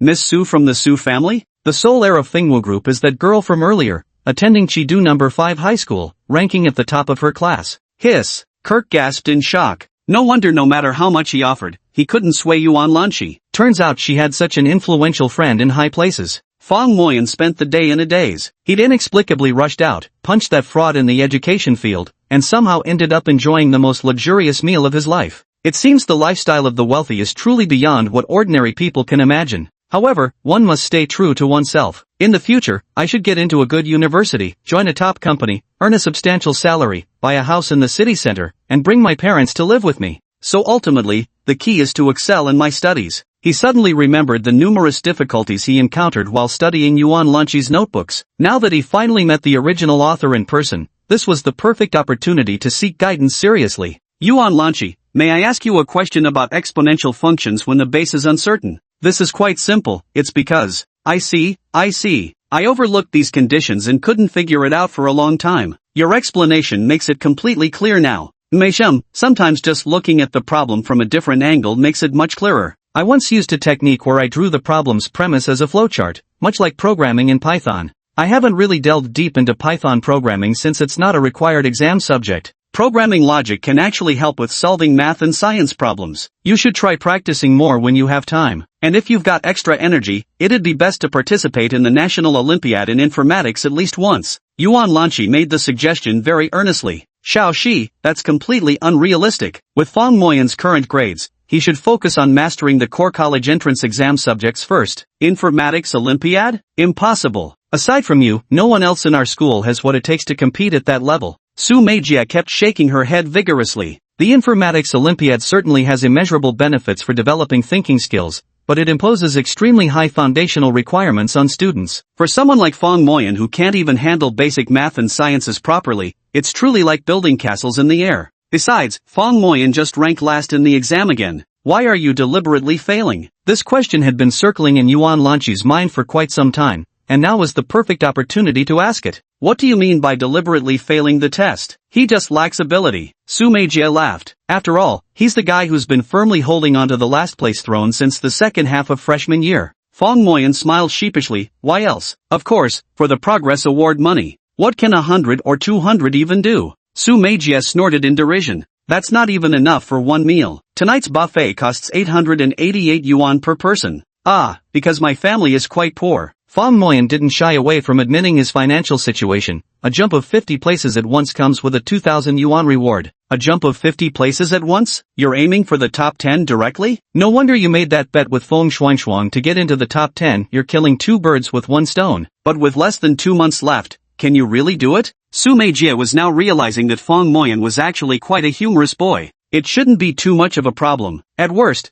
I'll just study like crazy. Actually, my real score this time was 390 points, which already put me in the top 40. Then why not aim for the highest prize? It's 10,000 yuan for jumping 60 places at once. I'd love to, but... Fang Moyan grinned and pointed at Yuan Lanchi. Who could possibly outscore Yuan Lanchi? Chapter 67, Obsessed with Learning to the Point of No Return. Back to dormitory 502. Are you okay? Did that guy give you trouble? At worst, I can ask my dad to pull some strings. Shen Tianlei had just learned that Fang Moyan got into a fight at the school gate and was taken away, with no clue about the situation. More like a buffet, nothing major happened. You actually went to Century Hotel for that 888 yuan luxury buffet? Yeah, this time I really broadened my horizons. TSK, not just eye-opening, but also with 2 beauties as escorts. Cut the crap. Not a chance. Alright, no more joking around. My luck's been good lately, I need to hurry up and queue up for ranked matches. Old Pang and the others already went ahead to scout things out. They've been blowing up my phone with hundreds of messages urging me to hurry. Go on then, may you prove your king status early. Once again, the dormitory was left with only him inside. After this period of training with the super scholar system, Fong Moyan could now effortlessly control his study tempo. The interval between study rewards had also extended from 15 minutes to an entire hour. This is largely because his level of focus has significantly improved. Initially, he might experience flow only once every few days, but now, it happens almost every time he studies. This means his control over the learning process is increasing, to the point where he can even lose track of time. In truth, the luxurious buffet this afternoon deeply affected him. His desire for his goals has become unprecedentedly intense. It's already bedtime, please put down your book and begin counting breath meditation. The AI glasses reminded for the 3rd time. Fong Moyan reluctantly set aside his book and began counting breath meditation, slipping into deep sleep. In his dream, he successfully got admitted to Tsinghua University, graduated with outstanding grades, and was hired by Hongmeng, China's top technology company, with an annual salary of 2.5 million. This intense craving for knowledge and money unknowingly transformed his inner self. At 4 in the morning, waking naturally, his biological clock had synchronized perfectly with the timetable of the super scholar system, shifting automatically into the required mental state when the time came for each task. Living almost like a robot. Rational, precise, rigid personal desires suppressed to their lowest state while efficiency reigned as the supreme command. Wake up, wash up, warm up, every move meticulously executed with utmost care as bodily functions gradually awaken, mirroring nature's immutable rhythms. Stepping out of the dormitory. Morning, Lao Fong. Lu Qingxue, formerly among the most restless sleepers, found his circadian rhythms realigned under Fong Moyan's influence. Embracing the same self-hypnotic mental conditioning, his academic ranking now consistently secured him a spot within the top 5 of their class, living proof of the method's efficacy. All of this began on that morning, the morning Fong Moyan had set 3 alarms. Moreover, Fong Moyan was so discerning. In all these years, among those who truly appreciated him, old Fong counted as one. But Fong Moyan was acting strangely today. When greeted, he only responded mechanically with, "Morning." His face was expressionless. Lu Qingxue was puzzled. What had gotten into old Fong? What had set him off? Fong Moyan arrived at the sports field and began his daily run.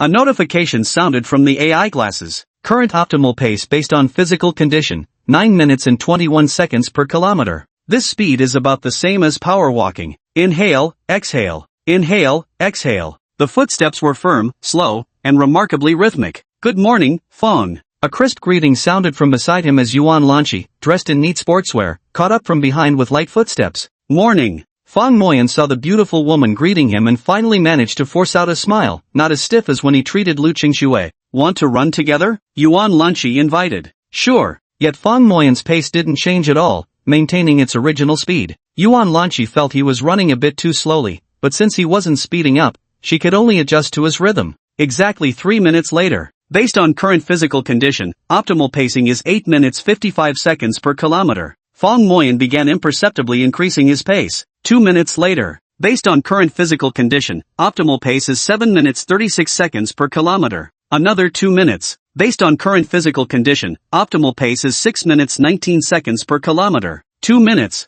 Based on current physical condition, optimal pacing is 5 minutes 42 seconds per kilometer. 2 minutes. Based on current physical condition, optimal pacing is 4 minutes 18 seconds per kilometer. 2 minutes. Based on current physical condition, optimal pace is 3 minutes 59 seconds per kilometer. 1 minute later. Based on current physical condition, optimal pace is 3 minutes 5 seconds per kilometer. Yuan Lanchi watched Fong Moyan swiftly pulling ahead and had no choice but to stop with a resigned sigh. What's wrong with this guy? Is he out of his mind? I kindly kept him company while running, but look at him only caring about himself and sprinting full speed ahead. It's not like anyone's racing against him. Oof. Fong Moyan found himself running with increasing delight, completely forgetting there was someone supposed to be running alongside him, until the smart glasses reminded him. Please gradually reduce your pace to 4 minutes 11 seconds, 5 minutes 55 seconds, 7 minutes 21 seconds, 9 minutes and 40 seconds. Maintain your current speed for 3 minutes. Please do some stretching exercises to relax your tired legs.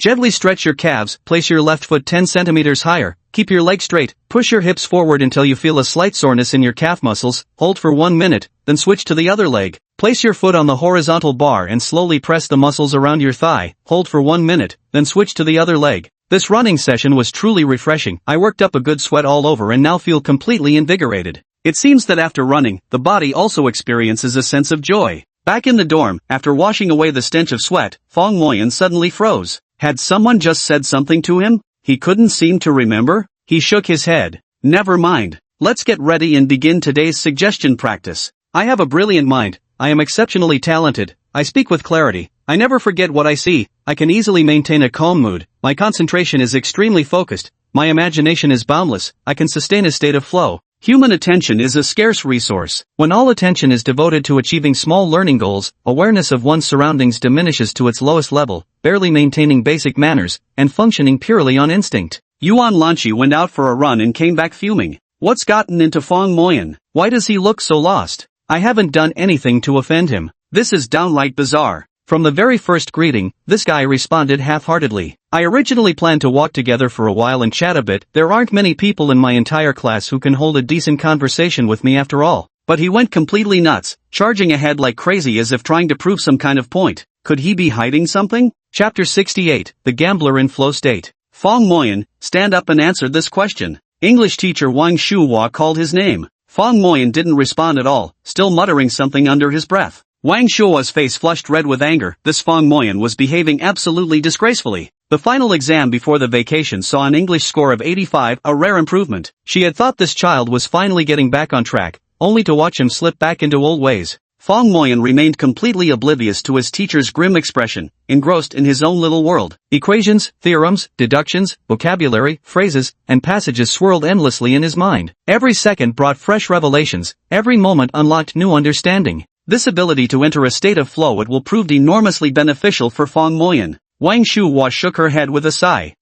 Might as well leave him to it. What a pity, such a shame. Clearly, this boy had been striving to improve himself. Her teaching experience was still somewhat brief. A teacher like Zhang Gang, with over 20 years of teaching experience, had witnessed too many fleeting geniuses, too many fallen prodigies, and too many underdogs who made stunning comebacks. In most cases, the students themselves are the decisive factor. Teachers can only assist, they can't play the determining role. Just let nature take its course. As it approached 9 o'clock, the day the futures market opened, Fong Moyan finally emerged from his study-induced trance. The only thing that could save him from his studies was making money. He opened the cotton futures chart and immersed himself again. The turtle trading system made the market feel increasingly fascinating to him. Looking at the daily market trends, there's no opportune moment to intervene. The previous trading session saw both a sharp rise and a sudden plunge, with the moving averages just beginning to edge upward. Opening the hourly chart and 15-minute chart again, he finally spotted the perfect entry opportunity. At this moment, he was an entirely different person from the usually cautious Fong Moyan. With his eyes fixed on the board as cotton prices plunged toward the daily limit down,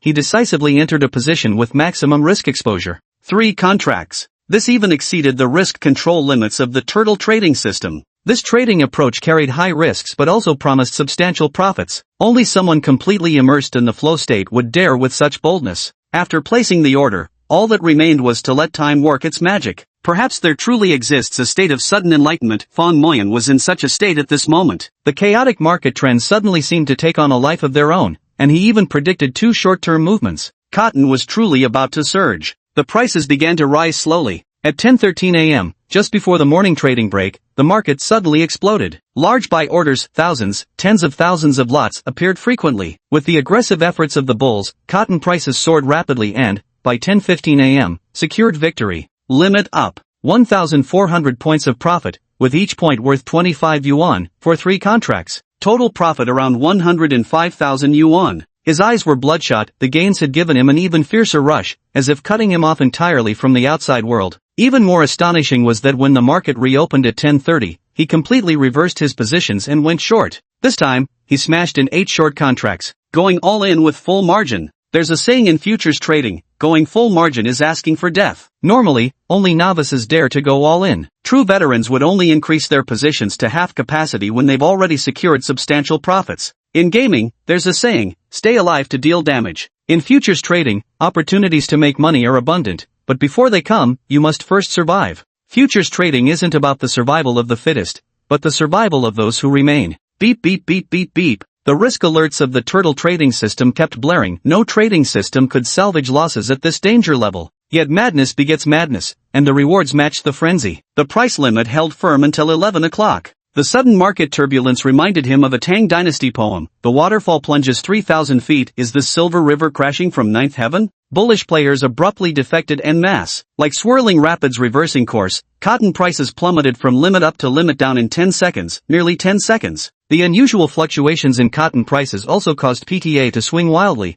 like a monkey tied to a rope. Fong Moyan, red-eyed with trading frenzy, liquidated his positions once again. Profit of 1450 points, with each point worth 25 yuan, totaling 8 contracts. Total profit approximately 290,000 yuan. The total principal reached 420,000 yuan. But Fong Moyan felt no emotional fluctuation at this moment. Pure rationality dominated his mind. He immediately doubled down, then went long again with another move. Opening another long position, 30 contracts. The market finally stabilized without repeating the earlier frenzy. The bears held an overwhelming advantage, and the deadlock remained unbroken until the closing bell. Lao Fong, are you okay? Shin Tianlei nervously nudged Fong Moyan's arm. His friend's face was terrifyingly pale, like a beast ready to pounce on its prey. He hadn't even been playing games recently, so why did he feel like he'd just won 18 consecutive ranked matches? Shin Tianlei naturally couldn't have known that in just this single morning, Fong Moyan had successfully multiplied his initial capital of over 70,000 yuan into 360,000, an increase of nearly fivefold. Through continuous long and short trades, he stayed firmly on board, capturing maximum profits. With full position trading, risks were maximized, and so were the gains. Fong Moyan showed no reaction.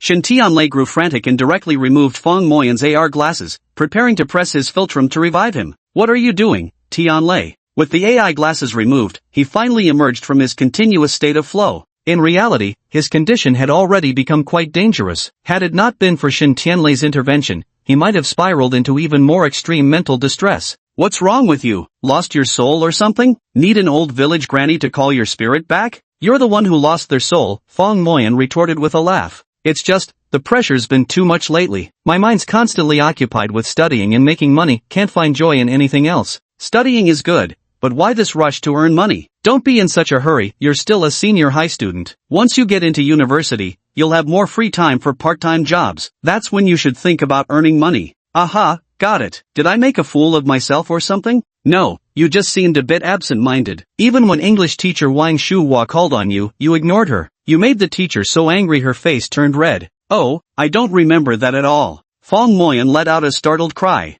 Most of the students had already left the classroom, but Yuan Lanqi at the front row remained, repeatedly tidying her desk over and over again. She still remembered Fong Moyan's cold indifference toward her that morning. Never underestimate a woman's capacity for holding grudges even when she's just a girl. She kept listening attentively to the movements at the back of the classroom, and Fong Moyan's behavior throughout the morning confirmed her suspicion. This guy had something on his mind. Nothing interests you except studying and making money? It must have been that extravagant buffet from yesterday that got to him. Still, it's good that he's fine. She stifled a laugh and was about to leave when suddenly she heard Fong Moyan shout, "Oh no, I'm dead. I've made a terrible mistake." Chapter 69. What if I can't do mental math anymore? It's over. It's over. Full long positions, this is heading straight for margin call. When Fong Moyan put on his smart glasses again and saw his fully leveraged long positions in futures, with the turtle trading system frantically flashing 4-level risk warnings, his mind went completely blank. Just how had he gotten so bold this morning to place such reckless bets? If the market takes a sudden downturn, just one limit down is enough to wipe out all the hefty profits earned during this morning's frenzy. Worst case scenario, you might get liquidated.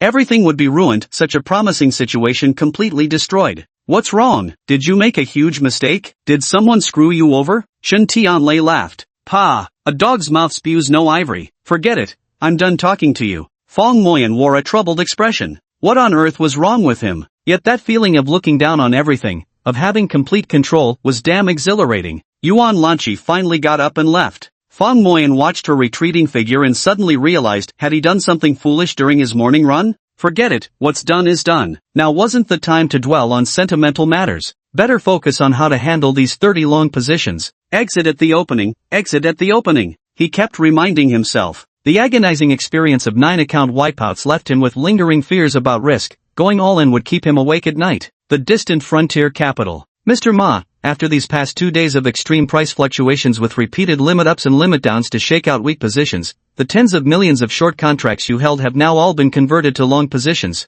Then let's begin. A series of explosive news suddenly detonated at noon. Dust storms continue to plague the border regions, leaving cotton farmers worried about this year's harvest. 3 major states in India devastated by cotton bollworm infestation, leading to widespread reduction in global cotton production. Partial cotton export restrictions imposed in parts of the USA. The once bustling cotton trading market in the Northwest was deserted overnight. Some merchants rushed northwestward to snap up the new cotton harvest. These reports sent shockwaves through the nerves of traders in the cotton futures market, where reactions ranged from ecstasy to rage, from relief to chest-pounding frustration. Some even contemplated jumping off buildings. Yet Fong Moyan, completely oblivious to it all, found no flavor in his meals and no sweetness in his water, wholly consumed by the turmoil brought on by those 30 long contracts. What a fucking idiot I am. In a moment of impulse, he staked his entire fortune. Forget it. Let's just treat it as a dream. I only had 10,000 left to begin with, and it was just dumb luck that I turned 10,000 into 70,000. Now I could almost pay back the principal that the master had lent me. Once it exceeded 100,000, I'd be able to use the money myself. Forget it, might as well chalk this up as another loss.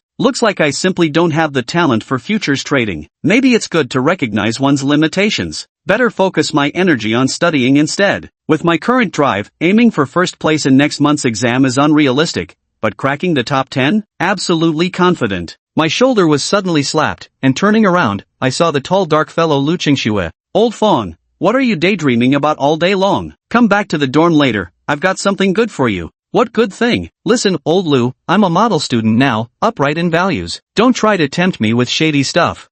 Buddy's trying to help you out. Didn't you make that father-son bet with Feng Shuangshuang about the next monthly exam? I'll definitely make her kneel and sing surrender. Victory is mine, damn it. Really? Forget it then. My carefully compiled list of math pitfalls seems useless now. Fong Moyan heard this and immediately wrapped his arm around the burly Lu Chengshua's neck. Good brother, let me take a look. Damn it, old Fong, get away from me. I'm straight as steel. Alright, I get it. At the very least, I'll polish up your poem for you. Li Nini will definitely look at you in a new light. Good buddy, that's true friendship. I'll give it to you when we get back to the dorm. The math error notebook in hand was as thick as 2 textbooks, filled to the brim with Lu Chengshua's painstaking efforts and dedication to mastering mathematical knowledge. This dark-skinned kid was average in humanities but absolutely brilliant in sciences. During their sophomore year when Battle Through the Heavens was all the rage, Shin Tianlei brought a complete set to school. The kid sneakily read it during math class, only to have teacher Chen Baoyu confiscate the books with a challenge he'd return them only if the kid scored full marks on the next math exam.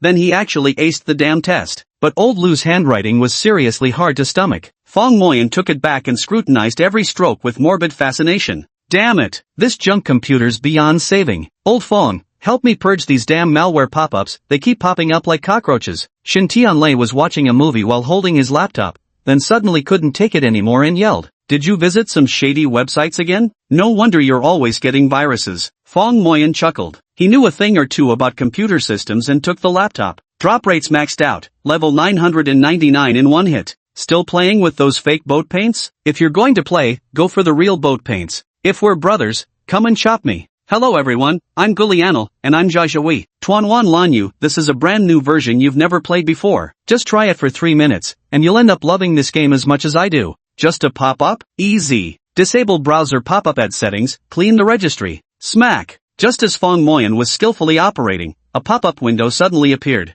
Daily headlines. Sandstorms persist in the border regions, and cotton farmers face a bleak harvest this year. The global cotton shortage is expected to drive up new cotton prices by 50%, experts predict. The impact of poor cotton yields on the garment industry. Fong Moyan's hand trembled slightly. Damn it. No wonder when I first got into futures trading and wanted to follow industry news, Master Zhang Bao gave me a stern lesson. His philosophy was, price reflects all information. Every piece of information will ultimately manifest in the price. Even before school started, he had learned from a neighbor who returned home to visit relatives that this year's cotton harvest had failed. However, the news had yet to appear in any media. Just as Zhang Bao had said, some big shot held billions in short positions on cotton. If the news were recklessly leaked, there would be no time to escape, and those positions would instantly be squeezed by the longs. By this time, the big shot short positions had likely been mostly digested by the market, or perhaps even flipped into long positions. Only then was the news finally revealed. Retail traders who rely on news for their trades always receive information when it's already too late. Fong Moyan could already imagine how the short sellers would be utterly crushed to dust when the afternoon trading session opened. As for himself, he'd just wait to ride the wave. Holy shit, holy shit, holy shit, holy shit. He found it hard to describe his current emotions. Just moments ago, he'd been sweating bullets over holding 30 long positions, but now there was nothing but sheer euphoria. 30 long contracts, a full 30 contracts, making $25 per point, that's 750 yuan for 30 contracts. The morning session closed limit down. If the market doesn't rally 1,500 points today, it'd be unworthy of such explosive news. Wait, if it rises by 1,500 points, just how much fucking money would that be? Damn it, my mind is completely blank. At this very moment, my mental arithmetic has completely failed me. Chapter 70, the ultra flow state. Staring at the numbers on the calculator, 1125000, Fong Moyan rubbed his eyes 3 times. If opening limit down turns into limit up, could he really earn this much? 112 million? 1.12 million. I need to stay calm. I must treat money like dirt. I'm not someone who gets dollar signs in their eyes. What the hell are you laughing at, Lao Fong? Have you lost your mind? Did you fix the damn computer or not? It's done, it's done. Just make do with it for now. Fong Moyan simply cleared out the pop-up ads before handing the laptop back to Shin Tianlei. Damn right, I'm a millionaire now. Why bother fixing this piece of junk? Smash it with a hammer and buy a new one. But everything still depends on how the market opens. With these thoughts in mind, he finally endured until the market reopened at 1:30 p.m. Just as he had anticipated, the stock hit the limit up immediately at opening. All the short sellers had defected. There wasn't even a single scattered sell order. At this point, who would be foolish enough to short against the trend? That would be like throwing your own money away. Fong Moyan watched in awe as his profits instantly soared to 7 figures.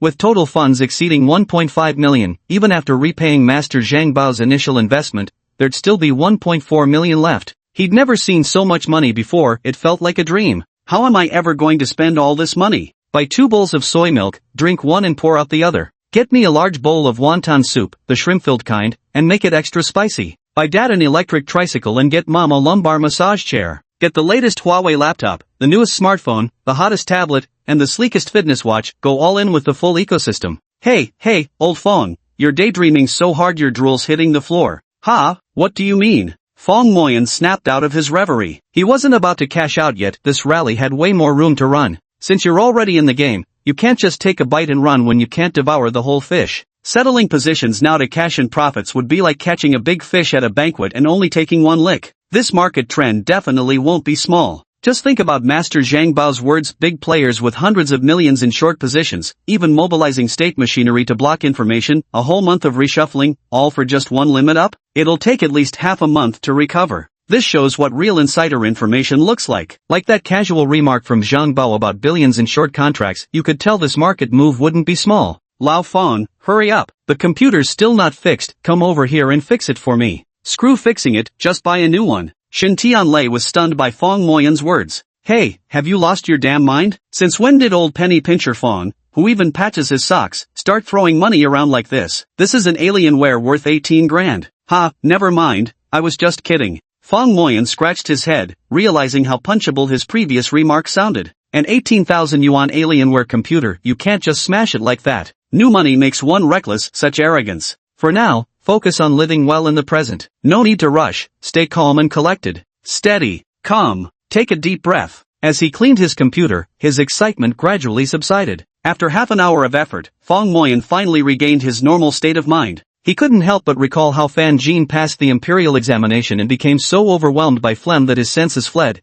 until his butcher father-in-law who slapped him back to consciousness. His own reaction wasn't much better than those ancient scholars. Suddenly an image of Bei Aoshua flashed through his mind, that motorcycle heroine astride her Rolls-Royce Y2K Street Fighter MTT turbocharged superbike, wearing an Patek Philippe wristwatch worth 6.86 million yuan. It felt like a basin of ice-cold water had been dumped over his head. Is it just a little over $1 million? Still can't afford a watch on someone else's wrist. Sigh. At this thought, his mindset instantly became much more peaceful. Money is merely worldly possessions. Only the knowledge you acquire is your true asset. Leafing through Lu Chengshua's error notebook. It covers common mistake areas in various topics such as sets and basic logical expressions, functions and derivatives, sequences, trigonometric functions, inequalities, etc. It clearly outlines several common pitfalls in exams and frequently used deceptive terms. Basically, by spotting certain keywords in particular sections, one can predict which aspect of the subject the exam intends to test. In terms of the systematic rigor and thoroughness of the entire notebook, it couldn't compare to Yuan Lanqi's. But,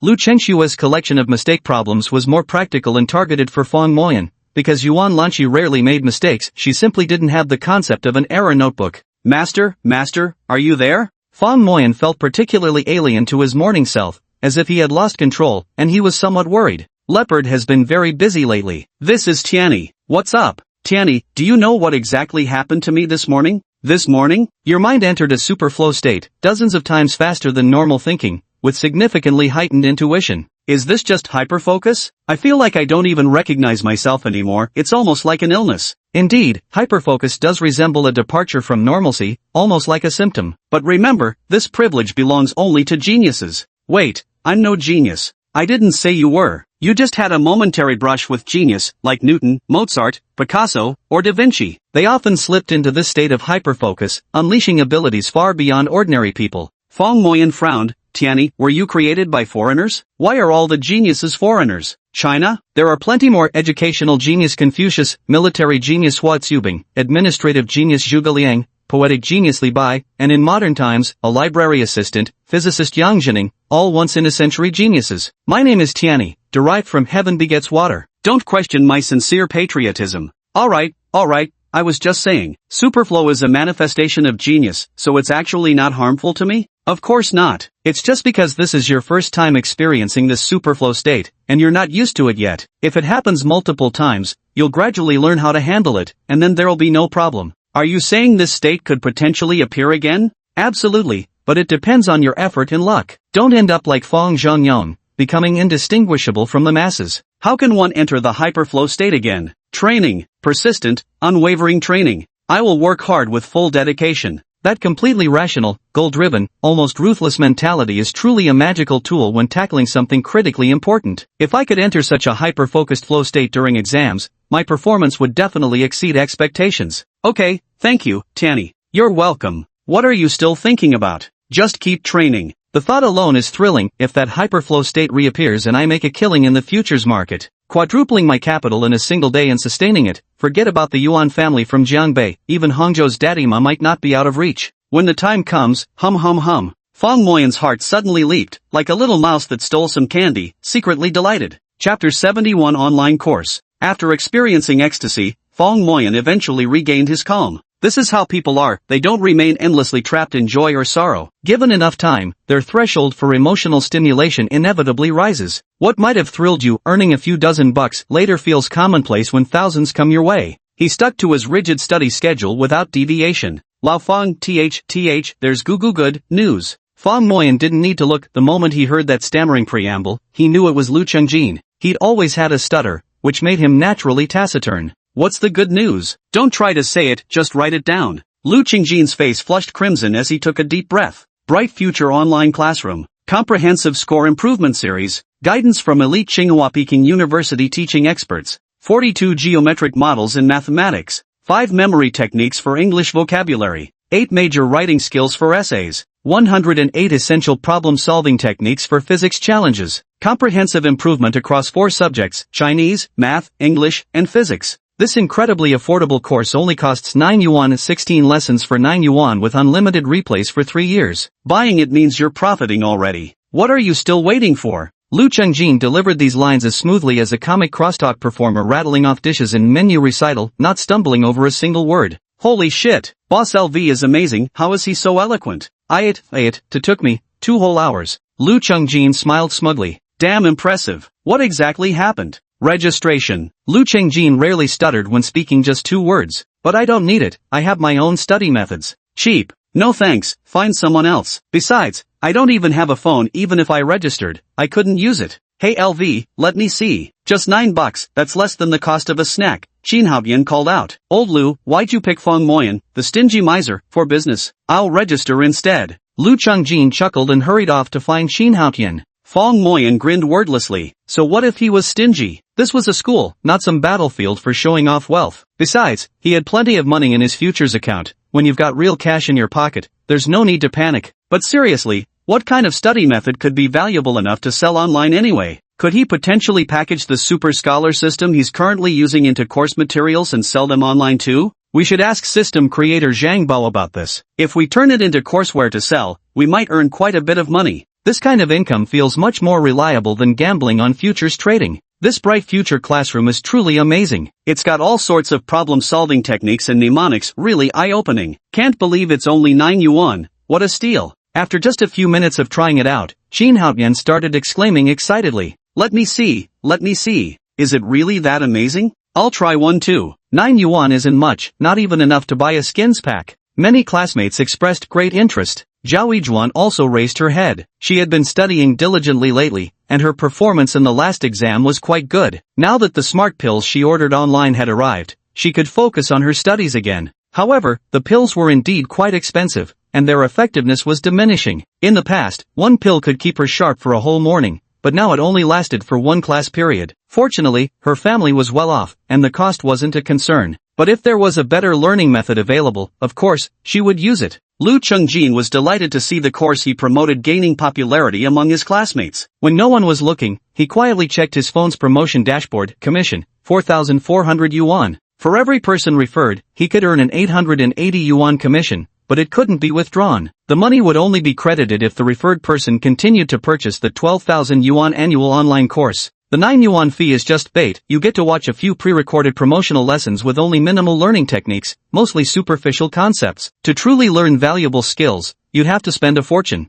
These registered students are automatically added to the online course's target customer pool. Next comes the telemarketer's job. Super Prodigy Bilingual School. Principal's Office. Mr. Ko, it's been a while since you received the 200,000 yuan for the activity fund. I was wondering when Yuan Lanchi might transfer schools? Well, she hasn't made up her mind yet. 200,000 isn't enough to make her change schools? Principal Qin, this matter is truly infuriating. I went out of my way 3 times to invite her, even treating her to an extravagant 888 yuan buffet at Century Grand Hotel. And do you know what she said? She claimed I was insulting her dignity, said she wouldn't even blink at 200,000 yuan, let alone 500,000. That girl has quite the appetite. Teacher Ko, how you handle this is your business, but if she doesn't end up at our school, you'll have to return every last cent of that 200,000 yuan budget to me. No problem. Worst case, we'll figure out a way to make her life miserable at 5th High, ruin her reputation until she gives up on her own. How about that? Do as you see fit. All I want is to recruit a few students for our school. The funds are already in your hands, how you achieve it is your affair. Just wait for the good news. Leaving the principal's office, Kirk felt a pang of toothache. That little girl Yuan Lanchi turned out to be tougher than expected. Well, better think of a way to ruin her reputation instead. When it comes to destroying a high school girl's reputation, the most powerful and effective method is always targeting her relationships with boys. However, Shidu No. 5 High School was a prestigious institution. Students here were diligent and well-behaved, focused solely on their studies. Compared to the early romance issues rampant in ordinary high schools, such problems were practically non-existent at No. 5. Not that he could say none at all existed, but nothing would ever surface openly. But there was no way he'd hand back the 200,000 yuan now that it was in his pocket. He even paid for a 888 yuan luxury buffet meal for 4 people. Thinking this way, he walked into a remote alley in the urban village, where a plastic signboard hung on a doorplate. Dodgy Detective Agency. Kirk walked inside. This job of yours is morally reprehensible. Such a fine young person, how could you bear to tarnish their reputation? Cut the useless talk. We're in this together. If I prosper, you prosper. Flat rate, 50 grand. Deal. Results within a week. 10,000 deposit up front. Since when did you become such a money grubber? Do you really think I'd shortchange you? Friendship is friendship, business is business. You'd better do this job right, just make sure she can't stay at that school. Don't ruin her as a person though. Kirk leisurely took out his phone, clicked his tongue, and transferred 10,000 yuan. I know what I'm doing, no need for reminders. Kirk walked out of the urban village with a satisfied grin. Those who reject me won't end well. Chapter 72, How to Build Your Own Power. Yuan Lanchi is in a puppy love. No way. Who at 5th High could possibly be worthy of her? Someone from another school. I heard he's a rich second-generation kid, loaded with money. There are photos online, I'll find them for you when we get back to the dorm. My idol has fallen. Money really does make the world go round. What are us ordinary folks supposed to do? Do you think the school will take action against her? Probably not. But last semester, when 2 students from class 11 dated secretly, the school had them expelled. How is that the same? Look at Yuan Lanchi's grades. What were those 2 students' scores? Not even comparable. When Fong Moyan heard these rumors, he inexplicably became furious. She fell in love young? Impossible, and even less likely with a rich kid. How many wealthy heirs could possibly compare to the Yuan family's fortune? Someone must be spreading vicious rumors. Right after school at noon, he cornered Wu Dezhuang from class 3 in the bathroom. Wu Dezhuang, was it you who spread those rumors about Yuan Lanchi? Old Fong, what crap are you spewing? Do I look bored enough to make up stuff about her? That's all over the internet, what's it got to do with me? The photo shows her making eyes at some rich kid on a sports bike. Only she knows what really happened. It's photoshopped, isn't it? I don't believe it. Who knows, but the photo looks pretty real. Fong Moyan was certain now someone must have photoshopped Yuan Lanchi's picture. What exactly are they trying to achieve? Fong Moyan felt it was necessary to seriously investigate the truth behind this. Master, are you there? I need help. Leopard isn't here, Tianny is. Tianny, I saw someone spreading rumors online. Is there any way to track down the rumor monger? That's too easy. You just need to trace the IP address. Before Tianny could finish speaking, another pop-up suddenly appeared on the screen. Shut up, damn AI, why are you meddling again? Fong Moyan was overjoyed. His mentor was an extremely skilled hacker, and tracking this down would be a piece of cake for him. Master, you're here? Perfect. Dig up all the dirt on this rumor-mongering bastard. This is just too infuriating. At this moment, Zhang Bao replied unhurriedly, you could teach yourself hacking techniques and trace it yourself. Come on, Master, the situation is critical right now. You want me to learn hacking from scratch? By the time I master it, the rumors would have spread like wildfire. If you were to systematically study it, of course not. You only need to focus on learning online tracking techniques specifically. Half a day would suffice. Fine. Fong Moyan couldn't figure out why the master wouldn't help him directly and insisted he learn hacking skills instead. Well, he might as well learn. After all, having more skills never hurts. First step, learn web scraping software to extract data from message posting websites. Second step, analyze the sources of relevant information to locate the poster's IP address. Third step, analyze the IP location to pinpoint the poster's address. Fong Moyan saw that the master made it sound so simple, might as well get started. Just as Zhang Bao had said, with the photographic memory and the analytical skills honed through systematic long-term study, Fong Moyan quickly grasped the programming rules for web crawlers. Immediately drafting several lines of code, he began scraping messages related to Yuan Lanchi, retrieving a total of 5,328 pieces of valid data scattered across forums, major platform sites, short video platforms, and meme-sharing websites. After analyzing the related information, the messages were traced back to Chengdu City, which was to be expected. Through meticulous layer-by-layer investigation, he finally pinpointed a specific IP address. Urban Village, Dodgy Detective Agency. Master, I found him. Finally tracked down the mastermind behind this. Just wait till I teach him a lesson. You, with those spindly arms and legs of yours? What exactly are you going to do to him? Zhang Bao scoffed. Well, Fong Moyan looked at himself, standing at a slightly above average height of 1.78 meters with a lean frame weighing just 120 pounds. Though not exactly frail, he knew rumors didn't spread without purpose. As a lone wolf with no backing, what leverage did he have to confront anyone? Kid, you still have a long way to go. You think you're some war god returning to find your girlfriend slandered, with 100,000 divine warriors rallying to your side? What should we do then? We can't just let him get away with it, can we? A person's strength lies in two things: individual prowess and the power of influence. Either one can give you the confidence to deal with others. But right now, you lack both. You're weak on both counts. I feel my confidence is very strong. Confidence can't put food on the table. Let me ask you this, do you want to become powerful? For instance, building a formidable Fong family in the future? Whether it's marrying into the Yuan family's lineage, you could pursue matches of equal social standing. Fong Moyan's expression turned serious. Master, teach me. Neither type of strength can be achieved overnight. Just like your studies, they can't be caught up in just a day or two. I understand. He nodded. For personal strength enhancement, we'll start with physical training for now. Considering your current situation, we can allocate a bit more focus on physical exercise. Let's primarily discuss the establishment of influence. Your foundation is too shallow, virtually non-existent. First, you need to make money. Money itself is a major benchmark of influence. For now, you've scraped together your first capital from the futures market, but this is far from enough. With money, you still need people. While you can indeed profit from futures, you also need those who follow you to benefit alongside you. So, you want to start your own company. I have an idea. Is the Super Scholar system you created exclusive? Can we use it as a foundation to develop an educational software? Fong Moyan recalled how popular Lu Qingjin's online course was in their class. Thinking about the Super Scholar system he used, which was 10,000 times better than any online course, Wouldn't it make a fortune if presented as an online course? Kid, you've got some ideas. However, this scholar system was tailor-made for you. At the very least, the cost of an AI glasses for each user would be unsustainable, not to mention one-on-one tutoring. It's impossible to scale up.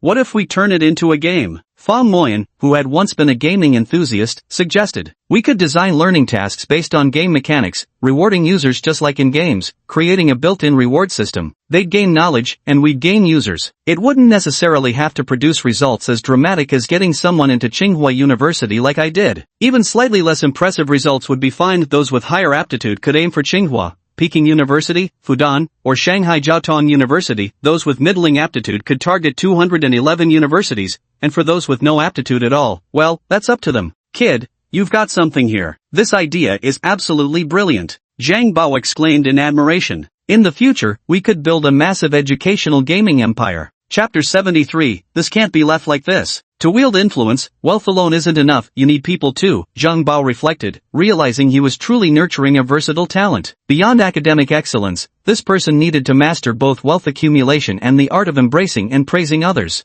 People? Fong Moyan chuckled. I've got fairly good interpersonal relationships. What good are harmonious relationships? You need a group of devoted followers, Zhang Bao patiently counseled. No way, no way. I've never even been a group leader since I was a kid. How could I be a leader? Fong Moyan shook his head like a rattle drum. Actually, being a leader isn't about managing people. You just need to make sure they have food to eat and money to earn, and they'll listen to you. It's simple. I still don't really get it. Take it slow. To be a leader, start with observation. You need eyes that can spot others' strengths and a mouth that knows how to praise them. I don't think I can do any of these. Then practice. Among your classmates, who do you dislike the most? Little Teddy Chin Haotian, he's always against me. Fong Moyan got irritated just mentioning little Teddy. That kid was slick-tongued and overconfident, sometimes even bothering Yuan Lanchi, which annoyed him to no end. Start with Chin Haotian then. List his good qualities, and the next time you see him, praise him for them. Me praising him? He's nothing but a pile of dog crap. What virtues does he have? Since when does dog crap have any virtues? Now that's where you're wrong. Your vision is clouded by petty hatred. Be magnanimous, have a broad mind. Do you know why some people become prime ministers? Because a prime minister's belly is big enough to sail a boat in. The greater your capacity,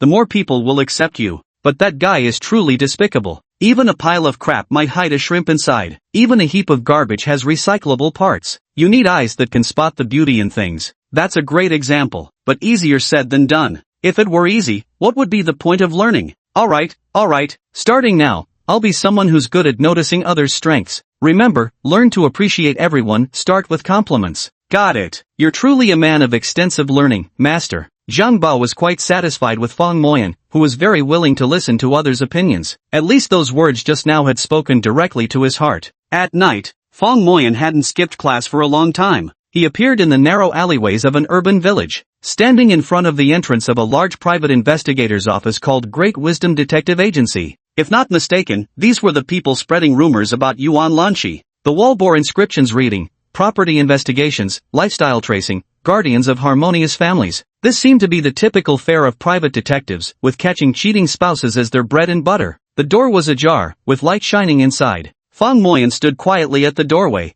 Only at this critical moment did he feel completely at a loss. Great Master Zhang Bao was right, he lacked both the strength and connections, and it was nearly impossible for him to produce solid evidence. Against them, he had no leverage whatsoever. Yet he came anyway. At the very least, he wanted to see the place and meet this man in person. Just because he couldn't deal with him now didn't mean he never would. Fong Moyan is a man who holds grudges. The detective agency seemed to be doing decent business. In the half hour he stood waiting in the shadows, 2 groups of clients had already entered. Perhaps those seeking a detective's services needed a bit of shadowy cover. Detective Fu, I'm counting on you to handle this situation. No problem at all, leave this trivial matter to me. A middle-aged woman came out, followed by a disheveled middle-aged man who was seeing her off. This messy-haired man must be the owner of the detective agency. Fong Moyan secretly clenched his fists hard, wanting to rush over and punch his nose in, but he didn't dare. The man wasn't as tall as himself, but he was burly and undoubtedly strong. One day, he'd have to make physical training part of his regimen. If only he could be like Li Jianga, a martial arts expert. Li Jianga was also a student at 5th High, in the same grade as him, having just won the Chengdu City Youth Division Martial Arts Championship.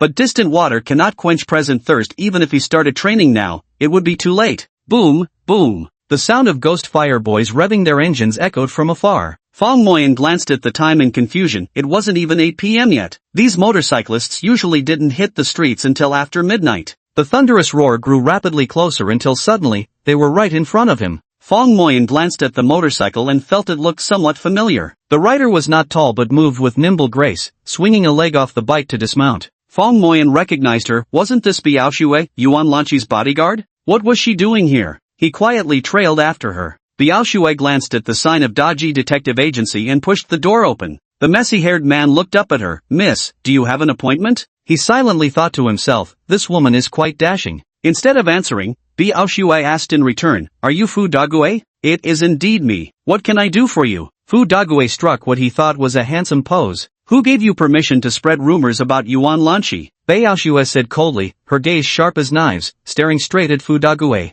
What nonsense are you spouting? I don't understand a word of it. Fu Daigue's heart skipped a beat. The rumors were spread just yesterday, and the actual person involved was already confronting him today? At first glance, this woman clearly wasn't someone to be trifled with, so of course denying everything was the only option. Biao smiled slightly. She wasn't here to gather evidence. She was here to teach someone a lesson. She quietly withdrew the dagger from her boot and placed it on the table. Why did you do it? Who put you up to it? What's your real goal? Fu Dague was startled inwardly, but outwardly he remained indifferent. What's a delicate little girl like you doing with a knife? Who are you trying to scare? Before the words had finished echoing, a cold glint flashed, and Fu Dague felt a sudden chill on his left cheek followed by clumps of hair tumbling down, while his crotch warmed instantly as he pissed himself on the spot. My patience has limits. Next time, it won't be hair, it'll be an ear. Biao looked at him with disdain. Have mercy, heroine, have mercy. I'll tell you everything. Fu Dague fell to his knees with a thud. He was just an ordinary person who used a bit of technical know-how to make some money. How could he have ever encountered such a situation? Someone gave me thousands of dollars to spread rumors, with the purpose of making sure the student couldn't stay at Chidu No. 5 high school. Who is it? Yes, his name is Kirk. He's the executive principal of the Super Prodigy Bilingual School, the recently high-profile Eagle Dad, an education expert who claims he can get his students into top-tier 985 universities effortlessly. Truth is, the old bastard is nothing but a complete fraud, a master at manipulating public opinion through hype. A couple of those trending hashtags? I helped him cook those up. Fu Dague spilled the beans without holding back, laying out Kirk's whole scheme. Delete all those online posts, then issue public apologies on every major website. Better make it sincere, or I'll be back for you. Biao sheathed the dagger on the table and turned to leave, leaving Fu Dague trembling alone behind. Fong Moyan watched from the shadows with exhilaration. Having such formidable skills was exhilarating indeed. How wonderful it would be if he possessed such abilities himself. Spotting Biao emerging, he hastily retreated deeper into the shadows. Mounting her motorcycle, Biao cast a glance toward Fong Moyan's hiding place. Brat, what are you hiding for? Get your ass out here. Chapter 74, thank goodness the persona's still intact. Villa District. Kirk had just seen off a woman, one of his admirers. He always considered himself very restrained. For years, he scrimped and saved to nurture his genius son, gradually building his reputation until now, when it was nearly time to reap the rewards. To put it bluntly, he could now travel across the country eating and sleeping anywhere without spending a single dime. Fame and fortune. Fame could be converted into profit. This was the ultimate goal he had painstakingly marketed for so many years. Apart from the 1.2 million received from Principal Chin of the Super Prodigy Bilingual School, there were also professional tutoring fees from over 30 parents, each paying 38,888 yuan. These parents are really strange. The more the tuition fees increase, the more people come to enroll. Another over 1 million in tuition fees is secured. Once Yuan Lanqi is forced out of Chidu No. 5 high school and pulled into the Prodigy School, it's bound to attract a wave of enrollments. For every additional child enrolled, he'll get a 10,000 yuan commission. Just thinking about it means another million in income. Next up, touring cities nationwide for lectures and classes. That's truly a golden goose. With the money, the first step is to buy a few school district properties, a solid long-term investment. Kirk was quite pleased with his plans. Now all he had to do was wait for news from Detective Agency Daji's Fu Dague. Woof, woof. The Tibetan Mastiff he kept in the yard suddenly started barking. Which adoring female guardian has come to visit me this time? Kirk shook his head and said, being famous can be quite troublesome. He couldn't help but laugh at his own words. He was clearly enjoying every minute of it. As he opened the door, his lion-headed Tibetan Mastiff lay there motionless, staring at the visitors. How did you get in? He distinctly remembered locking the gate when he returned earlier. So you're Kirk, the one spreading rumors about my Xiaoxi? Who is Xiaoxi? I just came from Detective Daji's office, and he's confessed everything. Damn you, Fu Dague. Speak up. What exactly do you want? The news has already spread. That girl won't last long at 5th High. So here's the deal, I can erase all traces of this incident, but little Yuan Lanchi here must obediently transfer to our school. How about it? Kirk believed he could handle this matter himself after all. What ability could the child of some lowly laborer or nanny possibly have to challenge a celebrated educator like him? What a joke! Oh, so you spread rumors just to get my Xiaoxi to attend that shabby school of yours? Baoxu smiled. It seemed the fabricated backstory she'd created for Yuan Lanchi had worked. How dare such a nobody put on airs in front of her? That's no shabby school of ours. The annual tuition costs over 80,000 yuan, offering everything from ballet, piano, and English to robotics and golf. Yuan Lanchi went there with full tuition waiver, that's 8,000 saved up front, plus a 50,000 enrollment fee. There's even extra rewards for getting into Tsinghua or Peking University. Do the math, that's hundreds of thousands in gains and savings. Kirk spoke with confidence. Fong Moyan couldn't help but laugh. His chuckle immediately drew Kirk's recognition. So it's you, kid? I still haven't settled the score with you, socking me in the face and mooching a lavish buffet off me. Mr. Kirk, my apologies. Though I'm untrained, I don't usually laugh unless I can't help it. You truly have no idea what you're even doing. Fong Moyan knew all too well about the power of the Yuan family. Faced with such a behemoth as the northern Jiang Yuan clan, Kirk actually thought these petty favors could win people over. It was truly laughable. Kid, if you keep your mouth shut, no one will think you're mute. Forget it, I'm done pretending. Cards on the table. Beiyao Shui didn't really care about Fong Moyan's words. As Yuan Lanchi's bodyguard, ensuring her safety and reputation was her duty. With the formidable power of the Yuan family, investigating someone was all too easy. In fact, from the moment she received the news to when the internet was censored, it only took half an hour. Every post and topic related to Yuan Lanchi had been completely wiped clean. It turned out to be Fu Dague from the dodgy detective agency who was behind this mischief. She immediately stormed over but unexpectedly ran into Fong Moyan. It seems this kid still refuses to give up.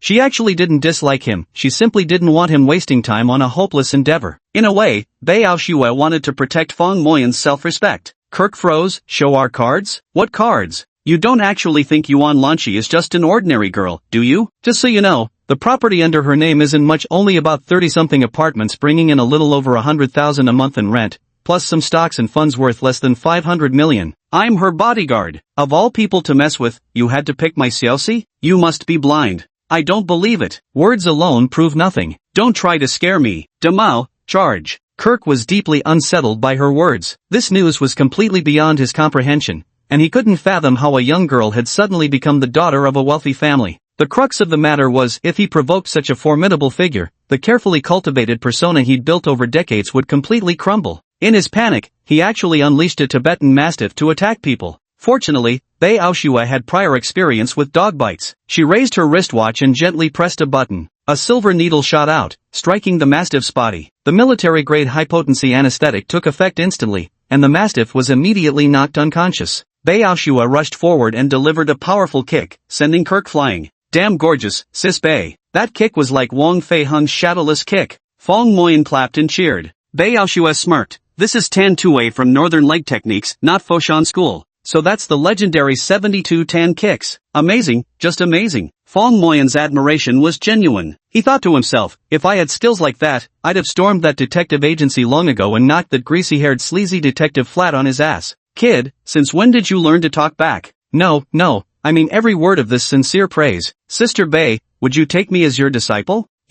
Kung Fu demands great endurance. The two of them started chatting like that. Kirk ached all over as he finally managed to crawl out, his eyes burning with resentment. But he was just an internet influencer, a hype master, completely defenseless against this violent female warrior. Thud! Kirk collapsed face first onto the ground. Miss, I was wrong. Take whatever you want. Beiyao Shui clenched her fist but then let it drop. Faced with such a coward, hitting him would only humiliate herself. Just one kick and you're calling it quits? How boring. What would I want with your stuff? I'm not short of money. Just be careful next time and don't mess with my Xiaoxi again. Beiyao Shui warned him, seeing from his expression that he probably wouldn't lay hands on Yuan Lanchi again. Kid, let's go. Bei Jia, you're letting him off that easily? Fong Moyan felt he hadn't sufficiently vented his anger yet. How about you go kick him a few more times? Forget it, he's already scared shitless, no fun in that. With that, the two of them left. Kirk rolled over and sat up in a flash. That was close, thank goodness I backed down quickly. As long as I don't break character, there's still hope. Chapter 75, Old Fong, come work with me. Sis Bei, I want to learn martial arts from you, your moves are seriously amazing. Fong Moyan felt that if he could master these skills, he'd have the confidence to handle certain situations that currently left him feeling powerless. No way! With those skinny arms and legs, you want to practice martial arts? Just focus on your studies, get into a decent university, so you can take care of your parents in the future. If you keep ranking last in class every day, someone like you I wouldn't even want to teach. Fong Moyan genuinely wanted to learn martial arts, otherwise he wouldn't have begged her over and over again. Hearing this, his eyes lit up. What if I make it to the top 10 in my class? Will you teach me then? Ha, top 10 means nothing. If you rank first in the entire class, then I'll teach you. Forget it. If you won't teach me, I'll learn on my own. Fong Moyan shook his head. First in the class? Unless he somehow wasn't in class 4 anymore. With Yuan Lanchi around, how could he possibly take first place? Kid, let me tell you, I'm not singling you out. A person needs self-awareness. You have to know your place in life. People must be realistic, not indulge in wild fantasies, otherwise, you'll only end up hurting yourself. We're at the school. Now scram. Baeksu said these words with profound meaning, hoping Fong Moyan would understand. Young people always have some impractical fantasies, but they need to hit walls many times before learning their lesson. After all, they're young, their thinking is too simple. Fong Moyan bid farewell to Baeksu and climbed up to the school from the neighborhood behind the dormitory building, following the familiar path. It had been a long time since he last walked this road. Ever since he saw his father sleeping in the recliner overnight before the holiday, he had resolved to study hard. In the blink of an eye, nearly 2 months had passed. He had undergone a complete transformation himself. Though he still held the title of last place in class rankings, it was solely to win the 1,000 yuan Progress Award. Now that he'd earned over $1 million from futures trading, the school's 2,000 yuan reward seemed utterly insignificant by comparison. Yet to Fong Moyan, who'd grown accustomed to poverty, even a mosquito's leg counts as meat, there was no reason to let it go. He'd also made a father-son bet with Feng Shuangshuang. When the time came, he'd astonish everyone by suddenly ranking among the top 10 students.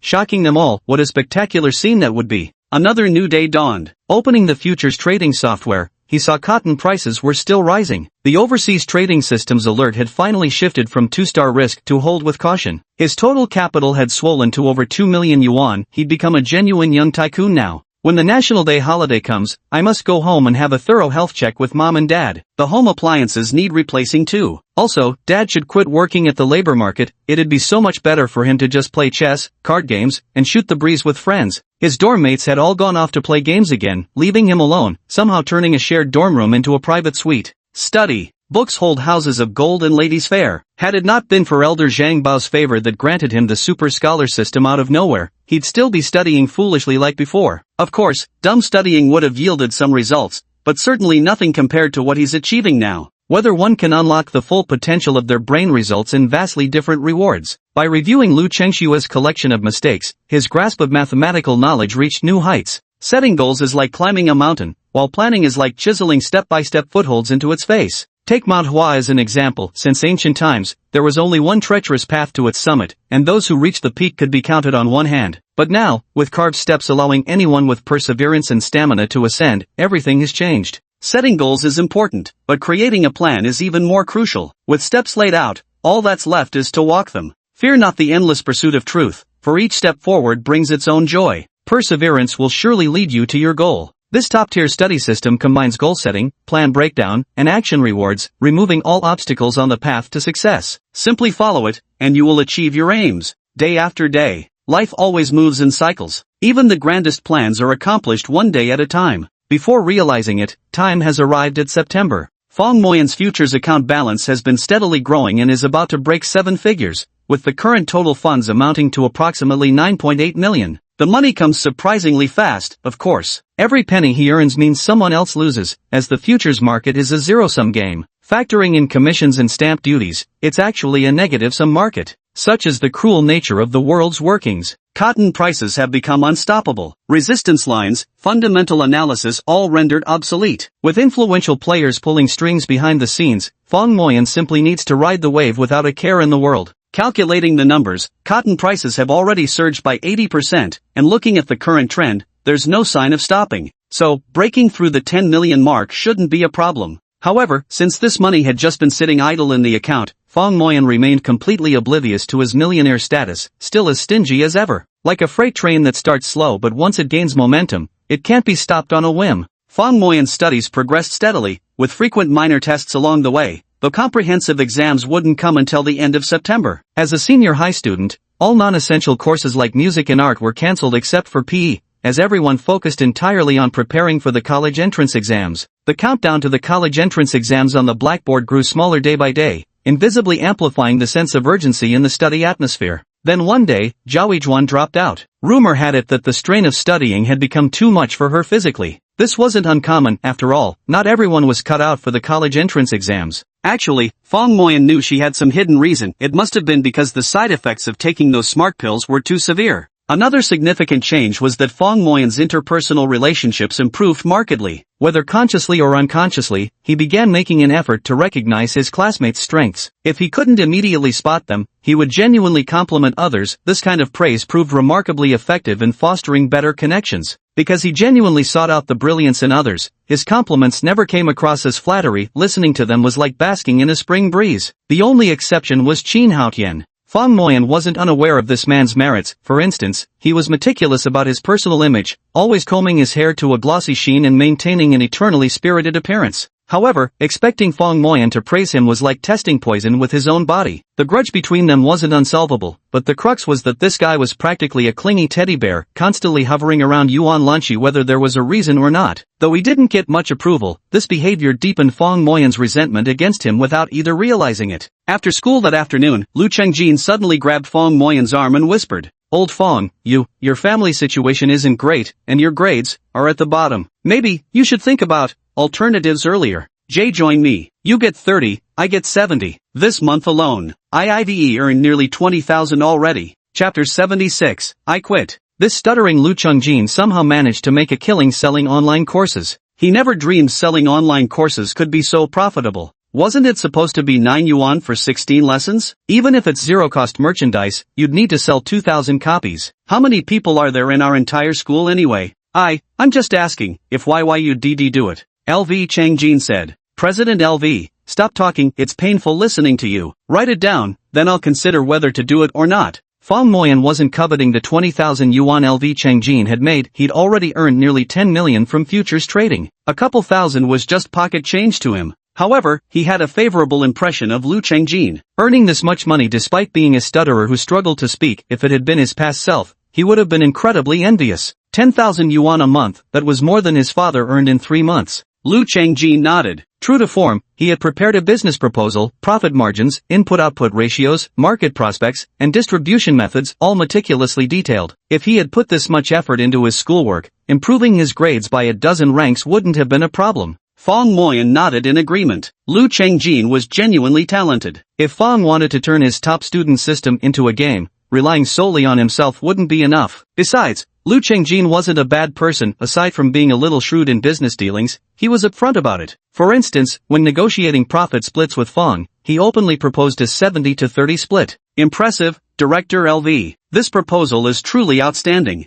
I'm flattered. It's genuinely excellent. I'm completely awestruck. Never knew you had such talent. A true business prodigy. You really think I have what it takes for business? It's not about being suitable, but about being unmatched. How about we drop out? Then, we'd have time. Lu Chengjin suddenly blurted this out, startling Fong Moyan. Drop out? That's out of the question. I still need to take the college entrance exam. I've decided, I'm dropping out. Going into business. Lu Chengjin declared with absolute conviction. Fong Moyan shook his head. In that case, you might as well apply to a business school or something, where you can learn more specialized business knowledge. No, my mind is made up. Lu Chengjin's demeanor suddenly shifted, and his speech became remarkably fluent. Alright, let's catch up when we have time. Fong Moyan was quite perplexed. He hadn't said anything particularly offensive, so how had his words provoked Lu Chengjin to the point of wanting to drop out of school? Alright. Lu Chengjin actually went back to his seat, packed up his bag, and walked out with it slung over his shoulder, just as he ran into homeroom teacher Ma Xiafeng passing by.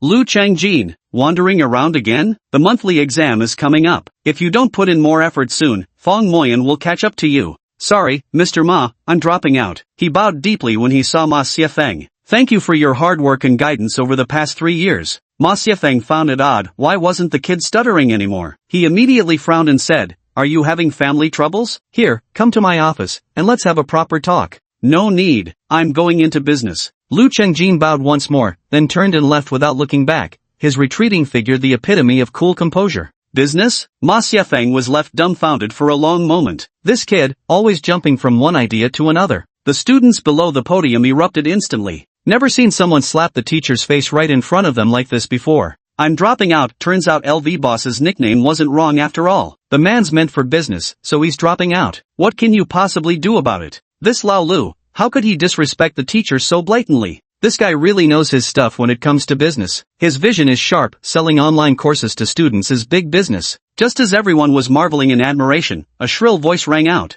That's what you call self-awareness. Unlike some people, who are always dead last in exams, with abysmal grades, yet still shamelessly pretend to study. Who knows if they're really studying or if they have some ulterior motive? Qin Haotian gloated, his gaze deliberately or inadvertently drifting towards Feng Moyan. Damn bastard, always dragging me into everything. Just wait, the monthly exam is coming soon, and then I'll show you what real ability looks like. Don't beat around the bush. If you've got the guts, curse me to my face. Feng Moyan snapped back fiercely. Qin Haotian shrank back under his glare, but his mouth kept running. What's there to be so cocky about? The monthly exams are just around the corner. We'll see who ends up humiliated then. Feng Moyan lowered his head and continued reviewing, focusing mainly on reading comprehension in Chinese and past college entrance exam essays. As for subjects like mathematics, physics, chemistry, and English, he had already mastered them thoroughly. He had even taken several mock exams privately with outstanding results. In fact, he now had everything in place, lacking only an exam to prove himself. A graceful figure appeared beside him. Raising her head, it was Feng Shuangshuang. She spoke. Feng Moyan, I can cancel the bet between us. It was all a misunderstanding. I admit I acted too impulsively before. There was nothing between you and Zhao Yijuan. I shouldn't have targeted you. Why cancel? Feng Moyan asked with a serious expression, feigning confusion. Are you conceding defeat? Okay, if you admit defeat, call me daddy.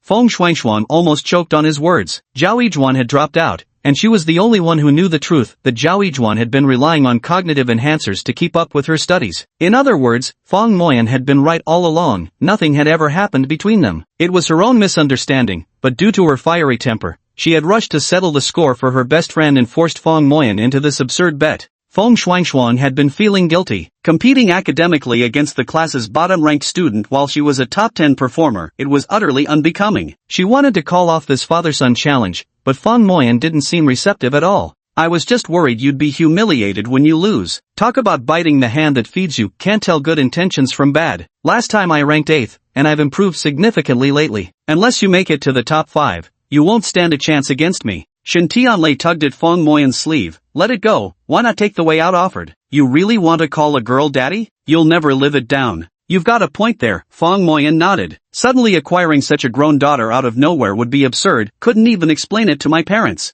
With a gentle smile, he said, how about this? If you lose, just call me big brother instead. At least we'd still be peers. Feng Shuangshuang's eyes widened. This guy truly didn't know his own limitations, acting as if victory was already in his grasp. Forget it, forget it. A real man doesn't quarrel with a woman. Learning isn't achieved overnight. Why argue over such trivial matters? Lu Qingxue also stepped forward to mediate. Cheater, coward. Qin Haotian shouted loudly. Little Teddy, what did you just say? Dare to repeat that? Shen Tianlei shouted furiously. Qin Haotian stiffened his neck. I wasn't talking about you. Whoever I meant knows it themselves. Chapter 77. If I can't outscore Feng Shuangshuang, can't I at least beat him? Feng Moyan ignored Qin Haotian and instead smiled at Feng Shuangshuang. A gentleman's word is as unchangeable as a 4-horse chariot's track. How can an agreed bet be cancelled so casually? I'm no gentleman, I'm a girl. What if I go back on my word? Will that do? Feng Shuangshuang said angrily. She was utterly exasperated by Feng Moyan. Hadn't she already softened her stance implicitly? What more did he want? So eager to call someone daddy? Well, she couldn't care less. Feng Moyan thought for a moment, then nodded.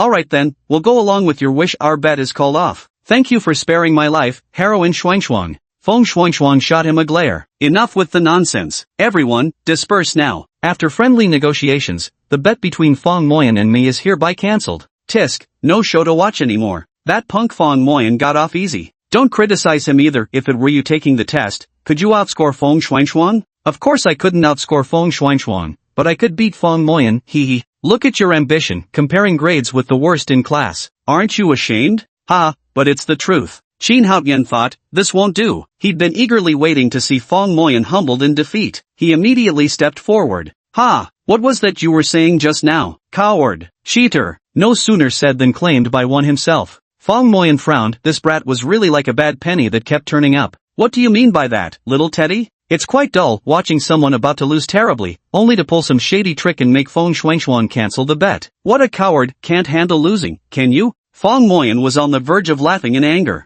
Oh, if you're not convinced, then step up yourself? The monthly exam is in 3 days. If you've got a problem, let's settle it then. I don't stoop to the level of the bottom-ranked loser. If you're afraid of losing, then don't come out and show off. What Fong Moyan feared most was him not daring to step forward. Afraid of losing? Me, someone who ranks in the top 20 of the class, afraid of losing to you? This was your own request to compete, not me bullying you. Qin Haotian's face turned red with frustration. He simply couldn't fathom what kind of twisted logic Fong Moyan operated on. Did the guy actually enjoy being humiliated? He shouted, same as always, loser calls the other daddy. Fong Moyan shook his head. You're not worthy to be my son, so forget that. Whoever loses has to open the window and shout I'm a total dumbass 100 times. Then you're definitely losing. Get ready to make a fool of yourself. With just a few words, the two had sealed their bet. Fong Shuangshuang shook her head helplessly. Heaven's calamities may be forgiven, but self-inflicted ones are inexcusable. Had Fong Moyan's brain been kicked by a donkey? Clearly feeling soft-hearted, she gave him some leeway to save face. Wasn't dignity the most important thing for a man? Yet instead, he practically offered his cheek to meet someone else's palm.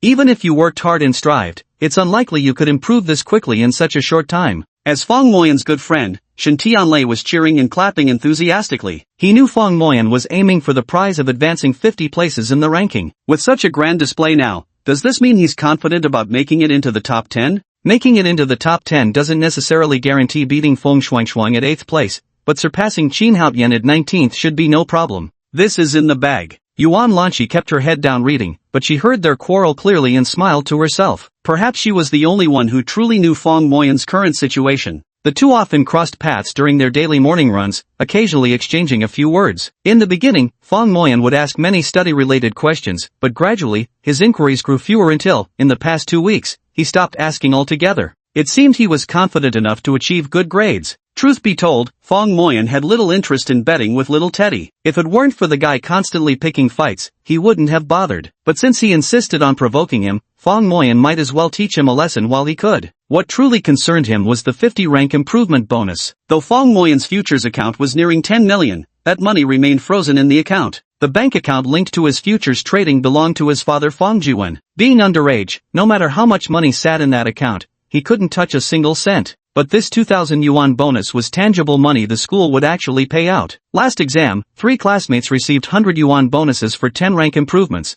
while one got 300 for moving up 20 spots. Though the school covered room and board, and he'd saved on internet fees by quitting online activities, expenses piled up. Reward snacks for his achievements drained funds, and his daily jogging routine, now approaching 10 kilometers daily, had nearly worn through his only pair of running shoes. No matter how you look at it, I, old Fong, am practically a millionaire. Would it be proper for me to wear sneakers with my toes sticking out? Xiao Fong, come here. Su Meijie beckoned to him. What's up, Miss Su? Here, take this. Su Meijie tossed a notebook at him. It read, 9 major types of high school English reading comprehension questions and problem-solving techniques. It seems to be English study notes compiled by Su Meijie. Her English handwriting is beautiful, no wonder she's the English class representative. As he opened it and took a look, he grew excited. Example questions, reference questions, vocabulary questions, hidden vocabulary questions, sentence comprehension questions, inference questions, main idea questions, author's attitude questions, true/false questions. A total of 9 modules, listing all the hallmark words of each question type,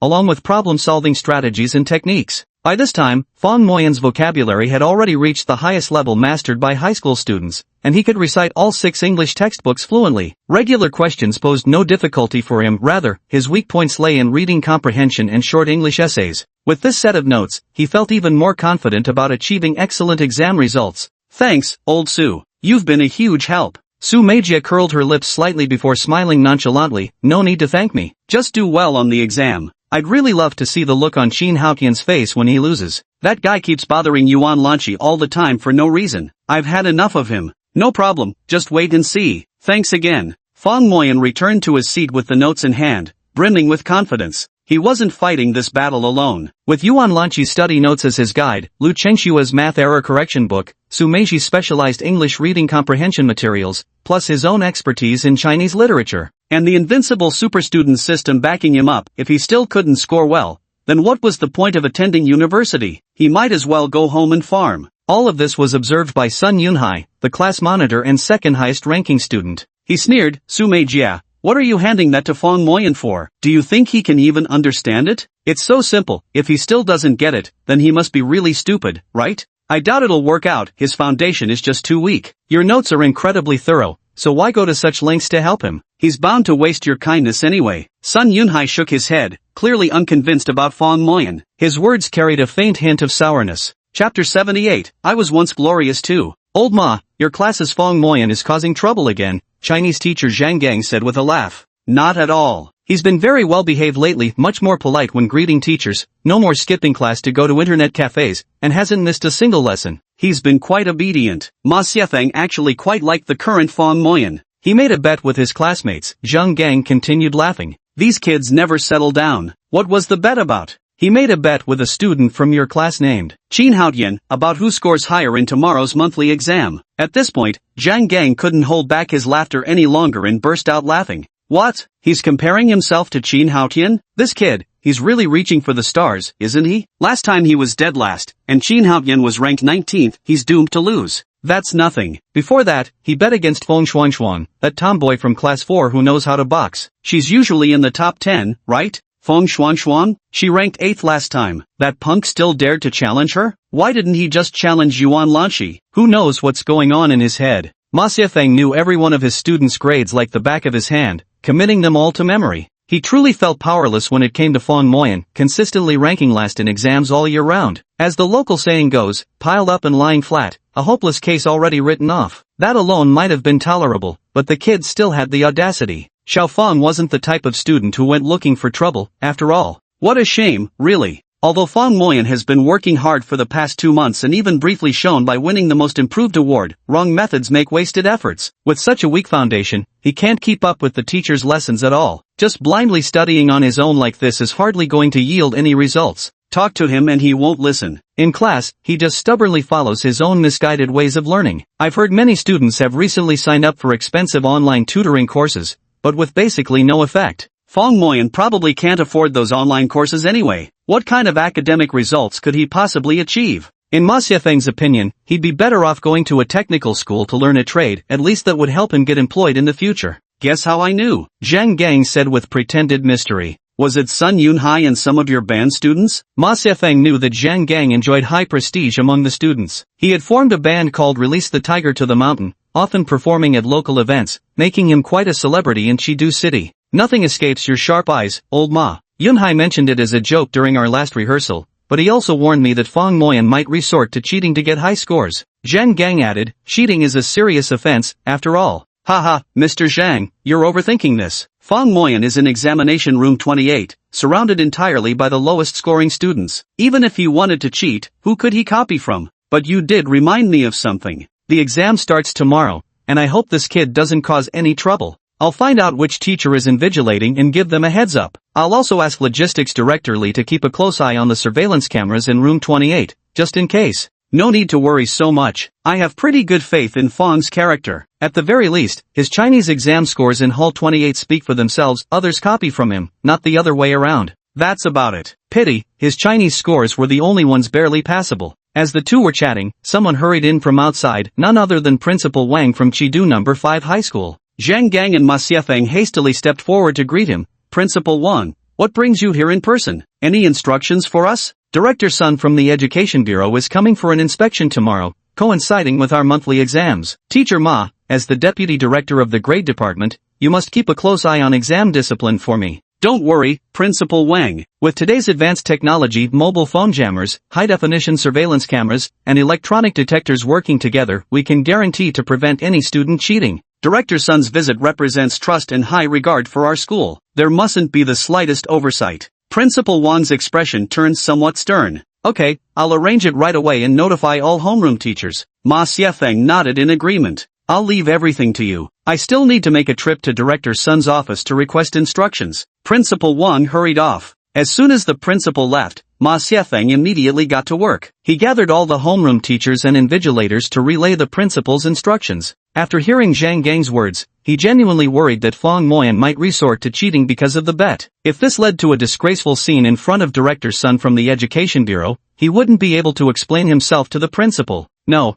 I have to go and remind him myself. Ma Xiafeng finished up here and went straight to find Fong Moyan. I heard you made a bet with your classmates about who'll score better on tomorrow's test? Teacher Ma, how does nothing ever escape your sharp eyes? You see, learning requires steady and solid effort. It's not something you can achieve overnight. Don't worry, Teacher Ma. I never go into battle unprepared. I'm warning you, the Education Bureau's director's son is coming for inspection tomorrow. Don't even think about cheating. If you get caught, I won't be able to protect you. Cheat? Why would I need to? My examination hall 28 has the worst performers, the top scorers there are bottom 3 in class. Besides, I've improved a lot recently. I'm sure Teacher Ma will be pleasantly surprised. Alright then, as long as you know what you're doing. Any questions you're unsure about? I might as well help you out while we're at it. Nope, I've got physics down pat already. Learning requires steady, step-by-step progress. Go on back now. Ma Xiafeng watched Fong Moyan walk away and shook his head. That kid was still too flighty. Who knew what the reason was this time? Well, as long as he doesn't cheat or cause trouble, just let him be. Not every student gets the chance to attend university anyway.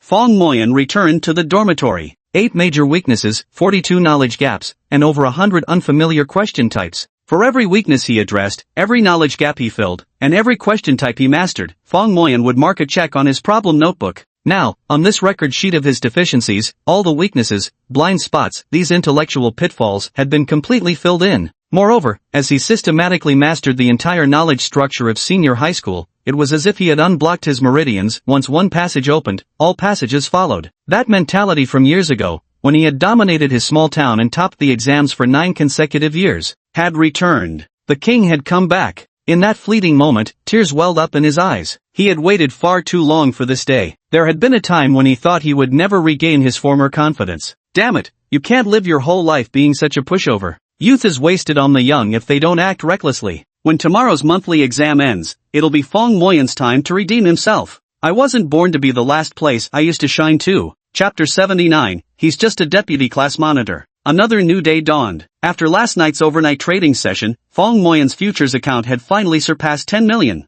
This was only to be expected. His turtle trading system had continuously scaled back, reducing positions to just 10%. What does this mean? Futures trading allows leverage. With 100,000, you can control positions worth 1 million. A 10% position essentially means using no leverage at all. With this magnitude of capital, security has become a higher priority, especially for someone like Fong Moyan, a student who has no reason to bear excessive risks. Truth be told, his rapid earnings in the early stages were simply due to luck, something that can't be replicated. Even Warren Buffett's average annual returns hover around just 30%. As for the futures account, it was only at this point that he truly grasped what Zhang Bao had meant by casually mentioning that a few million was just pocket change. If he could earn this much using the profit-generating plugin Zhang had provided, then the wealth of Zhang Bao, the system's creator, was beyond obvious. The wind at around 5 a.m. was particularly cool. Even in the scorching July heat, the summer warmth had receded, making extra clothing necessary in the early mornings and evenings. Fong Moyan glanced at his worn-out sneakers, already showing his toenails. He sighed. Here he was, a multi-millionaire, still stuck wearing such shabby shoes. Truly, distant water couldn't quench present thirst. Only when the next break came and he returned home would he be able to activate mobile banking for his father's bank card. Then, at last, the money would be accessible. You're here? Yuan Lanchi had arrived a few minutes earlier than him today.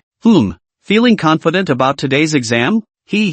What do you mean? I'm not bragging, but in class 4, the only one I can't outscore is you. That confident? I took 3 practice tests, and my scores were all slightly better than our class monitor Sun Yunhai's. Sun Yunhai was the class 4 monitor, perennially second best. Go for it. Without another word, the two fell into their own rhythms, circling the track lap after lap in silence. Yuan Lanchi left on her own after following for just 5 kilometers. Fong Moyan kept running lap after lap. His recent running distance had reached 10 kilometers, with a pace of around 4 minutes and 30 seconds per kilometer, what he considered an easy run. More and more people were arriving at the track, but Fong Moyan had already finished his workout. A group of people, accompanied by the principal, vice principals, and various department heads, arrived at the school. Director's son, this is our school's sports field. It can accommodate 20,000 people and currently boasts the best facility conditions among school-owned venues in Chidu City. Very good. Recently, the school's physical education assessment will be included in the government's evaluation index system. Principal Wang is quite forward-thinking. Director Sun has a tall and sturdy build, having been an athlete in his youth, which naturally makes him place greater emphasis on the school's physical education program. I heard your school has several long-distance running experts among the teachers? Yes, the Tea Running Club founded by Zhang Gang, a special grade Chinese language teacher, has gained some fame in provincial running circles. For example, Xian Baoyu, the fastest running math teacher, is also from our school. Great, when teachers lead by example, students will follow. I applaud the faculty at your school. Director Sun flatters us. This way, please, this is our scientifically balanced dining hall.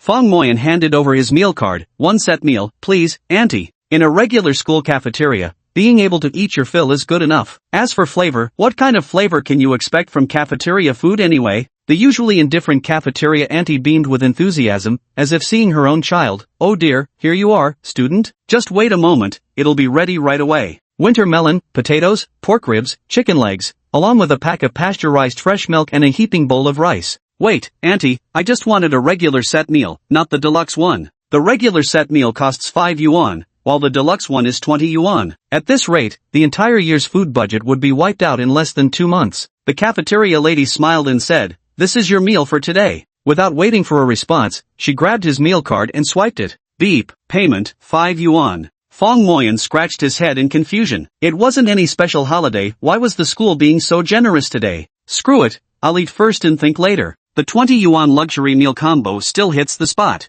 Truth be told, with his current activity level, he really should be consuming more meat, eggs, and dairy. But with empty pockets, he's pinning his hopes on this exam. Once the 2,000 yuan prize money comes through, first thing he'll buy is a decent pair of shoes, then treat himself to a proper celebration feast. Mid-bite, someone approached, a towering figure well over 6 feet tall, blocking out the light. Hey classmate, having your meal? Fong Moyan looked up. Who was this teacher anyway? Which class did he teach? So robust looking, unfamiliar too, must be new here? He nodded. Yeah, teacher. Breakfast time. It turned out to be Director Sun inspecting the cafeteria. Who'd have thought this high-ranking official would ignore the principal's arrangements? Claiming a bathroom break, he'd slipped away to the student dining hall alone. How much is this breakfast? Just swiped my meal card at the cafeteria, $5. The man nodded with a smile. Alright, take your time eating. You have an exam today, right? Yeah, the monthly exam. Are you confident? Not bad. What do you mean by not bad? Do you have any expectations?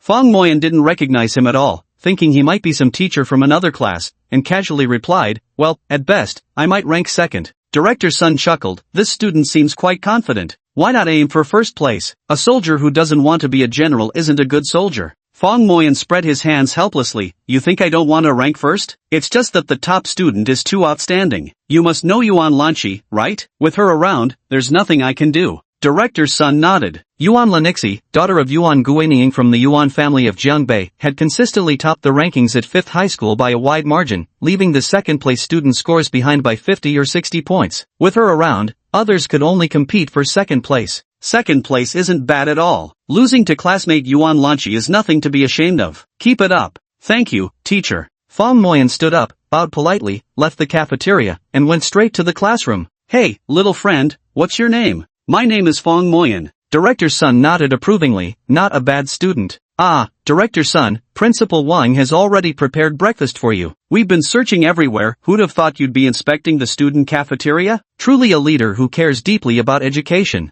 Cut the flattery, Xiao Ma. Still practicing boxing? Feel like sparring? My amateur skills wouldn't stand a chance against yours, Director. Let's eat first. To be honest, I'm starving. Ma Xiafeng had a passion for boxing in his early years and often visited the city sports center, where he became acquainted with Director Sunday. They could share harmless jokes with each other. Do you know that student just now? Oh, he's from my class. His name is Fong Moyan. I'm his homeroom teacher. Oh, how's his academic performance? Director Sun asked with a smile. Ma Xiafeng shook his head. He's just a deputy squad leader. Still a class leader? No, he's the worst performer in our class, nicknamed Vice Monitor. Director Sun's smiling face instantly fell. As a respectable bureau chief, he had actually been toyed with by a mere student. Chapter 80, Heroes are judged by results alone. Submit Fong Moyan's exam results to me separately. Director Sun said coldly. Understood, Director Sunday. Ma Xiafeng noticed his superior's grim expression and didn't dare ask further, though he couldn't help wondering, could Fong Moyan have some connection with this bureau chief's son? The two arrived at the faculty cafeteria, where Principal Wang hurried forward to greet them. Director Sun, thank you for your hard work. Please, have some food. Director Sun nodded in acknowledgement. No matter how lavish a breakfast might be, it's still just breakfast, finished in a few bites. Only then did Principal Wang gather the courage to inch closer and ask tentatively, Director Sun, if I may be so bold to ask, Chidu No. 5 High School has a long history and has nurtured many pillars of society. Professor Wu, for instance, is one of our alumni. Our hardware facilities are also among the best in the province. Regarding the application for provincial key school status, Principal Wang, I'm the Director of Education for Chidu City. If the 5th high school is rated as a provincial key school, it would be my wish as well. But hardware alone isn't enough. The key criteria for a top-tier high school are academic results, specifically college entrance exam scores. College entrance exam scores? You need outstanding results. Yuan Lanqi is your hope. She could easily get into Tsinghua or Peking University, but that alone isn't enough. Unless she becomes a national top scorer in next year's college entrance exam, then perhaps we could make it happen. A national top scorer? That's far too difficult. Do you think getting into a provincial key school is that easy? If it weren't difficult, these schools would be everywhere and wouldn't be worth much. Principal Wang was feeling rather downcast. All they could do now was leave it to fate. Even with Yuan Lanqi's talents, competing for provincial top honors was possible, but aiming for national top honors, that would depend entirely on fate. And where is Yuan Lanqi? I'd like to meet her. Of course, Director Sunday. I'll arrange it right away. Principal Wang nodded, and Ma Xiafeng immediately called Yuan Lanqi over. The meeting was arranged in the principal's office, where Director Sun smiled kindly. This must be student Yuan Lanqi? Truly the phoenix of the Yuan family, as expected. Hello, I'm Sun Lu. Hello, Director Sunday. Yuan Lanqi replied with neither arrogance nor humility, bowing respectfully just as she would to any other teacher. Lanqi, you're the hope of our Chidu city. Now tell me honestly, do you think you can become the nationwide top scorer in next year's college entrance exam? Yuan Lanqi shook her head. I can't guarantee that. The country is vast, filled with hidden talents. Then what if you gave it your all? Take today's mock exam for example, modeled after the real test. How many points could you score at full capacity? I don't know, she answered earnestly. Even as an academic prodigy, she wasn't a prophet who could guarantee perfection in the actual exam. You're very objective and rational. Girls like you are rare. Yuan Lanqi simply smiled faintly. Alright, I understand. Go take your exam now. Do your best. Give it everything you've got. Thank you, teacher. He saluted, turned, and left. This time, grade Yuan Lanqi's exam separately. I need to know her score as soon as possible. Understood, Director Sunday. I'll arrange it right away. Ma Xiafeng nodded and left. Wait, which exam hall is that Fong Moyan in? Chief Sun, he's in the last exam hall. Arrange for a teacher with sharp eyes to keep an eye on him and see what kind of score he can pull off. Understood, Director Sunday. I'll assign the strictest teacher in our school, Teacher Yang, to proctor the exam. Director Sun nodded without elaborating. The inside story, that a bureau chief had been fooled by a student, wasn't exactly something to boast about. Fong Moyan, this student of mine, has quite the audacity, doesn't he? Trying to pull one over on me? Aiming for second place? Let's see what you're really made of. Of course, what concerned him most was Yuan Lanqi's academic performance. If she truly had the potential to become the national top scorer, she must be well protected and nurtured. Perhaps, if Chidu 5th High School advances to become a provincial key school, her academic performance could serve as a strong asset. During his tenure, Chidu No. 5 High School becoming a provincial key school was a noteworthy achievement to include in his resume as the Education Bureau Director. This was solid political performance. None of this had any impact on Fong Moyan. With the chime of the exam bell, he strolled effortlessly into examination hall number 28. Sigh, it seems like a few more students have left, and there are fewer seats in the examination hall again. Last time, due to severe score control, Fong Moyan's rank dropped 3 places in the entire school. Combined with a few underperforming students dropping out, he is now not only the bottom of his class but also honorably ranked last in the entire school. Vice class monitor promoted to vice school last. He sat at the very last seat in the very last examination hall. Sitting right in front was Wu Dazhuang. He glanced at Fong Moyan and gave him a thumbs up. La Fong, you're ruthless. How did you snag the school-wide championship? Did you hand in a blank paper? Fong Moyan shook his head, too lazy to explain. This guy had tried to set up Yuan Lanqi last time. At the very least, he was a minor accomplice. Not giving him a hard time was already being magnanimous. Naturally, Fong Moyan wasn't about to offer him any courtesy. Wu Dazhuang got the cold shoulder and turned back around.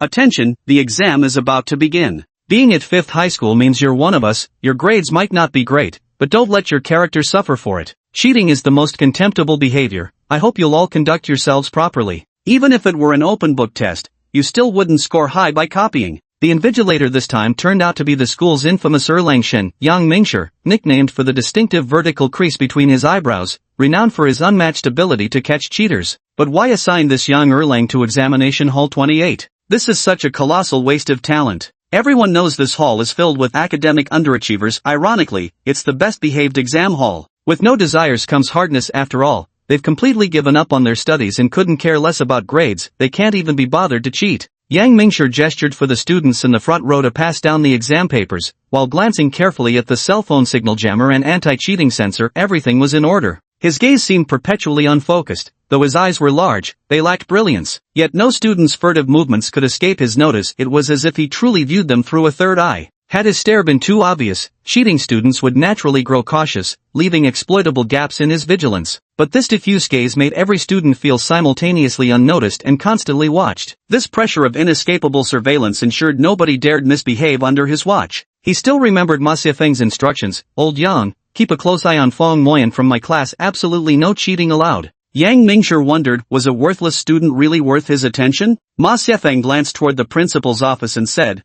"This is the higher-ups arrangement, just do as you're told." Ah, could it be a relative of that newly appointed director's son? They've already been assigned to exam hall 28. Kids like these are beyond saving. No matter how well-connected or influential you are, it won't make a difference. The college entrance exam, judging talent solely by scores, is the fairest battlefield. No relatives can pull strings here. Chapter 81, Witnessing the Birth of a Dark Horse. Since the leader specifically asked him to keep an eye on Feng Moyan, he might as well do just that. Yang Mingshi's seemingly distracted gaze was largely fixed on Feng Moyan's position. The first exam was Chinese. This had once been the only subject Feng Moyan could excel in, carrying a different kind of confidence compared to others. As soon as the test papers were handed out, he began writing feverishly with almost no pauses. Occasionally he would stop to think, but never for more than half a minute before resuming. The current questions posed no real challenge to him now, with only the reading comprehension and essay sections requiring some effort. But even those weren't much of a problem. His extensive daily reading and writing practice had stocked his mind with ample material for exam essays. He could effortlessly draw upon various Chinese and foreign literary allusions, and was thoroughly familiar with all 18 conventional approaches to essay writing. In the past, because his other subjects were weak, he'd always raced through the Chinese exam sections, yet still easily scored over 80. But this time, since he aimed for top 10, he decided to unleash his full potential and test the fruits of his months of study. Only on the battlefield would he discover whether his hard work would pay off. Just what changes would the super scholar system bring to his life? The bold and rounded strokes of the yin-style calligraphy lent a solemn and majestic aura to his answer sheet, subtly boosting his presentation score. After analyzing the prompt and organizing his thoughts, he composed an expansive 800-word essay, down to the exact character count. His piece clocked in at precisely 820 characters, exceeding the minimum requirement by exactly 2 lines. Whether in paragraph structure or prose style, he felt thoroughly satisfied with his work. At the very least, he thought, 120 points were guaranteed. His meticulous approach, however, drew surprised glances from the supervising teachers in the examination hall. In examination hall 28,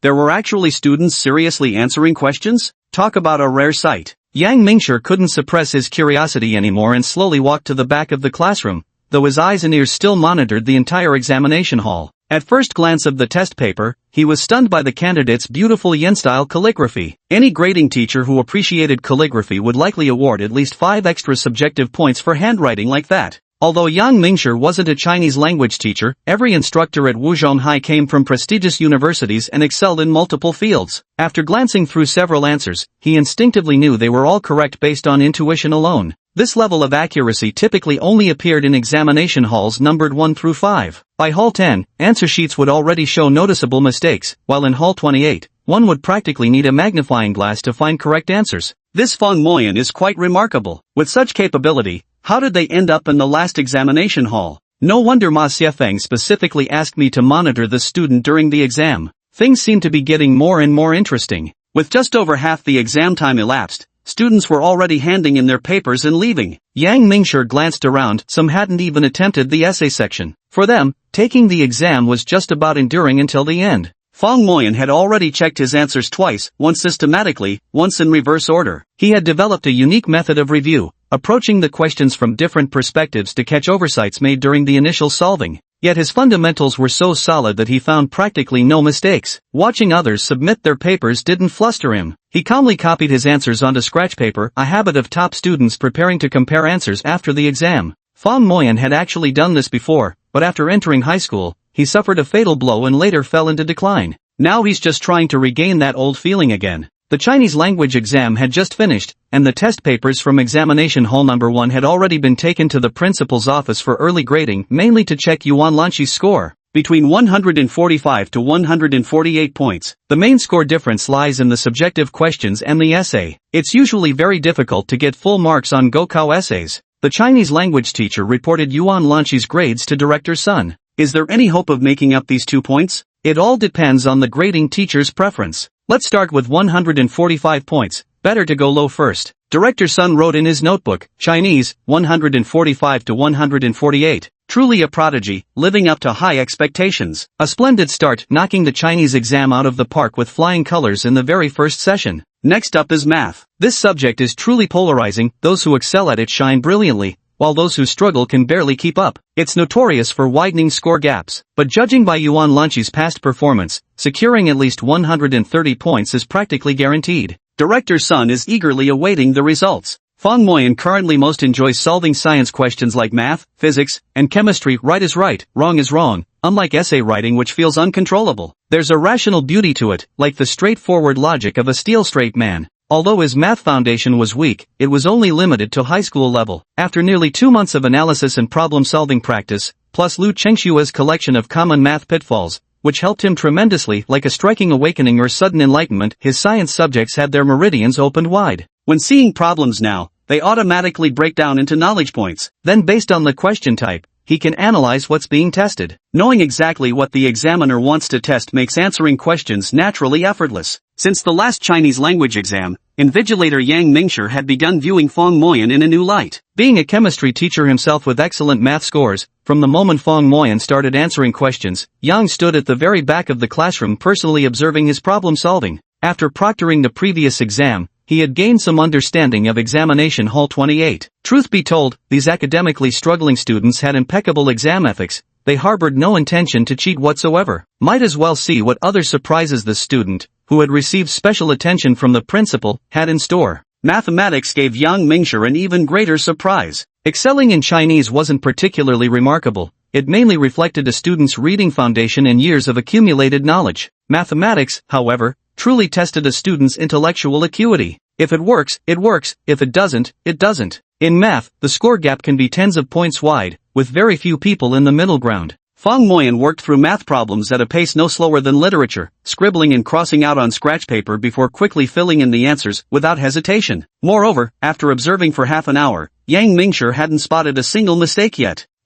Did he actually get this one wrong? What a pity, what a pity. There was a hidden condition that this student overlooked. This is perfectly normal, it's incredibly difficult to make no mistakes at all. Fang Moyan was about to move on to the next question when, inadvertently, he glanced back at the problem. Damn it, the problem setter is really sneaky, deliberately laying a little trap. If he hadn't habitually used photographic memory to compare it with previously practiced questions, he would have really fallen for it. Once he identified the crux of the problem, it became easy. He went back and solved the question correctly this time. Yang Mingshi had been standing behind him watching the whole time, but Fang Moyan didn't care at all. After all, he wasn't planning to cheat, they could watch all they wanted, however they pleased. Scratch scratch scratch. After writing the answer to the final major question, Fang Moyan began checking his work. Having satisfied his curiosity, Yang Mingshi returned to the stage. Through his observations, though there was no standard answer, he estimated Fang Moyan's math score to be at least 140. It seems that examination hall 28 is about to produce an unexpected dark horse. Chapter 82,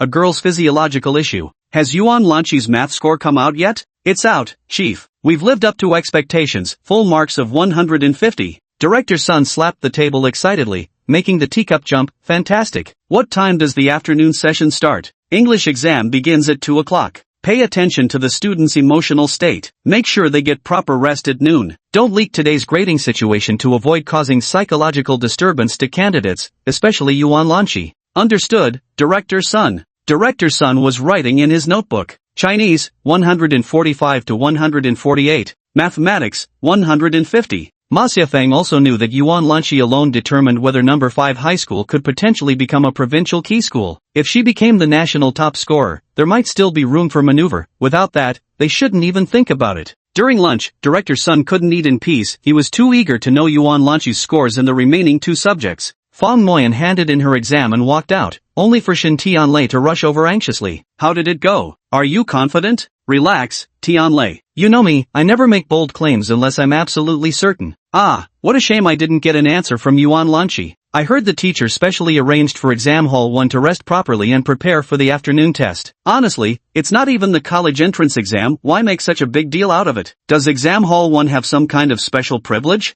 Of course there are privileges. Who else gets them but the top students? I don't even need to check the answers, I have a pretty good idea. At the very least, I can hope to be in the top 5 of our class. Bullshit, I'm just waiting to hear you shout I'm a big idiot 100 times yourself. Qin Haotian didn't just happen to pass by, he made a special trip to mock Fong Moyan, eager to witness the dejected expression on his face after bombing 2 exams. However, he was disappointed. Don't be in such a hurry. Can't you even wait 1 day? Are you really that eager to be a dumbass? Fong Moyan immediately retorted. Still running your mouth like a stubborn duck, huh? I heard you ended up in the very last seat of examination room 28 this time? Dead last in the whole school? Ha, impressive, fucking impressive. Qin Haotian shook his head and walked away without another word. Let's see how much longer he can keep gloating. Shin Tianlei knew Fong Moyan never fought unprepared battles. If he said victory was certain, then it was certain. Countless gaming partnerships had proven his character. Otherwise, with someone like Qin Haotian acting that way, he would have long since beaten him to a pulp.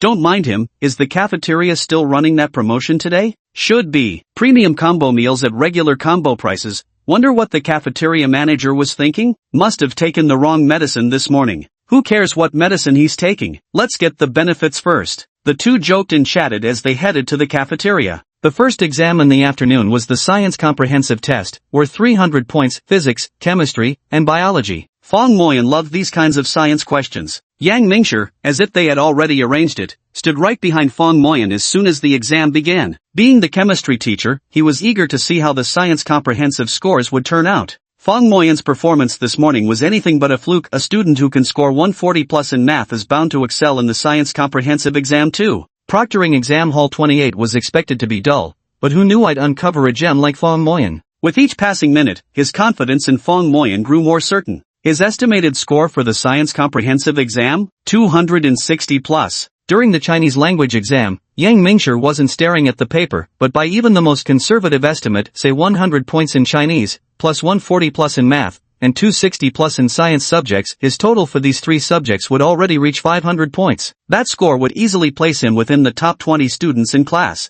And there's still English to consider. Even if he only scored 100 in English, his total would be around 600 points, undoubtedly securing him a spot in the top 5 of his class. What an absolute dark horse this is. For what possible reason was such a student assigned to examination room number 28? Is there some special reason? Yang Mingshi would never have imagined that just 3 months ago, Fong Moyan was a genuine academic underachiever. The only reason he ended up in examination hall 28 was for that 2,000 yuan improvement reward. Director Sun clapped his hands in admiration upon seeing Yuan Lanchi's exam paper. 295 points. If it weren't for a very minor handwriting mistake, it should have been a perfect score. Director Sun continued writing in the notebook. Chinese, 145 to 148. Mathematics, 150. Science Composite, 295. With just 3 subjects completed, the total score of 590 has already secured a spot in the top 5 of the class. Truly a genius among students. If she could score 140 again in English, a total of 730 points, this result would have made her the national top scorer in many past years. Director Sun, Yuan Lanchi felt unwell during the latter half of the exam. She barely managed to finish answering the questions and has already been taken to the infirmary. Ma Xiefeng came in to report. What? Is it serious? Director Sun suddenly stood up from his seat. Not serious, just female menstrual issues, period cramps. Will it affect her performance in the final English exam? Probably not. Won't a bowl of brown sugar water relieve it? My wife gets even worse, but a hot bowl of brown sugar water revives her completely. Ma Xiefeng said with great experience. What did the school doctor say? Said to let her rest first and see how it goes. Keep me updated if there's any news. Never mind, I'm heading to the infirmary now. Director Sun was just about to witness Yuan Lanchi's full potential when this unexpected setback occurred. Anxious, he came to the infirmary to check on her. Director Sun, the student just lay down. According to her description, it seems to be a recurring issue. If necessary, we can give her some painkillers. School physician Dr. Liu reported. Alright, don't upset the student. Director Sun reconsidered and added, try to avoid taking random medications. Check how the student is doing first. Director's son, it's time for the English exam to begin. What do you think? Ma Xiefeng came over to remind him. Never mind. I've already witnessed Yuan Lanqi's fullest capabilities. Missing the English exam is insignificant compared to her health. Let her rest properly. This was just a monthly test. He had come only to see with his own eyes what capabilities Yuan Lanqi truly possessed, and whether she really had the potential to compete for the national top scholar title. Based on the results of the 3 exams and her usual English grades, the total score is likely to be 740 points. With such a score, she would be highly competitive for the title of national top scorer. She's not feeling well, no need to make her suffer unnecessarily just to confirm a foregone conclusion. Director's son left satisfied. Before leaving, he reiterated to Ma Xiefeng, remember Fong Moyan, when his results come out, be sure to tell me. Don't worry, Director's Sunday. Even if we have to work overtime tonight, we'll get all the exam papers graded. In fact, most of the grading had already been completed. Aside from the teachers invigilating exams that morning, everyone else had been grading papers. Because of Director's son's inspection visit, the principal decided all exam results would be displayed on a public ranking board to motivate students. Chapter 83, The Invigilator's Attention.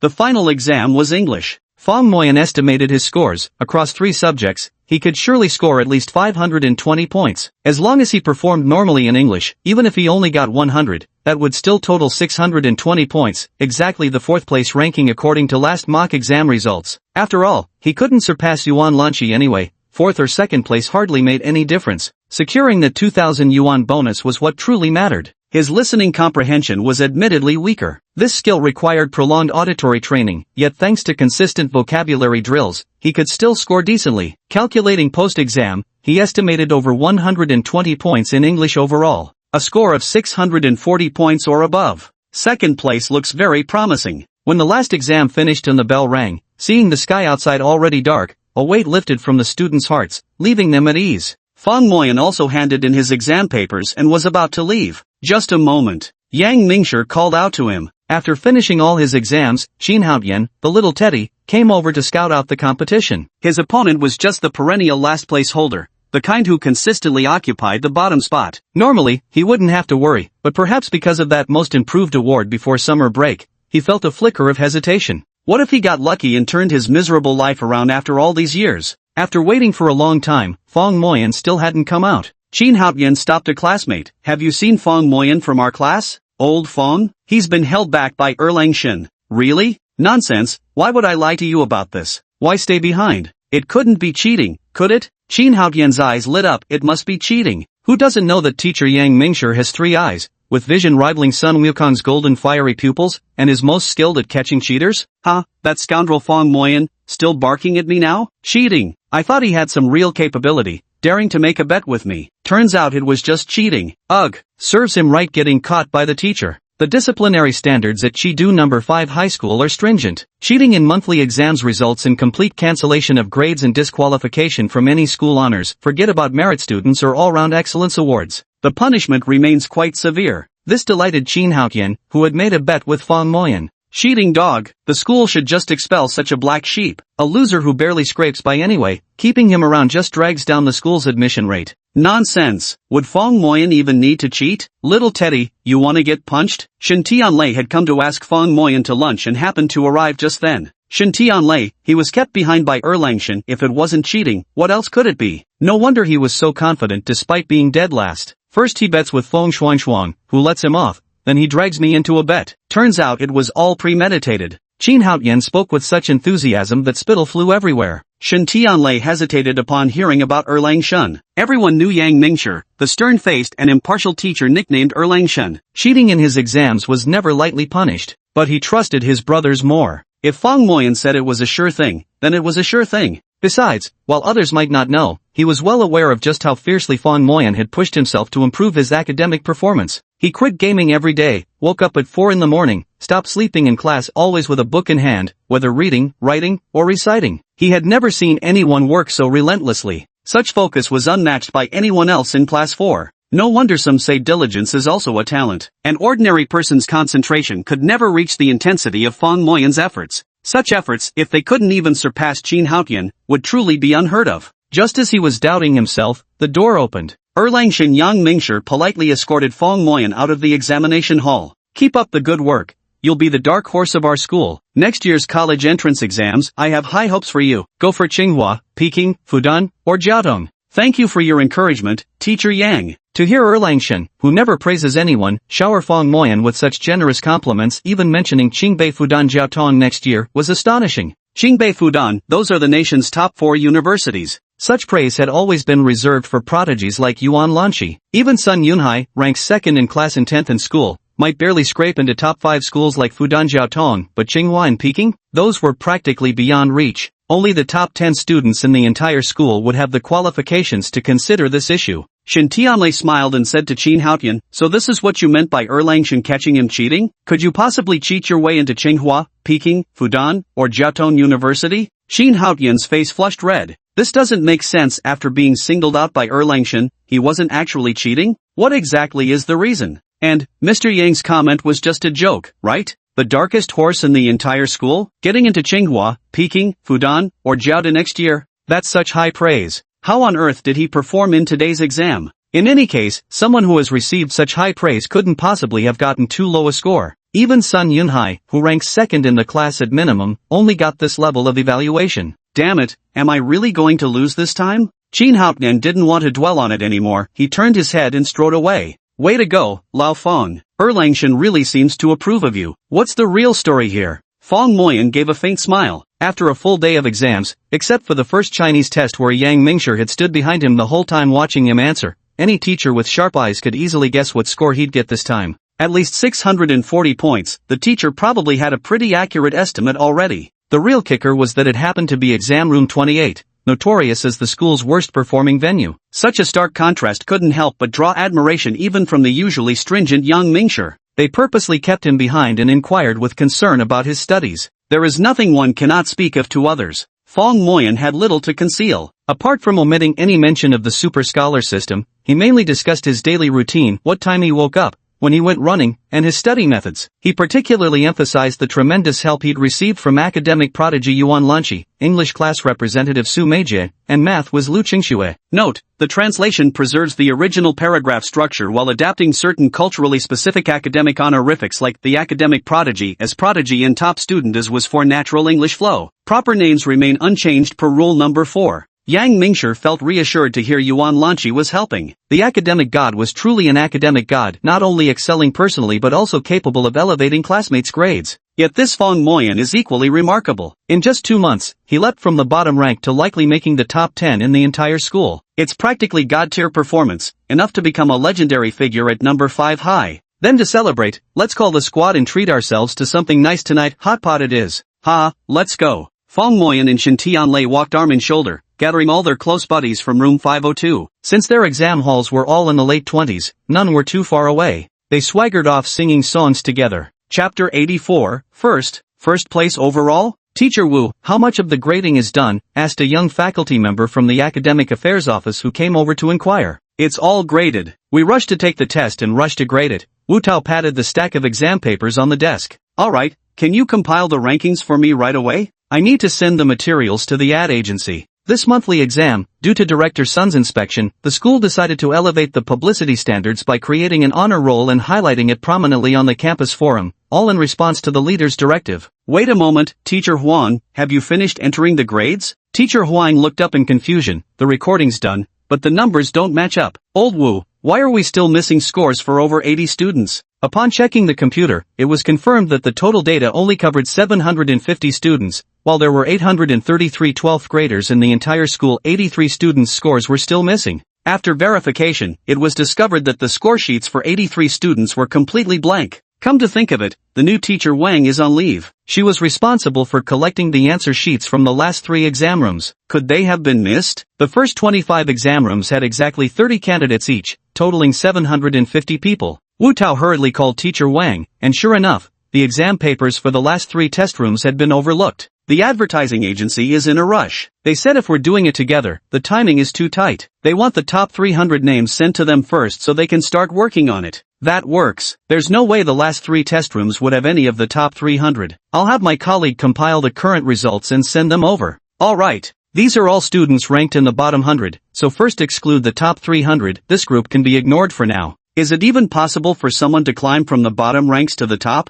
That's impossible. The teacher on duty compiled the current grades, ranked them by total score, and sent the list of the top 300 students to the advertising company. Wu Tao brewed another cup of coffee. Actually, the last 3 exam papers were the easiest to grade because there were many poor students, leaving plenty of blank spaces. He checked each one against the answer key, marking and scoring them while teacher Huang reviewed his work, and a trainee teacher helped input the grades. When he flipped to one particular paper, he couldn't help but be stunned. Wow! I never expected any students from the last 3 examination halls to actually fill out their entire test papers. Looking at the handwriting again, a majestic and powerful yin-style regular script, it was truly pleasing to the eye. Then glancing at the answers, he was even more stunned. Every single multiple choice question, all correct. Multiple choice, all correct. Fill in the blank, all correct. Short answer, missed 1.5 questions, lost over 10 points. For the final major question, made a minor oversight and lost another 10 plus points. Total score, 271 points. This is a rare high score indeed. He was somewhat dazed, feeling this result was too unreal. Had it appeared in examination hall number 1, he wouldn't have been surprised by a perfect score. Yet this was an exam paper from hall number 28.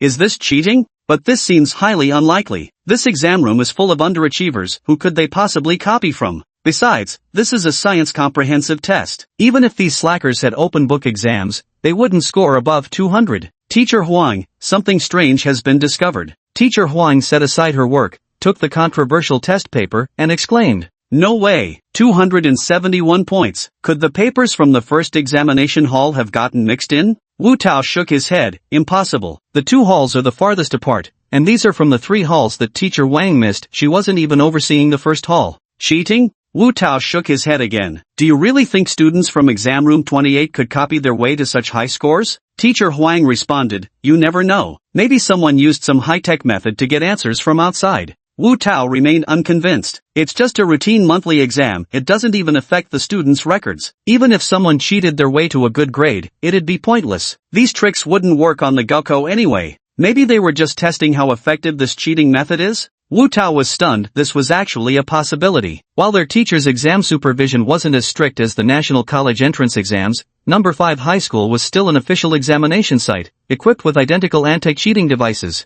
Can't rule out that possibility. Teacher Huang hurriedly added, "That's absolutely the reason. These underachievers are always scheming dishonest tricks. This is serious, we need to report it to the principal." Wu Long chuckled, "No rush. There are still 3 exam papers left to grade. Let's set these aside and discuss it later. Then comes English." Mr. Huang also joined in grading the papers. He was keen to see, might this cheater have only tampered with one subject's test? "Mr. Wu, look at this." Mr. Huang held up one exam paper, for English, where the total score clearly showed an eye-catching 137 points. Wu Long nodded. The handwriting looks like it's from the same person. Though English and Chinese characters are written differently, the stroke techniques are somewhat similar. What's most telling is how neat all the papers are. Honestly, someone who can write this beautifully probably isn't a bad student. Let's hope so. There are still 2 more subjects to check. Soon, another impeccably neat Chinese language exam paper was pulled out, same handwriting, same high score. By the grading standards, 120 points seemed perfectly appropriate. Only math left now, Teacher Huang. Let's push through.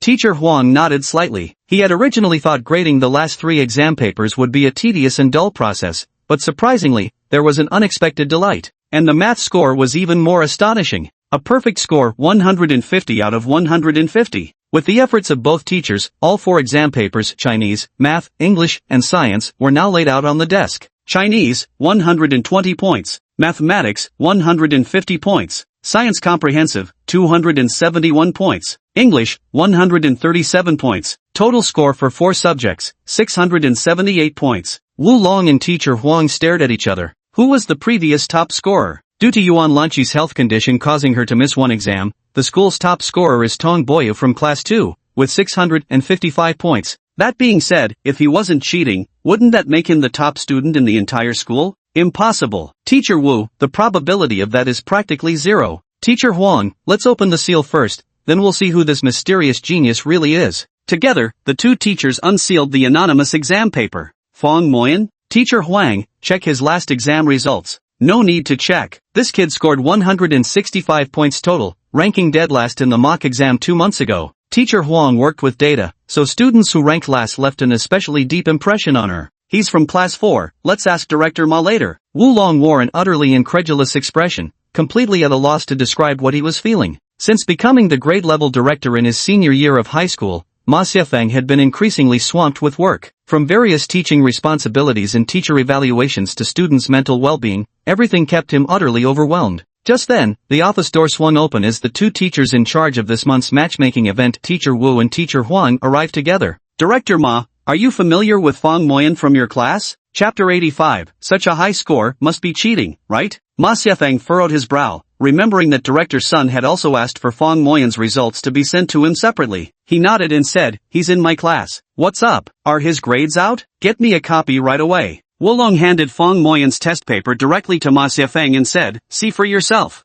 Hey, whose test paper is this? Teacher Wu, you must have made a mistake. Ma Xiafeng glanced at the math score 150 and didn't bother to look closely. Of course you'd recognize your own student's handwriting, especially when it's such elegant yin-style calligraphy. Only then did Ma Xiafeng freeze. He snatched the test paper and began checking each question one by one. Chinese, 120 points. Mathematics, 150 points. English, 137 points. Science Comprehensive, 271 points. Total score, 678 points. His face turned from red to white, then from white to black as he slammed the coffee cup fiercely onto the ground, shattering it into pieces. How outrageous. After all the earnest efforts I made to help him, given his family's difficult circumstances, how many exceptions did I make for him? I'm absolutely furious. Professor Wu, Professor Huang, such cheating behavior must not be tolerated. No matter who it is, we must impose severe penalties. Only then did Teacher Huang feel that the world had returned to normal. No one knew the students better than their homeroom teacher, and Ma Xiafeng's reaction proved that Fang Moyan must have cheated. Teacher Wu, I told you it was cheating. How could someone who ranked last in the entire school suddenly score first? Even a novel wouldn't dare write such a plot.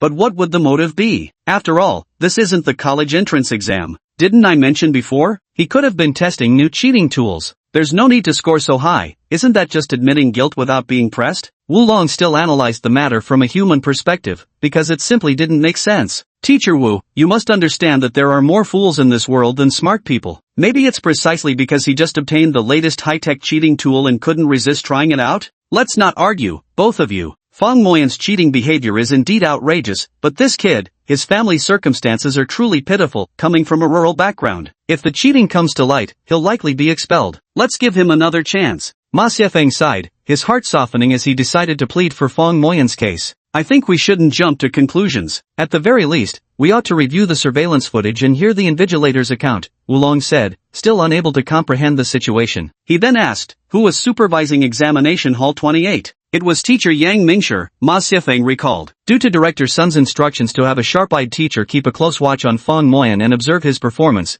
they had assigned Yang Mingshi, infamously known as the strictest invigilator at number 5 high school, nicknamed the God Erlang. Well, that settles it. There hasn't been a single student who managed to cheat under teacher Yang's watch, not one. Let's talk to Yang Mingshi and verify the details. Ma Xiafeng immediately dialed teacher Yang Mingshi's phone. Teacher Yang, are you still at school? There's something I'd like to verify with you. Receiving the call, Yang Mingshi felt excited, having just witnessed the emergence of a true dark horse. He quickly replied, I haven't left yet. I was actually hoping to speak with you too. As soon as he entered Ma Xiafeng's office, Yang chuckled and said, Teacher Ma, you've kept this hidden quite well. How could you stay so quiet about such an outstanding student like Fang Moyan? Were you afraid other teachers might snatch him away? Wulong raised an eyebrow, while teacher Huang furrowed his brows. As for Ma Xiafeng, he urgently asked, I was just about to inquire about Fang Moyan's exam performance. During the test, was there any suspicion of cheating on his part? Cheating? Impossible. No one can cheat under my watch. Teacher Huang couldn't help asking aloud, what if your mind wanders and you make a slip? Impossible oversight. From the second math exam, I stood right beside Fang Moyan, watching his entire solving process. If he cheated, it'd have to be some supernatural ability. If you don't believe me, check the surveillance footage. Ma Xiafeng found Yang Mingshi's solemn declaration strange. If he hadn't cheated, how could he have scored so high? Why couldn't he have ranked first for once? Wulong laughed. Maybe he's been hiding his true abilities all along in previous exams. That seems more plausible. Wulong then asked, Teacher Ma, how has Fang Moyan been performing normally? Him? Extremely peculiar. It was about a week before the vacation when he suddenly started studying diligently, no longer sleeping in class. But with his weak foundation and poor basics, his self-directed learning methods couldn't keep up with the teacher's pace at all. By the way, before the vacation, there was an exam. At that time, because I wanted him to attend Chidu Vocational College, I even made a bet with one of the teachers there. If he couldn't improve his ranking by at least 10 places, he'd have to attend vocational college without complaint. A few days later, he ranked 42nd and won the Most Improved award. Doesn't that clear things up? If he could rank 42nd before the vacation, and it's been nearly 3 months now, maybe he really could create a miracle. Even Wu Long felt a bit excited by his own bold hypothesis. Going from last place to first after a period of intense study, that would be a legendary story worthy of the school's history. Hearing Wu Long's words, Ma Xiafeng couldn't help but mutter, isn't that just too far-fetched? Better than cheating right under my nose, wouldn't you agree? Yang Mingshi also stood firmly on Feng Moyan's side. Teacher Huang smiled and said, even if he did cheat, why not test him again? Give him a separate exam paper and observe his answering process, wouldn't that clear everything up? He thought this way, since cheating was involved, it must either be that the exam papers were leaked in advance or that there was guidance from an expert. In either case, flaws would surely be exposed during the on-site answering process. Teacher Huang makes a good point. The test questions are ready, but they need to be kept confidential beforehand. Because of the exam today, there was no evening self-study session, so all these kids must have run wild by now. Tomorrow, I'll pull him aside separately and see for myself what kind of results he can deliver for me. Yang Mingshi clasped his hands together. Fine, Teacher Ma can take his time with reassessing then. I think this is simply King Chi Wei making his mark through one startling move. With that, he turned and walked away, clearly displeased. It struck him as a sign of distrust. Yet nobody could really be blamed. When the student who always ranked last suddenly topped the class, anyone would want to verify it thoroughly. If they prematurely declared it as truth and later exposed it as cheating, Fifth High would lose all face. Even at the cost of offending teacher Yang Mingshi, another verification was necessary. Alright, Teacher Ma, call me when the assessment happens tomorrow. I'd like to watch too, Teacher Huang said with a smile, brimming with confidence that he could expose this student's high-tech cheating methods. It would make him famous. I don't have classes tomorrow, so I'll join too, Wu Long chuckled. Chapter 86, Solving and Explaining on the Spot. I should be able to claim that 2,000 yuan bonus today, right? Feng Moyan couldn't contain his excitement at the thought. After being at the very bottom of the class for a full year and a half, he was about to turn his fortunes around completely. He wondered how his teachers and classmates would react. Would they be utterly astonished? To his surprise, as soon as he entered the classroom, Ma Xiafeng called out to him. Feng Moyan, skip morning self-study for now. Come to the office. All right. Feng Moyan thought to himself, was old Ban about to give him a bonus? He must be worried about making other students jealous, so he called him to the office alone. He arrived at the office cheerfully. Homeroom teacher Ma Xiafeng, Chinese teacher Zhang Gang, math teacher Chen Baoyu, English teacher Wang Shuhua, along with 2 other teachers he hadn't met before, probably from other classes, were all waiting there. Just handing out a bonus, yet making such a grand occasion out of it? Should he prepare an acceptance speech? Thanks to CCTV, thanks to MV. That's pretty much what it means. Ma Xiafeng gestured to the chairs, have a seat. Feng Moyan scratched his head. All the instructors were still standing. Wouldn't it be awkward for him to sit? Think I'll stay standing, he said. Oh, you're going to answer standing up? What questions? Feng Moyan was stunned. A special session just for you. Ma Xiafeng pointed at the test paper on the desk. Finish it as quickly as possible, then explain your reasoning. Feng Moyan saw that it was a simulated college entrance exam math paper. Solve it on the spot? Yeah. He glanced at the expressions of the teachers around him and finally realized they didn't trust his grades, suspected him of cheating,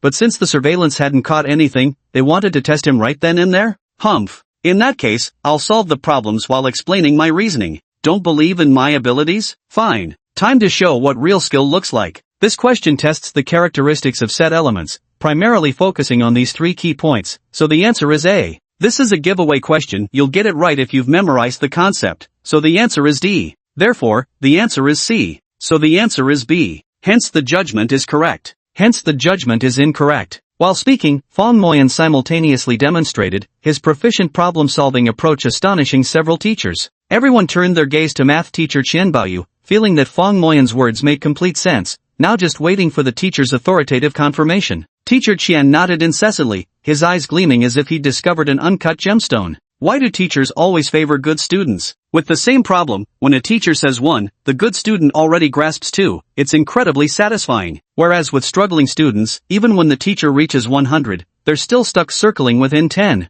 The final comprehensive problem involves the intersection of a straight line and a conic section. Step 1, substitute and eliminate variables to form a quadratic equation in terms of x or y. Step 2, calculate the discriminant. Step 3, use the relationship between roots and coefficients to write expressions for the sum and product of the roots. Step 4, Calculate y1 plus y2 using the sum of roots. Step 5. Use x1 plus x2 and y1 plus y2 to determine the midpoint coordinates of the chord. Step 6. Use the formula to compute the length of the chord. Step 7. Step 8. Step 9. Teacher Qian nodded repeatedly. The logic was clear, the thinking meticulous, and there wasn't even a single mistake in the writing. The final answer was completely correct. The morning reading class had already ended, yet none of the teachers could bear to leave. Teacher Wang had an English class next period, but even she checked her watch 3 times before finally leaving at the last possible minute. In just 1 hour, Fong Moyan completed a mock college entrance exam math paper, all while explaining each step as he solved it. The assembled teachers became his students, while Fong Moyan himself resembled a teacher delivering a public demonstration class. When the answers were finally checked, he scored 147 points, losing 3 marks solely due to overlooking a single symbol.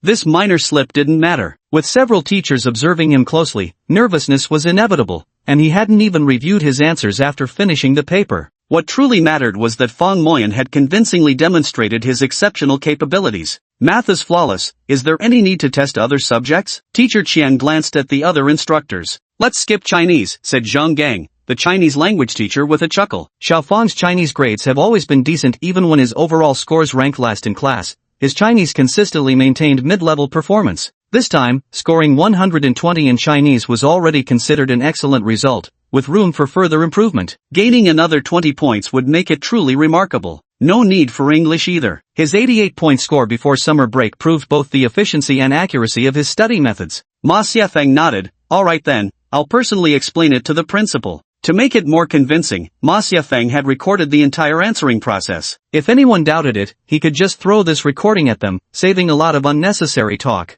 By the way, Director Sun was still waiting to see Fong Moyan's results. Could it be that Director Sun had known all along that Fong Moyan would shine this time? Was that why he specifically asked the invigilator to keep a close eye on him, to see his true capabilities? Little did Ma Xiafeng know, Director Sun still thought he'd been tricked by that underachiever Fong Moyan, and it had been eating at him ever since. Teacher Ma, I was wondering when the bonus will be issued? Having seen the teachers acknowledge his exam abilities, Fong Moyan relaxed and boldly brought up the bonus with the head teacher. The bonus? Ma Xiafeng paused for a moment. Yeah, advancing 50 places comes with a 2,000 yuan reward. The school wouldn't go back on its word, would it? For my last exam, I deliberately tanked my score for over a month to secure that last place ranking just so I could leap 50 spots at once. If there's no bonus, that would be a huge loss for me. Well, Fong Moyan, so you intentionally underperformed last time? No wonder you got the most improved award right before the break and then slipped back at the start of the new term. It was all planned. As for this bonus, no. I absolutely didn't do it on purpose. Who would intentionally score poorly? You know me, Teacher Ma, my foundation is just too weak. When I get nervous, I easily answer questions wrong. So that last test definitely reflected my actual ability. Alright, back to class. Don't worry about the bonus, you'll get yours. Ma Xiafeng didn't want to argue over such trivial matters. He waved his hand dismissively, sending the boy away. Thanks, boss. You're the coolest. Fong Moyan cheered happily. Teacher Ma, it's not that I'm money obsessed, I'm genuinely broke right now. My shoes have holes showing my toes. As he spoke, he mischievously wiggled the exposed half of his toenail, looking particularly pleased with himself. Ma Xiafeng straightened his thoughts, intending to give the principal a proper report, and then there was still the matter of explaining things to Director Sun. Just then, Teacher Wei from the Academic Affairs Office came in. Director Ma, the promotional ranking for this exam, the top 300 candidates have already been prepared by the advertising company. Has the ranking for the remaining students been finalized yet? Oh no! Ma Xiafeng slapped his thigh in frustration. Chapter 87. The promotional rankings need a redo. Ma Xiafeng was so focused on verifying the authenticity of Fong Moyan's grades that he forgot the top 300 rankings had already been sent to the advertising company. Since Fong Moyan's results this time were genuine, this ranking error turned out to be significant. He scored a total of 678 points, placing first in the entire school. However, the advertising company had already finalized the top 300 rankings. With Fong Moyan now ranked first in the school, everyone else's position automatically dropped by 1. The key point is that he managed to climb from the bottom of the class to the top in just 2 months. Fong Moyan clearly has unexplored potential with 678 points. Just a little more effort could push him past 700 points, potentially landing him in the provincial top 100. Yet another Tsinghua or Peking University caliber student. The former top-ranked holdout Yuan Lanqi missed the English exam due to sudden abdominal pain, scoring only 590 points in total. Yet even this result still placed her within the school's top 100 and firmly in her class's top 10. Such was the might of an academic deity. With just these two students' performance among the elite, number 5 high school instantly became Chi City's most dazzling secondary institution. Ma Xiefeng pondered. Fong Moyan was his student after all, and their bond ran deep. This honor, he decided, was worth fighting for. Teacher Wei, all rankings need adjusting. Have the advertising company redo them? No way, Director Ma. The honors board has already been made, why redo it? If there's been a slight change in rankings, just leave it. Being off by 1 or 2 positions doesn't matter. This must be changed. The school's lowest scorer has taken first place. Isn't that news worth highlighting? If the last place student remains last, what's surprising about that? It's about the former last place student now ranking first, 678 total points, beating Tong Boyu's 655 in second place. Every ranking needs to shift back 1 spot. Enough talk, I need to report this to Principal Wang immediately. Ma Xiefeng left the stunned Dean Wei from the Academic Affairs office behind and hurried off to the principal's office. Principal Wang was on the phone. Director Sun, our number 5 high school has always strongly supported the Olympiad competitions. Yes, Director Sun, rest assured. After hanging up, Principal Wang noticed Ma Xiefeng and quickly waved him over. Director Ma, you came at just the right time. Director Sun is inquiring again about this year's Olympiad registrations. Among the 5 subjects, mathematics, physics, chemistry, biology, and informatics is the only one where our school stands a chance. However, the sophomore class doesn't have a standout student like Yuan Lanchi from last year. My thought is to send senior student Tong Boyu to compete, along with sophomore Li Ziwei. Just getting one of them to the provincial round would be a win. Of course, even if they don't win any awards, that's fine. What matters is the participation. Ma Xiefeng nodded. Tong Boyu's informatics performance was indeed outstanding, making him the ideal candidate for the school's recommendation list. By the way, Principal Wang, I came to report something important. Seeing Ma Xiefeng's serious expression, Principal Wang's curiosity surged. Go ahead, what's the big news? 1 piece of bad news and 1 piece of good news. Xiao Ma, you're still playing games with me. Honestly, what's really going on? Principal Wang, don't rush. The bad news is that the promotional ranking list for the top 300 made by the advertising agency was done in vain. It needs redoing. How is that bad news? If the advertising agency made a mistake, it's only right they redo it. It wasn't their mistake, it was ours. There were ranking errors in the top 300 list. Did we make a mistake? If it's just 1 or 2 ranking errors, it's actually not difficult. I've seen their craftsmanship before, just a slight adjustment would do. Principal, it's not just 1 or 2 ranking errors. There are quite a few mistakes this time. How many is quite a few? 300. Xiao Ma, are you so idle today that you're messing with me, old Wang? Out of just the top 300, you managed to get them all wrong? Yes, all wrong. Principal Wang found it strange. Even if there were 1 or 2 oversights, that would be normal. The only mistake was Yuan Lanchi dropping beyond the 50th place to around 70th or 80th due to missing an exam. What other mistakes could there be? Go on, don't keep me in suspense. It's like this, the top scorer for this exam is someone else. Since they weren't ranked within the top 300, everyone's ranking gets pushed back by 1. Principal Wang nodded. If that was the case, then being off by 300 students was understandable. But still, shouldn't the first place have been Tong Boyu this time? Tong Boyu did well too, with 655 points, but he isn't the first. The top scorer got 678 points. Did Sun Yunhai from your class suddenly excel? Principal Wang noticed Ma Xiefeng stifling a laugh and figured this top performance had to be connected to him. Principal Wang guessed half right. The one who erupted was indeed a student from our class, but it wasn't Sun Yunhai. The name is someone no one could have possibly imagined. Oh, Principal Wang's curiosity was genuinely piqued. Aside from the invincible Yuan Lanchi and the eccentric Sun Yunhai, Class 4 hadn't produced any particularly outstanding achievers. Had there really emerged a new dark horse?